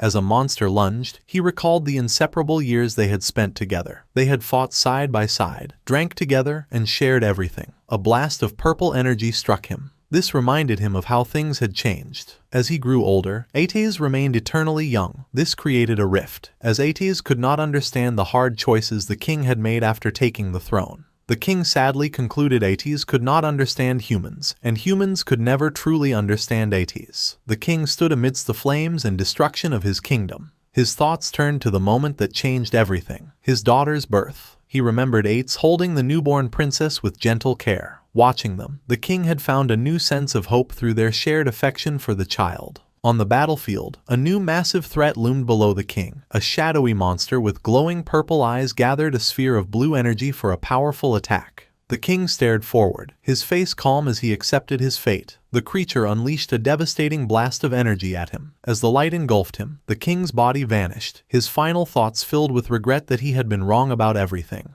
A massive explosion ripped through the castle, signaling the king's defeat. From the magic-leaning tower, the desperate princess saw the distant blast and cried out in shock. Ates, beside her, calmly stated the capital had fallen and predicted the monsters would head for them soon. As if on cue, a swarm of dark-winged creatures descended. A shadow guard shouted a warning that monsters were approaching. The creatures slammed against a powerful blue barrier protecting the tower. Ates reassured the princess that the tower was protected by a strong barrier, making it nearly impossible for monsters to break through. Suddenly, an injured scholar Lu Wen appeared on the tower wall. The princess turned in surprise, exclaiming his name. Leaning on his staff, the scholar told Ates he had come on the king's orders to escort the princess away. The princess expressed her alarm at how badly he was injured. Ates agreed to the plan, stating he would use his wind magic to send them to a designated location, and asked if their contacts were ready. Scholar Lu Wen confirmed that all preparations had been made, but the princess interrupted, confused. With a heavy heart, Scholar Lu Wen delivered the news. Her father, the king, had fallen. The princess was in shock.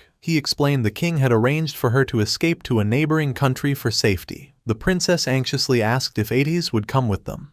Ates turned to her with a sad smile, asking where he could possibly go. He revealed the monsters below were his own people, the Marega. He explained he was an enemy to all, and no matter where he might flee, humans would hunt and kill him. Kneeling on the edge of the wall, he looked down at the horde and accepted his fate. He declared that a knight's falling place became a dragon's tomb, and this was where he belonged. He vowed to remain and protect it until his lifespan drained away. Hearing his solemn promise, the princess's expression shifted from grief to resolve. She suddenly used her wind magic to leap away from Scholar Lu Wen and back to Ates. She landed before him and declared that if he was staying, she would become his dragon knight. She reminded him this was her home and she would protect it with him. She proudly boasted that her wind riding skills were perfected and asked how they could form a contract. Ates looked up at her, shocked and speechless at her unwavering loyalty. Moved by her loyalty, Ates took the princess's hand in his armored one. With a gentle, sorrowful smile, he agreed to her request. He presented the silver scale of promise, explaining it would be their contract, just like old times.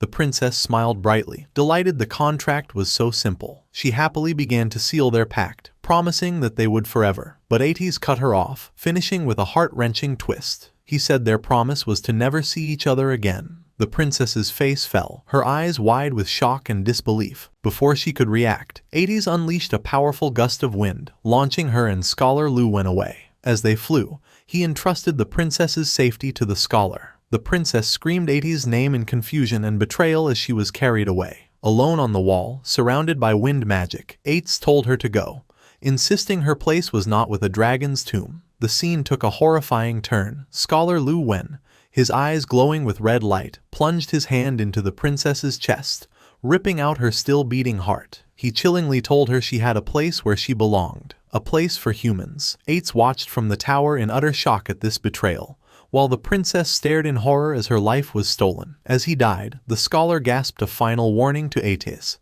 telling him to be careful and revealing the Marega were not the only ones cursed. His face was then consumed by a monstrous red growth. From the scholar's body, a massive tentacle monster erupted, grabbing and devouring the princess's heart. The monster cackled, mocking Ates about the delicious flesh and lifespan it consumed. It then taunted him, asking if killing the person Ates loved was suitable revenge for being burned by his dragon flames in the past. As Ates stared in stunned silence, the tentacle monster laughed maniacally. It held up the princess's lifeless body and her bloody heart, taunting the white dragon, asking if killing his beloved was enough to repay the pain of his dragon flames. In a final, gruesome act, the monster clenched its fist and crushed the princess's heart. Enraged, Ates and his two loyal shadow guards faced the monstrous creature, their eyes glowing with vengeful energy. One guard, the Shadow of Sorrow, transformed into a swirling vortex of dark energy and leaped to rescue the princess's falling body, while the other guard attacked the monster, viciously slicing its tentacles to pieces. The monster dismissed the attack as useless. The Shadow of Sorrow now knelt, cradling the princess's body in a protective, glowing blue aura. A single tear fell from behind the guard's helmet. In her final moments, the princess weakly whispered Ates' name before passing away in the guard's arms. Even as its host body lay dismembered, the monstrous entity continued to taunt Ates. It mockingly explained that the meager lifespan sacrificed by the white dragon's kin was only enough to summon a tiny fraction of its true form. It revealed its seeds had already been scattered everywhere, parasitizing hosts and waiting for the right moment to mature and burst forth, just as it did with the old scholar. The creature, Cthulhu, continued its psychological assault, reminding Ates that the monsters born from his own people were now swarming the world. It pointed out that Ates himself was deeply cursed and could transform at any moment, and that he had always known his beloved princess was destined for a tragic end. Cthulhu emphasized Ates' powerlessness, suggesting he was helpless and might even have become the very monster to kill the princess. The entity reveled in Ates' inner turmoil, describing the hatred, sorrow, anger, and despair filling his heart, calling them wonderfully strong emotions. Then it presented a tempting offer, telling Ates it could change everything. Cthulhu formally introduced itself, stating it could hear the violent beating of Ates's heart. It declared itself an ancient, all-powerful god. It made an incredible promise. Not only could it help Ates defeat the monsters and protect the kingdom, but it could also resurrect the princess so they could be together forever. It explained that all of this could be achieved through a simple transaction. The price, Cthulhu revealed, was for Ates to simply give it his heart. Kneeling alone on the high wall, surrounded by winged monsters, Ates was left to contemplate this impossible choice. He weighed his two options: to let the princess die in the tower, devoured by monsters, or to accept the deal, allowing her to become his dragon knight so they could protect the kingdom for eternity. From its dying host, Cthulhu pressed him for a decision, warning that its current body was fading fast and he was running out of time. Having made his decision, Ates committed the ultimate sacrifice. With a sickening splash of blood, his shadow guard looked on in alarm. In an act of desperation and love, Ates ripped his own beating heart from his chest. Cthulhu praised him, stating that he had made the correct choice. Cthulhu declared it would place a blessing on Ates' heart, causing it to float into the sky amidst a brilliant explosion of energy, destined to beat for all eternity. The entity explained their pact. His beloved would receive the heart and be reawakened with its immense power. Though Ates would be heartless, he would not die or turn into a mindless monster. The glowing heart descended and entered the princess's body, and Cthulhu proclaimed Ates would be transformed into a guardian dragon, destined to remain by her side forever. Ates grunted in agony as the transformation began, and a massive pillar of purple energy erupted from the top of the magic leaning tower. His body contorted and changed until he had become a massive, terrifying skeletal dragon. He let out a powerful roar, surrounded by a swirling aura of blue flame. With his new form, Ates leaped from the tower wall, now a guardian dragon empowered by Cthulhu.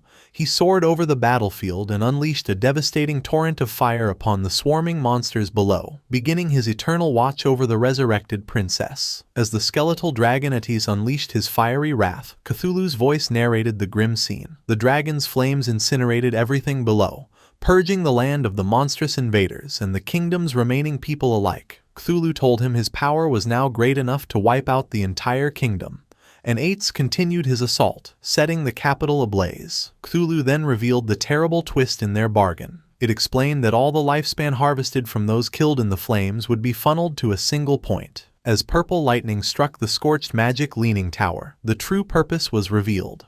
Back on the tower, the resurrected princess screamed in agony. With Ates's cursed heart in her chest, her body began to transform as dark, shadowy energy erupted from her. Monstrous appendages grew from the shadows, and she was completely consumed by a massive, tentacled beast, becoming its new, living core. With the princess now transformed into a horrifying monster, Cthulhu triumphantly declared that all the harvested lifespan now belonged to it. Cthulhu reflected on its current weakness. It lamented that its power was still too diminished to directly parasitize the powerful dragon race, forcing it to use a human as a temporary host. However, it remained confident, believing it was only a matter of time before it could use the white dragon to gather the lifespan it needed. The monstrous princess looked up at the skeletal Ates circling high in the sky and wondered why he had not returned now that the kingdom had been purged. She found his behavior strange. Suddenly, two glowing silver scales appeared before her. Cthulhu recognized them as the scales of promise, and realized these were vows the white dragon had made before their deal. The first vow was to never see the princess again. The second was to forever protect the kingdom's high tower.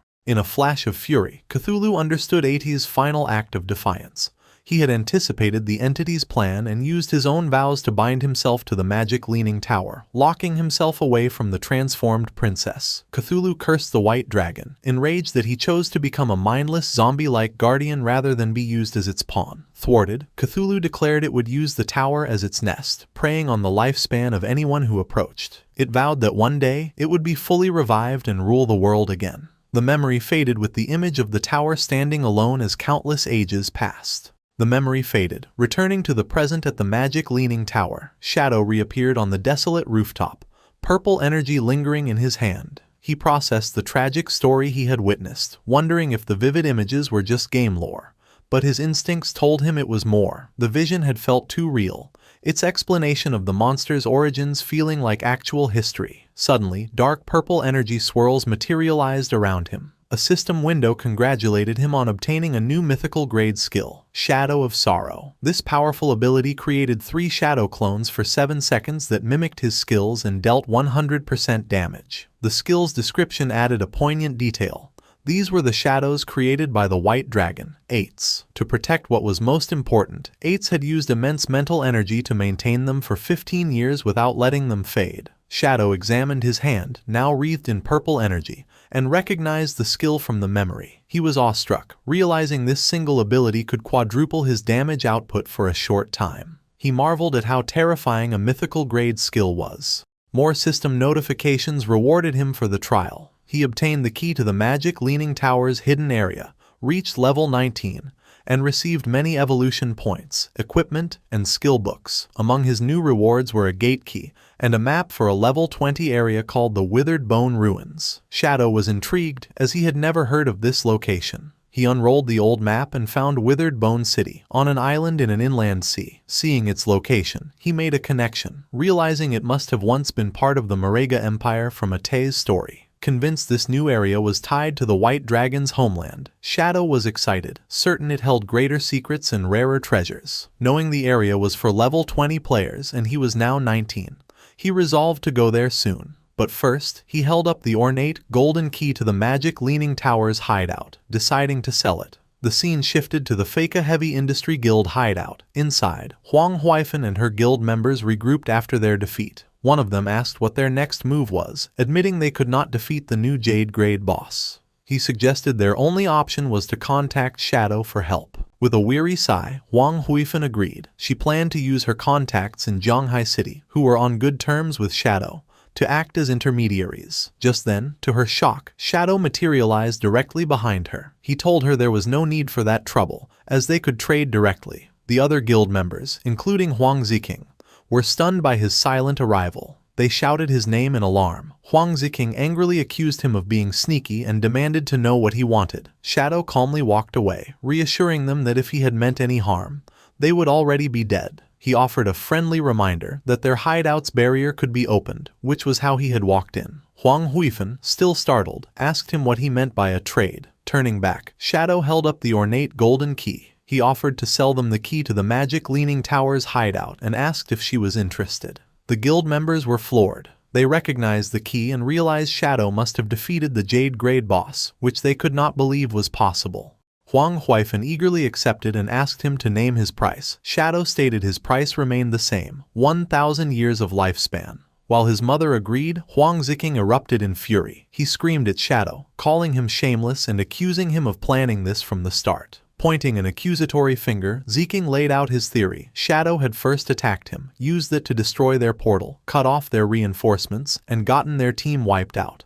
Now, he was playing the hero, selling them the key for an exorbitant price. Ziking declared he had never met such a vile person. Huang Huifan sternly ordered her son to stop, but he refused, trying to convince his mother they were being tricked. He argued the key should have been theirs and they could not let Shadow profit from the guild's losses. Unfazed by the outburst, Shadow calmly asked him what he wanted instead. With a greedy grin, Ziking made an absurd demand. Shadow must return the key and compensate the guild with 1,000 or 800 years of lifespan. Shadow sarcastically remarked to Huang Huifan that she had a fine son. Then, to Ziking's surprise, he agreed to do as he said. With a cold look, he set his new price, 1,800 years, and he would not sell it for a single day less. Ziking was initially triumphant, laughing to his mother that this was how one must deal with people like Shadow. His smug expression turned to shock as the new price sank in and he stammered, asking what Shadow had said. Shadow patiently explained he had come in good faith to do business, which was why he had not retaliated when Ziking cursed him. However, due to the insult, the original discount was gone, and the price was non-negotiable. Having reached her limit, Huang Huifan swiftly slapped her son hard across the face. She angrily ordered a guild member to take Ziking away to level up, forbidding him from returning without her permission. As he was dragged away, Ziking protested, asking why she had hit him when he was not finished talking. Huang Huifan turned back to Shadow and apologized, asking if he might reconsider. Shadow coldly repeated his new offer, 1,800 years, and he would not say it again. With a weary expression, Huang Huifan accepted, noting it was a fair price since she had heard he had sold other hideouts for 2,000 years. She explained that because of their heavy losses, they could not pay the full amount at once and asked to pay in installments. Shadow agreed. He stipulated she must pay 1,000 years up front, and he would return in 10 days for the remaining 800. Greatly relieved, Huang Huifan thanked him and completed the transaction. A system window confirmed she had the key and Shadow had gained 1,000 years of lifespan. As he faded away, Shadow said his goodbyes. He thought the Fike Heavy Industry Guild had potential, and selling them a good hideout would help them become an important asset for the Great Xia server. With their new base secured, Huang Huifan addressed her guild. She announced the platinum-grade hideout was now theirs. To pay their debt to Shadow, she instituted a 50% lifespan tax on all members. She acknowledged the high rate but framed it as a necessary investment, urging them to work hard. Her guild members responded with renewed determination. Out in a forest at sunset, the small party with Huang Ziking tried to reason with him. A girl told him not to blame his aunt and that he was wrong, but Ziking angrily dismissed her. He muttered to himself, vowing to make Shadow pay sooner or later. Their conversation was cut short when a party member spotted a silver-grade boss, the human-faced Spider Emperor. They immediately prepared for battle. As the others engaged the boss, Ziking hung back. His teammates warned him the boss used poison and to be ready with a detox spell, which he nonchalantly confirmed.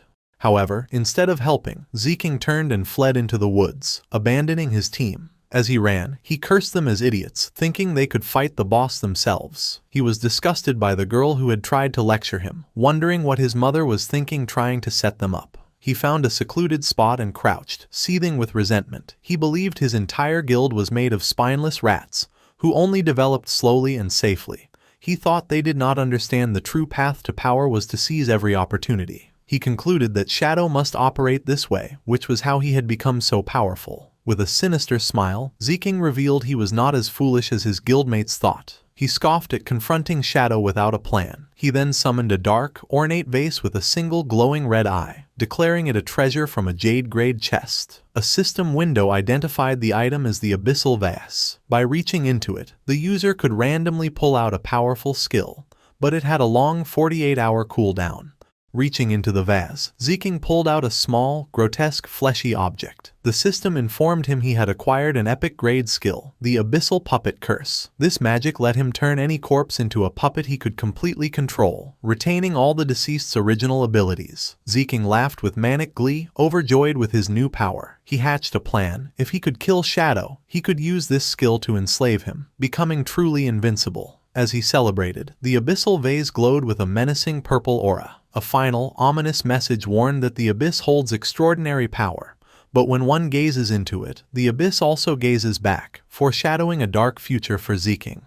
In the withered bone field, a desolate graveyard in the Magic City ruins, night had fallen. During a battle, Ghost Spirit used her energy-infused paper ribbon to wrap around and pierce a skeletal monster's eye. She beheaded the enemy with a precise blow, dealing over 5,600 damage. System notifications appeared, informing her that her weapon had upgraded to gold and she had enough experience for a class advancement. Standing amidst the energy orbs of defeated enemies, Ghost Spirit sighed in relief, confirming she had enough experience for her advancement. With a determined expression, she accepted the class advancement. A bright magic circle formed at her feet as a column of purple energy surged from her, enveloping her in the transformation. After completion, the system detailed her new abilities. Her weapon was now the Yellow Spring Chainblade, Gold, which could change shape. Her class had evolved to Yellow Spring Evil Ghost, Tier 2, granting a passive stealth bonus and unlocking 2 new skills, Eye of the Yellow Spring and Touch of the Yellow Spring.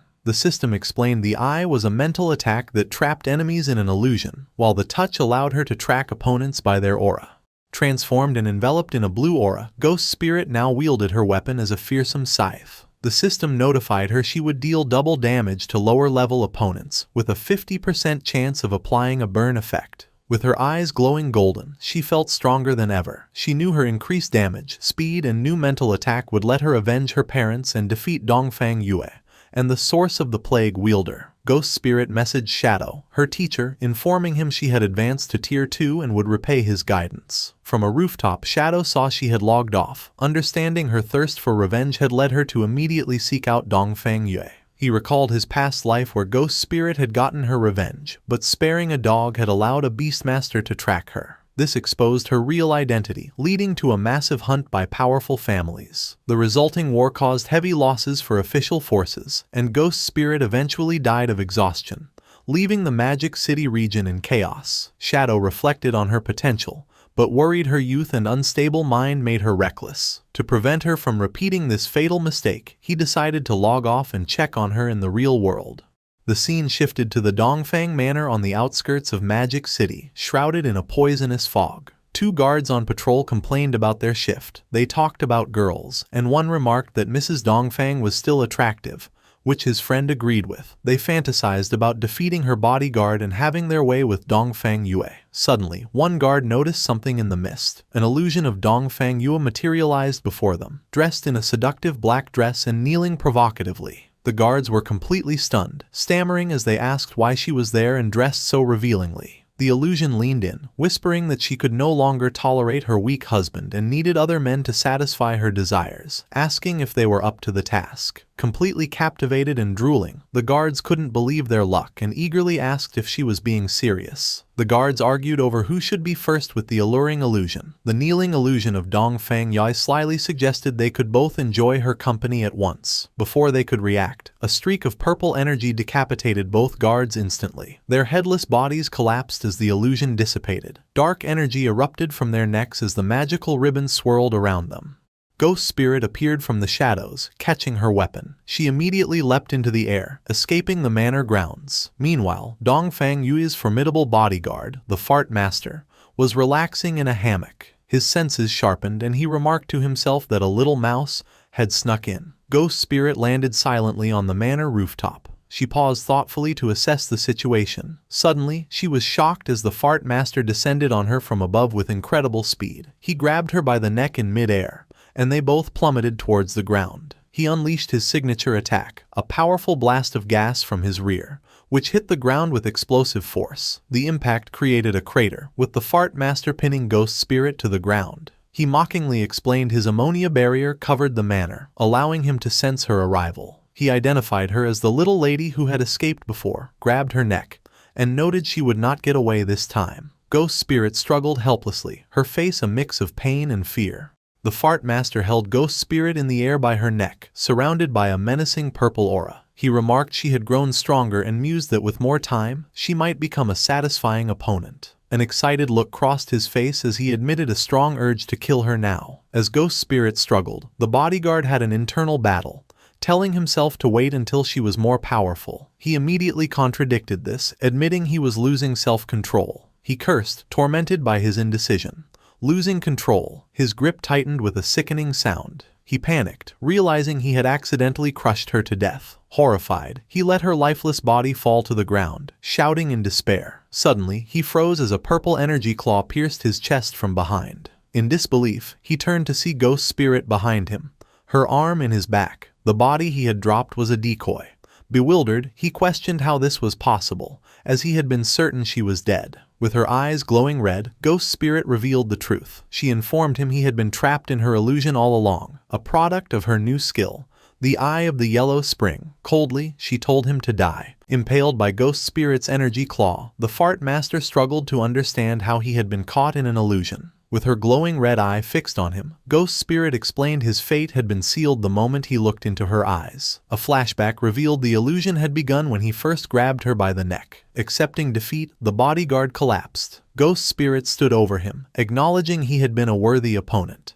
Her victory was cut short by a commotion from the manor. Dongfang Yue threw open a window, angrily shouting about the noise and threatening to fire everyone. Her anger turned to shock as she saw her powerful bodyguard's body dissolving into black smoke in the courtyard below. Panicked, she screamed there was an intruder and called for help. Armed guards rushed into the main hall, taking defensive positions to protect Mrs. Dongfang and find the intruder. The noise awakened her son, Nantian, who sleepily asked what was happening. Dongfang Yue told him an enemy had come and instructed him to stay put. However, Nantian sat up and, with a confident smile, told his mother not to be afraid. He declared he was now 18 and a player, and he would protect her. Moved, Dongfang Yue embraced him, wishing his father had been half as wonderful. As they shared a kiss, the window behind them creaked open. Startled, they pulled apart, and Dongfang Yue demanded to know who was there. In the hallway outside, the guards' bodies lay dissolving into shadow. Dongfang Yue stared in horror, unable to comprehend how they were all dead. Her mind raced, wondering if Shadow had discovered their plan to ambush him. Just then, the spectral form of Ghost Spirit appeared behind her, asking, "What plan?" Dongfang Yue whirled to face the hooded figure, demanding to know who she was and why she was being attacked, insisting they had no feud. Ghost Spirit calmly asked if Dongfang Yue truly did not recognize her. With her eyes glowing a menacing red, Ghost Spirit ordered her to look closely and remember. Horrified recognition washed over Dongfang Yue as she realized her attacker was the girl she thought was long gone, cursing that she was still alive. Before Dongfang Yue could react, she was impaled by an energy attack.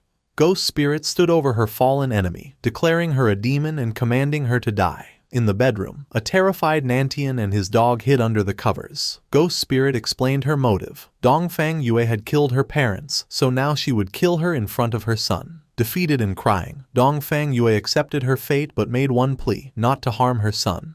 Ghost Spirit laughed mockingly, her energy ribbons lifting Dongfang Yue into the air as Nantian cried for his mother. She scoffed at the request, asking what right she had to make demands. Dongfang Yue continued to plead, insisting the grudge was between them and her son was innocent. Enraged, Ghost Spirit screamed, asking if Dongfang Yue had considered this day when she murdered her parents. With a final, furious cry, Ghost Spirit unleashed a devastating attack, obliterating Dongfang Yue's body in a burst of dark energy. From the bed, Nantian and his dog watched in horror. Ghost Spirit stood panting, her vengeance complete. She then turned her intense red-eyed gaze toward the bed, where Nantian was now paralyzed with terror. With her revenge complete, Ghost Spirit stepped away from the scene. She walked out of the bedroom, leaving Dongfang Yue's body on the floor as the terrified Nantian and his dog watched. As she disappeared, Nantian's fearful expression transformed into a sinister grin. He revealed he had grown tired of his mother's control and was grateful Ghost Spirit had killed her. His small dog's eyes also glowed red as it anticipated eating the young girl meat.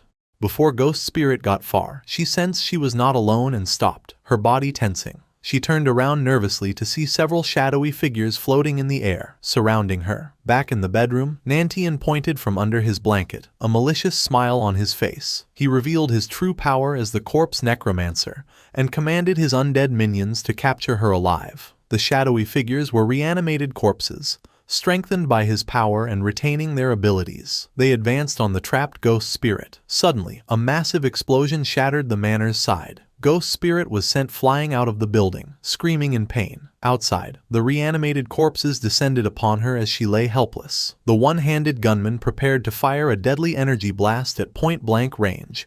Just as he fired, black spikes intercepted the attack, saving her. The force of the counterattack knocked the undead minions down. Ghost Spirit looked up, confused by the sudden turn of events. In the bedroom, Nantian, who had been hiding, was now held up by the head, screaming in terror. A figure stood over him, holding his severed head and crushing his demonic dog underfoot. It was King Feng. He looked directly at Ghost Spirit through the shattered wall and delivered a cold, final lesson. Showing mercy to your enemies was the same as being cruel to yourself. Ghost Spirit lay on the ground, looking up at King Feng in a broken window. Still unsure who had saved her, she asked who he was. From the shadows, King Feng told her that one should never show mercy to enemies. He then used his blooming curse ability on Nantian's decapitated body, causing red spider lily flowers to sprout from his head. Realizing this man was her savior, and had allowed her to complete her revenge, Ghost Spirit blushed and thanked him, calling him master. Surrounded by a field of crimson flowers, a reminder of her vengeance, Ghost Spirit finally let her emotions overwhelm her. She cried in relief and sorrow, saying aloud that she had finally avenged her parents. As the flowers absorbed life force, a system message indicated that 788 years of tradable lifespan had been absorbed.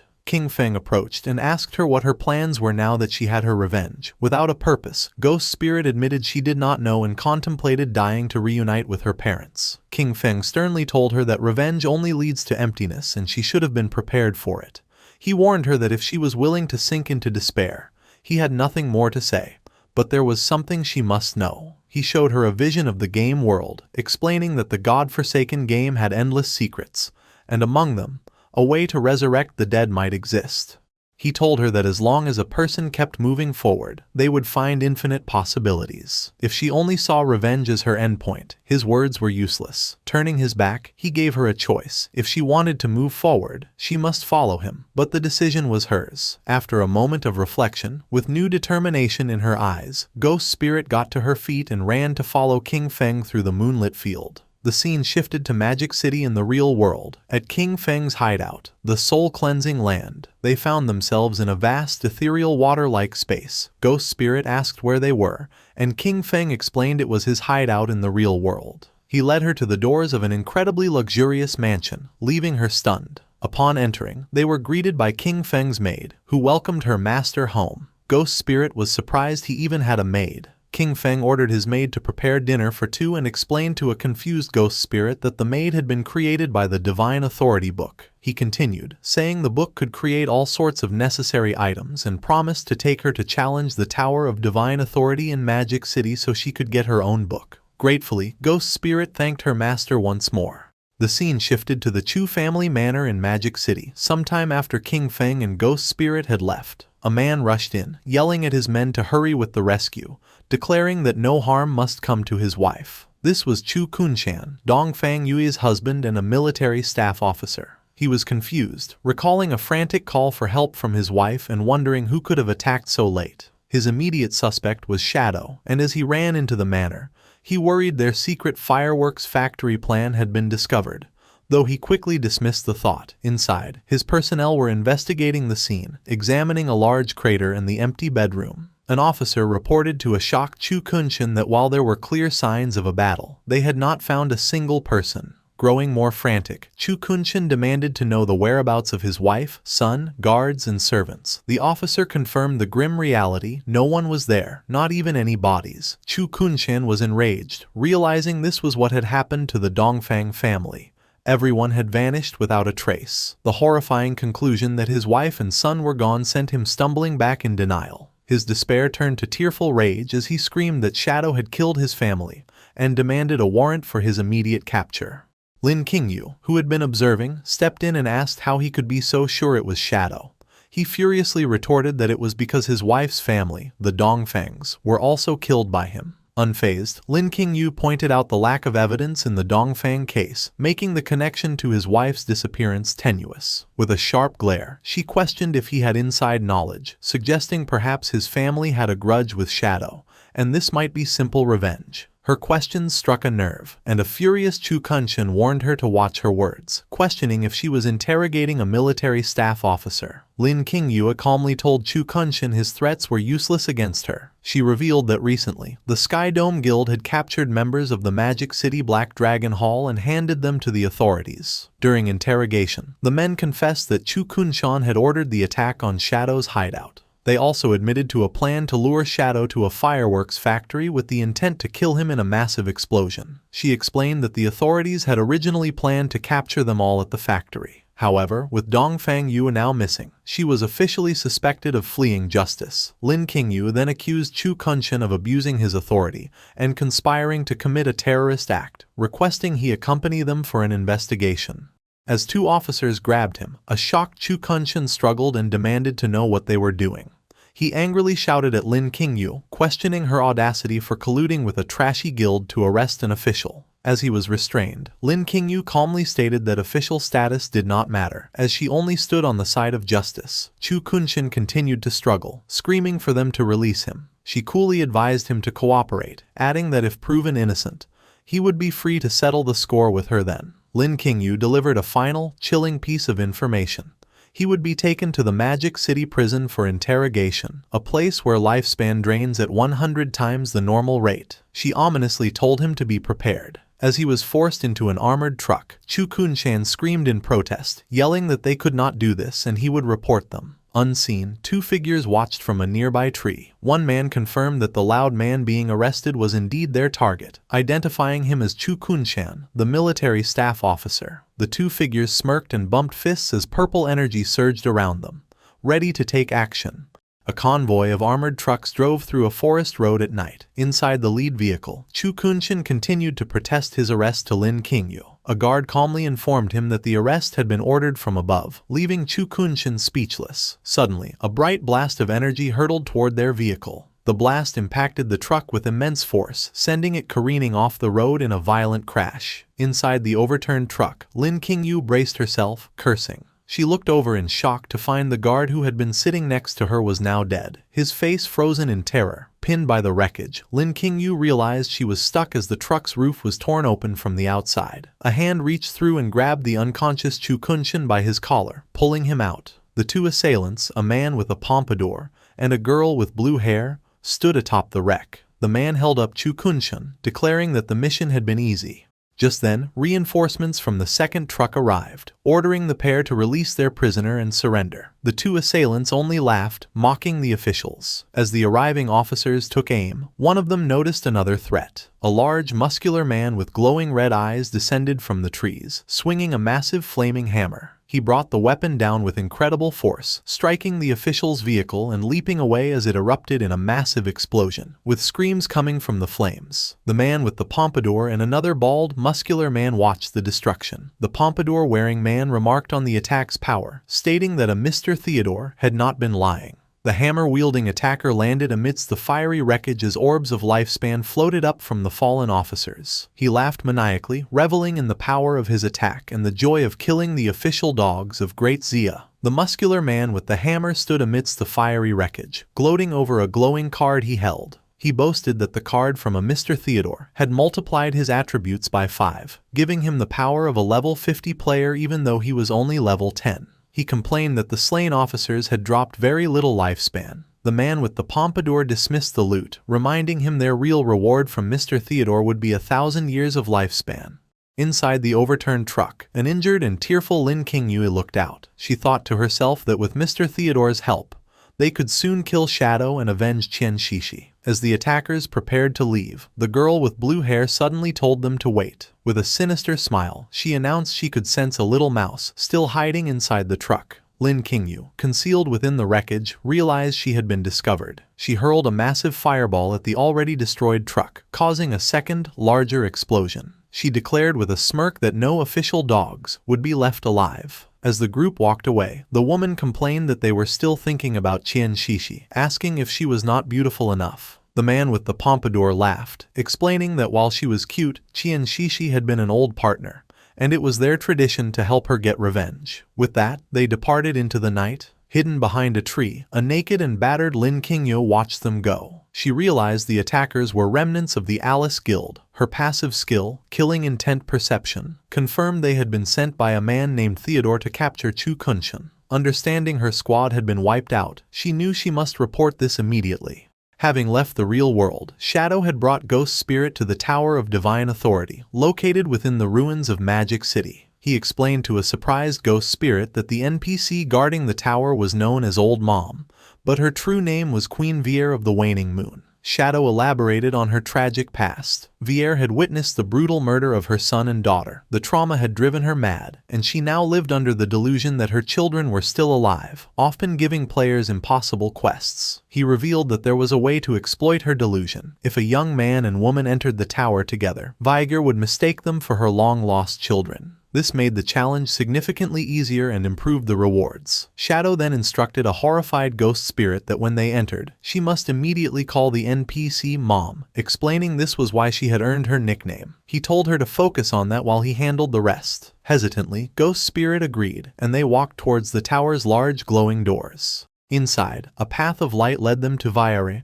who appeared in a starry, ethereal space. With tears of joy she welcomed them, calling them her children and asking if they had returned for the Divine Authority book. Playing along, Shadow confirmed that was why they were there. Addressing her as Mom, Ghost Spirit, embracing her role, began to cry, telling Viare how much she had missed her. Viare was overcome with emotion, saying she had missed her child as well. She explained that while she wanted to give them the book, the rules dictated they must first complete a challenge. She summoned her avatar, a massive level 20 Jade tier entity, and told them they must defeat it. A system notification confirmed they had received Mother's Blessing, boosting all their stats by 20%. Before Ghost Spirit could react to the boss, 3 shadowy figures suddenly appeared around her. These were the clones from Shadow's Shadow of Sorrow skill. In an instant, the clones unleashed a devastating flurry of slashes, inflicting hundreds of thousands of points of damage and obliterating the avatar in a single moment. The system announced the challenge had been successfully completed, leaving Ghost Spirit utterly stunned. She exclaimed in disbelief at the instant kill and the impossible appearance of 3 shadows. The battle ended in a blinding flash. Ghost Spirit stood behind King Feng, stunned. She marveled at his technique, summoning 3 clones for an instant kill,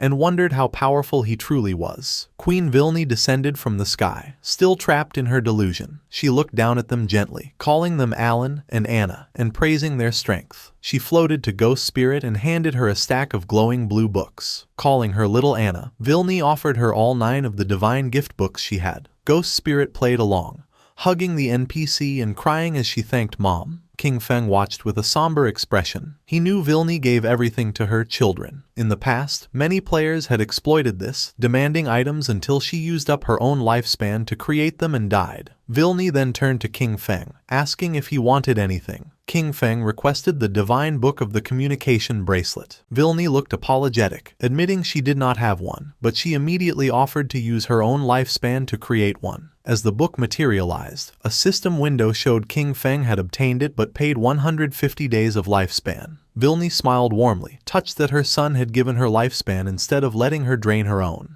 King Feng told her to keep the lifespan and turned to leave. Vilni bid them a safe journey, telling Anna that if she encountered danger, she should stay by her brother's side for protection. Hearing this, Ghost Spirit looked at King Feng and blushed, thinking he was a suitable age to be her older brother. She ran to catch up and playfully asked if she should call him master or brother in the future. King Feng stopped and turned with a terrifying glare, his eyes glowing. He coldly told her she could call him anything except brother. Ghost Spirit was shocked by his harsh reaction. As he walked away, she awkwardly agreed, wondering why he had rejected the title and if he had a tragic past connected to the word. Captain Anu contacted Shadow via voice chat, asking to share his friends list. Shadow was confused, so Anu explained. A serial killer has appeared in Zhanghai City with 7 victims, and rumors are spreading that Shadow is the killer. She explained the victim's time of death matched Shadow's login times. The killer was meticulous, leading many to suspect him.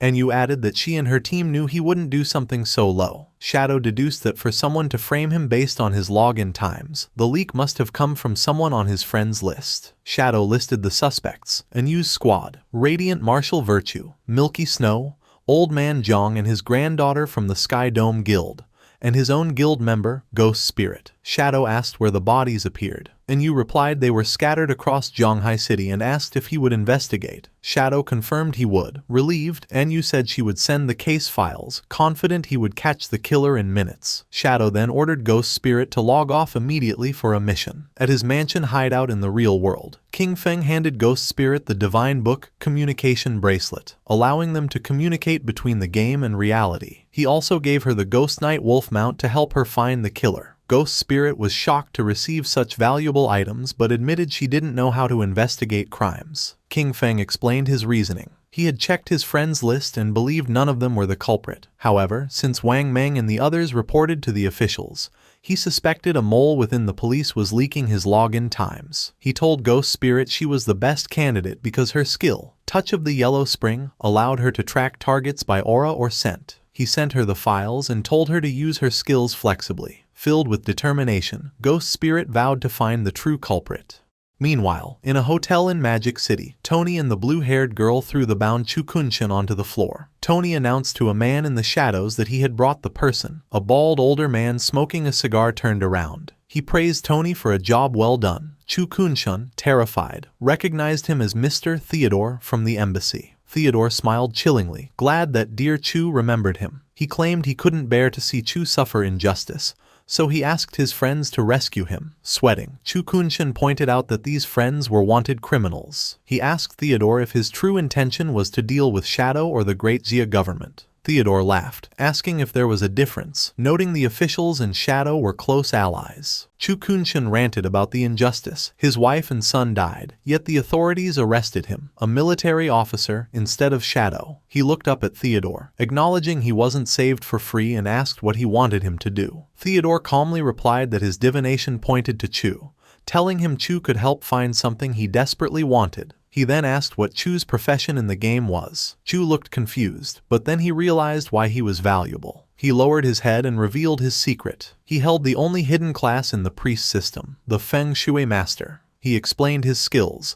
Yin-Yang Harmony let him manipulate enemy emotions and deal extra damage to ghosts, and Ley Line Perception could find treasures and monsters. Chu lamented that his hidden class was only a support role, not much help in a direct fight against Shadow. Suddenly, a sinister glint appeared in Chu's eye, and a yin-yang symbol materialized as he activated his yin-yang harmony skill. Immediately, the effects took hold of Theodore's subordinates. Tony and the bald muscular man began to argue violently. The argument instantly escalated into a savage brawl. Chu watched coldly, explaining that under his skill's influence, they would fight to the death, though it was ineffective against enemies more than 5 levels higher.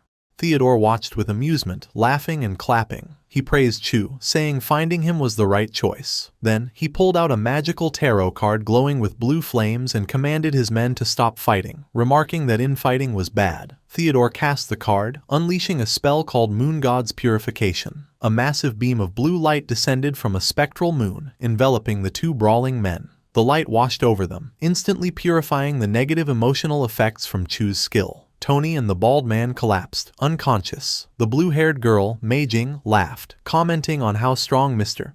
Chu's skill was. Theodore ordered her to heal them. Chu Kunshun watched in sweat-drenched terror. He was shocked because his powerful skill shouldn't be removed by ordinary purification. He stared at Theodore in fear, wondering about his class. Theodore spread his arms wide, formally welcoming Chu to their group. As he sat surrounded by magical energy, it was revealed that Theodore also held a unique hidden class in the priest system, the Diviner. His class allowed him to draw different cards to perform divination, enhancement, purification, and teleportation, and his cards could be given to others to use once.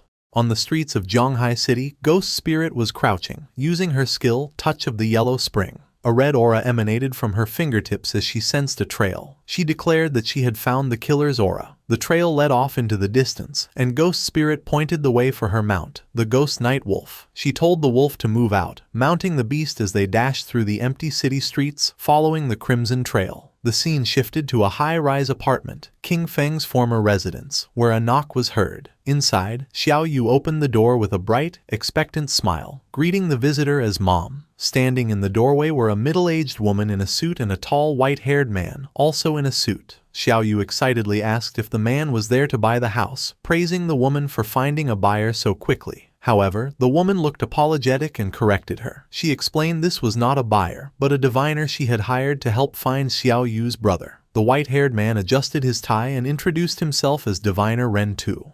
Xiao Yu's expression fell. She asked why they needed to divine her brother's location. The woman sadly revealed she would be moving away in a couple of days and could not rest easy leaving Xiao Yu alone. Shocked, Xiao Yu asked why she was suddenly moving. The woman explained that Zhonghai City officials had extracted a platinum-grade hideout, the Church Sanctuary, and had invited the Mengsha River Guild to move in for safety. The woman pointed to Ren Tu, urging Xiao Yu to accept his help, claiming his divination was very accurate. Ren Tu stepped forward, agreeing. He tried to persuade Xiao Yu, saying that King Feng was reliable and if she begged him properly, he would surely help her. Xiao Yu crossed her arms and angrily rejected the offer. She thanked the woman for her good intentions but declared she did not need it. She bitterly stated that after 19 years, if he had said he did not want her, then that was it. She questioned the point of finding him. Internally, however, Xiao Yu thought she was currently guarding Shadow's hideout and saw him often. She was convinced Shadow would eventually discover her merits and let her join his guild. The woman sighed, resigned to Xiao Yu's stubbornness. She advised Xiao Yu to try the divination anyway, then excused herself to go pack. As she left, Ren Tu remained. He asked Xiao Yu for any items her brother had used for the divination. Xiao Yu snapped at him, repeating that she did not need him to divine anything. Ren Tu ignored her and walked into the apartment, looking around. He mentioned he had heard the siblings had lived together and concluded the house itself was enough of a medium. Xiao Yu followed, demanding to know who had let him in. Ren Tu smiled charmingly and said he felt they had a destiny, so he would perform the divination for free. Without waiting for permission, Ren Tu raised a card that glowed with blue magical energy. He told her she could look at the result.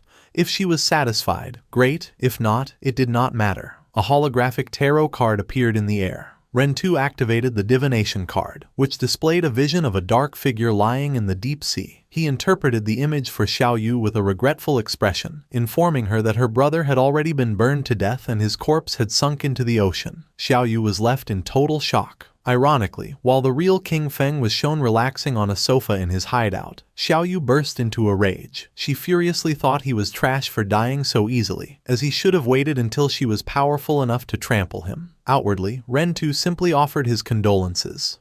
Ren Tu then changed the subject, mentioning he had heard she interacted with Shadow. He claimed his divination had found Shadow's location and asked if she wanted to go with him. Holding a gold card, he explained he could teleport her there immediately. He manipulatively suggested that although her brother was dead, if she recognized Shadow as her new brother, everyone would be happy. Xiao Yu eagerly agreed. Internally, she scoffed that King Feng had gotten off easy by dying, but decided it did not matter because Shadow would surely protect her. As she accepted, Ren Tu activated a blue magic circle beneath them, and they were transported away. They rematerialized in a dark, dingy room that looked like an abandoned lab. Xiao Yu looked around in confusion, asking where Shadow was. Ren Tu, looking menacing as he removed his suit jacket, coldly replied that he should be asking her that. Without warning, Ren Tu struck Xiao Yu with a vicious right hook to the face, causing her to cough up blood. He then grabbed her by the ankle, dangling her upside down and demanding she tell him everything she knew about Shadow. Terrified and crying, Xiao Yu stammered that she did not actually know him. Ren Tu accused her of lying, reminding her she had claimed to guard his door and see him often. He delivered a brutal punch to her stomach while she hung defenseless, knocking her unconscious. Ren Tu remarked that she had fainted too easily and was shocked she had not extracted a single ability from the game to protect herself. He dragged the unconscious Xiao Yu across the floor. He spoke on the phone, telling the person on the other end the prey was ready. With sadistic hunger, he asked when he could make his move, complaining that his blade was thirsty. Ren Tu threw Xiao Yu's limp body onto a metal table. He checked his phone and read a message from his boss forbidding him from killing her without further instructions. Ren Tu clicked his tongue in disappointment. However, a sinister look returned as his eyes glowed red. He pulled out a scalpel and decided that if he could not kill her, he would just play with her slowly. Meanwhile, in a restroom, Officer Xiaoma noted there had been no news of Shadow logging off for 2 days. He walked out, reasoning that a person's need for food became very high after extracting game stats, making it impossible for Shadow to stay online this long.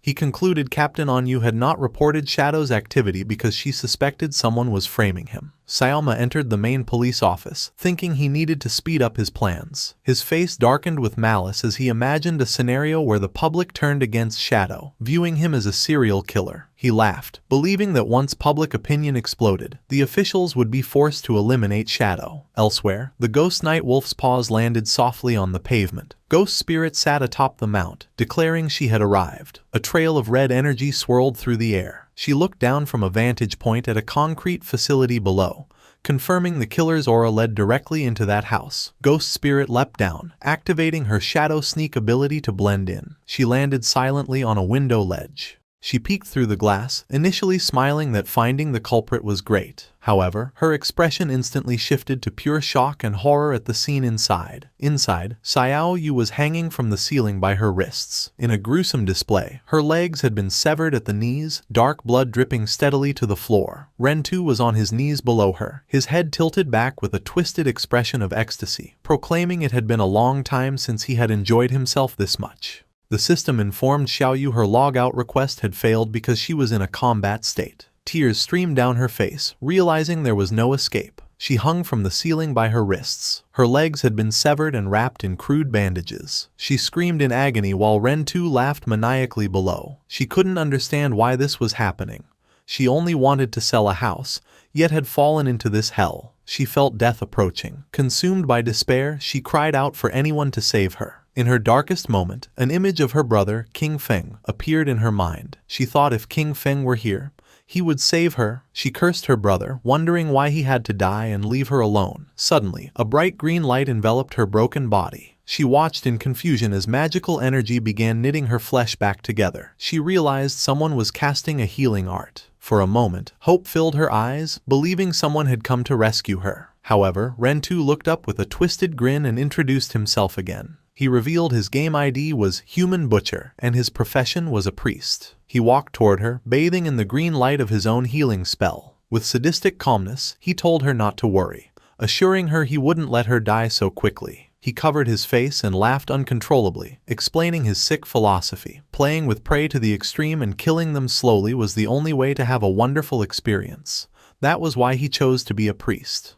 The torture wasn't over. Rentu looked at the terrified girl and announced he would rip off her chest next. The terror was too much for Xiao Yu. Her eyes rolled back, foam formed at her mouth, and she fainted. Rentu looked disappointed that she had passed out so easily, mocking her for being such a weak girl. Suddenly, Rentu sensed danger, his expression changing to shock as he dodged a fast-moving object. A cloaked figure with glowing purple eyes descended. Ghost Spirit. She used her Blade of the Underworld skill, sending a glowing energy ribbon that pierced Rentu, suspending him in the air. With a cold expression, she glared at the captured killer. She demanded to know why he had framed Shadow for his crimes. Rentu activated his healing art, looking arrogant, believing he was in control. His confidence was cut short as the ribbon wrapped tightly around him, immobilizing him. Ghost Spirit descended with terrifying speed, grabbing the killer by the throat and smashing him down. She pinned Rentu against the cracked wall, threatening to saw off his legs if he didn't confess everything.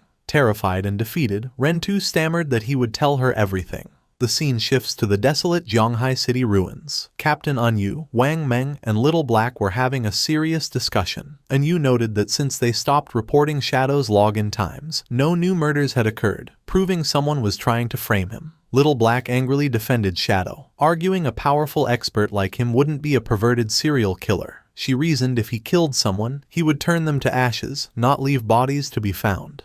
Captain Anyu explained that while they knew Shadow was innocent, the public did not. She worried that spreading rumors would cause chaos, which was likely the killer's true goal. She feared that if the chaos grew, officials would be forced to kill Shadow to calm the public, even if he was innocent. Little Black asked if the officials could actually defeat Shadow. With a grim smile, Anyu admitted they could not. She explained that such a conflict would result in heavy losses for the government, allowing other countries to take advantage of the situation and endangering Great Xia. Wang Meng stated they needed to clear Shadow's name quickly. He deduced the person framing Shadow must be among the Zhonghai City officials. Deep in thought, Captain Anyu realized that considering someone within the Zhonghai officials who also had a grudge against Shadow, she could only think of one person. Officer Xiaoma stood in his office, sweating nervously as he looked at his phone. He was frustrated because 2 days had passed without news of Shadow logging off, and he worried Rentu might have lost control and accidentally killed the prey. Alone in the dark office, his obsession with Captain Anyu consumed him.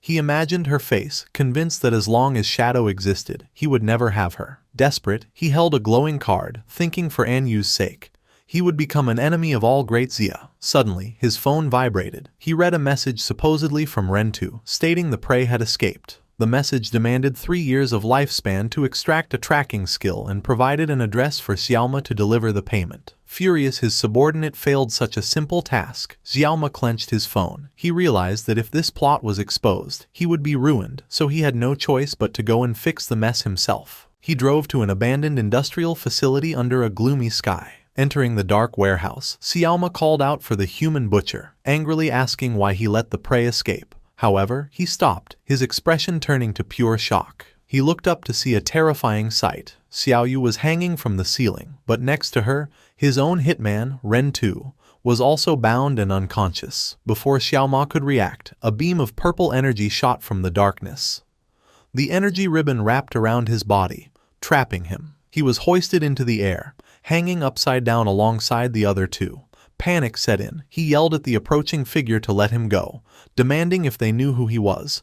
Ghost Spirit stepped out of the shadows, her eyes glowing a menacing red. She calmly replied she knew exactly who he was, Ma Nieliang, son of Zhonghai City's mayor. She revealed that Rentu had confessed everything, explaining how Ma Nieliang instructed him to kill and dump bodies during Shadow's offline hours to frame him. She thanked Rentu for keeping his promise to lure out the mastermind. Ghost Spirit cut Rentu loose. She looked down at him and said that as a reward for his cooperation, she would give him a chance to enjoy himself. Rentu stood up, surrounded by a surge of purple energy, looking completely deranged. Ghost Spirit ordered him to kill Ma Nieliang in any way he liked. Rentu giggled maniacally, thanking the young miss for the opportunity.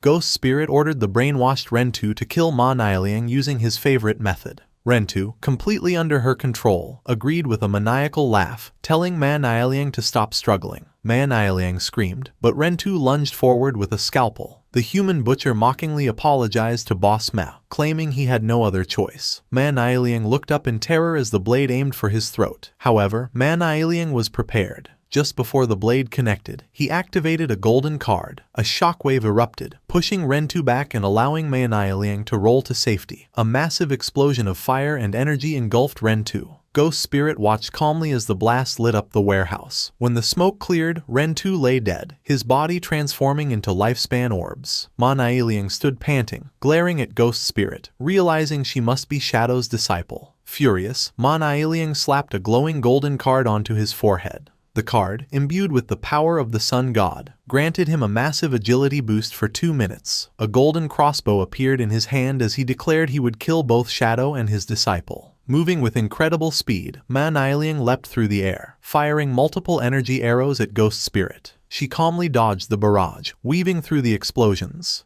Ma Nieliang tried to keep up the pressure, but Ghost Spirit vanished using her stealth ability. Panicked, Ma Nieliang floated in the air, realizing she had the same assassin abilities as Shadow and he had lost her. Suddenly, purple energy ribbons shot out from the darkness. Before he could react, the ribbons pierced his arms and wrapped around his body, immobilizing him. He screamed in agony as he was hoisted into the air with the other captives. Ghost Spirit reappeared below him, coldly asking if he was the one who wanted to harm her master. Ghost Spirit glared at him with glowing purple eyes. She noted Ma Nieliang was too weak to have such powerful card skills on his own and demanded to know who was backing him. In tears and pain, Ma Nieliang confessed everything. He revealed that the foreigners associated with Qian Shishi had found him. They gave him the cards and asked for his help to kill Shadow, promising a big shot, was backing them. Sobbing, Ma Nieliang claimed he didn't know anything else. He begged for his life, promising his father, the mayor, would give her anything if she let him go. Ghost Spirit simply turned her back, muttering he was too noisy. Behind her, the ribbons constricted violently, causing Ma Nieliang's body to erupt in a shower of blood, killing him. With cold red glowing eyes, Ghost Spirit walked away. She recalled her master's words, never let a single enemy escape. As she left, she looked back at Xiao Yu, still hanging from the ceiling, unconscious and legless. She pitied the girl but left her for the authorities to save, thinking her survival was up to her own fate. Soon after, police arrived following an anonymous tip. The officers rushed into the warehouse and were shocked by the scene, calling for a healer upon seeing the injured girl. They identified the bodies, Ma Nieliang and an unidentified man, Ren Tu. They noted the girl was in a coma but not in life-threatening danger. A captain shouted that there was a message. On the wall, 2 phones were embedded in the concrete. A message above stated the serial killings were committed by these 2 to frame Shadow. The evidence was in the phones, and the girl was a witness. It was signed, doing good deeds without leaving a name. The officers checked the phones and found records confirming everything. Ma Nieliang had conspired with Rentu to kill and frame Shadow. They also discovered a mole inside the department who had been leaking Shadow's login times to Ma Nieliang. The captain furiously ordered an immediate arrest for the traitor. Meanwhile, in the real world, King Feng was enjoying a massive meal when his phone rang. It was Captain An Yu. She excitedly shared the good news. The serial killer case had made a huge breakthrough. King Feng feigned ignorance, asking if they had found the killer. An Yu confirmed they had identified Ma Nieliang and Ren Tu as the culprits, noting both were dead. She explained they had found evidence and a witness, but since the girl had lost her legs and was in a coma, they needed to wait for her testimony to close the case.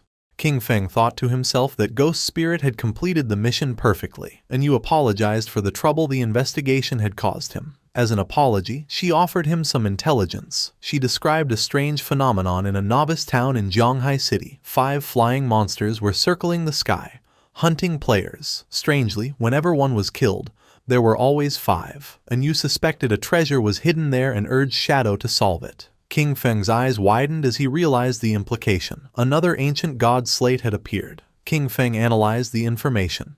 He deduced the ancient god slate must be high in the sky. Since players couldn't fly yet, he would need a flying mount. He recalled the Withered Bone City key he had obtained from the magic Leaning Tower. He knew Withered Bone City was part of the Marega Empire, the dragon homeland, and deduced he might find a flying dragon mount there. The system indicated that entering Withered Bone City required level 20. King Feng checked his status and saw he was level 19. With determination, he decided to enter the game, knowing he only needed to level up once. Shadow teleported to the Withered Bone City outer beach. It was a desolate coastline covered in massive skeletons, with a dark castle looming on a distant island. As Shadow appeared, he noticed glowing lifespan orbs scattered on the ground, indicating other players had been there recently. Shadow's expression sharpened as he sensed a disturbance and hid behind a large skeleton. In the distance, a massive, skeletal lobster monster stood on its hind legs, spitting green acid at a group of players. Among the group was Lin Qingyu, Late Night Drizzle, and a large bald man. Lin Qingyu looked shocked as bubbles of green acid floated toward her. The bald man in her party stepped forward confidently, telling the others to watch him. A green ghostly aura surrounded him. The system identified his class as the Soul Walker, a hidden support class that allowed the user to turn themselves and their teammates into a spirit form. In this state, they couldn't attack but were also immune to damage and had no physical collision. The monster unleashed a torrent of green acid breath, but thanks to the Soul Walker's ability, the attack passed harmlessly through the intangible players. Watching from his hiding spot, Shadow's eyes narrowed. He recognized this group from his past life. He remembered that this bald man, Zuma, Theodore, and others had teamed up to trap Magic City officials. This scheme caused heavy casualties for the official forces, leaving them unable to maintain order. As a result, Magic City fell into chaos for 3 months, indirectly causing hundreds of thousands of deaths. The battle with the giant skeletal lobster reached a critical point as the monster roared. Lin Qingyu, seeing the boss's low health, shouted a warning that it was entering its second phase. The monster then released a swarm of blue bubbles, which burst open to reveal a horde of smaller lobster monsters. The party was immediately overwhelmed. A party member with a shield struggled, complaining there were too many of them. Amidst the chaos, Lin Qingyu screamed at Zuma, the Soul Walker, to use his soul conversion ability to save them. However, Zuma simply turned his head away with a cold expression, ignoring his teammates' pleas for help. Lin Qingyu was shocked by this betrayal as the small lobsters bypassed the front line and lunged at her. The team's formation collapsed, and although she fired her dual weapons, she realized they could not hold the line. She shouted at Zuma one last time, asking what he was doing. But it was too late. The massive boss and its minions lunged at her as she fell. Terrified, she looked up as the monster prepared to devour her. Just as the monster struck, a blur of blue energy slashed through the air, cutting the creature into pieces. Shadow had entered the fray, moving with blinding speed as he unleashed a skill that instantly sliced through the swarm of small lobsters. He leaped over the stunned Lin Qingyu and landed with a devastating area of effect attack, a swirling vortex of dark energy that annihilated the remaining enemies. A system window appeared, confirming Shadow had killed the Jade-grade lobster boss and obtained a massive amount of experience, evolution points, and over 9 years of lifespan. As Shadow stood amidst the loot, Zuma looked on in total shock, realizing the famous Shadow had appeared. The confrontation took a violent turn. Shadow appeared instantly in front of the bald man, Zuma, glaring with intense killing intent. Before anyone could react, Shadow unleashed a swift strike, chopping off Zuma's head in a single motion. As the headless body collapsed, a system notification confirmed Zuma had been killed. His corpse dissolved into light, leaving Lin Qingyu staring in disbelief. She thanked Shadow for the rescue but questioned why he had killed their team member. Shadow glanced back with a cold, glowing eye and asked why the Magic City official team included a foreigner. Lin Qingyu explained that Zuma was hired as external aid because his class was key to defeating the boss, though she admitted she hadn't expected him to get distracted at a critical moment. Shadow scoffed at her naivety, saying it wasn't a distraction. He quoted a proverb, warning that those not of one's own kin will have different hearts, implying Zuma's betrayal was intentional. Lin Qingyu broke into a nervous sweat, asking if he meant Zuma did it on purpose, unable to understand what he would gain from letting them die. Shadow turned his back, his cape billowing. He told her investigating the motive was their job, not his. He then proposed a deal. If Magic City officials found a boss they couldn't handle, they should contact him. He stated his terms clearly. He only wanted the lifespan drops and any assassin-class equipment. Everything else was theirs, identical to his deal with the Zhonghai officials. The surviving team members erupted in joy. Shadow confirmed the deal applied only to platinum-grade bosses or higher, and he required full looting rights. Lin Qingyu, seeing the immense value, immediately agreed and prepared to message their exploration teams. An announcement ordered exploration teams to report coordinates for high-level bosses because Shadow had agreed to help. Across the dangerous zones, players on the brink of death cried tears of happiness. They realized they no longer had to die repeatedly and could hope for a future with good equipment. Back on the cliff, Lin Qingyu was overwhelmed by messages. She told Shadow multiple coordinates for bosses had come in, with several nearby. Shadow was surprised by the speed, and Lin Qingyu explained that while Zhonghai officials were well equipped thanks to him, Magic City teams were still suffering. Shadow activated his flight ability, telling her to send the coordinates as he soared into the sky. Lin Qingyu and her team waved goodbye, thanking him as he flew off to hunt. The scene shifted to a rocky canyon where a massive, muscular monster, the platinum-grade long-haired Minotaur, stood guard, hidden behind a rock. A group of players waited nervously. A red-haired girl, blushing, whispered to her teammates that she heard Shadow was coming and wondered if he was handsome. Her teammates were more skeptical. One player doubted Shadow could easily defeat a platinum-grade boss, arguing its stats were too high. His doubts were silenced in a fraction of a second. A colossal vertical beam of blue energy slashed down from the heavens, bisecting the Minotaur instantly and dealing over 300,000 damage. As the beast fell, a system notification confirmed the kill for Shadow, awarding him experience, evolution points, over 5 years of lifespan, and a platinum-grade assassin skill, Smoke Bomb. Shadow simply noted the Minotaur was dealt with and identified his next target in the east. The hidden party members were dumbfounded. The skeptical man screamed in shock, realizing Shadow had killed the boss in a second and left before they could even see his face. The red-haired girl was disappointed she missed him, but they were relieved to see the lifespan orbs left behind. They realized Shadow was a man of his word.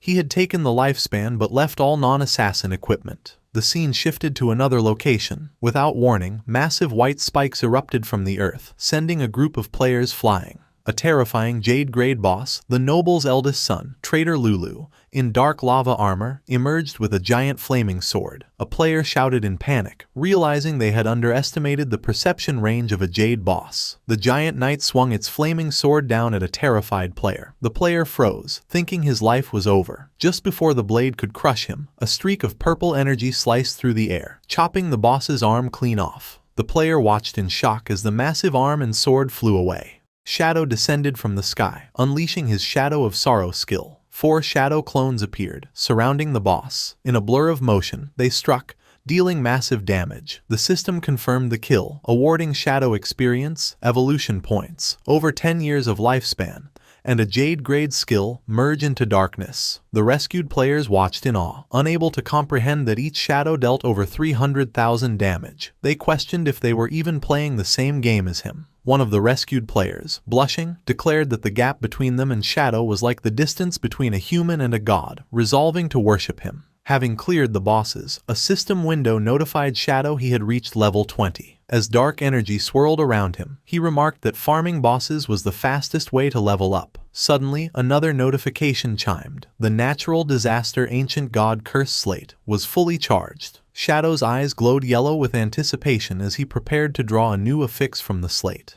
Shadow began to invest his evolution points into his newly acquired skills. A system window appeared, showing that he had consumed over 300 points to upgrade Merge into Darkness from Platinum all the way to Mythical grade. Standing in the windy wasteland, Shadow analyzed the skill, realizing it was a superior replacement for his standard stealth. He noted that this ability raised his stealth level to 21, making him undetectable to even most diamond-grade bosses. He then turned his attention to the Smoke Bomb skill. He spent his remaining points to upgrade it to legendary grade. However, Shadow looked at the resulting card with disdain, calling it a trash skill. Instead of learning it, he decided to use his Spirit Devourer bloodline ability to consume the card. The result was a massive increase in his stats. A system notification confirmed that by devouring the legendary skill, His elemental attack and elemental resistance had increased significantly. Feeling prepared, Shadow looked out toward the ocean where a dark castle stood on a distant island, the Withered Bone Ruins. He realized that while he was strong enough to enter, he had no way to cross the water, as there were no boats or teleporters nearby. He stared at the dark waves, knowing the sea was full of monsters. He concluded that attempting to fight underwater without specific skills or mounts would be suicide.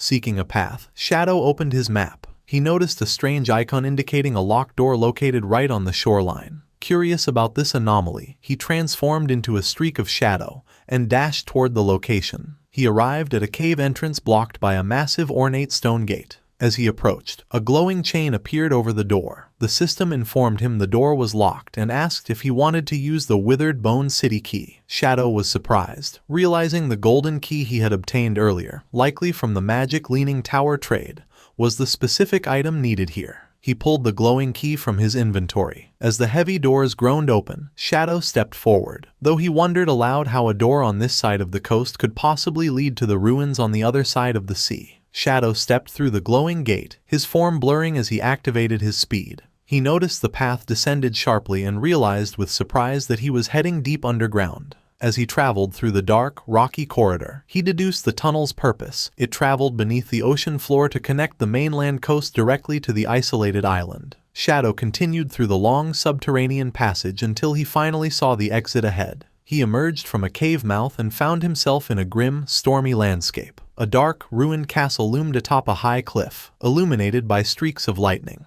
A system notification welcomed him to the Marega Empire, Withered Bone City Ruins, and issued a severe warning. This was a berserk area where the player's lifespan drained at 100 times the normal rate. Looking out over the dark water, Shadow admired the ingenious design of the hidden tunnel. He recalled a memory from his past life when a madman had rambled about a secret passage under the sea. At the time, everyone ignored him, thinking he was confusing this world with another game. But Shadow realized now that the madman had been telling the truth. Shadow began to walk through a forest of withered trees and scattered bones. Suddenly, the ground beneath him began to tremble violently. A massive skeletal dragon's skull lying on the ground started to shake and crack. Without warning, a colossal creature burst out from within the skull, shattering it. Shadow stood his ground as the dust settled, revealing a grotesque monster. A giant skeletal centipede topped with a stitched-together female torso with a glowing red eye. The system identified the creature as the Withered Bone Ruins Guardian, Thousand-Blade Centipede, Mo Wire, a powerful diamond-grade boss. Shadow analyzed the enemy before him. He noticed that while her upper body retained a human shape, her lower half had transformed into a monster. He observed the festering wounds on her body, realizing they were identical to the scars he had seen on the white dragon, Ates. As the terrifying creature lunged at him, Shadow understood that she was a citizen of the Marega Empire who had been corrupted by Cthulhu's curse. Shadow dodged the massive centipede body as it swept through the air. Looking at the scars on her human torso, he deduced that she must have suffered inhumane torture while she was still alive. He continued to evade, weaving through the sharp skeletal legs that stabbed at him, and leaped into the air to avoid a crushing strike that shattered the ground.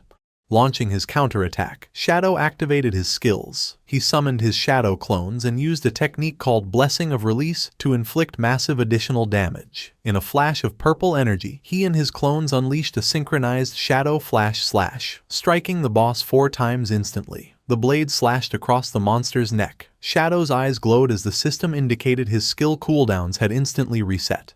He prepared to strike again. He unleashed the Blessing of Release once more, surrounding Mo Wire with a chaotic aura of red energy. The 4 shadows coordinated a final, devastating formation attack, slicing through the boss from all angles with beams of purple light. Mo Wire's monstrous body was sliced into pieces, exploding in a burst of magical fire as Shadow landed safely on the ground. A system notification appeared, confirming he had killed the Diamond-grade Guardian, Mo Wire. He gained a massive amount of experience, evolution points, over 10 years of tradable lifespan, and multiple items. Shadow looked down solemnly and told her to rest in peace. As she died, the monster faded away, briefly revealing the spirit of the beautiful woman she once was. She smiled peacefully, finally free from the curse, before dissolving into glowing orbs of lifespan. Shadow, having just dispatched the Diamond-grade Guardian, proceeds further into the desolate landscape. He looked up at the ominous lightning-wreathed castle perched atop the cliffs. Shadow unleashed a long-range attack, hurling a wave of dark energy from his hand. The attack struck a spider-like monster lurking in the shadows. The creature, a human female torso fused to a spider body, screamed as the dark energy impaled her. A system notification appeared, confirming Shadow had killed the cursed spider, Moli, granting him a massive amount of experience, evolution points, and 10 years of tradable lifespan. Shadow stood amidst the floating loot, observing the grim reality of this place. He noted that all the monsters here had human upper bodies fused with a twisted monstrous lower half. Furthermore, he realized they all still retained their human names. He looked at a massive dragon skull on the ground, pointing out that even the bones were mutated. The skull had multiple eye sockets and strange horn growths, suggesting extreme biological corruption. Shadow concluded that the entire withered bone ruins was a biochemical experimentation ground. He recalled the lore Ates had told him. To win the war, the people of Marega had summoned Cthulhu,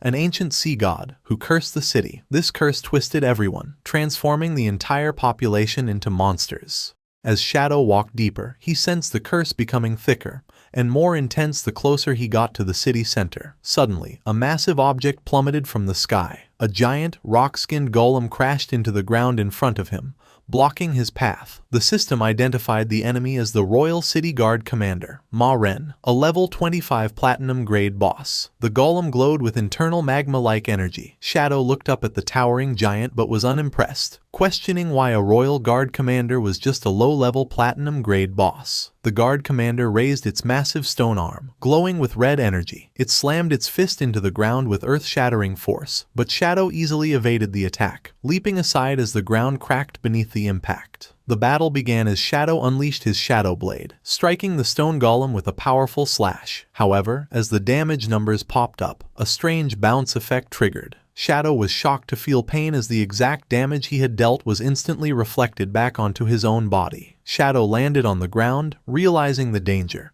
He identified the ability as damage reflection. Staring at the glowing red eyes of the Royal City Guard Commander, Shadow analyzed that this boss had 10 times the health of a normal platinum boss and a terrifying 100% damage reflection attribute. He noted grimly that if he hadn't had his black light shield active, that single exchange would have killed him. He realized he could not be careless in such a dangerous land. Shadow leaped high into the night sky, silhouetted against the moon. To counter the reflection, he fully activated his defenses, summoning 10 layers of the black light shield. From the air, he rained down a barrage of 10 shadow blades. He explained his strategy. He would use multiple low-damage attacks to charge his ultimate move, while his shield absorbed the constant reflected damage. Once his energy was fully charged, Shadow descended with his ultimate attack, Blessing of Release, combined with the Crimson Blade. A massive vertical beam of red energy sliced through the golem, dealing a staggering 450,000 damage. Immediately, Shadow braced himself as that massive damage figure was reflected straight back at him. However, a golden barrier erupted around him, absorbing the impact completely. Shadow stood unharmed. He revealed that the damage reflection was meaningless because his Crimson Blade provided 600% lifesteal. Since he was at full health, the massive healing was converted into an overflow shield worth 2.7 million points, making the 450,000 reflected damage feel like nothing more than a scratch. With the Royal City Guard Commander defeated, a system window appeared confirming Shadow's victory. He received a massive amount of experience, evolution points, and over 14 years of lifespan. However, the message contained a warning. The commander's death had alerted every guard within the city. Shadow paused, confused by the sudden shift in the atmosphere. High on a cliff, a monstrous sentry blew into a large horn, sending green sound waves rippling through the air to signal the alarm. Immediately, the ruins came alive. Monstrous figures began to descend from the cliffs in droves.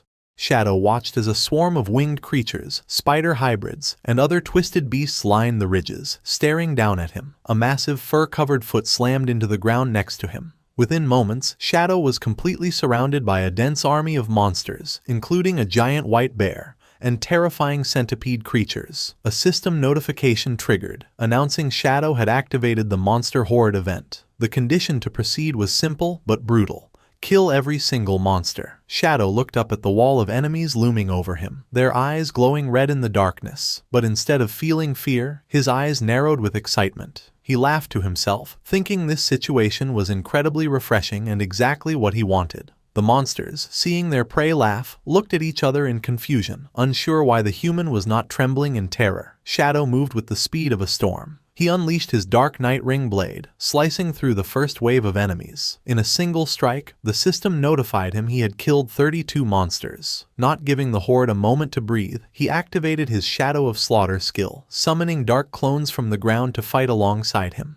Together with his clones, Shadow executed a synchronized Shadow Flash/X4. The burst of purple energy decimated the monster ranks, instantly raising his kill count to 165. The chaotic energy beams sliced through everything in their path, dismembering lion men, shark hybrids, and other twisted creatures. Shadow continued his relentless assault, descending with another Dark Night Ring Blade X4 attack. His dark magic swept through the battlefield, and with every swing, the kill count climbed higher, reaching 518. The battle turned into a one-sided massacre. System notifications flooded his vision as the death toll rose exponentially, jumping from 600 to over 2,000 in seconds. As the fight raged on, the kill count soared past 8,000. The entire battlefield was illuminated by thousands of glowing orbs of lifespan from the fallen army. Finally, silence returned. Shadow stood with his eyes glowing purple, having killed a total of 10,086 monsters. A system window confirmed that he had killed all the monsters, and the road to the Withered Bone City Ruins core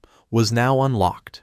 After annihilating the army of over 10,000 monsters, Shadow stood amidst a sea of glowing particles. A notification confirmed the path to the Withered Bone Ruins core was unlocked, and he was surrounded by countless floating orbs of lifespan. However, Shadow looked at the rewards with disappointment, asking why there was so little. He realized the curse had constantly drained the citizens' life force, even after they transformed into monsters. Suddenly, the floating orbs began to swirl around him, gathering in a brilliant display of magic to form a structure. The light shot across the vast chasm, creating a radiant bridge to the ominous castle in the distance. As Shadow stepped onto this bridge made from the light of the dead, a golden aura suddenly engulfed him, surprising him. A system window informed him that he had received a blessing of the Withered Bone citizens. The cursed souls, grateful for their release, granted him a buff that provided a chance to obtain dragon power while fighting in the city. Shadow looked at his glowing hand, remarking that this power was interesting.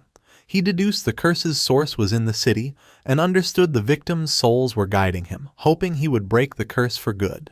He continued across the Bridge of Light until he reached a massive, dark pit that looked like a maw of flesh and darkness. Without hesitation, Shadow leaped into the abyss. As he descended through the fleshy tunnel, a notification warned him he had entered the Withered Bone Curse Great Hollow, where the lifespan drain was 1,000 times the normal rate. He landed with a heavy splash in a red liquid and slowly stood up, surrounded by pulsating, organic walls, ready to face the source of the corruption. Deep within the fleshy walls of the hollow, a man with long red hair and a beard hung suspended, his body pierced by thick spikes. Suddenly, a notification flashed as the man's eyes snapped open, sensing an intruder. Shadow stood ready in the darkness, a purple flame igniting on his chest as he sensed the overwhelming killing intent. The man, still trapped, began to mutter strange syllables. Shadow narrowed his eyes, recognizing the speech as the ancient god language. He translated the sounds and realized the man was repeatedly calling out a specific name, Mo-Wire. Driven by madness and grief, the man roared the name Mo-Wire and ripped himself free from the wall. His body began to twist and tear apart as he underwent a terrifying metamorphosis. He transformed into a gigantic, armored skeletal beast, identified by the system as the last guardian of Withered Bone City, Arkatos, a level 20 emerald grade boss. Shadow immediately activated Merge into Darkness, dissolving into the shadows to become invisible. However, to his shock, Arkatos swung a massive claw directly at him, bypassing his stealth. Shadow barely evaded the crushing strike that shattered the ground where he had stood and leapt away to create distance. Landing safely, Shadow was confused, wondering how the enemy could see him when he had level 21 stealth. As Arkatos charged again, still screaming the name of the woman he loved, Shadow realized the reason. He deduced that since he had killed Mo-Wire and absorbed her lifespan, Arkatos was tracking her soul's traces within him. Shadow observed the spikes on Arkatos's armor, noticing they were identical to those of the Royal City Guard commander. He prepared his Shadow Dagger, suspecting the boss shared the same passive ability. To confirm his theory, he struck Arkatos. The exact same amount of damage was instantly reflected back, but his golden shield absorbed the blow. Shadow confirmed the Guardian also possessed the dangerous damage reflection ability. Arkatos let out a deafening roar, his body surging with purple energy as he summoned reinforcements. The fleshy ground around Shadow erupted, and numerous large, blue eggs burst forth, completely surrounding him. Shadow looked at the eggs with a serious expression, realizing they also possessed a damage reflection effect. He deduced that if they hatched, they would spawn dangerous elite-level monsters. Testing their durability, Shadow threw a shadow dagger at one, dealing over 3,000 damage. The egg shattered, but he quickly calculated the cost. Destroying a single egg required 3 daggers, meaning he'd have to sacrifice 3 layers of his black light shield to the reflected damage. Since regenerating a layer took 2 seconds, he concluded he couldn't clear all the eggs in time. With no other choice, Shadow decided to let them hatch. He leaped high into the air for a tactical advantage, accepting he would have to face whatever came out. As he descended towards Arkatos, he noted his ultimate skill was fully charged. He unleashed the Crimson Blade, a massive red energy beam that slammed down on Arkatos for a staggering 450,000 damage. Shadow landed silently, protected by a massive golden barrier from his lifesteal. Unharmed by the chaos, the eggs hatched instantly, and a monstrous claw burst through each shell. A swarm of cursed young dragons, level 20 emerald-grade monsters, flew into the air, screeching as they prepared to attack. Shadow landed in the pool of red liquid, crouching to face the newborn horde. Without hesitation, Shadow unleashed his Dark Night Ring blade. The swirling vortex of dark energy shredded the dragons, dealing nearly 30,000 damage to each. The battle ended in a flash. Shadow stood calmly inside his golden barrier as a notification confirmed he had killed 9 dragons. He remarked that thanks to his blood shield, the damage reflection was nothing to fear. As the dragons died, they dissolved into glowing lifespan orbs. However, instead of being absorbed by Shadow, the orbs gathered in the air, swirling violently. A voice spoke from the light in the ancient god language, addressing Shadow as an outsider. The energy reformed the boss, Arkatos, who transformed into a more terrifying state identified as Flesh Curse, Arkatos Blue Scale. The monster smiled menacingly, declaring that Shadow would not succeed in destroying his race.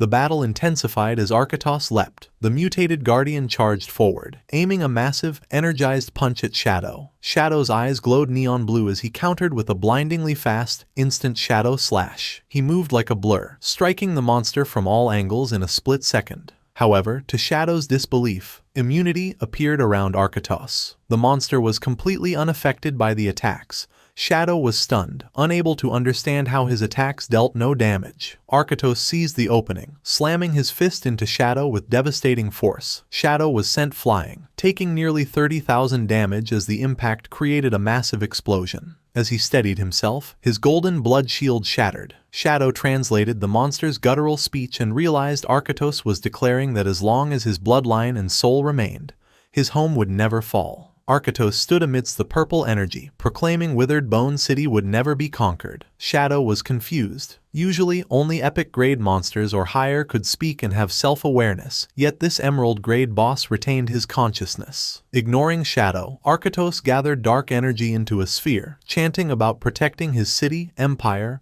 and people. The Guardian unleashed his Demon Dragon Cannon, a vertical beam of destructive energy. Shadow reacted instantly, leaping high to dodge the blast. He landed and countered with a Shadow Blade, but again, the attack was ineffective. Arkatos walked through it, completely immune. Shadow cursed, realizing he desperately needed to break the monster's invulnerability shield. Arkatos unleashed a new technique. A grotesque ribcage of raw flesh materialized, trapping Shadow inside. The system identified it as the Flesh Prison, and a countdown began, showing Shadow's lifespan draining away by the year. Shadow broke into a cold sweat, realizing Arkatos was siphoning his life force. He identified the drain as an ability of the evil god, Cthulhu. The situation was dire. The Flesh Prison was an unavoidable attack ignoring all defenses. Arkatos fed on Shadow through a fleshy tendril, and Shadow realized his entire lifespan would soon be gone. Just as hope seemed lost, red energy erupted from Shadow. A notification announced he had triggered dragon power. The system detected he possessed Eitz's skill, Shadow of Slaughter. This granted Shadow a new buff, Eitz's Flame of Nirvana. The description revealed the key to victory. The white flame ignored all defenses and directly burned the opponent's soul for massive damage. Shadow's eyes glowed with orange dragon fire as he realized this was the true power of the dragon race. He counterattacked with the enhanced dragon Shadow of Slaughter. His clones materialized, wreathed in holy fire, and descended on the monster. He followed up with a dragon instant shadow slash, cutting through the air with blinding speed. Arcadus's immunity was shattered. The attacks connected, dealing tens of thousands of damage and inflicting a severe burn. Arcadus screamed as the white flames consumed him. In his final moments, he begged Cthulhu for strength, crying that he couldn't die because he had to preserve the dragon race. Shadow stood calmly, the spirit of Ates manifesting behind him. He told the dying guardian the truth. His actions weren't protection. By summoning Cthulhu, he doomed his people to an eternal curse. With a cold glare, Shadow told him to feel the flame of nirvana and let it cleanse his sins. Shadow delivered the final blow with a dragon crimson blade, a colossal beam of red energy dealing nearly 500,000 damage. The last guardian was incinerated. A system window confirmed the kill, awarding Shadow 1 million experience points, 120 evolution points, and nearly 40 years of lifespan. Shadow descended, surrounded by glowing victory notifications. The system awarded him 60 evolution points, nearly 40 years of lifespan, and a diamond-grade item called the Bone Spike. As the dragon power buff faded, Shadow analyzed the rewards. The 1 million experience points proved the city's monsters had funneled resources to Arctos. However, the lifespan reward was suspiciously low at 39.8 years. Shadow suspected most of the lifespan had been stolen by the evil god, Cthulhu. Suddenly, a grotesque chest emerged from the red liquid on the ground. A system message informed Shadow that using dragon power had unlocked a hidden reward. The chest opened, revealing 2 glowing golden items, a withered bone rune and an epic-grade Mount Bell. Shadow inspected the rune, a key to the tomb of the withered bone god. He noted that 3 runes would grant him entry to the secret ruin. Next, he held the golden bell, intrigued by the epic-grade mount item, and decided to see what it would summon. Activating the item, a massive winged skeletal dragon materialized. The system identified it as King of Scavengers, Osiris, a level 20 epic-grade entity, now soulbound to Shadow. Osiris was a former guardian, now a flying mount and combat pet that could summon smaller bone dragons. To Shadow's surprise, the dragon spoke intelligently. Osiris looked down, asking in shock if Shadow was the one who purged the city and killed Arctos. Shadow calmly confirmed the deed and asked the dragon if it knew the truth about the cursed place. Osiris recounted the city's tragic history. It was an old guardian who died long ago but was resurrected by necromancy to fight in the war between the Marega Empire and the continent as the empire faced defeat. It revealed that in a desperate attempt to turn the tide, the city lord, Arctos, decided to summon the evil god, Cthulhu. The dragon explained the condition for summoning Cthulhu was for Arctos to sacrifice the person he loved most, his daughter, Mo Wire. However, at the last moment, Arctos hesitated. He saved Mo Wire, and instead sacrificed the entire population of Withered Bone City, including himself, to the evil god. The consequences were horrifying. The citizens were cursed and granted immense power, allowing them to defeat their invaders, but they were transformed into monsters and lost their humanity. Osiris revealed that Mo Wire, the only human left, suffered the worst fate. The monstrous citizens hated her and tortured her until she was also consumed by the curse and became a monster. With the story finished, Osiris expressed deep gratitude to Shadow for bringing release to these miserable souls and ending the tragedy. Sensing a powerful aura on Shadow, the dragon bowed its head and pledged to follow him forever, asking for its new master's name. With glowing eyes, the protagonist looked up and simply replied his name was Shadow.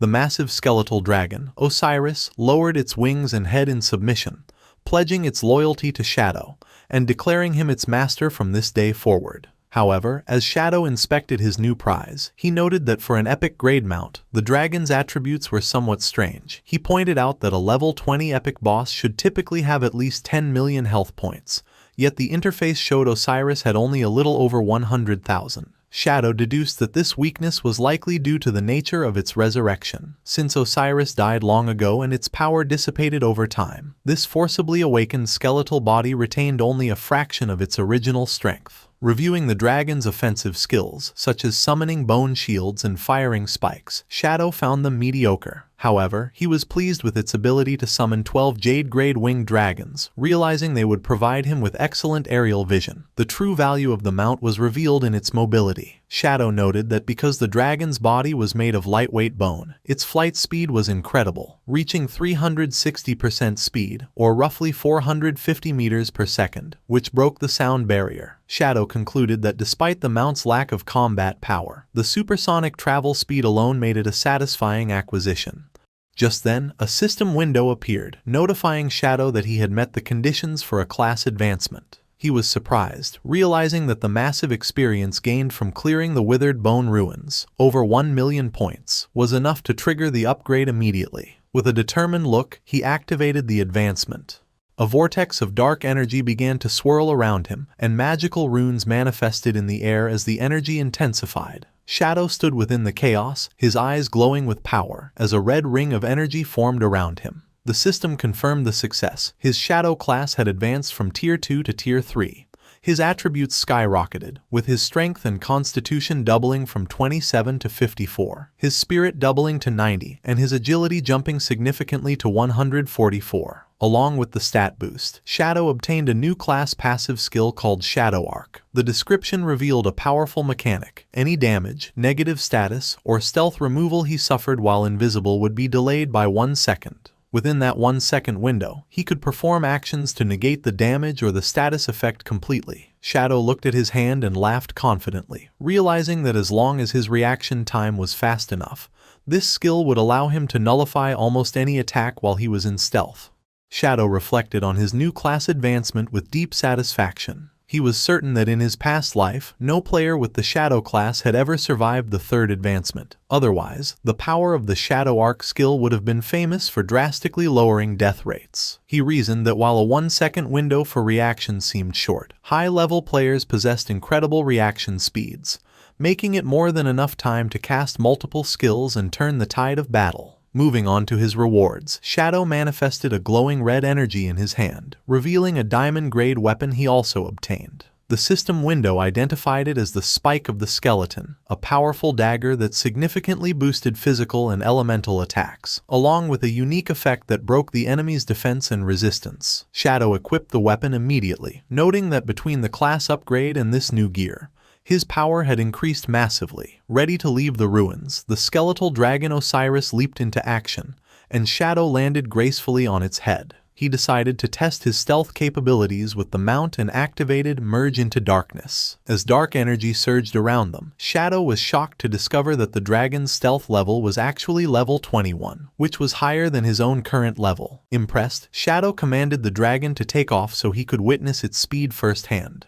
Osiris obeyed, launching into the air with explosive force. They ascended rapidly from the depths of the underground hollow, moving as a blur of purple light. The dragon burst out of the ruins and shot straight up into the sky. The speed was so intense that Shadow was left speechless, the wind rushing past him. As his eye glowed in the wind, he had to admit that the dragon was incredibly fast. Having tested the incredible speed of his new mount, Shadow burst out of the underground tunnel and shot into the sky above the ocean. As he soared through the air, he formulated his next plan, deciding to head toward the location Captain Onyu mentioned where a flying monster and another ancient god slate were spotted. He resolved to fly to the Magic City ruins first and then use a teleporter to reach Lucky Town. Shadow noted that the journey from the Magic City to the Withered Bone City had originally taken him several hours of travel. Meanwhile, in a forest below, a party of adventurers was in the middle of a raid against a large black bear monster. The group included a swordsman, a mage, and a healer. The female mage charged a holy light fireball, while another member shouted for the team to kill the beast. Suddenly, a massive shockwave tore through the forest as Osiris flew past them at supersonic speed. The sheer force of the wind blew the entire party and the monster off their feet, sending them tumbling across the ground. In the aftermath, the mage looked around in confusion, while the swordsman was bewildered to find that the boss monster had been slammed into his sword by the wind and died instantly. Ignoring the chaos he caused below, Shadow continued his flight, appreciating that with Osiris, the return trip to the Magic City ruins took only 10 minutes. In the ruins of the Magic City, a dramatic scene unfolded between a couple standing in the desolate streets. A man held a woman's hands and begged for forgiveness, admitting that he only cheated on her once with another man, and that he was thinking of her the whole time. The woman asked him to promise to cut ties with the other person forever, and after he agreed, they shared a passionate kiss, professing their love for each other. Their romantic moment was violently interrupted as a massive pressure descended from the sky. The force slammed the man face first into the pavement, and the woman was also flattened against the ground by the impact. Shadow stepped off his dragon, his boot landing near the crushed couple. As the dragon loomed behind him, Shadow touched his mask and wondered if he hit something on his way down. But he quickly dismissed the thought and decided to ignore it. Shadow activated his invisibility skill to leave the ruins undetected. A system notification showed he had consumed 5.4 years of his lifespan to teleport to Lucky Town. Shadow complained that the cost to return to a novice town doubled each time, making it expensive. Despite having over 2,000 years of lifespan, Shadow was incredibly stingy and felt pain over the small expense. Still invisible, Shadow walked through the town gates, passing 2 guards who seemed to sense a disturbance but couldn't see him. Shadow observed their uniforms and deduced they were from the official government forces. Looking at the town's layout, he realized officials had stationed guards to help new players and prevent attacks. He noted this was happening months earlier than in his past life. Walking through the peaceful streets, Shadow reflected that his cooperation with the government likely accelerated their efficiency. He noticed that even elderly players were surviving well in this protected environment. He passed a heartwarming scene of an old man and woman sitting on a bench, acting like a couple in love. Suddenly, Shadow was startled by a desperate cry for help. At the town gate, a massive black insect monster had seized a player. The 2 official guards Shadow passed earlier sprang into action. The female guard cast a spell from her magic book, creating a holy shield around the player that blocked the monster's attack. The male guard charged forward, cursing the monster, and executed a powerful leap slash, striking the creature for over 1,600 damage.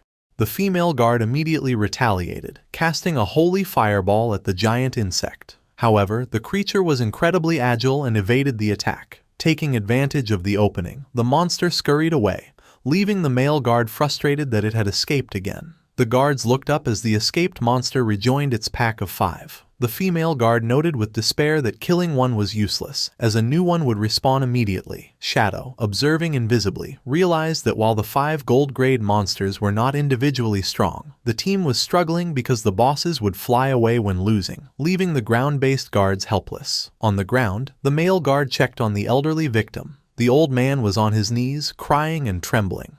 However, his fear instantly transformed into ungrateful fury. He screamed at the guards, calling them useless. Sitting in the dirt, the old man continued to berate his rescuers. He complained that these flying monsters had been blocking the town for days, making it impossible to hunt. He accused the guards of failing to care for the elderly and threatened to file a complaint. The female guard, stressed and confused, tried to calm him by explaining that Shadow was arriving. The male guard, losing patience, told the old man to show some respect. The mention of Shadow only agitated the crowd. The old man and the onlookers began to shout, asking where Shadow was. They mocked him, saying, "Big shots are always too busy and he was taking too long just to kill a few bosses." The increasingly hostile mob yelled that if Shadow was so powerful, he should be helping them. A bald old man shouted that he was waiting for his son to farm lifespan and Shadow was wasting their time.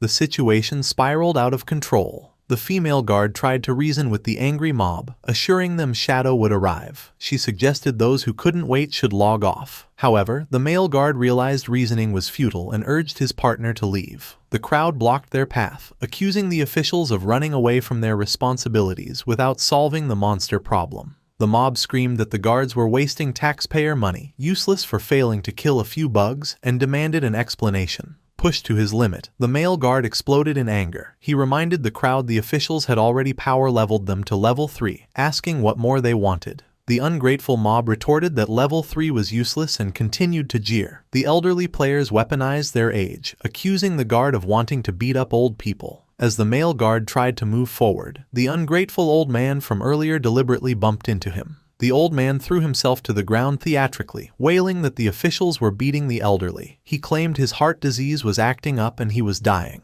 The male guard looked down in panic, insisting he didn't touch him. The mob seized this opportunity, surrounding the guards and daring the officials to beat them to death. They claimed their old lives were worthless and accused the government of not only failing to help but actively hurting them. Amidst the chaos, a perverted old man in the crowd tried to take advantage of the female guard, reaching out to grope her chest. The female guard froze in shock and embarrassment. Reacting on instinct, she slapped the man across the face with all her might. The consequences were instant and devastating. Because of the vast stat difference, the slap launched the man through the air like a rag doll. The crowd watched in horror as his body disintegrated into golden lifespan orbs before hitting the ground. The female guard had accidentally killed him, leaving the other elderly players stunned and terrified. The accidental killing triggered instant hysteria, with the mob screaming that the government was murdering the elderly. The female guard, flushed with embarrassment, tried to explain she was groped, but her voice was drowned out by the crowd's roar to fight back. Seeing the situation turn violent, the male guard instantly deployed a protective barrier. He remarked that these people had gone mad but decided to let them exhaust themselves, confident their weak attacks could not penetrate his shield. The harassment escalated as a glob of spit landed on the shocked female guard's face. The perpetrator was the ungrateful old man, who laughed maniacally, reveling in his disrespect. Emboldened, the mob began hurling filth at the barrier. Shoes, rocks, and even women's underwear and feces pelted the golden shield as the guards huddled inside.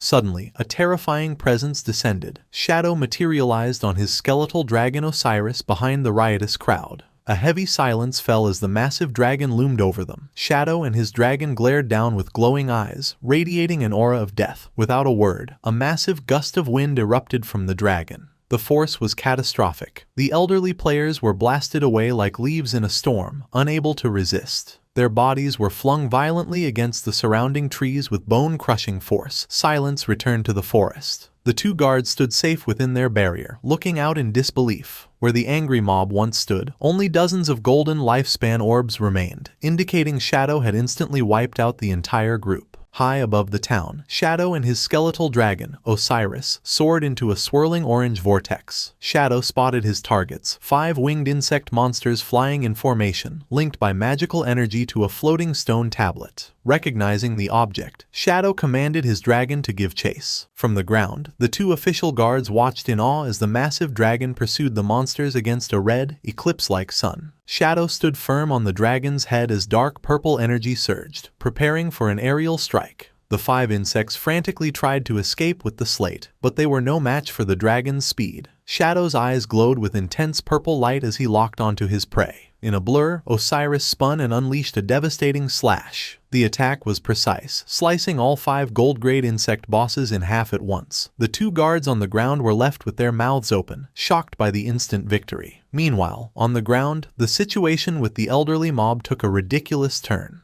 The elderly players, just wiped out by Shadow's wind, had respawned and marched back to the scene. They were furious, screaming at the guards for hitting old people and playing the victim card again. The mob surrounded the exhausted male guard, demanding compensation for the lifespan they lost. The guard looked overwhelmed, thinking the harassment was never ending.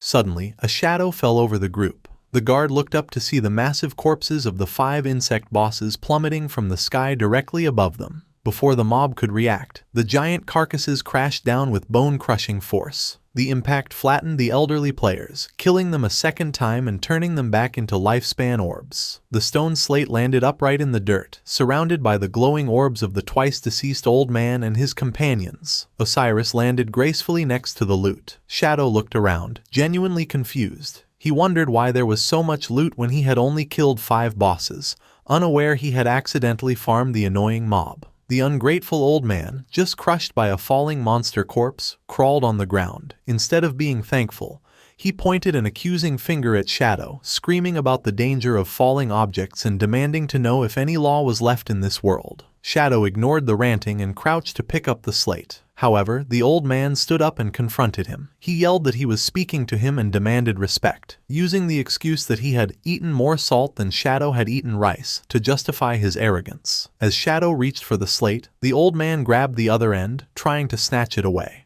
He screamed, asking if Shadow was deaf. Shadow looked at the man, surprised that someone so weak would dare to rob him.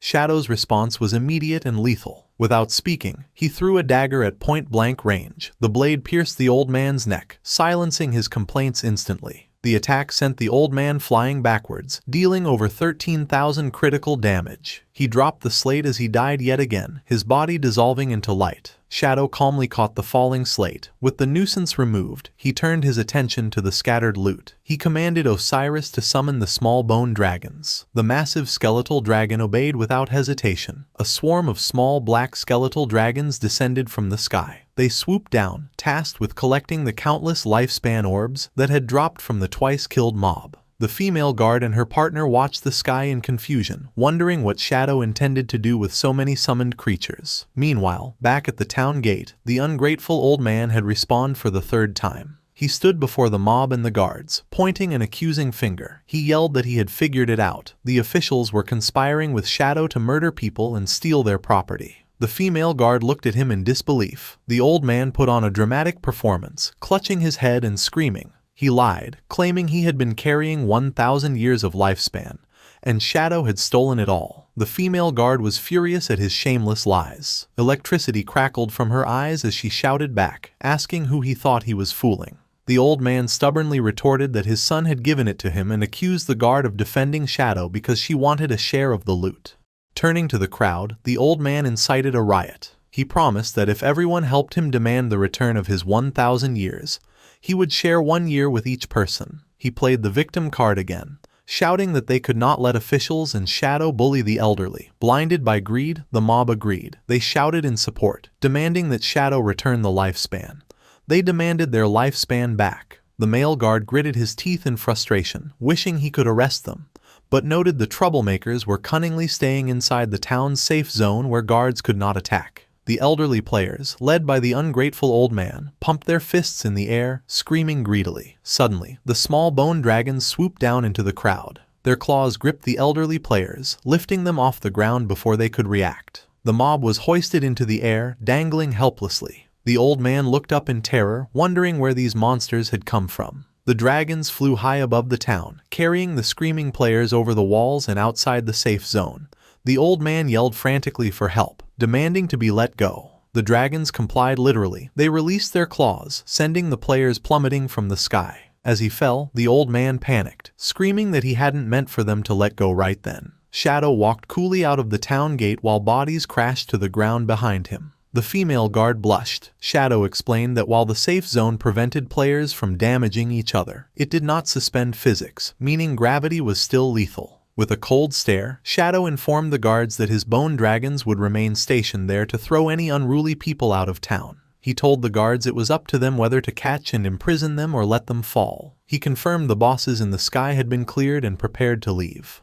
The male guard called out, pointing out that Shadow had not collected the scattered loot. As his body dissolved to teleport away, Shadow simply told them to keep it as a gift, leaving the guards stunned. The male guard was in awe of Shadow's generosity. He looked at the ground covered in glowing lifespan orbs, marveling that the expert had left behind so much treasure. He turned to his partner, the female guard, calling her Electric Fox, and invited her to help him collect the loot. However, the female guard was completely distracted. She stood frozen with a dreamy expression. The male guard looked at her with a mix of confusion and disgust, asking what she was doing. Completely infatuated, she clasped her hands together and declared that her heart had left along with Shadow. To snap her out of it, the male guard tossed a lifespan orb at her. It struck her on the forehead with a solid impact. She cried out in pain and anger. The male guard scolded her to stop daydreaming. He brutally reminded her that a big shot like Shadow would never look at a minor character like her, saying she was a toad wishing to eat swan meat. Triggered by the insult, the female guard lashed out, shouting that he was the toad.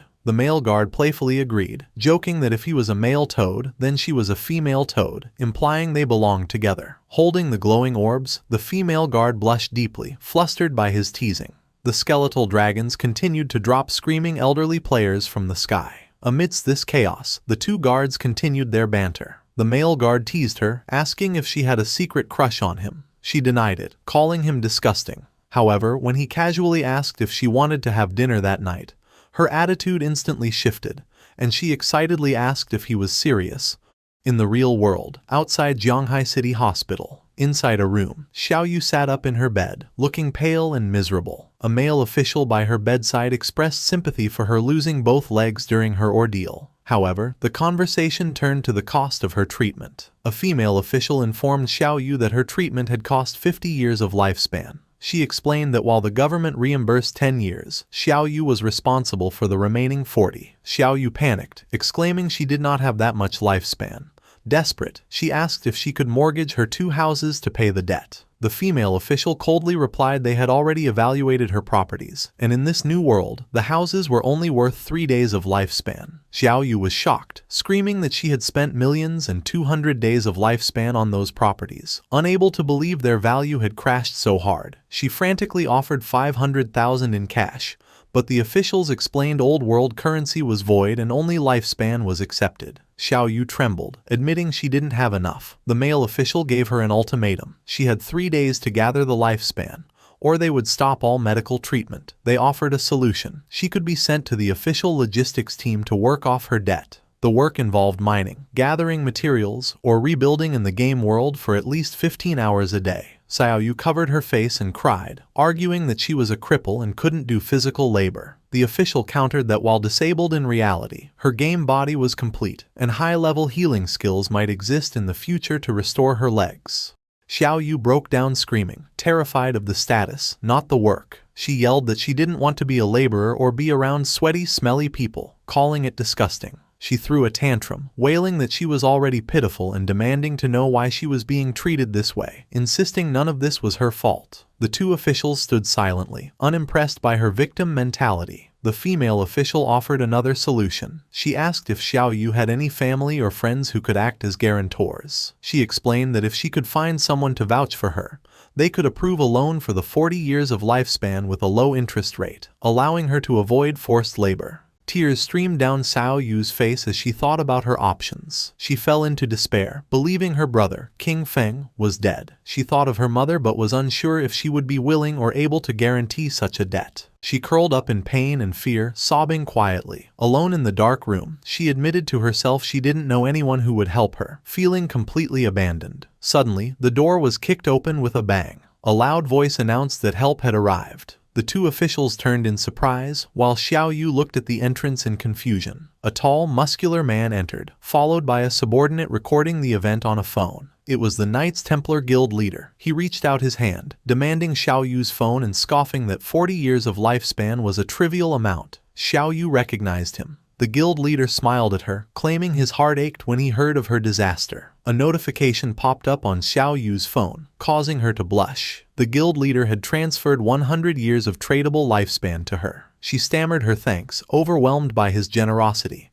The guild leader sat on her bed and put his arm around her, telling her there was no need to thank him. He said if she needed more, he could continue to help her get loans. However, Xiao Yu noticed a detail on the transaction regarding a 30% annual interest. The guild leader casually explained this was the 3 points interest for his guarantee. He then put on a charming smile, telling her to focus on her treatment and get well soon. He declared that the Knights Templar Guild was her strongest backing and her true home. Moved to tears by his perceived kindness, Xiao Yu looked up at him with admiration and thanked him, unaware she had signed a predatory contract. As the Knights Templar Guild leader prepared to leave, his subordinate continued to record. The guild leader waved goodbye, telling Xiao Yu to rest well because he had business to attend to. He left her with a final, manipulative comment, assuring her that no matter when, the guild would be waiting for her return. Xiao Yu was left alone, tears streaming down her face, but her despair had turned to resolve. With a flushed face and determined expression, she clenched her fist and vowed to do her best, completely falling for his act. Outside the room, the guild leader's demeanor shifted. His subordinate showed him the recording.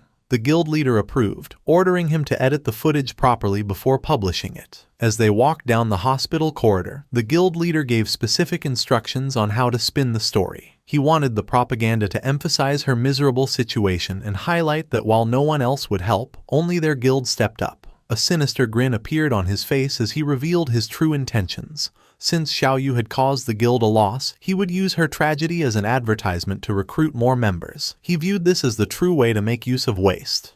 Looking out at the city, the guild leader announced it was time to log into the game, as his meeting with Shadow had arrived. The scene shifted to the virtual world, showing the Knights Templar hideout in the ruins of Zhanghai City, protected by a blue energy barrier. Inside the dingy hideout, the guild leader sat on a toilet checking a holographic interface. He noticed many online posts cursing Shadow and laughed, noting Shadow had offended many people. However, his jealousy showed as he muttered that if Shadow were not 10 times stronger, he would have tried to kill him too. Suddenly, Shadow materialized from a cloud of black mist. The guild leader immediately dropped his arrogant attitude and fell to his knees. Shadow asked if the slaughterers were ready. The guild leader eagerly replied they had been ready for a long time and he had been waiting for Big Brother Shadow. Trying to curry favor, the guild leader gestured to the toilet and invited Shadow to sit. Shadow coldly rejected the offer and ordered him to bring out the targets. The guild leader gestured to a large group of bound players. He presented 200 slaughterers, players with red names, and told Shadow they were all there for him to deal with. Shadow accepted the offering. With a casual acknowledgement, he walked past the guild leader. In a display of power, Shadow unleashed his dark energy, instantly slicing the gathered slaughterers into pieces. The guild leader watched in awe as the bodies were torn apart by invisible blades. As the prisoners died, they dissolved into a sea of lifespan orbs. A system notification confirmed Shadow's slaughter value had decreased by 2 layers. Standing amidst the floating lights, Shadow told the guild leader their debt was settled and turned to leave. Desperate to keep Shadow's favor, the guild leader hurriedly called out to stop him, shouting he had something urgent to report. He asked if Shadow had offended anyone recently and projected a holographic screen showing a viral news post. The article featured a picture of the ungrateful old man from Lucky Town, with sensational headlines accusing Shadow of killing an old man, scamming people, and colluding with corrupt officials. Shadow looked at the image and recognized the troublemaker he had dealt with. However, Shadow's sharp eyes caught another notification on the screen.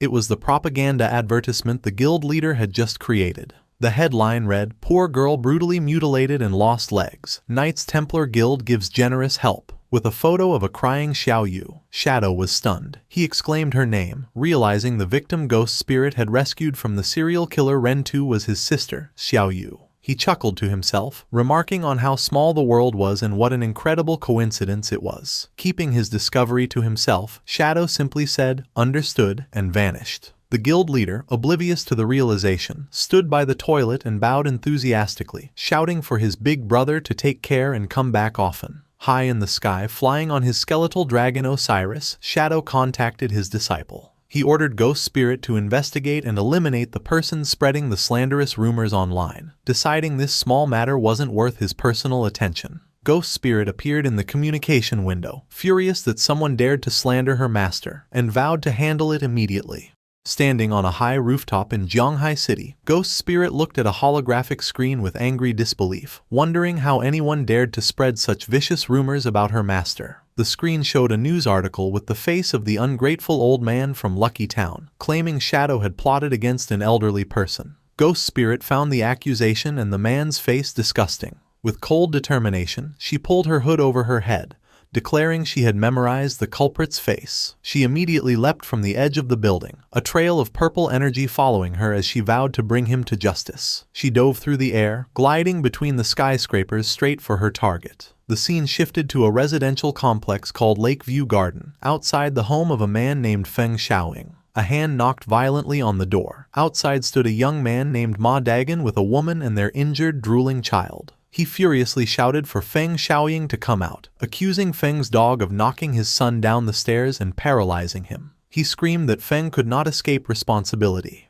He slammed his fist against the door again, demanding an explanation. The door swung open, revealing Feng Xiaoying, the ungrateful old man from Lucky Town. He looked annoyed and aggressive, shouting at the family to stop bothering him. Feng Xiaoying pointed at Ma Dagon, accusing him of using his perspective eye's ability to spy on his wife showering and threatening to call the police. He insulted the neighbor, claiming the son was stupid and fell on his own, arrogantly asking for proof his dog was involved. Ma Dagon held up his phone, showing a video of a monstrous dog kicking his son down the stairs, declaring it ironclad evidence. In a violent outburst, Feng Xiaoying kicked the phone out of Ma Dagon's hand. With the evidence destroyed, he shamelessly demanded to see the so-called proof. Furious, Ma Dagon activated his eagle eye skill, locking onto Feng Xiaoying. He warned that he could attack with poisonous fog at any moment, and would hunt him down if he didn't stop being unreasonable. Unimpressed, Feng Xiaoying mocked Ma Dagon, daring him to attack. Ma Dagon prepared to use his skill, his eyes glowing blue. The system highlighted Feng Xiaoying as a target, but as the old man shouted more accusations, a notification appeared. Ma Dagon was unable to release any skills. He stood frozen, confused. Feng Xiaoying let out a sinister giggle, his demeanor changing. His eyes glowed orange as he laughed maniacally, taunting the terrified Ma Dagon about his failed skills and asking if he really thought he was fearless just because he was stupid. Ma Dagon panicked, shouting to his wife that he couldn't use his skills. As Feng Xiaoying grinned mockingly, the silhouette of a massive man appeared in the doorway behind him. The old man revealed the truth. His son held the hidden class, Magic Forbidden Warlock, and had set up a magic forbidden barrier, preventing skill use. The stranger stepped into the light, a tall, muscular man with a poodle peeking from his shirt. Feng Xiaoying immediately played the victim, crying that Ma Dagon was sexually harassing and terrifying him. With a cold expression, the son moved with blinding speed. Before Ma Dagon could react, the son grabbed him by the throat and brutally kicked his stomach. The force sent Ma Dagon flying into the opposite wall, vomiting blood. His wife screamed and rushed to his side, but her healing magic fizzled out because of the barrier. The son then grabbed the wife, lifting her off the ground. Stating he didn't hit women, he ordered her to take her husband and get lost, warning them never to appear before him again. Tears streamed down the wife's face as she sobbed that it was their fault and demanded they take responsibility. The son stared at her silently before releasing his grip.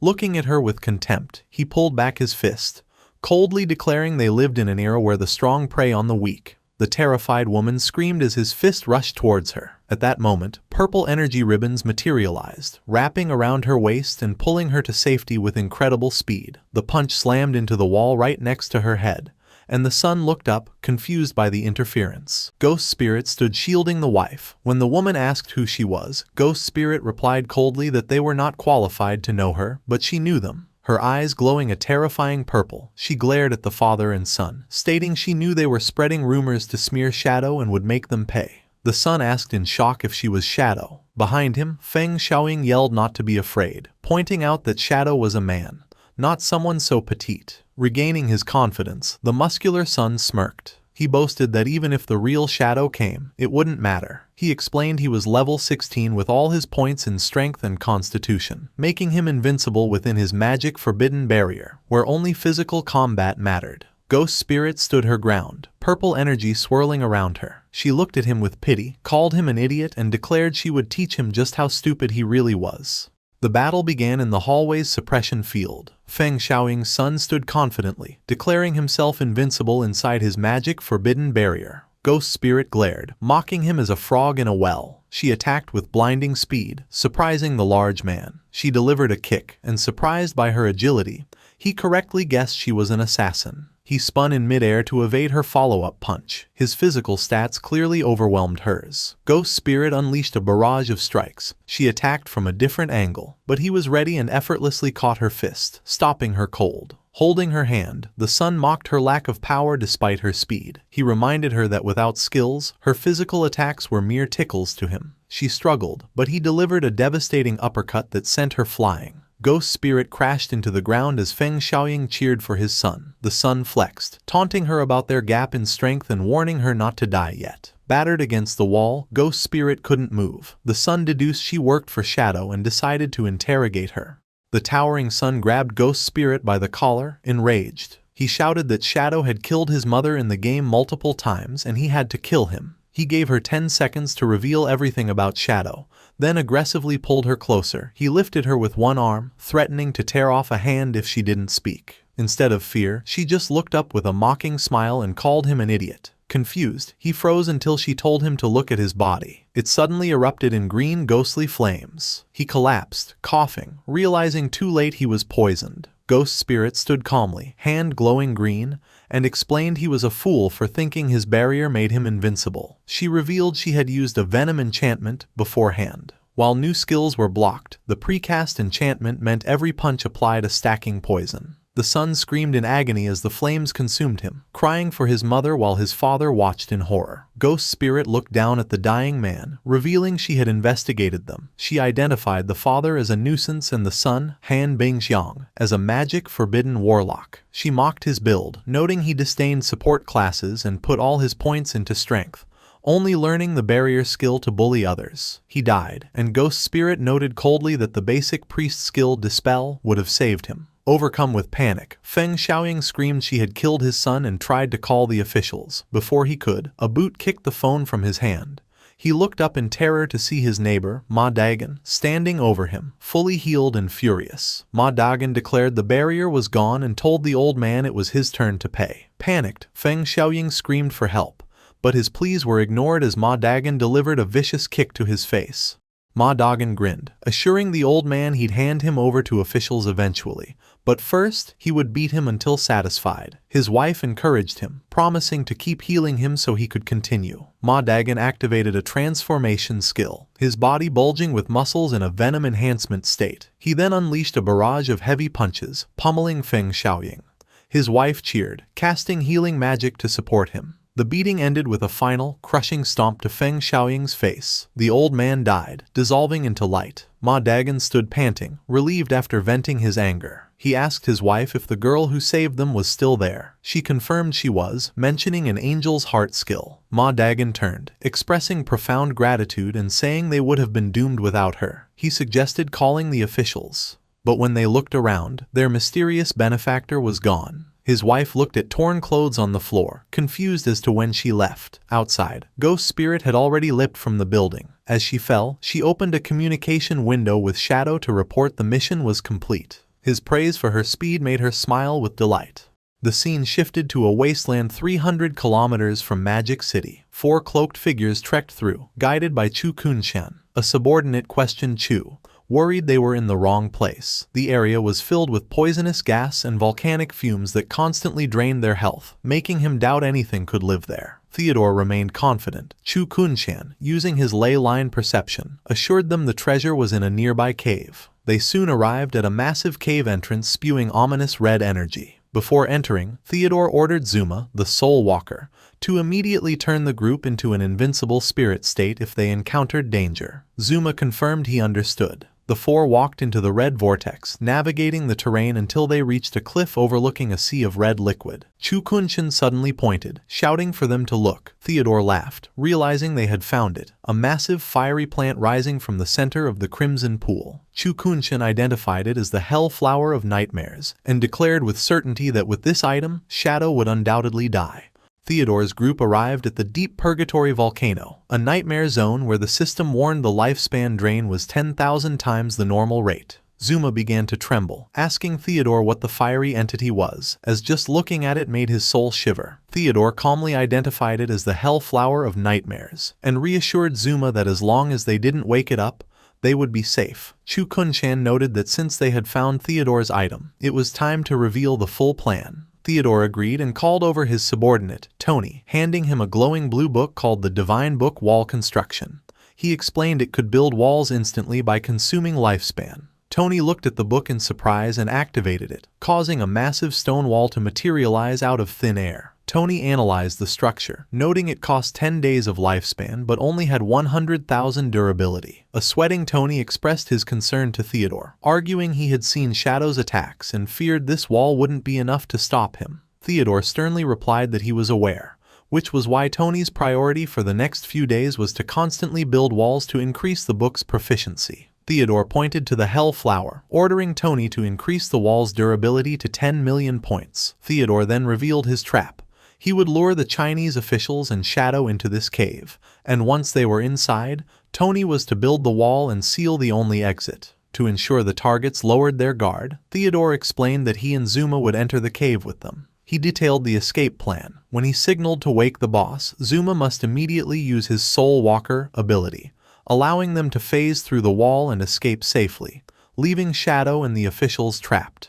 Zuma confidently entrusted their plan's success to the boss. Chu Kunshan, however, was skeptical, pointing out that even if the boss killed the targets, players usually just respawned. Theodore explained the terrifying reality of the Hell Flower of Nightmares. Once a battle began, the cave would be shrouded in a nightmare field. Players inside accumulated a nightmare gauge, and once full, they fell into a state where the flower drained all their tradable lifespan. Combined with the zone's 10,000 times lifespan drain, Theodore predicted the victims would face permanent death. Theodore's expression darkened as he emphasized that wiping out Magic City's strongest elite squad, especially Shadow, would be a catastrophic loss for Great Zia. He spread his arms, promising that once they succeeded, they would be heroes in Country M and live in luxury forever. The group, including Tony, Zuma, and Chu Kunshan, smiled with greed at the prospect of their reward. However, Zuma asked how they would wake the boss from a distance, since they lacked any long-range attacks. Tony mocked him for asking a stupid question, then bent down to pick up a rock. Tony explained that in this game, anything could be a weapon, and one just needed to throw a rock.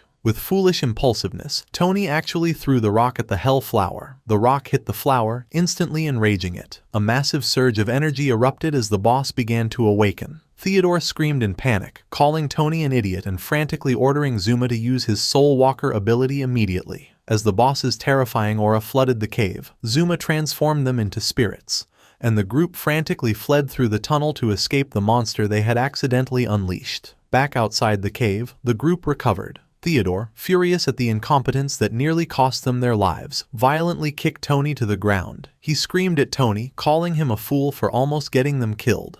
Theodore loomed over the weeping Tony with a terrifying glare, ordering him to stay and practice building walls until he perfected it. He threatened that if Tony failed, a powerful figure named Count Bold from Country M would wipe him out. Terrified, Tony agreed. The scene shifted to the corroded forest in the outskirts of the Magic City ruins. A swift white creature lunged forward, biting down on a tree-like monster. Lin Qingyu stood with her squad, watching as the creature decimated the tree spirits, which burst into glowing orbs of lifespan. A teammate praised her, marveling at how powerful her dragon was and asking when she had obtained such a treasure. Lin Qingyu laughed, claiming she had gotten lucky opening a treasure chest the day before. The teammate noted it was likely the first dragon mount in the game, with 100% movement speed, which would have been worth a fortune in previous games. Suddenly, Lin Qingyu's expression changed as she sensed a disturbance. Green poisonous gas began to swirl around the party. She warned everyone to be careful, shouting that other monsters were hidden nearby.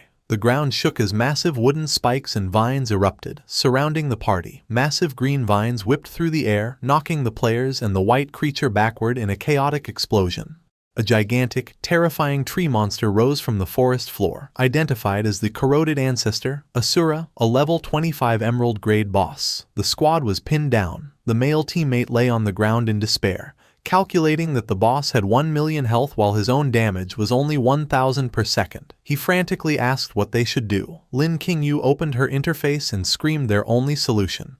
They needed to invite Big Brother Shadow to save them. She immediately messaged Shadow, frantically reporting that a huge emerald-grade boss had appeared and invited him to her party to track their location. Standing in the city ruins, Shadow accepted with a calm confirmation. Shadow checked the coordinates and messaged the team, stating he was over 10 kilometers away but would arrive immediately. Back in the corroded forest, Lin Qingyu looked at the map and her heart sank. She shouted to her team that although Shadow was coming, she estimated it would take him nearly half an hour to arrive. Her teammates cried out, warning that the poison damage was too high and their healing couldn't keep up. Realizing they couldn't survive, Lin Qingyu cursed and ordered a retreat. However, the moment she gave the order, Osiris descended from the sky above the giant tree monster. Shadow calmly announced that he had arrived, leaving Lin Qingyu completely confused. A tremendous gust of wind from Shadow's arrival swept through the forest. A system notification informed the squad that the wind had blown away the poison gas, removing their status effects. Lin Qingyu and her team stood with their eyes wide in comedic shock. The male teammate stammered, asking the captain why she had said half an hour when it had only been half a minute. Another teammate stared up in awe, trembling as he asked if the creature Shadow rode was a flying dragon.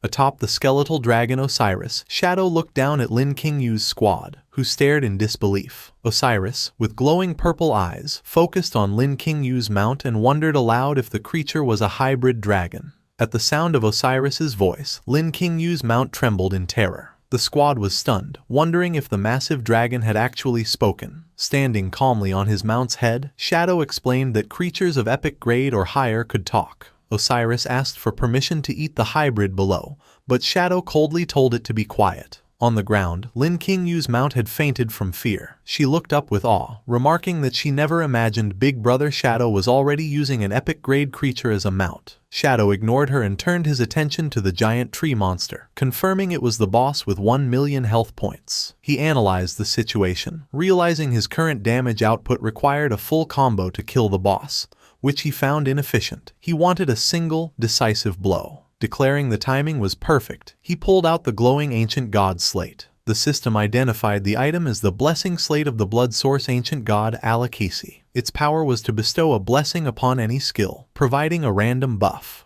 Shadow considered his options, noting his primary damage skills had overlapping effects. He chose to bestow the blessing upon instant Shadow Slash. A golden aura enveloped him, and a notification confirmed his skill had been enhanced with the blessing of Alakisi. The system detailed the upgraded skill, Alakisi's blessing, Instant Shadow Slash. It was now a single target attack, but the number of hits was multiplied by 6.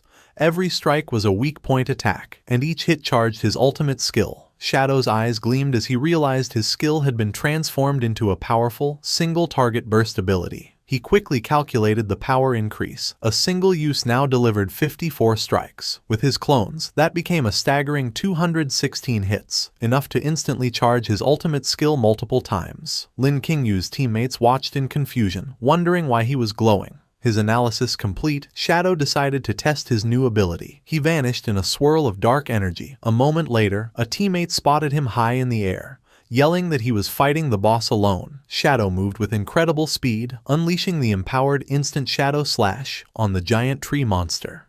The boss was hit by a devastating storm of attacks, with dozens of damage numbers, each over 10,000, erupting at once. The attack instantly filled Shadow's ultimate skill meter. His eye glowed with red energy as he realized a single basic skill use was now enough to fully charge his ultimate. Without pausing, he charged forward and unleashed the Crimson Blade. The massive red slash cleaved through the boss, dealing a final 450,000 damage. The system confirmed he had killed the Emerald Grade boss and detailed his rewards. The onlooking squad was stunned. The male teammates screamed in disbelief that he had instantly killed an Emerald Grade boss. Lin Qingyu, however, remained calm, asking if this was the first time they had seen Big Brother Shadow fight a boss, implying such feats were normal for him. Surrounded by a fading red aura, Shadow assessed his new power.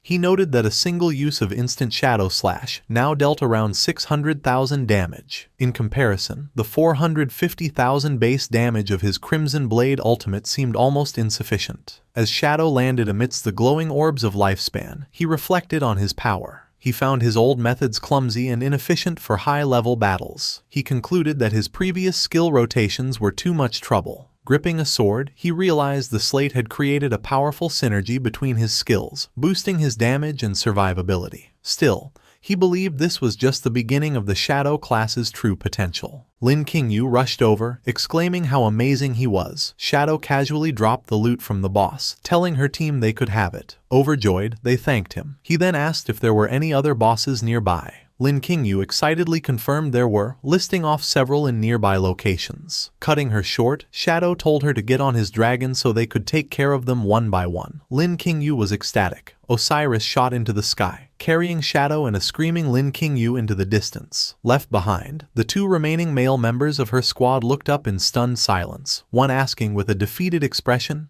"What about us?" The scene shifted to the real world. Inside a conference room in Magic City, on a large screen, the image of Theodore is displayed. An official reported that Theodore, from the M Country Embassy, offered intelligence on the first Diamond Grade boss. Another official questioned if the valuable information was free. The first official clarified that Theodore's only request was a flight back to M Country. The lead official was suspicious, noting the small request for such valuable information felt like a trap. His subordinate countered this, explaining Theodore had also offered to personally accompany their team to the boss, which would make it suicidal if it were a setup. The lead official then brought up the main issue, whether they could even defeat a Diamond Grade boss, pointing out that no one had managed it yet. This implied that even the legendary Shadow might not succeed.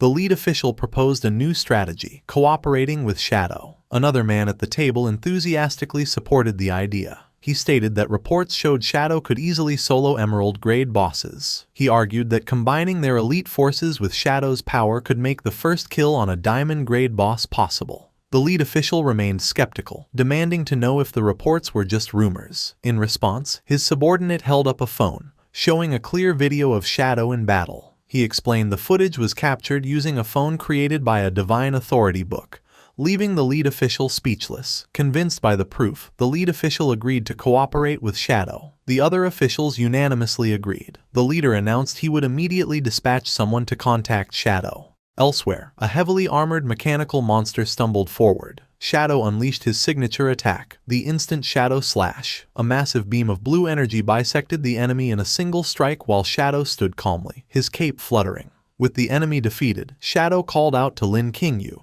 who was peeking from behind a tree. He told her to come out and collect the lifespan orbs because they needed to head to the next location. Lin Qingyu approached, flushed and excited. She reported that officials had discovered a diamond-grade boss and asked if he was interested. Shadow's eyes narrowed with intrigue and he asked her for more details. Lin Qingyu explained the boss was inside a volcano and revealed its name, the Hellflower of Nightmares, instantly grabbing Shadow's attention. Shadow recalled a fiery plant rising above the city ruins. This monster was known for bringing the first major crisis to the Great Xia officials. In his memories of the past, a foreign power had used the Hellflower of Nightmares to wipe out over 100 official professionals in Magic City. The tragedy threw the region into chaos for half a year, causing thousands of deaths. Shadow recalled the mastermind behind this disaster, a man named Theodore. Suspecting her team hadn't found the boss, Shadow questioned Lin Qingyu about it. She admitted a foreigner found it, and the higher-ups had decided to organize a massive 100-person group to crusade against it. Shadow immediately dismissed their decision, claiming they understood nothing of the true danger. He ordered Lin Qingyu to find 25 elite players who were at least level 18 and had completed their first-class advancement. Lin Qingyu was shocked by the demand for such high-level elites and asked if he really needed that many people to assist him. Shadow confirmed her assumption. He explained that although the Hellflower of Nightmares was a diamond-grade boss, its stats were close to an epic-grade monster's. He outlined 2 ways to defeat it. The first was with absolute power, which he admitted he currently lacked. Therefore, they had to use the second method, a standard strategic raid requiring a team of at least 25 people. Lin Qingyu questioned why they shouldn't just follow the official plan to send a 100-man team, reasoning more people would be easier. Shadow refused to explain the details. He stared at her intensely, telling her to either trust his instructions or do whatever she wanted. Lin Qingyu broke into a nervous sweat under his cold gaze. However, she reflected that while Shadow was unpredictable, his actions had always benefited the officials. She wondered if he was right and the officials were truly ignorant. Making up her mind, Lin Qingyu agreed to help but stated his requirements were too high and she could only gather 10 people. Shadow accepted this, saying 10 would be enough and he would get the rest. As he dissolved into blue energy, he told her to meet him at the Magic City ruins in 3 days. Lin Qingyu was left standing alone, looking at the spot where he vanished and asking herself if she could truly trust him. In a vivid dream of the past, a warrior in blue armor, King Feng, stood firm with a golden shield, blocking an attack and warning his sister to be careful. He moved with incredible speed, slicing the monsters to protect her. With the danger past, King Feng reached out a hand to his sister, smiling warmly and reassuring her that everything was fine. However, the dream shifted. King Feng's smiling face darkened, morphing into the masked, cold expression of Shadow. In the dream, this masked figure called out a name, Xiao Yu. Suddenly, Xiao Yu's eyes snapped open in shock. She woke up in her hospital bed, sweating and crying. Sitting up in the dark room, she realized she had had the same dream again. She reflected that since she lost her legs, the figure in her dreams had become clearer. She remembered how this man took her to level up, protected her, and gave her everything. Through her tears, a shocking realization hit her. This time, she saw his face clearly and identified him as her brother, King Feng. Her eyes glowed as she realized that he was not dead. The realization screamed in her mind. King Feng was the legendary player, Shadow. Xiao Yu knelt on her bed, trembling. She reasoned that the places and monsters from her dreams later appeared in the game, proving her dreams were real. She asked herself if King Feng really was Shadow. Desperate for the truth, she lay back down, deciding she must log into the game immediately to find him and confirm their relationship. Xiao Yu lay in her hospital bed, consumed by doubt. Tears streamed down her face as she reasoned that since Shadow had ignored her so many times, he likely didn't want to acknowledge her. Even if he was her brother, she feared no one would believe her and she might even lose her life for it. The trauma of how she lost her legs shot through her mind, and she trembled under the covers. However, lying in the dark, she realized this was her final hope. With a surge of determination, she decided to use her last bit of strength to grasp this chance and reunite with him. In the game, inside the Knights Templar hideout, the guild leader was supporting Xiao Yu, asking why she had suddenly logged in. He explained that although her legs were intact in the game, her stats were halved, and she suffered from a stumble debuff. As he spoke, Xiao Yu lost her balance and fell. The guild leader asked if she was hurt, but Xiao Yu, playing the victim, cried that she wanted to repay the guild's kindness. She begged to continue her job of watching the door for Big Brother Shadow. The guild leader feigned being touched by her loyalty and helped her to the door, noting she was familiar with the task. Suddenly, a system notification appeared. It was a private message from Shadow to the guild leader, Chen Wuming, asking if he wanted to claim the first kill on a diamond-grade boss. The leader's attitude changed instantly to frantic excitement. He shouted that he dreamed of such a chance and dropped Xiao Yu to run off, saying he had urgent business. As he ran, Shadow sent follow-up instructions, telling him not to rush. Shadow ordered the leader to find 2 specific people, Safety First, Anquen, and Grey Rose, Dongfang Yue, and to meet him in the Magic City ruins in 3 days. The guild leader eagerly accepted. In a well-lit room, magical food from the Divine Gift Book sat on a table, including a fortress burger. Little Black drooled, praising the book's delicious creations as she prepared to eat. Suddenly, Captain Enyu kicked the door open, shouting for Little Black to follow her because Shadow was recruiting team members. Before Little Black could take a bite, Enyu grabbed and dragged her away. Little Black screamed for her burger, while Enyu scolded her for only thinking about food. As she was dragged away, Little Black cried, realizing this was the first time Shadow had ever asked for help. Elsewhere, Shadow sent a message for the team to return to Magic City and meet him at the Evil Spirit Academy, a large Gothic cathedral in the ruins. Inside the hideout, a heavy door opened, and Zhang Yaoying, the witch, ran in. She smiled at Shadow, asking if the big boss was looking for her. Shadow confirmed he needed her for a boss fight in a few days. However, he noticed something strange and asked why she was only level 10. Zhang Yaoying explained she had used all her experience to advance her class tier instead of leveling up. Shadow was shocked she had advanced her class 3 times at such a low level. He remarked on her boldness as she giggled. Suddenly, magical energy swirled, and a figure with white hair, red skin, and horns emerged. It was Xiao Yu. She walked confidently to Shadow and announced her arrival, calling him Master. Shadow was doubly shocked. He looked at the demon girl and exclaimed why she was also only level 10. Xiao Yu explained she remembered her master's teaching that class advancement was most important, so she had also completed her 3rd advancement. Sighing, Shadow turned and told them to follow him, promising to level them up over the next few days. The 2 girls cheered, excited to see their master's skills. 3 days later, at the wild volcano in the Magic City ruins, Captain Enyu, Wang Meng, and Little Black arrived. Little Black was still crying about the burger she missed. Captain Enyu ignored her, looking toward the meeting point. Suddenly, Anyu's expression froze. She looked into the valley, shocked by the number of people gathered there. She noted that while there weren't many, everyone looked familiar. The group was full of elites. There was Anquan, the perfect evasion swordsman, the only man besides Shadow who could solo a boss. Next was the arrogant Knights Templar Guild leader. Then came Dongfang Yue, the number 1 ranked mage. Wang Meng sweated, listing other famous names he recognized.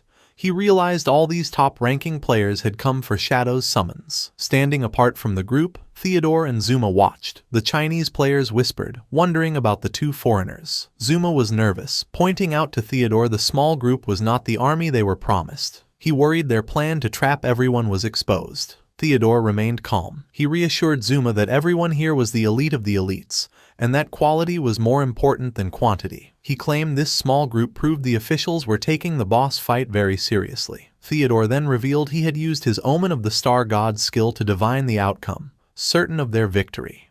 Theodore stared into the darkness, recalling his prophecy. It promised that the flower would bloom, dragging the victims into a nightmare, while he, the only lucky one, would be guided home. He was confident everyone else would die, allowing him to escape to Country M. Looking at his companions, he mentally apologized to Zuma and the others, knowing they would not be so lucky. Suddenly, a massive shockwave blasted through the gathering, throwing players aside. A player on the ground looked up in horror at a giant creature descending from the sky. From the swirling dust, a colossal skeletal dragon, Osiris, appeared. The players gazed up in shock. Players screamed in horror, wondering if the dragon was the diamond-grade boss. Then someone pointed to the dragon's head. Standing on the beast was Shadow, his yellow eyes glowing with immense power. The crowd erupted. They realized the massive bone dragon was Shadow's mount. Theodore and Zuma stood frozen, sweating. Theodore stammered, terrified by Shadow's rapid growth and his epic-grade mount. Shadow leaped from the dragon, landing in the center of the group.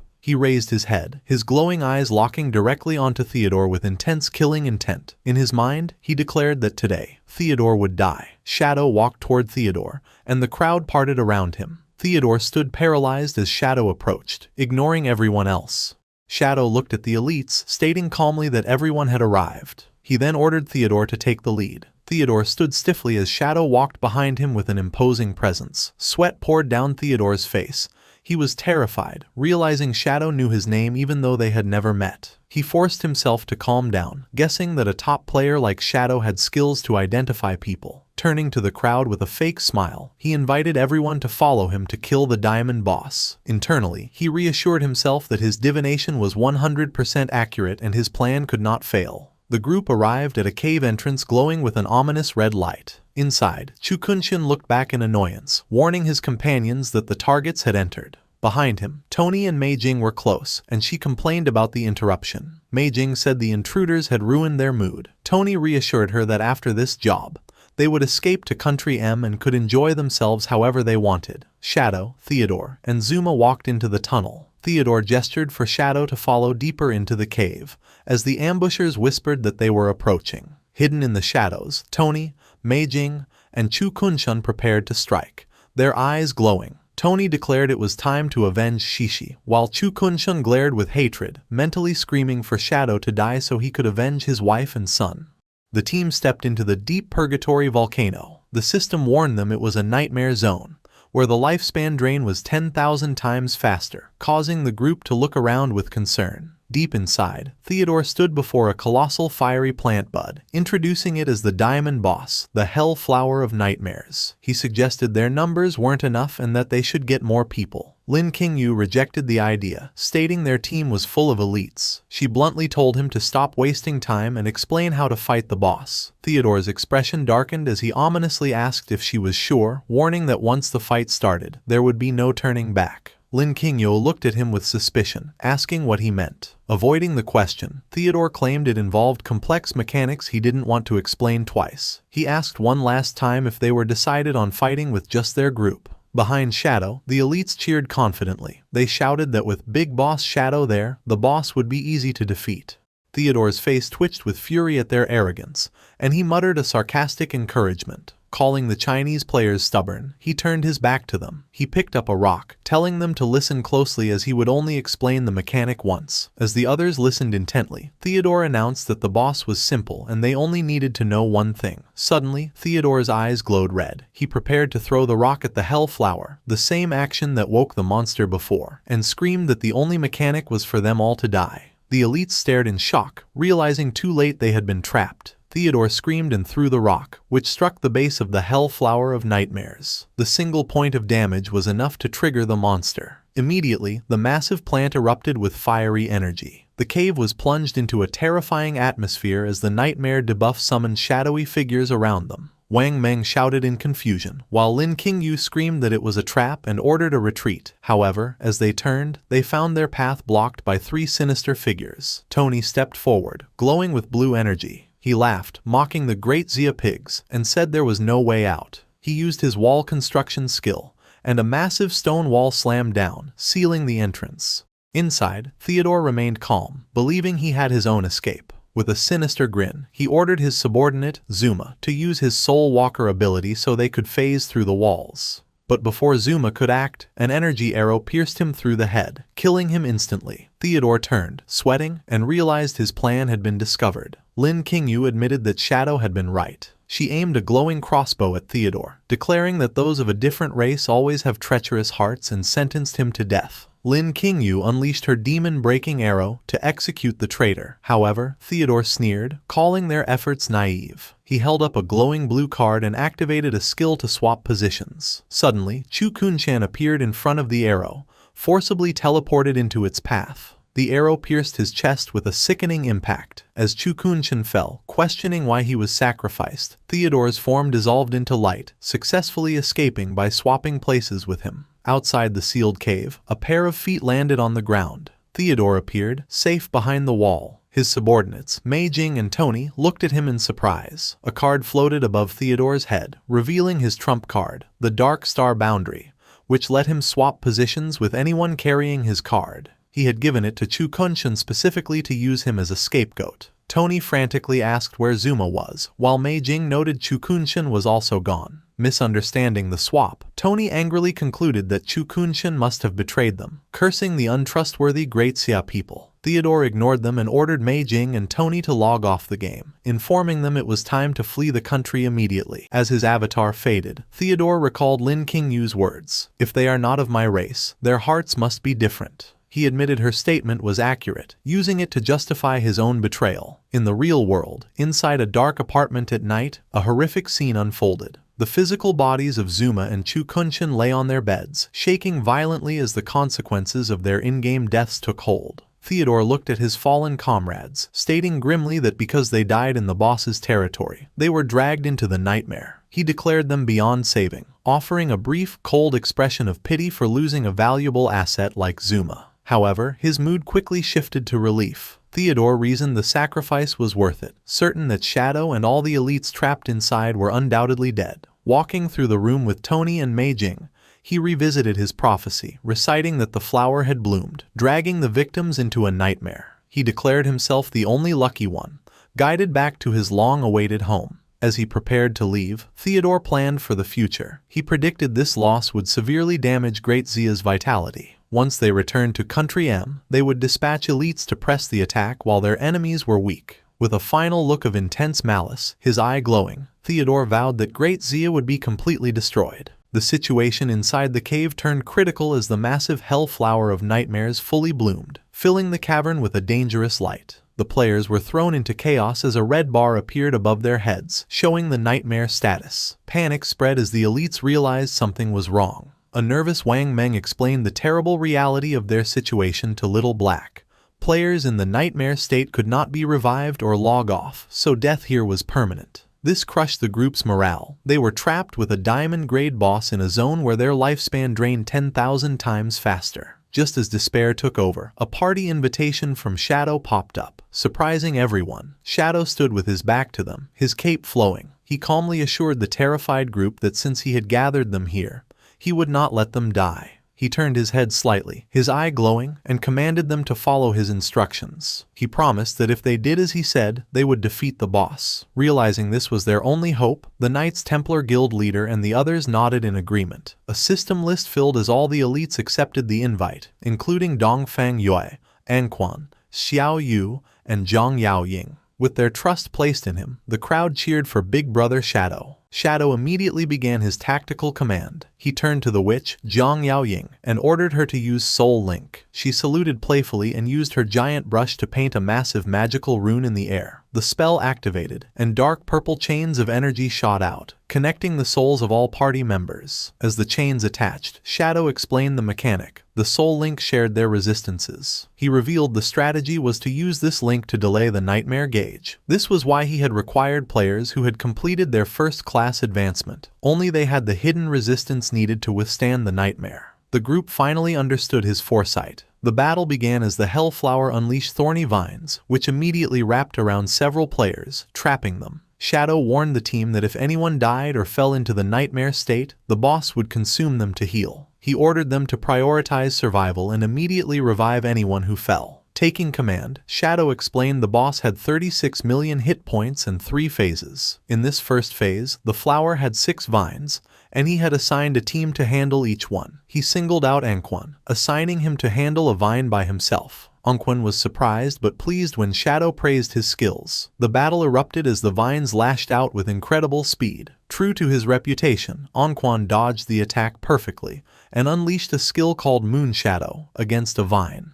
However, Wang Meng and the Knights Templar Guild leader were shocked to see a damage number of only -250. They panicked, wondering why the damage was so low. Shadow then calmly revealed a crucial detail. In the first phase, the boss had a 90% damage reduction shield. The team fell into despair, asking how they could possibly fight under these conditions. Ignoring their panic, Shadow leaped high into the air, activating Blessing of Release with instant Shadow Slash. A massive beam of blue energy slammed into the boss, dealing a staggering 666,666 damage despite the shield. Shadow remarked that this was how they had to fight. He followed up with a throat cut, landing another critical hit for over 630,000 damage. The Knights Templar Guild leader screamed in shock, unable to believe the damage. Shadow explained the strategy. If the vines had no target, the boss would release an area of effect attack that would kill everyone. He ordered the team to focus only on attracting the vines' attention and staying alive,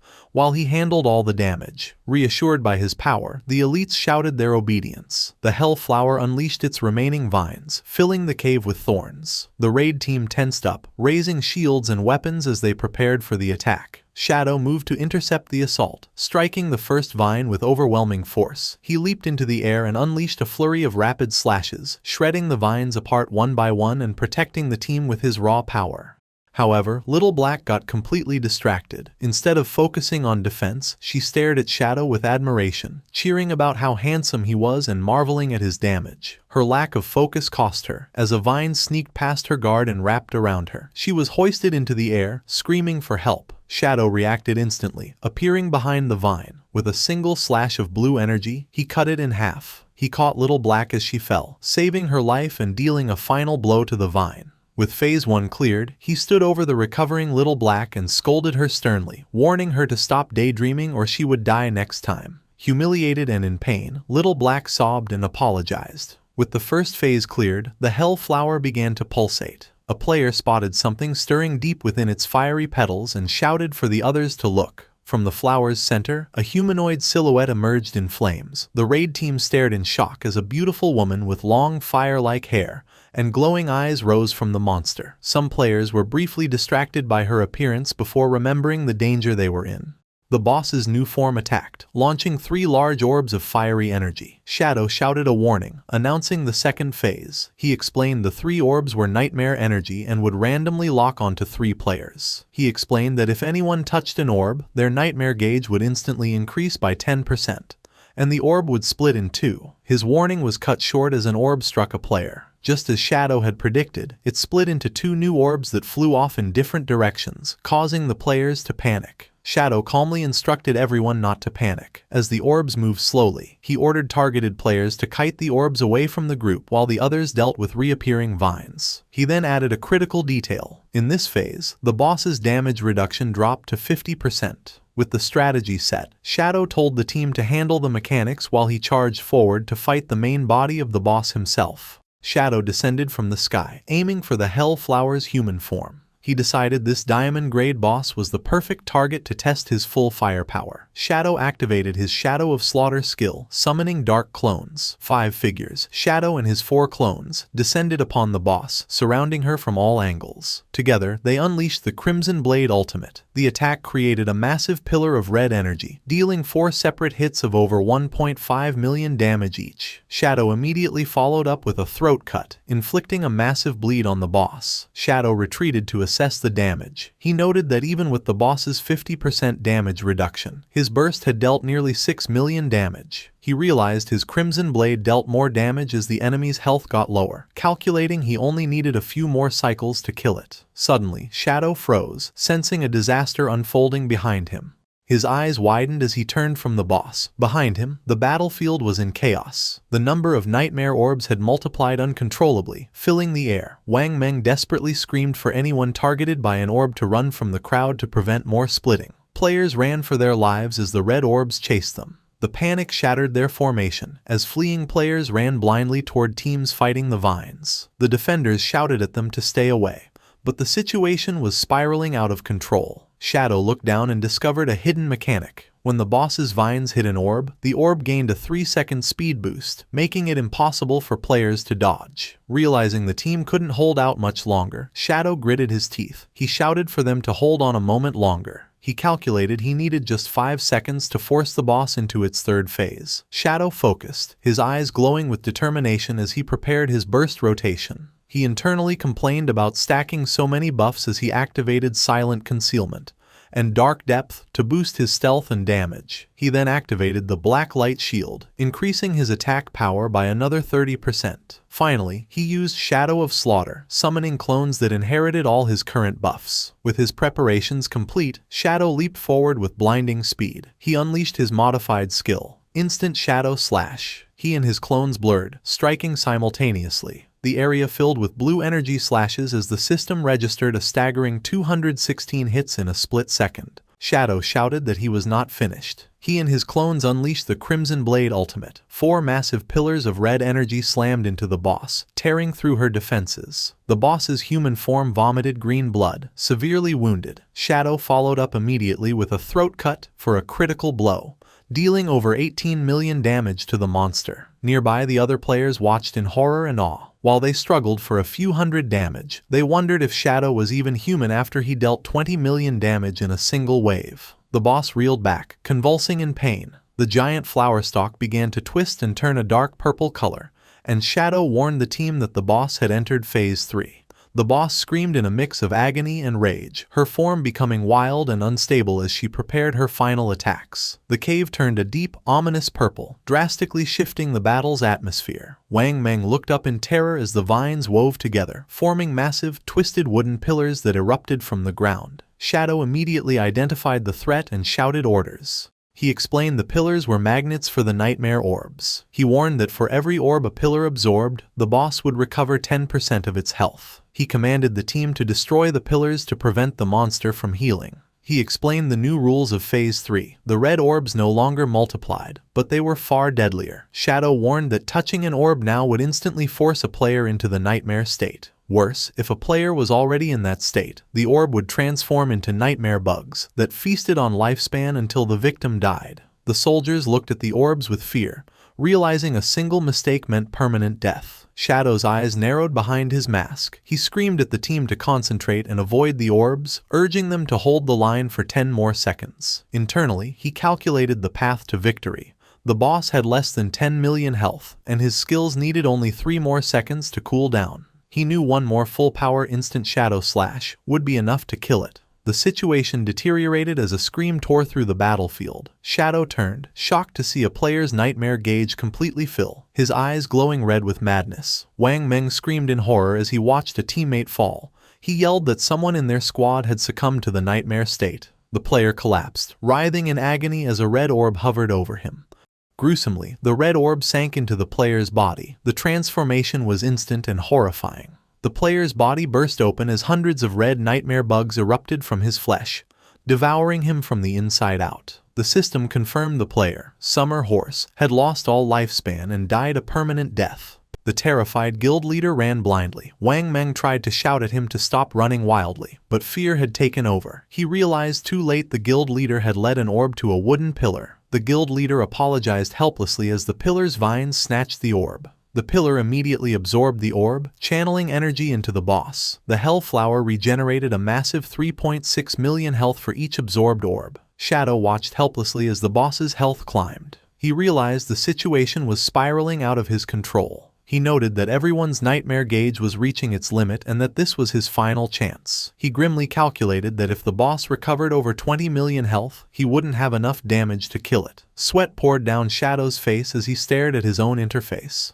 In the chaotic battle, players panicked, screaming to dodge the red orbs that threatened permanent death. The team attacking the pillars cracked under pressure, shouting they couldn't hold on as their nightmare gauges reached critical levels. Shadow watched the scene spiral, grimly knowing the team would be wiped out if this continued. He knew he could escape alone using his boot's phasing effect, but hesitated, knowing everyone else would be doomed. Suddenly, a sword was raised. Wang Meng stepped forward and activated Holy Barrier for 7 seconds of complete invincibility. With glowing eyes, he yelled for Shadow to focus only on damaging the boss, promising to handle the defense himself. Shadow was startled by the tank's sudden resolve and questioned his plan. Wang Meng didn't hesitate. He activated Speed Blessing and charged into the field of red orbs. Little Black watched in shock as Wang Meng used his invincible body to collide with the orbs, preventing them from healing the boss. Captain Anyu screamed at Wang Meng, warning him he was being reckless. She explained that while the shield stopped the damage, his nightmare gauge was still filling, and once his invincibility ended, the nightmare bugs would instantly devour him.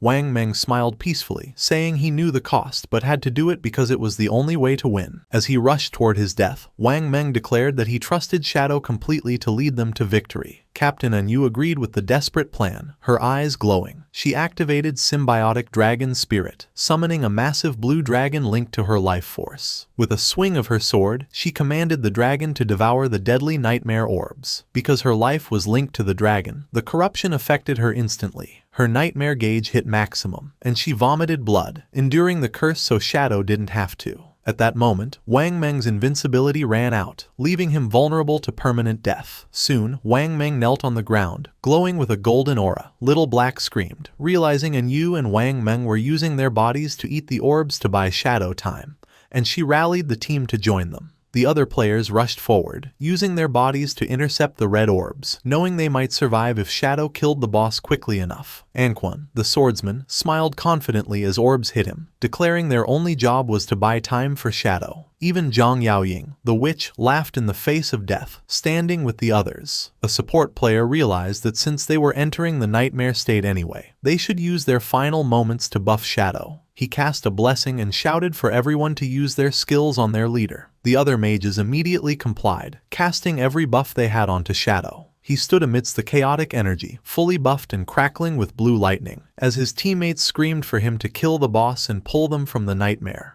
Shadow watched his teammates sacrifice themselves with amusement and determination, muttering they were a reckless bunch. His body overflowed with the massive energy his team had poured into him. Shadow immediately activated a cascade of skills: Silent Concealment, Deepest Darkness, Shield of Black Light, Shadow of Slaughter, and Grace of Release. With his power at its peak, he pointed a finger at the boss, issuing the final command. His dark clones materialized, encircling the Hell Flower of Nightmares. They unleashed a synchronized barrage of attacks, creating a vortex of purple slashes that shredded the boss's petals and registered 216 hits instantly. Shadow stood amidst the energy, his cape flowing. He leaped high into the air, positioning himself above the weakened monster. He descended like a meteor toward the flower's center, his eyes glowing with lethal intensity. A massive vertical slash bisected the boss, cutting through the flower and space itself. The monster exploded into a swirling vortex of energy. The twisted red pillars of the nightmare realm crumbled as the boss's influence faded. A system window appeared, announcing the party had achieved the global first kill of a diamond-grade boss. Below, Captain Anyu and Wang Meng lay exhausted but alive, surrounded by green healing flames as the nightmare ended. Anquan and Zhang Yaoying cheered, celebrating their success. Captain Anyu complained the curse had drained 10 years of her lifespan, but Wang Meng comforted her, saying it was a small price for survival, and proved that trusting Shadow was the right choice. As the boss dissipated, golden loot orbs rained down. A greedy player jumped for the treasure, but others shouted at him to stop, insisting Shadow should distribute it. However, Little Black looked around, realizing their leader was gone. The team called out, asking where Shadow was. He contacted them through voice chat, telling them to wait for him because his business was not yet finished. The team was confused, pointing out the boss was dead. Shadow appeared in the distance, shrouded in purple energy, and coldly confirmed that while the monster was dead, the people who deserved to die were still alive. He rode his skeletal dragon, Osiris, into the sky. He was hunting Theodore, who had already boarded a plane to flee back to Country M. Despite the distance, Shadow chased the plane high into the atmosphere, refusing to let the traitor escape. Theodore's earlier prophecy echoed, mocking the situation. The flower blooms as expected. You are the only lucky one. The invisible path in the sky will lead you back to your long-lost hometown.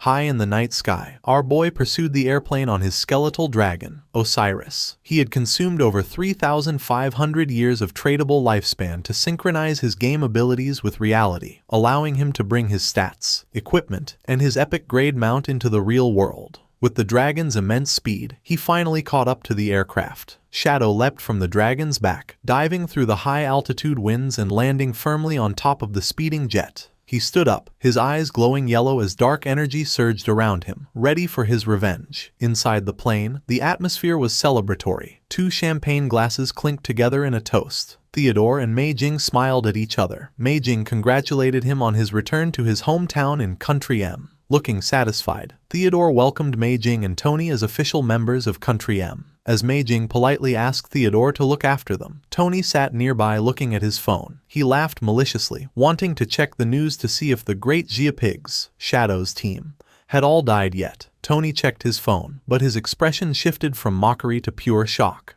His hands trembling, he showed the others the impossible headline. Shadow's team had not only survived but had secured the first kill on the diamond-grade boss with almost no casualties. Mei Jing and Tony stared in disbelief, their jaws dropping as the reality of Shadow's power shattered their arrogance. Theodore was so shaken that his hand went limp, and his wine glass slipped and shattered on the floor, spilling red wine like blood. He stammered, unable to comprehend how anyone could survive the nightmare. Sitting in the dark cabin, Theodore frantically reviewed his prophecy, realizing with horror that he had interpreted it wrong. The true meaning of the omen of the star god clicked into place. He realized the pitiful ones were not Shadow's team, but his own subordinates. His gaze shifted to Tony and Mei Jing, and a cold chill ran down his spine as he understood the final line. "You are the only lucky one." If he was the only survivor, they were already doomed. As if summoned by his fear, Theodore looked past them and saw a nightmare come to life. Outside the plane's window, the masked face of Shadow appeared,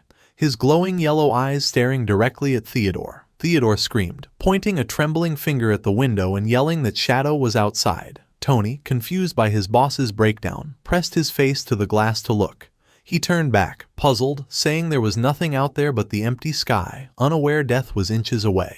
Theodore stared at his phone in terror, confirming to his panicked subordinates that Shadow had indeed tracked them down. Tony, putting the pieces together, screamed that Shadow must have extracted the skeletal dragon into the real world. Theodore realized extracting an epic-grade mount would cost over 1,000 years of lifespan, a terrifying price. Mei Jing broke down in tears, convinced they were doomed. However, Theodore forced himself to think rationally, pointing out this was a civilian flight full of passengers. He reasoned that if Shadow tried to break in, the plane would be destroyed, killing everyone. With renewed confidence, Theodore declared that Shadow would never dare to kill innocent civilians, meaning they were safe until landing. He then revealed his ace. He had already contacted reinforcements. At the airport in Country M, a squad of elite-powered individuals was gathering. On the ground, a cybernetic soldier received the message that Shadow was arriving. The elites, including a woman with white hair and a hooded figure, entered a state of combat readiness. 2 other agents confirmed the mission change. A massive magic circle lit up the sky above the airport, with the objective set to kill Shadow the moment he landed. High in the air, Theodore believed they just needed to wait. He reassured Mei Jing and Tony that Country M never abandons its citizens. Relieved, Mei Jing thanked him, and Tony pledged their loyalty, unaware their safety was an illusion. Theodore's thoughts revealed his ruthless nature. While maintaining a calm facade, he knew Tony and Mei Jing's deaths were destined, and he believed himself to be the only lucky one. He planned his escape, recalling he had special cards distributed to informants. He would give a card to someone on the plane so he could use his Dark Star Boundary skill to swap positions with them if danger approached, ensuring his own safety. Theodore stood and walked down the aisle, scanning the passengers to find a scapegoat. He stopped next to a young man wearing red headphones, who looked up in confusion as Theodore greeted him. Theodore held out a golden card, lying that it would give the passenger powerful buffs. However, just as he extended his hand, a burst of black energy erupted from the shadows.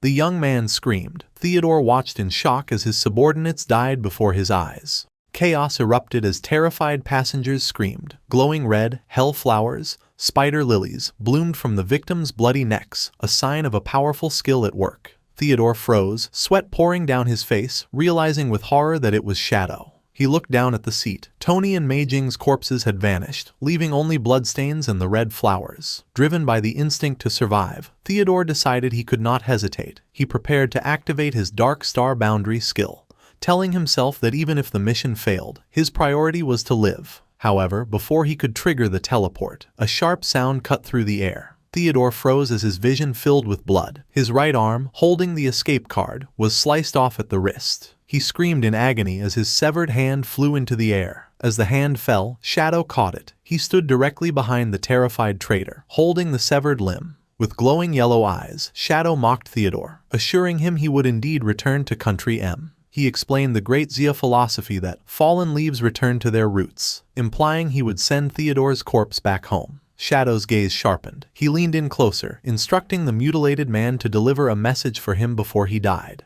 The horrifying meaning of Theodore's prophecy was finally revealed. In a dark room, the lifeless bodies of Chu Kunshan and Zuma lay on a bed, having suffered the fatal consequences of being dragged into the nightmare zone. Ethereal red spider lilies bloomed around their corpses, mocking Theodore's belief that he was the only lucky one. Back on the airplane, Shadow delivered his final, lethal strike. He plunged his hand into Theodore's chest and ripped out his beating heart. Theodore's face was frozen in shock as he stared at Shadow, a massive bloody hole in his chest, fulfilling his prophecy in the most gruesome way. Instantly killed, Theodore's body dropped to its knees and collapsed face first onto the airplane aisle. As a terrified Guy watched, Theodore's blood unnaturally spread across the floor, spelling out Shadow's final message to his enemies. Fallen leaves must return to their roots. Outside, the airplane continued its flight smoothly through the dark night sky, undisturbed. Having completed his mission, Shadow used his dark abilities to phase through the roof of the aircraft into the cold night air.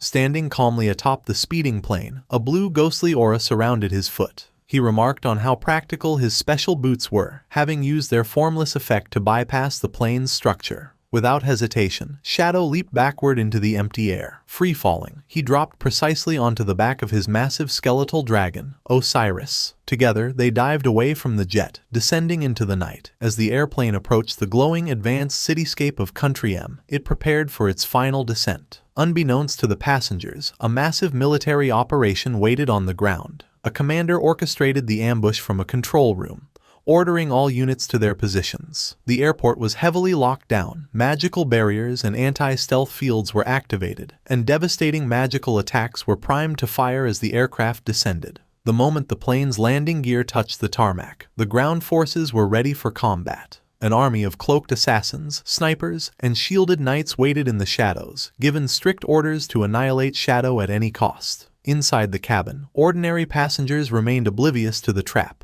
A young man with headphones looked out the window, naively wondering if Country M was always this intensely welcoming. Once the plane was docked, the cabin doors opened, and an agent stepped inside. However, as he and his partner looked down the aisle, their determined expressions turned to shock. They found Theodore's dead body on the floor and frantically reported back that he was dead, noting the terrifying message left in his own blood. The leader of the ambush force, a dark-haired man with glowing red eyes, furiously read the bloody message stating that anyone who offended Great Xia would be hunted down. He angrily realized this was Shadow's doing and that he had already struck. Desperate to catch their target, a masked ninja agent asked a nearby witch if the anti-stealth barriers had picked up any traces, assuming Shadow was still inside. The witch checked her magic but confirmed no invisible entities had been detected. Realizing the grim truth, the leader noted their anti-stealth barrier was at level 20, leading him to the terrifying conclusion that Shadow's stealth abilities must have been at an even higher tier, allowing him to evade their trap. Despite the presence of innocent civilians, a white-haired mage commander declared the threat level had reached S-class and ordered all units to open fire. A masked subordinate hesitated, pointing out passengers were still inside. But the commander angrily slammed his staff down, demanding absolute obedience. He insisted Shadow was inside and ordered an immediate, full-power assault. Instantly, a massive barrage of magical projectiles and lasers was unleashed from the airport terminal. Inside the plane, the young man with headphones and another passenger looked out the window in terror, realizing too late they were under attack. The devastating magical strike streaked across the tarmac toward the defenseless airliner. Finally, a colossal sun-like spell was called down, resulting in a massive fiery explosion that completely obliterated the airplane. As the flames raged, a scout reported that the life detection barrier sensed no living beings remaining in the smoking wreckage. The red-eyed ambush leader stood silently watching the inferno, while a bald muscular man and another official approached him. The bald man angrily confronted the leader, warning him that Great Xia would not ignore the blatant murder of their civilians and that flights between the two countries would be suspended. Throwing his arms up in frustration, the bald man complained that his long-term plan to use civilian flights to smuggle spies into Great Xia was now ruined, making it impossible to stop their enemy. The leader turned and glared at the bald man, coldly calling him a coward. He questioned how they could ever hope to oppose a nation with Shadow on its side if they lacked ruthless resolve. With his red eye glowing fiercely, he emphasized the harsh truth that death is permanent. Standing before the massive wall of fire, the red-eyed leader justified his extreme methods, stating that if Shadow had been truly on that plane, this was the perfect chance to kill him. He firmly believed even a fraction of a chance to eliminate Shadow was worth sacrificing the plane and everyone on board. The tension among the Country M forces boiled over. The bald man glared furiously at the leader, confronting him directly and declaring he had never trusted him. He then commanded the guy to be quiet, insulting him for being a half-breed with great Xia blood. Before the bald man could react, the red-eyed leader struck with blinding speed, delivering a brutal punch to the man's face. The sheer force sent the large muscular man flying backward through the air. Enveloped in crackling golden energy, the leader exposed his dark motivations. He declared his intense hatred for his great Xia bloodline, calling it a curse that brought him constant despair, but defended his absolute loyalty to Country M. The scene then shifted to the retrieval of their fallen comrade. Two agents, including the white-haired mage commander, approached the red-eyed leader, carrying Theodore's lifeless, mutilated body. They unceremoniously dropped Theodore's corpse onto the floor. The red-eyed leader knelt solemnly beside Theodore's body. As a mysterious purple and golden aura surrounded him, he told the fallen man to rest in peace, honoring him as a hero of Country M and promising to return him to his hometown for burial. Standing back up, the red-eyed leader's terrifying power was revealed. He held 3 glowing blue cards that manifested from his hands, unveiling his hidden class, the Corpse Collector, an ability that allowed him to extract power from the dead. Looking at the glowing magical cards, he coldly praised Theodore's massive contributions and the vast network of spies he had successfully planted. A system notification explained that touching a corpse granted him their professional skills, and acquiring duplicate skills leveled them up. Holding one of the glowing blue cards, his single red eye glowing with malice, the system confirmed he had successfully acquired Theodore's core abilities, including the divinatory omen of the star god and the spatial dark star boundary. Empowered by his fallen comrade's skills, the red-eyed leader made a chilling final vow to personally ensure the complete and absolute destruction of Great Xia. The red-eyed leader raised his arm, holding the glowing blue card, as light radiated around him. He used his new divinatory skill to find a way to defeat Shadow. A cosmic vision of a mother desperately trying to save her falling child from a starry abyss appeared, making the leader reflect on how to use this maternal connection against his enemy. Meanwhile, 2 of his subordinates, including the white-haired mage, discussed the intelligence left by Theodore. They deduced that a guild in Great Xia named Fika Heavy Industries, its leader Huang Huifan, and her son Huang Ziking, matched the clues from the prophecy. The red-eyed leader confirmed this, explaining that one of Theodore's informants was inside that guild and had a special card. A holographic map appeared, showing his plan to use the Dark Star Boundary skill to instantly swap locations with the informant, allowing him to infiltrate Great Xia undetected. The red-eyed leader summoned another glowing blue card. He handed these magical cards to the white-haired mage and his partner, ordering them to keep them safe and not use them. He announced he would go to Great Xia alone first, telling his subordinates to wait for his signal. He promised to use his power to mass teleport Country M's elite forces into enemy territory later. Staring at the glowing card, with red scars glowing on his abdomen, the leader vowed to prove Country M would conquer the entire apocalyptic game. He activated the spatial skill, and a massive pillar of blue light erupted around him as he vanished. In the leader's place, another man suddenly appeared, squatting awkwardly with a roll of toilet paper. The man stammered that he was in the bathroom, but an agent calmly told him not to be nervous. Addressing him as Theodore's friend, the agent welcomed him to Country M, leaving the young man shocked by his sudden relocation. Inside the Nightmare Hell Flower Boss area, the surviving team members waited after the battle. A digital blue light materialized, and Shadow logged back into the game. The players noticed him immediately, and one excitedly announced his return. The Knights Templar Guild leader smiled warmly and told Shadow that everyone followed his orders, not touching any loot so he could collect it himself. Shadow extended his hand, which crackled with yellow energy, and thanked the team for their hard work, telling them to use the loot to boost their combat power. He then unleashed a powerful ability, summoning a gigantic, glowing golden fist called the Greedy Hand, that struck the ground to gather the spoils. 2 team members watched in awe, noting it would massively increase their rewards. After sorting through the items, Shadow handed a glowing spatial ring to Lin Qingyu. He explained he only kept the lifespan rewards and his assassin class items, leaving the rest for her team to divide. Lin Qingyu blushed, amazed by the amount of treasure in the ring. She then asked Shadow about Theodore and his companions. Shadow glanced back at the sealed cave entrance, his eye glowing with cold, yellow light, and bluntly informed her they were all dead. Lin Qingyu gasped in shock, and before she could process it, Shadow leaped into the air, turning into a dark blur.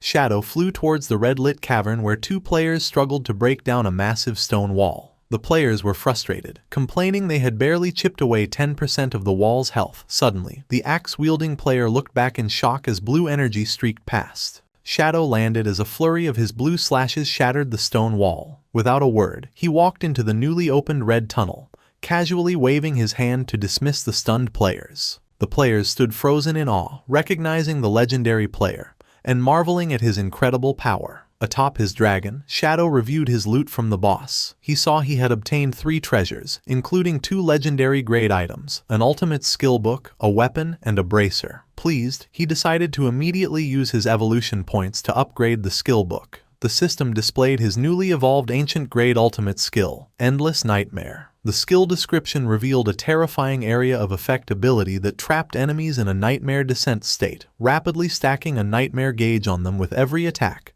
while a passive ability boosted his damage against afflicted targets. Shadow analyzed the skill, realizing the nightmare attribute was overpowered against other players because it prevented them from logging off. He deduced that with a blooming curse, he could permanently kill players from within the game. He visualized the curse's horrific effect, imagining a terrified player writhing as glowing red spider lilies burst from their chest. However, he noted this nightmare status could be removed using purification skills or specific items. Moving on, Shadow summoned his new weapon, a menacing, glowing red and black sword that materialized in his hand. The system identified it as an assassin-class blade called the Star Killer Blade. The weapon provided massive stat boosts, high backstab damage, and a unique effect where killing other players granted stacks that increased his physical attack. It also featured a devastating bonus that dealt almost 5 times more damage to enemy shields. Holding the glowing red blade, Shadow smirked and called it a true murder weapon. He calculated that with maximum stacks, combined with the backstab and shield-breaking bonuses,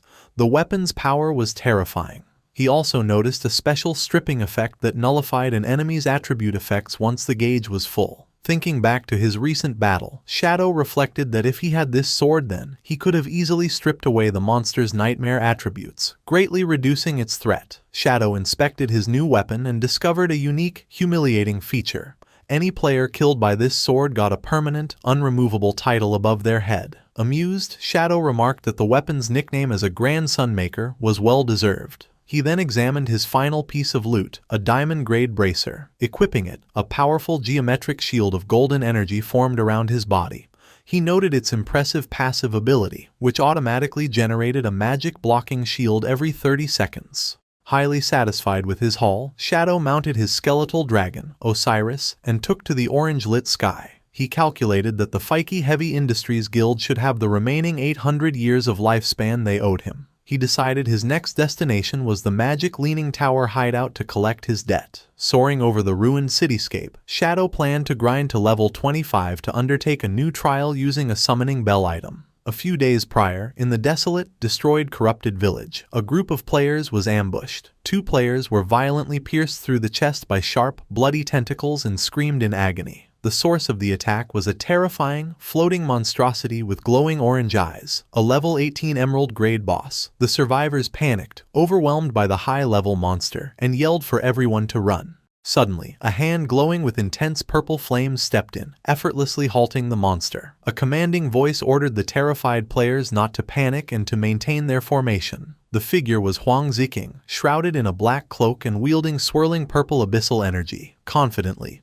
he declared he would control the boss and ordered the team to attack, promising victory. However, the party members yelled at him to run away, reminding him it was an emerald-grade boss and mocking him for thinking he was as powerful as Shadow. Unfazed, Huang Ziqing smirked menacingly. His eyes glowed with a sinister purple light as he told them to watch and witness the true power of the abyss. The party watched in shock as his dark aura exploded. He unleashed a massive wave of purple magic that corrupted the ground into an abyssal mire. As the dark magic spread, he arrogantly declared that while Shadow merely hid in the dark, he represented the true overwhelming darkness of the abyss. Huang Ziking stood with his arms raised, unleashing a massive eruption of crackling, purple abyssal energy from the ground. The dark magic formed an abyssal mire, completely engulfing the terrifying, multi-eyed monster and severely crippling its movements. Seeing the boss monster immobilized by the dark magic, Huang Ziking urgently told his party to stop hesitating and start dealing damage. Huang Huifan quickly took command, wielding her staff and ordering everyone to focus their attacks on the trapped boss. The party members unleashed a coordinated barrage of colorful magical spells and projectiles at the helpless creature. The combined magical attacks struck the boss, inflicting significant chunks of damage. Two of the party members momentarily celebrated the massive damage output, but their relief shattered when one noticed something changing. Breaking free from the mire, the boss floated upward, gathering intense blue energy as it entered its second phase to unleash a devastating ultimate attack. Panic gripped the team as a hooded player frantically ordered everyone to activate defensive barriers against the incoming area of effect strike, while another armored player fled, screaming that barriers were useless. As the boss was about to attack, a hand radiating dark energy appeared, summoning glowing purple chains that instantly bound the monster, interrupting its ultimate skill. Huang Huifan and the hooded player looked on in sheer confusion, stunned that the boss's powerful attack was stopped so effortlessly. Huang Ziking's voice echoed, coldly insulting the party and calling them a bunch of useless trash. Huang Ziking, his eyes glowing with malevolent purple light, pointed accusingly at his mother. He mocked her for bringing cowards who only knew how to flee, completely ignoring that with him there, their victory was absolute. Laughing maniacally as his dark aura flared, Huang Ziking declared he would forcefully awaken their true potential and show them the terrifying reality of Fike Heavy Industries. He raised his hand high, completely engulfed in swirling purple energy. Suddenly, ominous red flames began to manifest around the confused party members, catching Huang Huifan and the others off guard. The dark skill, revealed to be an abyssal sacrifice, summoned a terrifying demonic visage as the corrupted magic forcefully took hold of the party,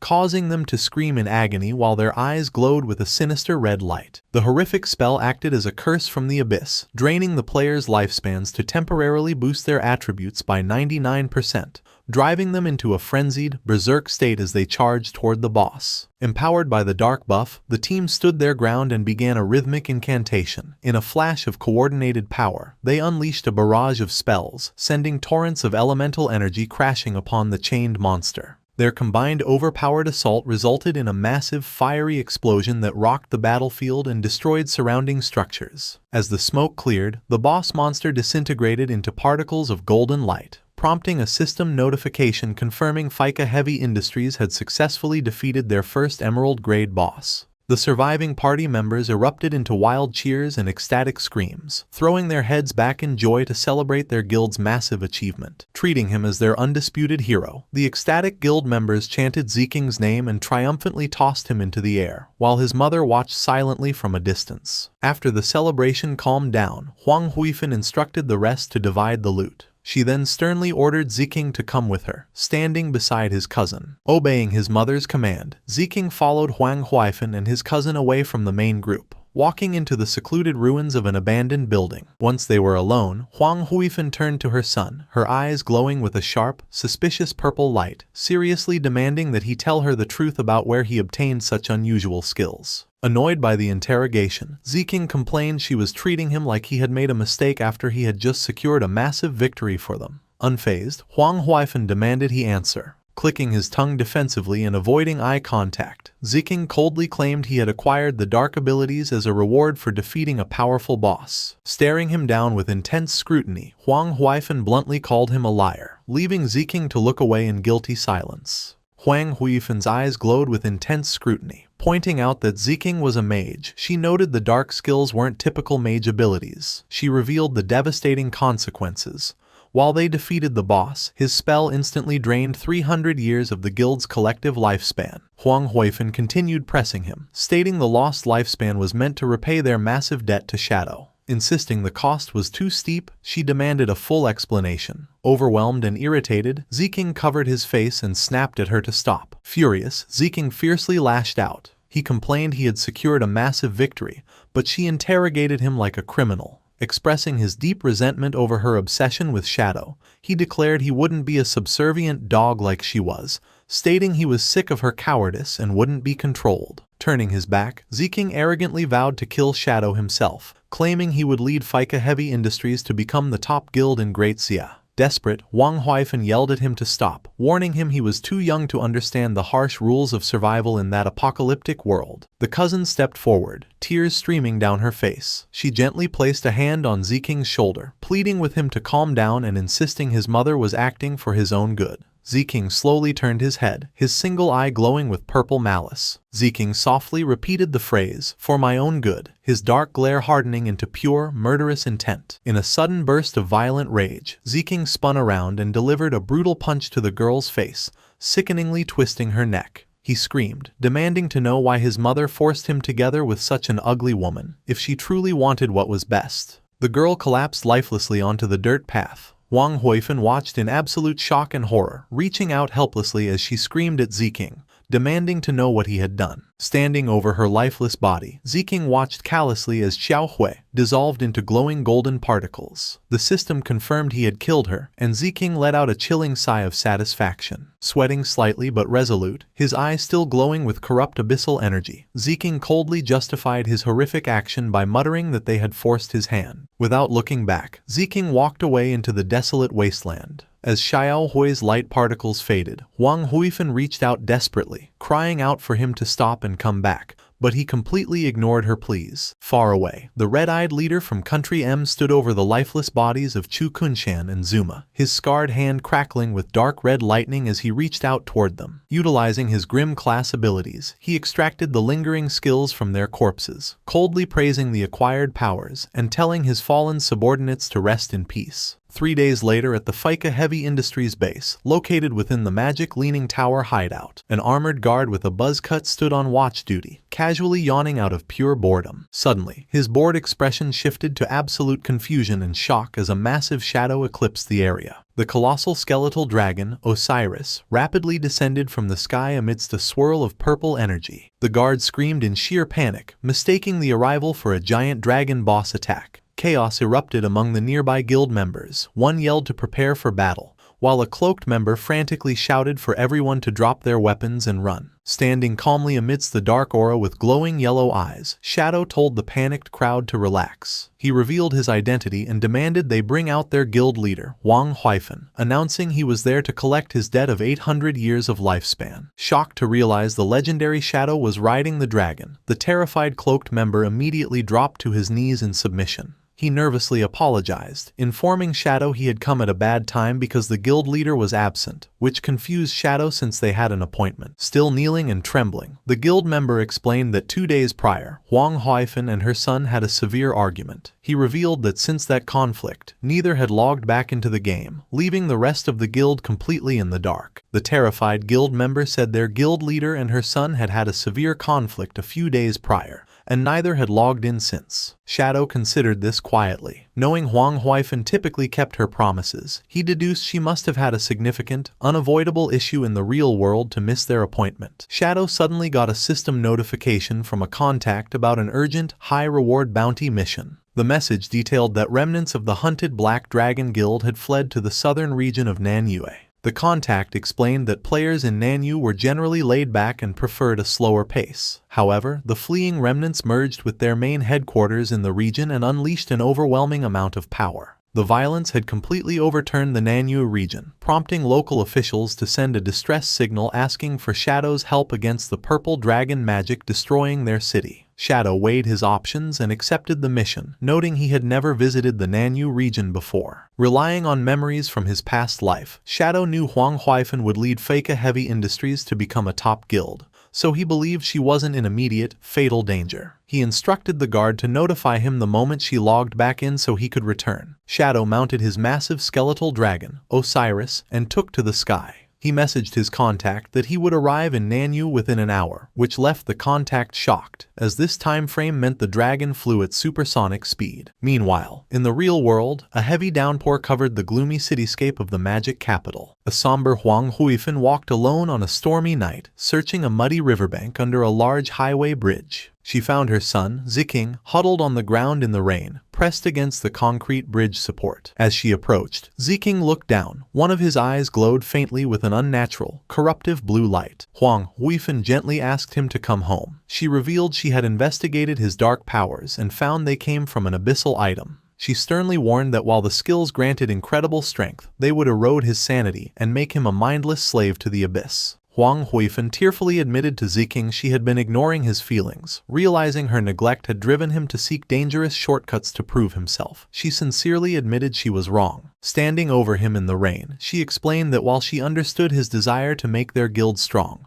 rushing for success was impossible. She reminded him of the harsh rule that everything came with a price. Reaching her hand out, she promised to respect his choices from then on, vowing never to treat him like a child again or force him into relationships he didn't want. She asked him to come back so they could build up their guild together as partners. Touched, Ziking looked up, tears streaming from his glowing purple eyes, and softly called out to his mother. Suddenly, a glowing green portal opened on the wall behind them, and the red-eyed leader emerged. He interrupted the moment, warning Ziking that returning with his mother would mean repeating the past and remaining under her control. In an intangible soul walker state, immune to damage, the red-eyed leader asked Ziking what he would choose if offered the power to make his dreams come true. A confused and alarmed Huang Huifan demanded to know who the intruder was, but the red-eyed leader ignored her. He tempted Ziking by promising to make their guild the strongest in the magic capital, make Ziking the top mage, and help him kill Shadow and dominate the leaderboards. Smiling maliciously, the red-eyed leader assured Ziking he could easily help him achieve these goals. Protective of her son, Huang Huifan shouted she wouldn't let a stranger deceive him. She summoned glowing purple magical chains and ordered the intruder to freeze. She forcefully hurled her phantom chains at the red-eyed leader to bind him. However, the red-eyed leader stared coldly as the chains passed harmlessly through his intangible body. Huang Huifan watched in absolute shock as her attack failed to connect. Dropping his intangible form,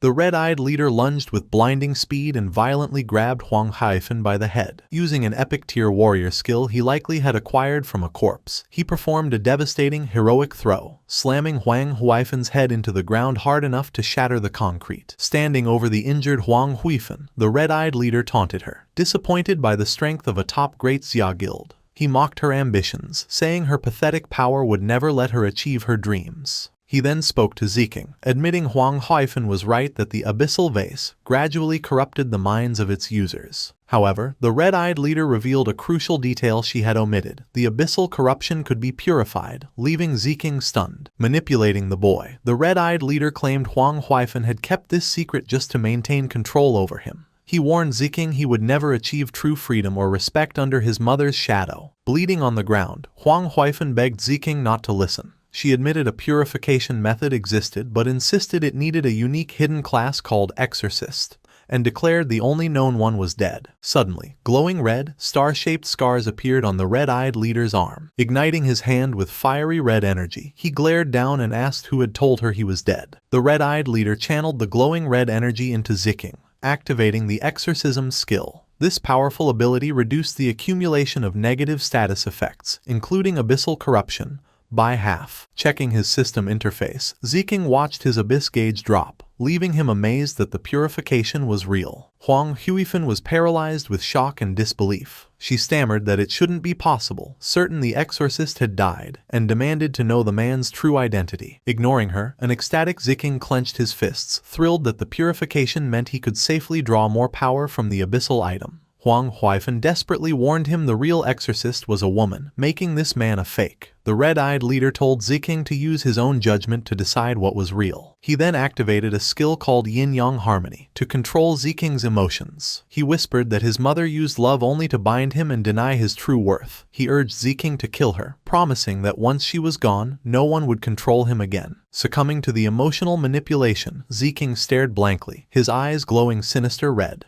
The red-eyed leader promised everything he desired would be his and threw a knife to the ground. He commanded Ziking to take the final step, promising absolute freedom after her death. Engulfed in a corruptive red aura, Ziking picked up the knife. From the ground, a desperate Huang Huifan begged him to realize he was being controlled by magic. Standing over his helpless mother, Ziking gripped the glowing blade. She pleaded with him to wake up and break free from the stranger's grasp. Deaf to her desperate cries, Ziking raised the knife, choosing to embrace the darkness. As Huang Huifan weakly called his name one last time, Ziking ruthlessly brought the weapon down. Ziking delivered a brutal slash. Holding the bloody knife, he turned to the red-eyed leader. Showing no remorse, he demanded to know if the man would truly help him get everything he wanted. The leader calmly agreed. Consumed by the dark magic, a deeply unsettling, maniacal smile twisted across Ziking's face. Thrilled by his new path, he told the red-eyed leader to begin and asked what they had to do next. Wang Ziking laughed, standing over his mother's lifeless body with the bloody knife. He then asked the leader about their plan. The red-eyed leader activated one of his magical cards, summoning a new ability. Using his stolen divination skill, he projected a glowing red portal into the sky as Ziking watched in shock. The spell showed a catastrophic prophecy, a massive fiery meteor tearing through a crimson sky.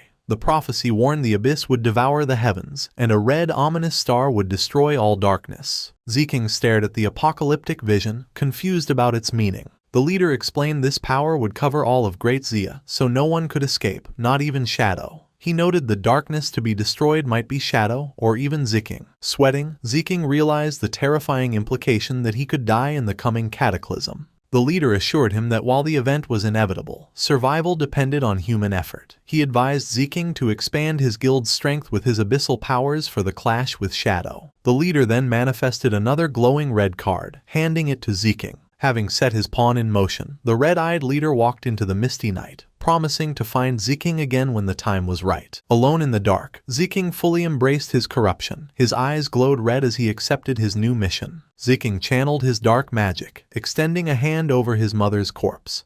He enveloped her body in swirling red energy, starting the abyssal puppet spell. The dark magic invaded Huang Huifan's body, causing her to scream as her eyes ignited with a red glow. The skill resurrected her as an undead puppet, bound to his will but retaining all her abilities from life. Standing behind his reanimated mother, Ziking watched her ask for her master's instructions. Consumed by madness, he declared they would now build their guild together. Elsewhere, in the southern region of Nanyo, the landscape was marked by a massive tower rising over the ruined city streets. True to their laid-back nature, the local players prioritized leisure time. With a spread of hot dim sum and tea, a player announced it was time to stop working for a break. A group of players relaxed on a riverbank, fishing while reminding each other to enjoy their tea first. Their peaceful afternoon was interrupted when a massive, level 18 two-headed bull boss spawned behind them with a deafening roar. Instead of fear, one annoyed fisherman yelled at the giant beast to shut up, complaining its roaring was scaring the fish away. Frustrated that the monster ruined their leisure time, the players put down their drinks and channeled their magical auras, ordering the group to charge. The team coordinated its attack. A player fired a freezing beam at one of the bull's heads, applying crowd control to stop the monster from synchronizing spells. An armored warrior and a mage led the assault, telling the armor-breaking team to target weak points as the damage dealers followed up. They urged everyone to finish the fight quickly. The players dealt heavy damage, rapidly depleting the boss's health bar. In response, the monster's eyes flared with intense fiery rage. Pushed to the brink, the beast entered a berserk state. It unleashed a massive shockwave that shattered the ground, sending a fisherman flying. Realizing the boss was too dangerous, enraged, the frontline players panicked and ran away. As they fled, they yelled for their guild leader to handle the beast. Answering the call, a tan-skinned, white-haired young woman dropped her boba tea. She stepped forward with a focused glare, holding a fishing rod as a weapon. Wearing simple sandals, she leapt powerfully into the air toward the monster. Cursing the beast for ruining their break, she expertly cast her glowing green fishing line at the giant bull. The magical line extended and spiraled around the boss, quickly wrapping its body and completely immobilizing it. With a confident smirk, the guild leader braced for the final strike. She yanked the fishing rod back, triggering her ultimate skill. The sharp line sliced into the monster, dealing a fatal blow that depleted its remaining health. As the guild leader landed, the system announced she had slain the bull. Her ability trapped targets before inflicting damage based on their missing health. The boss dissolved into golden loot orbs. The surrounding players erupted in cheers, praising Sister Hai for her perfect damage calculation and chanting their fishing-themed guild catchphrase. Sister Hai laughed, declaring it her duty to protect the Nanyu region. It was revealed she had a unique fishing master hidden class, an assassin role that used a fishing rod for ranged attacks, emphasizing their lifestyle. A guild member called out that the tea was ready. The group happily ran to their tables, leaving the loot on the grass to pick up later so they didn't miss tea time. Smiling, Sister Hai waved and followed her team back to their peaceful break, leaving the spoils of battle behind for now. As the Nanyu players enjoyed their tea, the glowing loot orbs remained untouched. Unbeknownst to them, a sound came from the nearby bushes. A bald, scarred man with blue eyes, a remnant of the Black Dragon Guild, peeked out. He scoffed at the Nanyo Guild for abandoning valuable loot for a tea break and signaled his men to move in.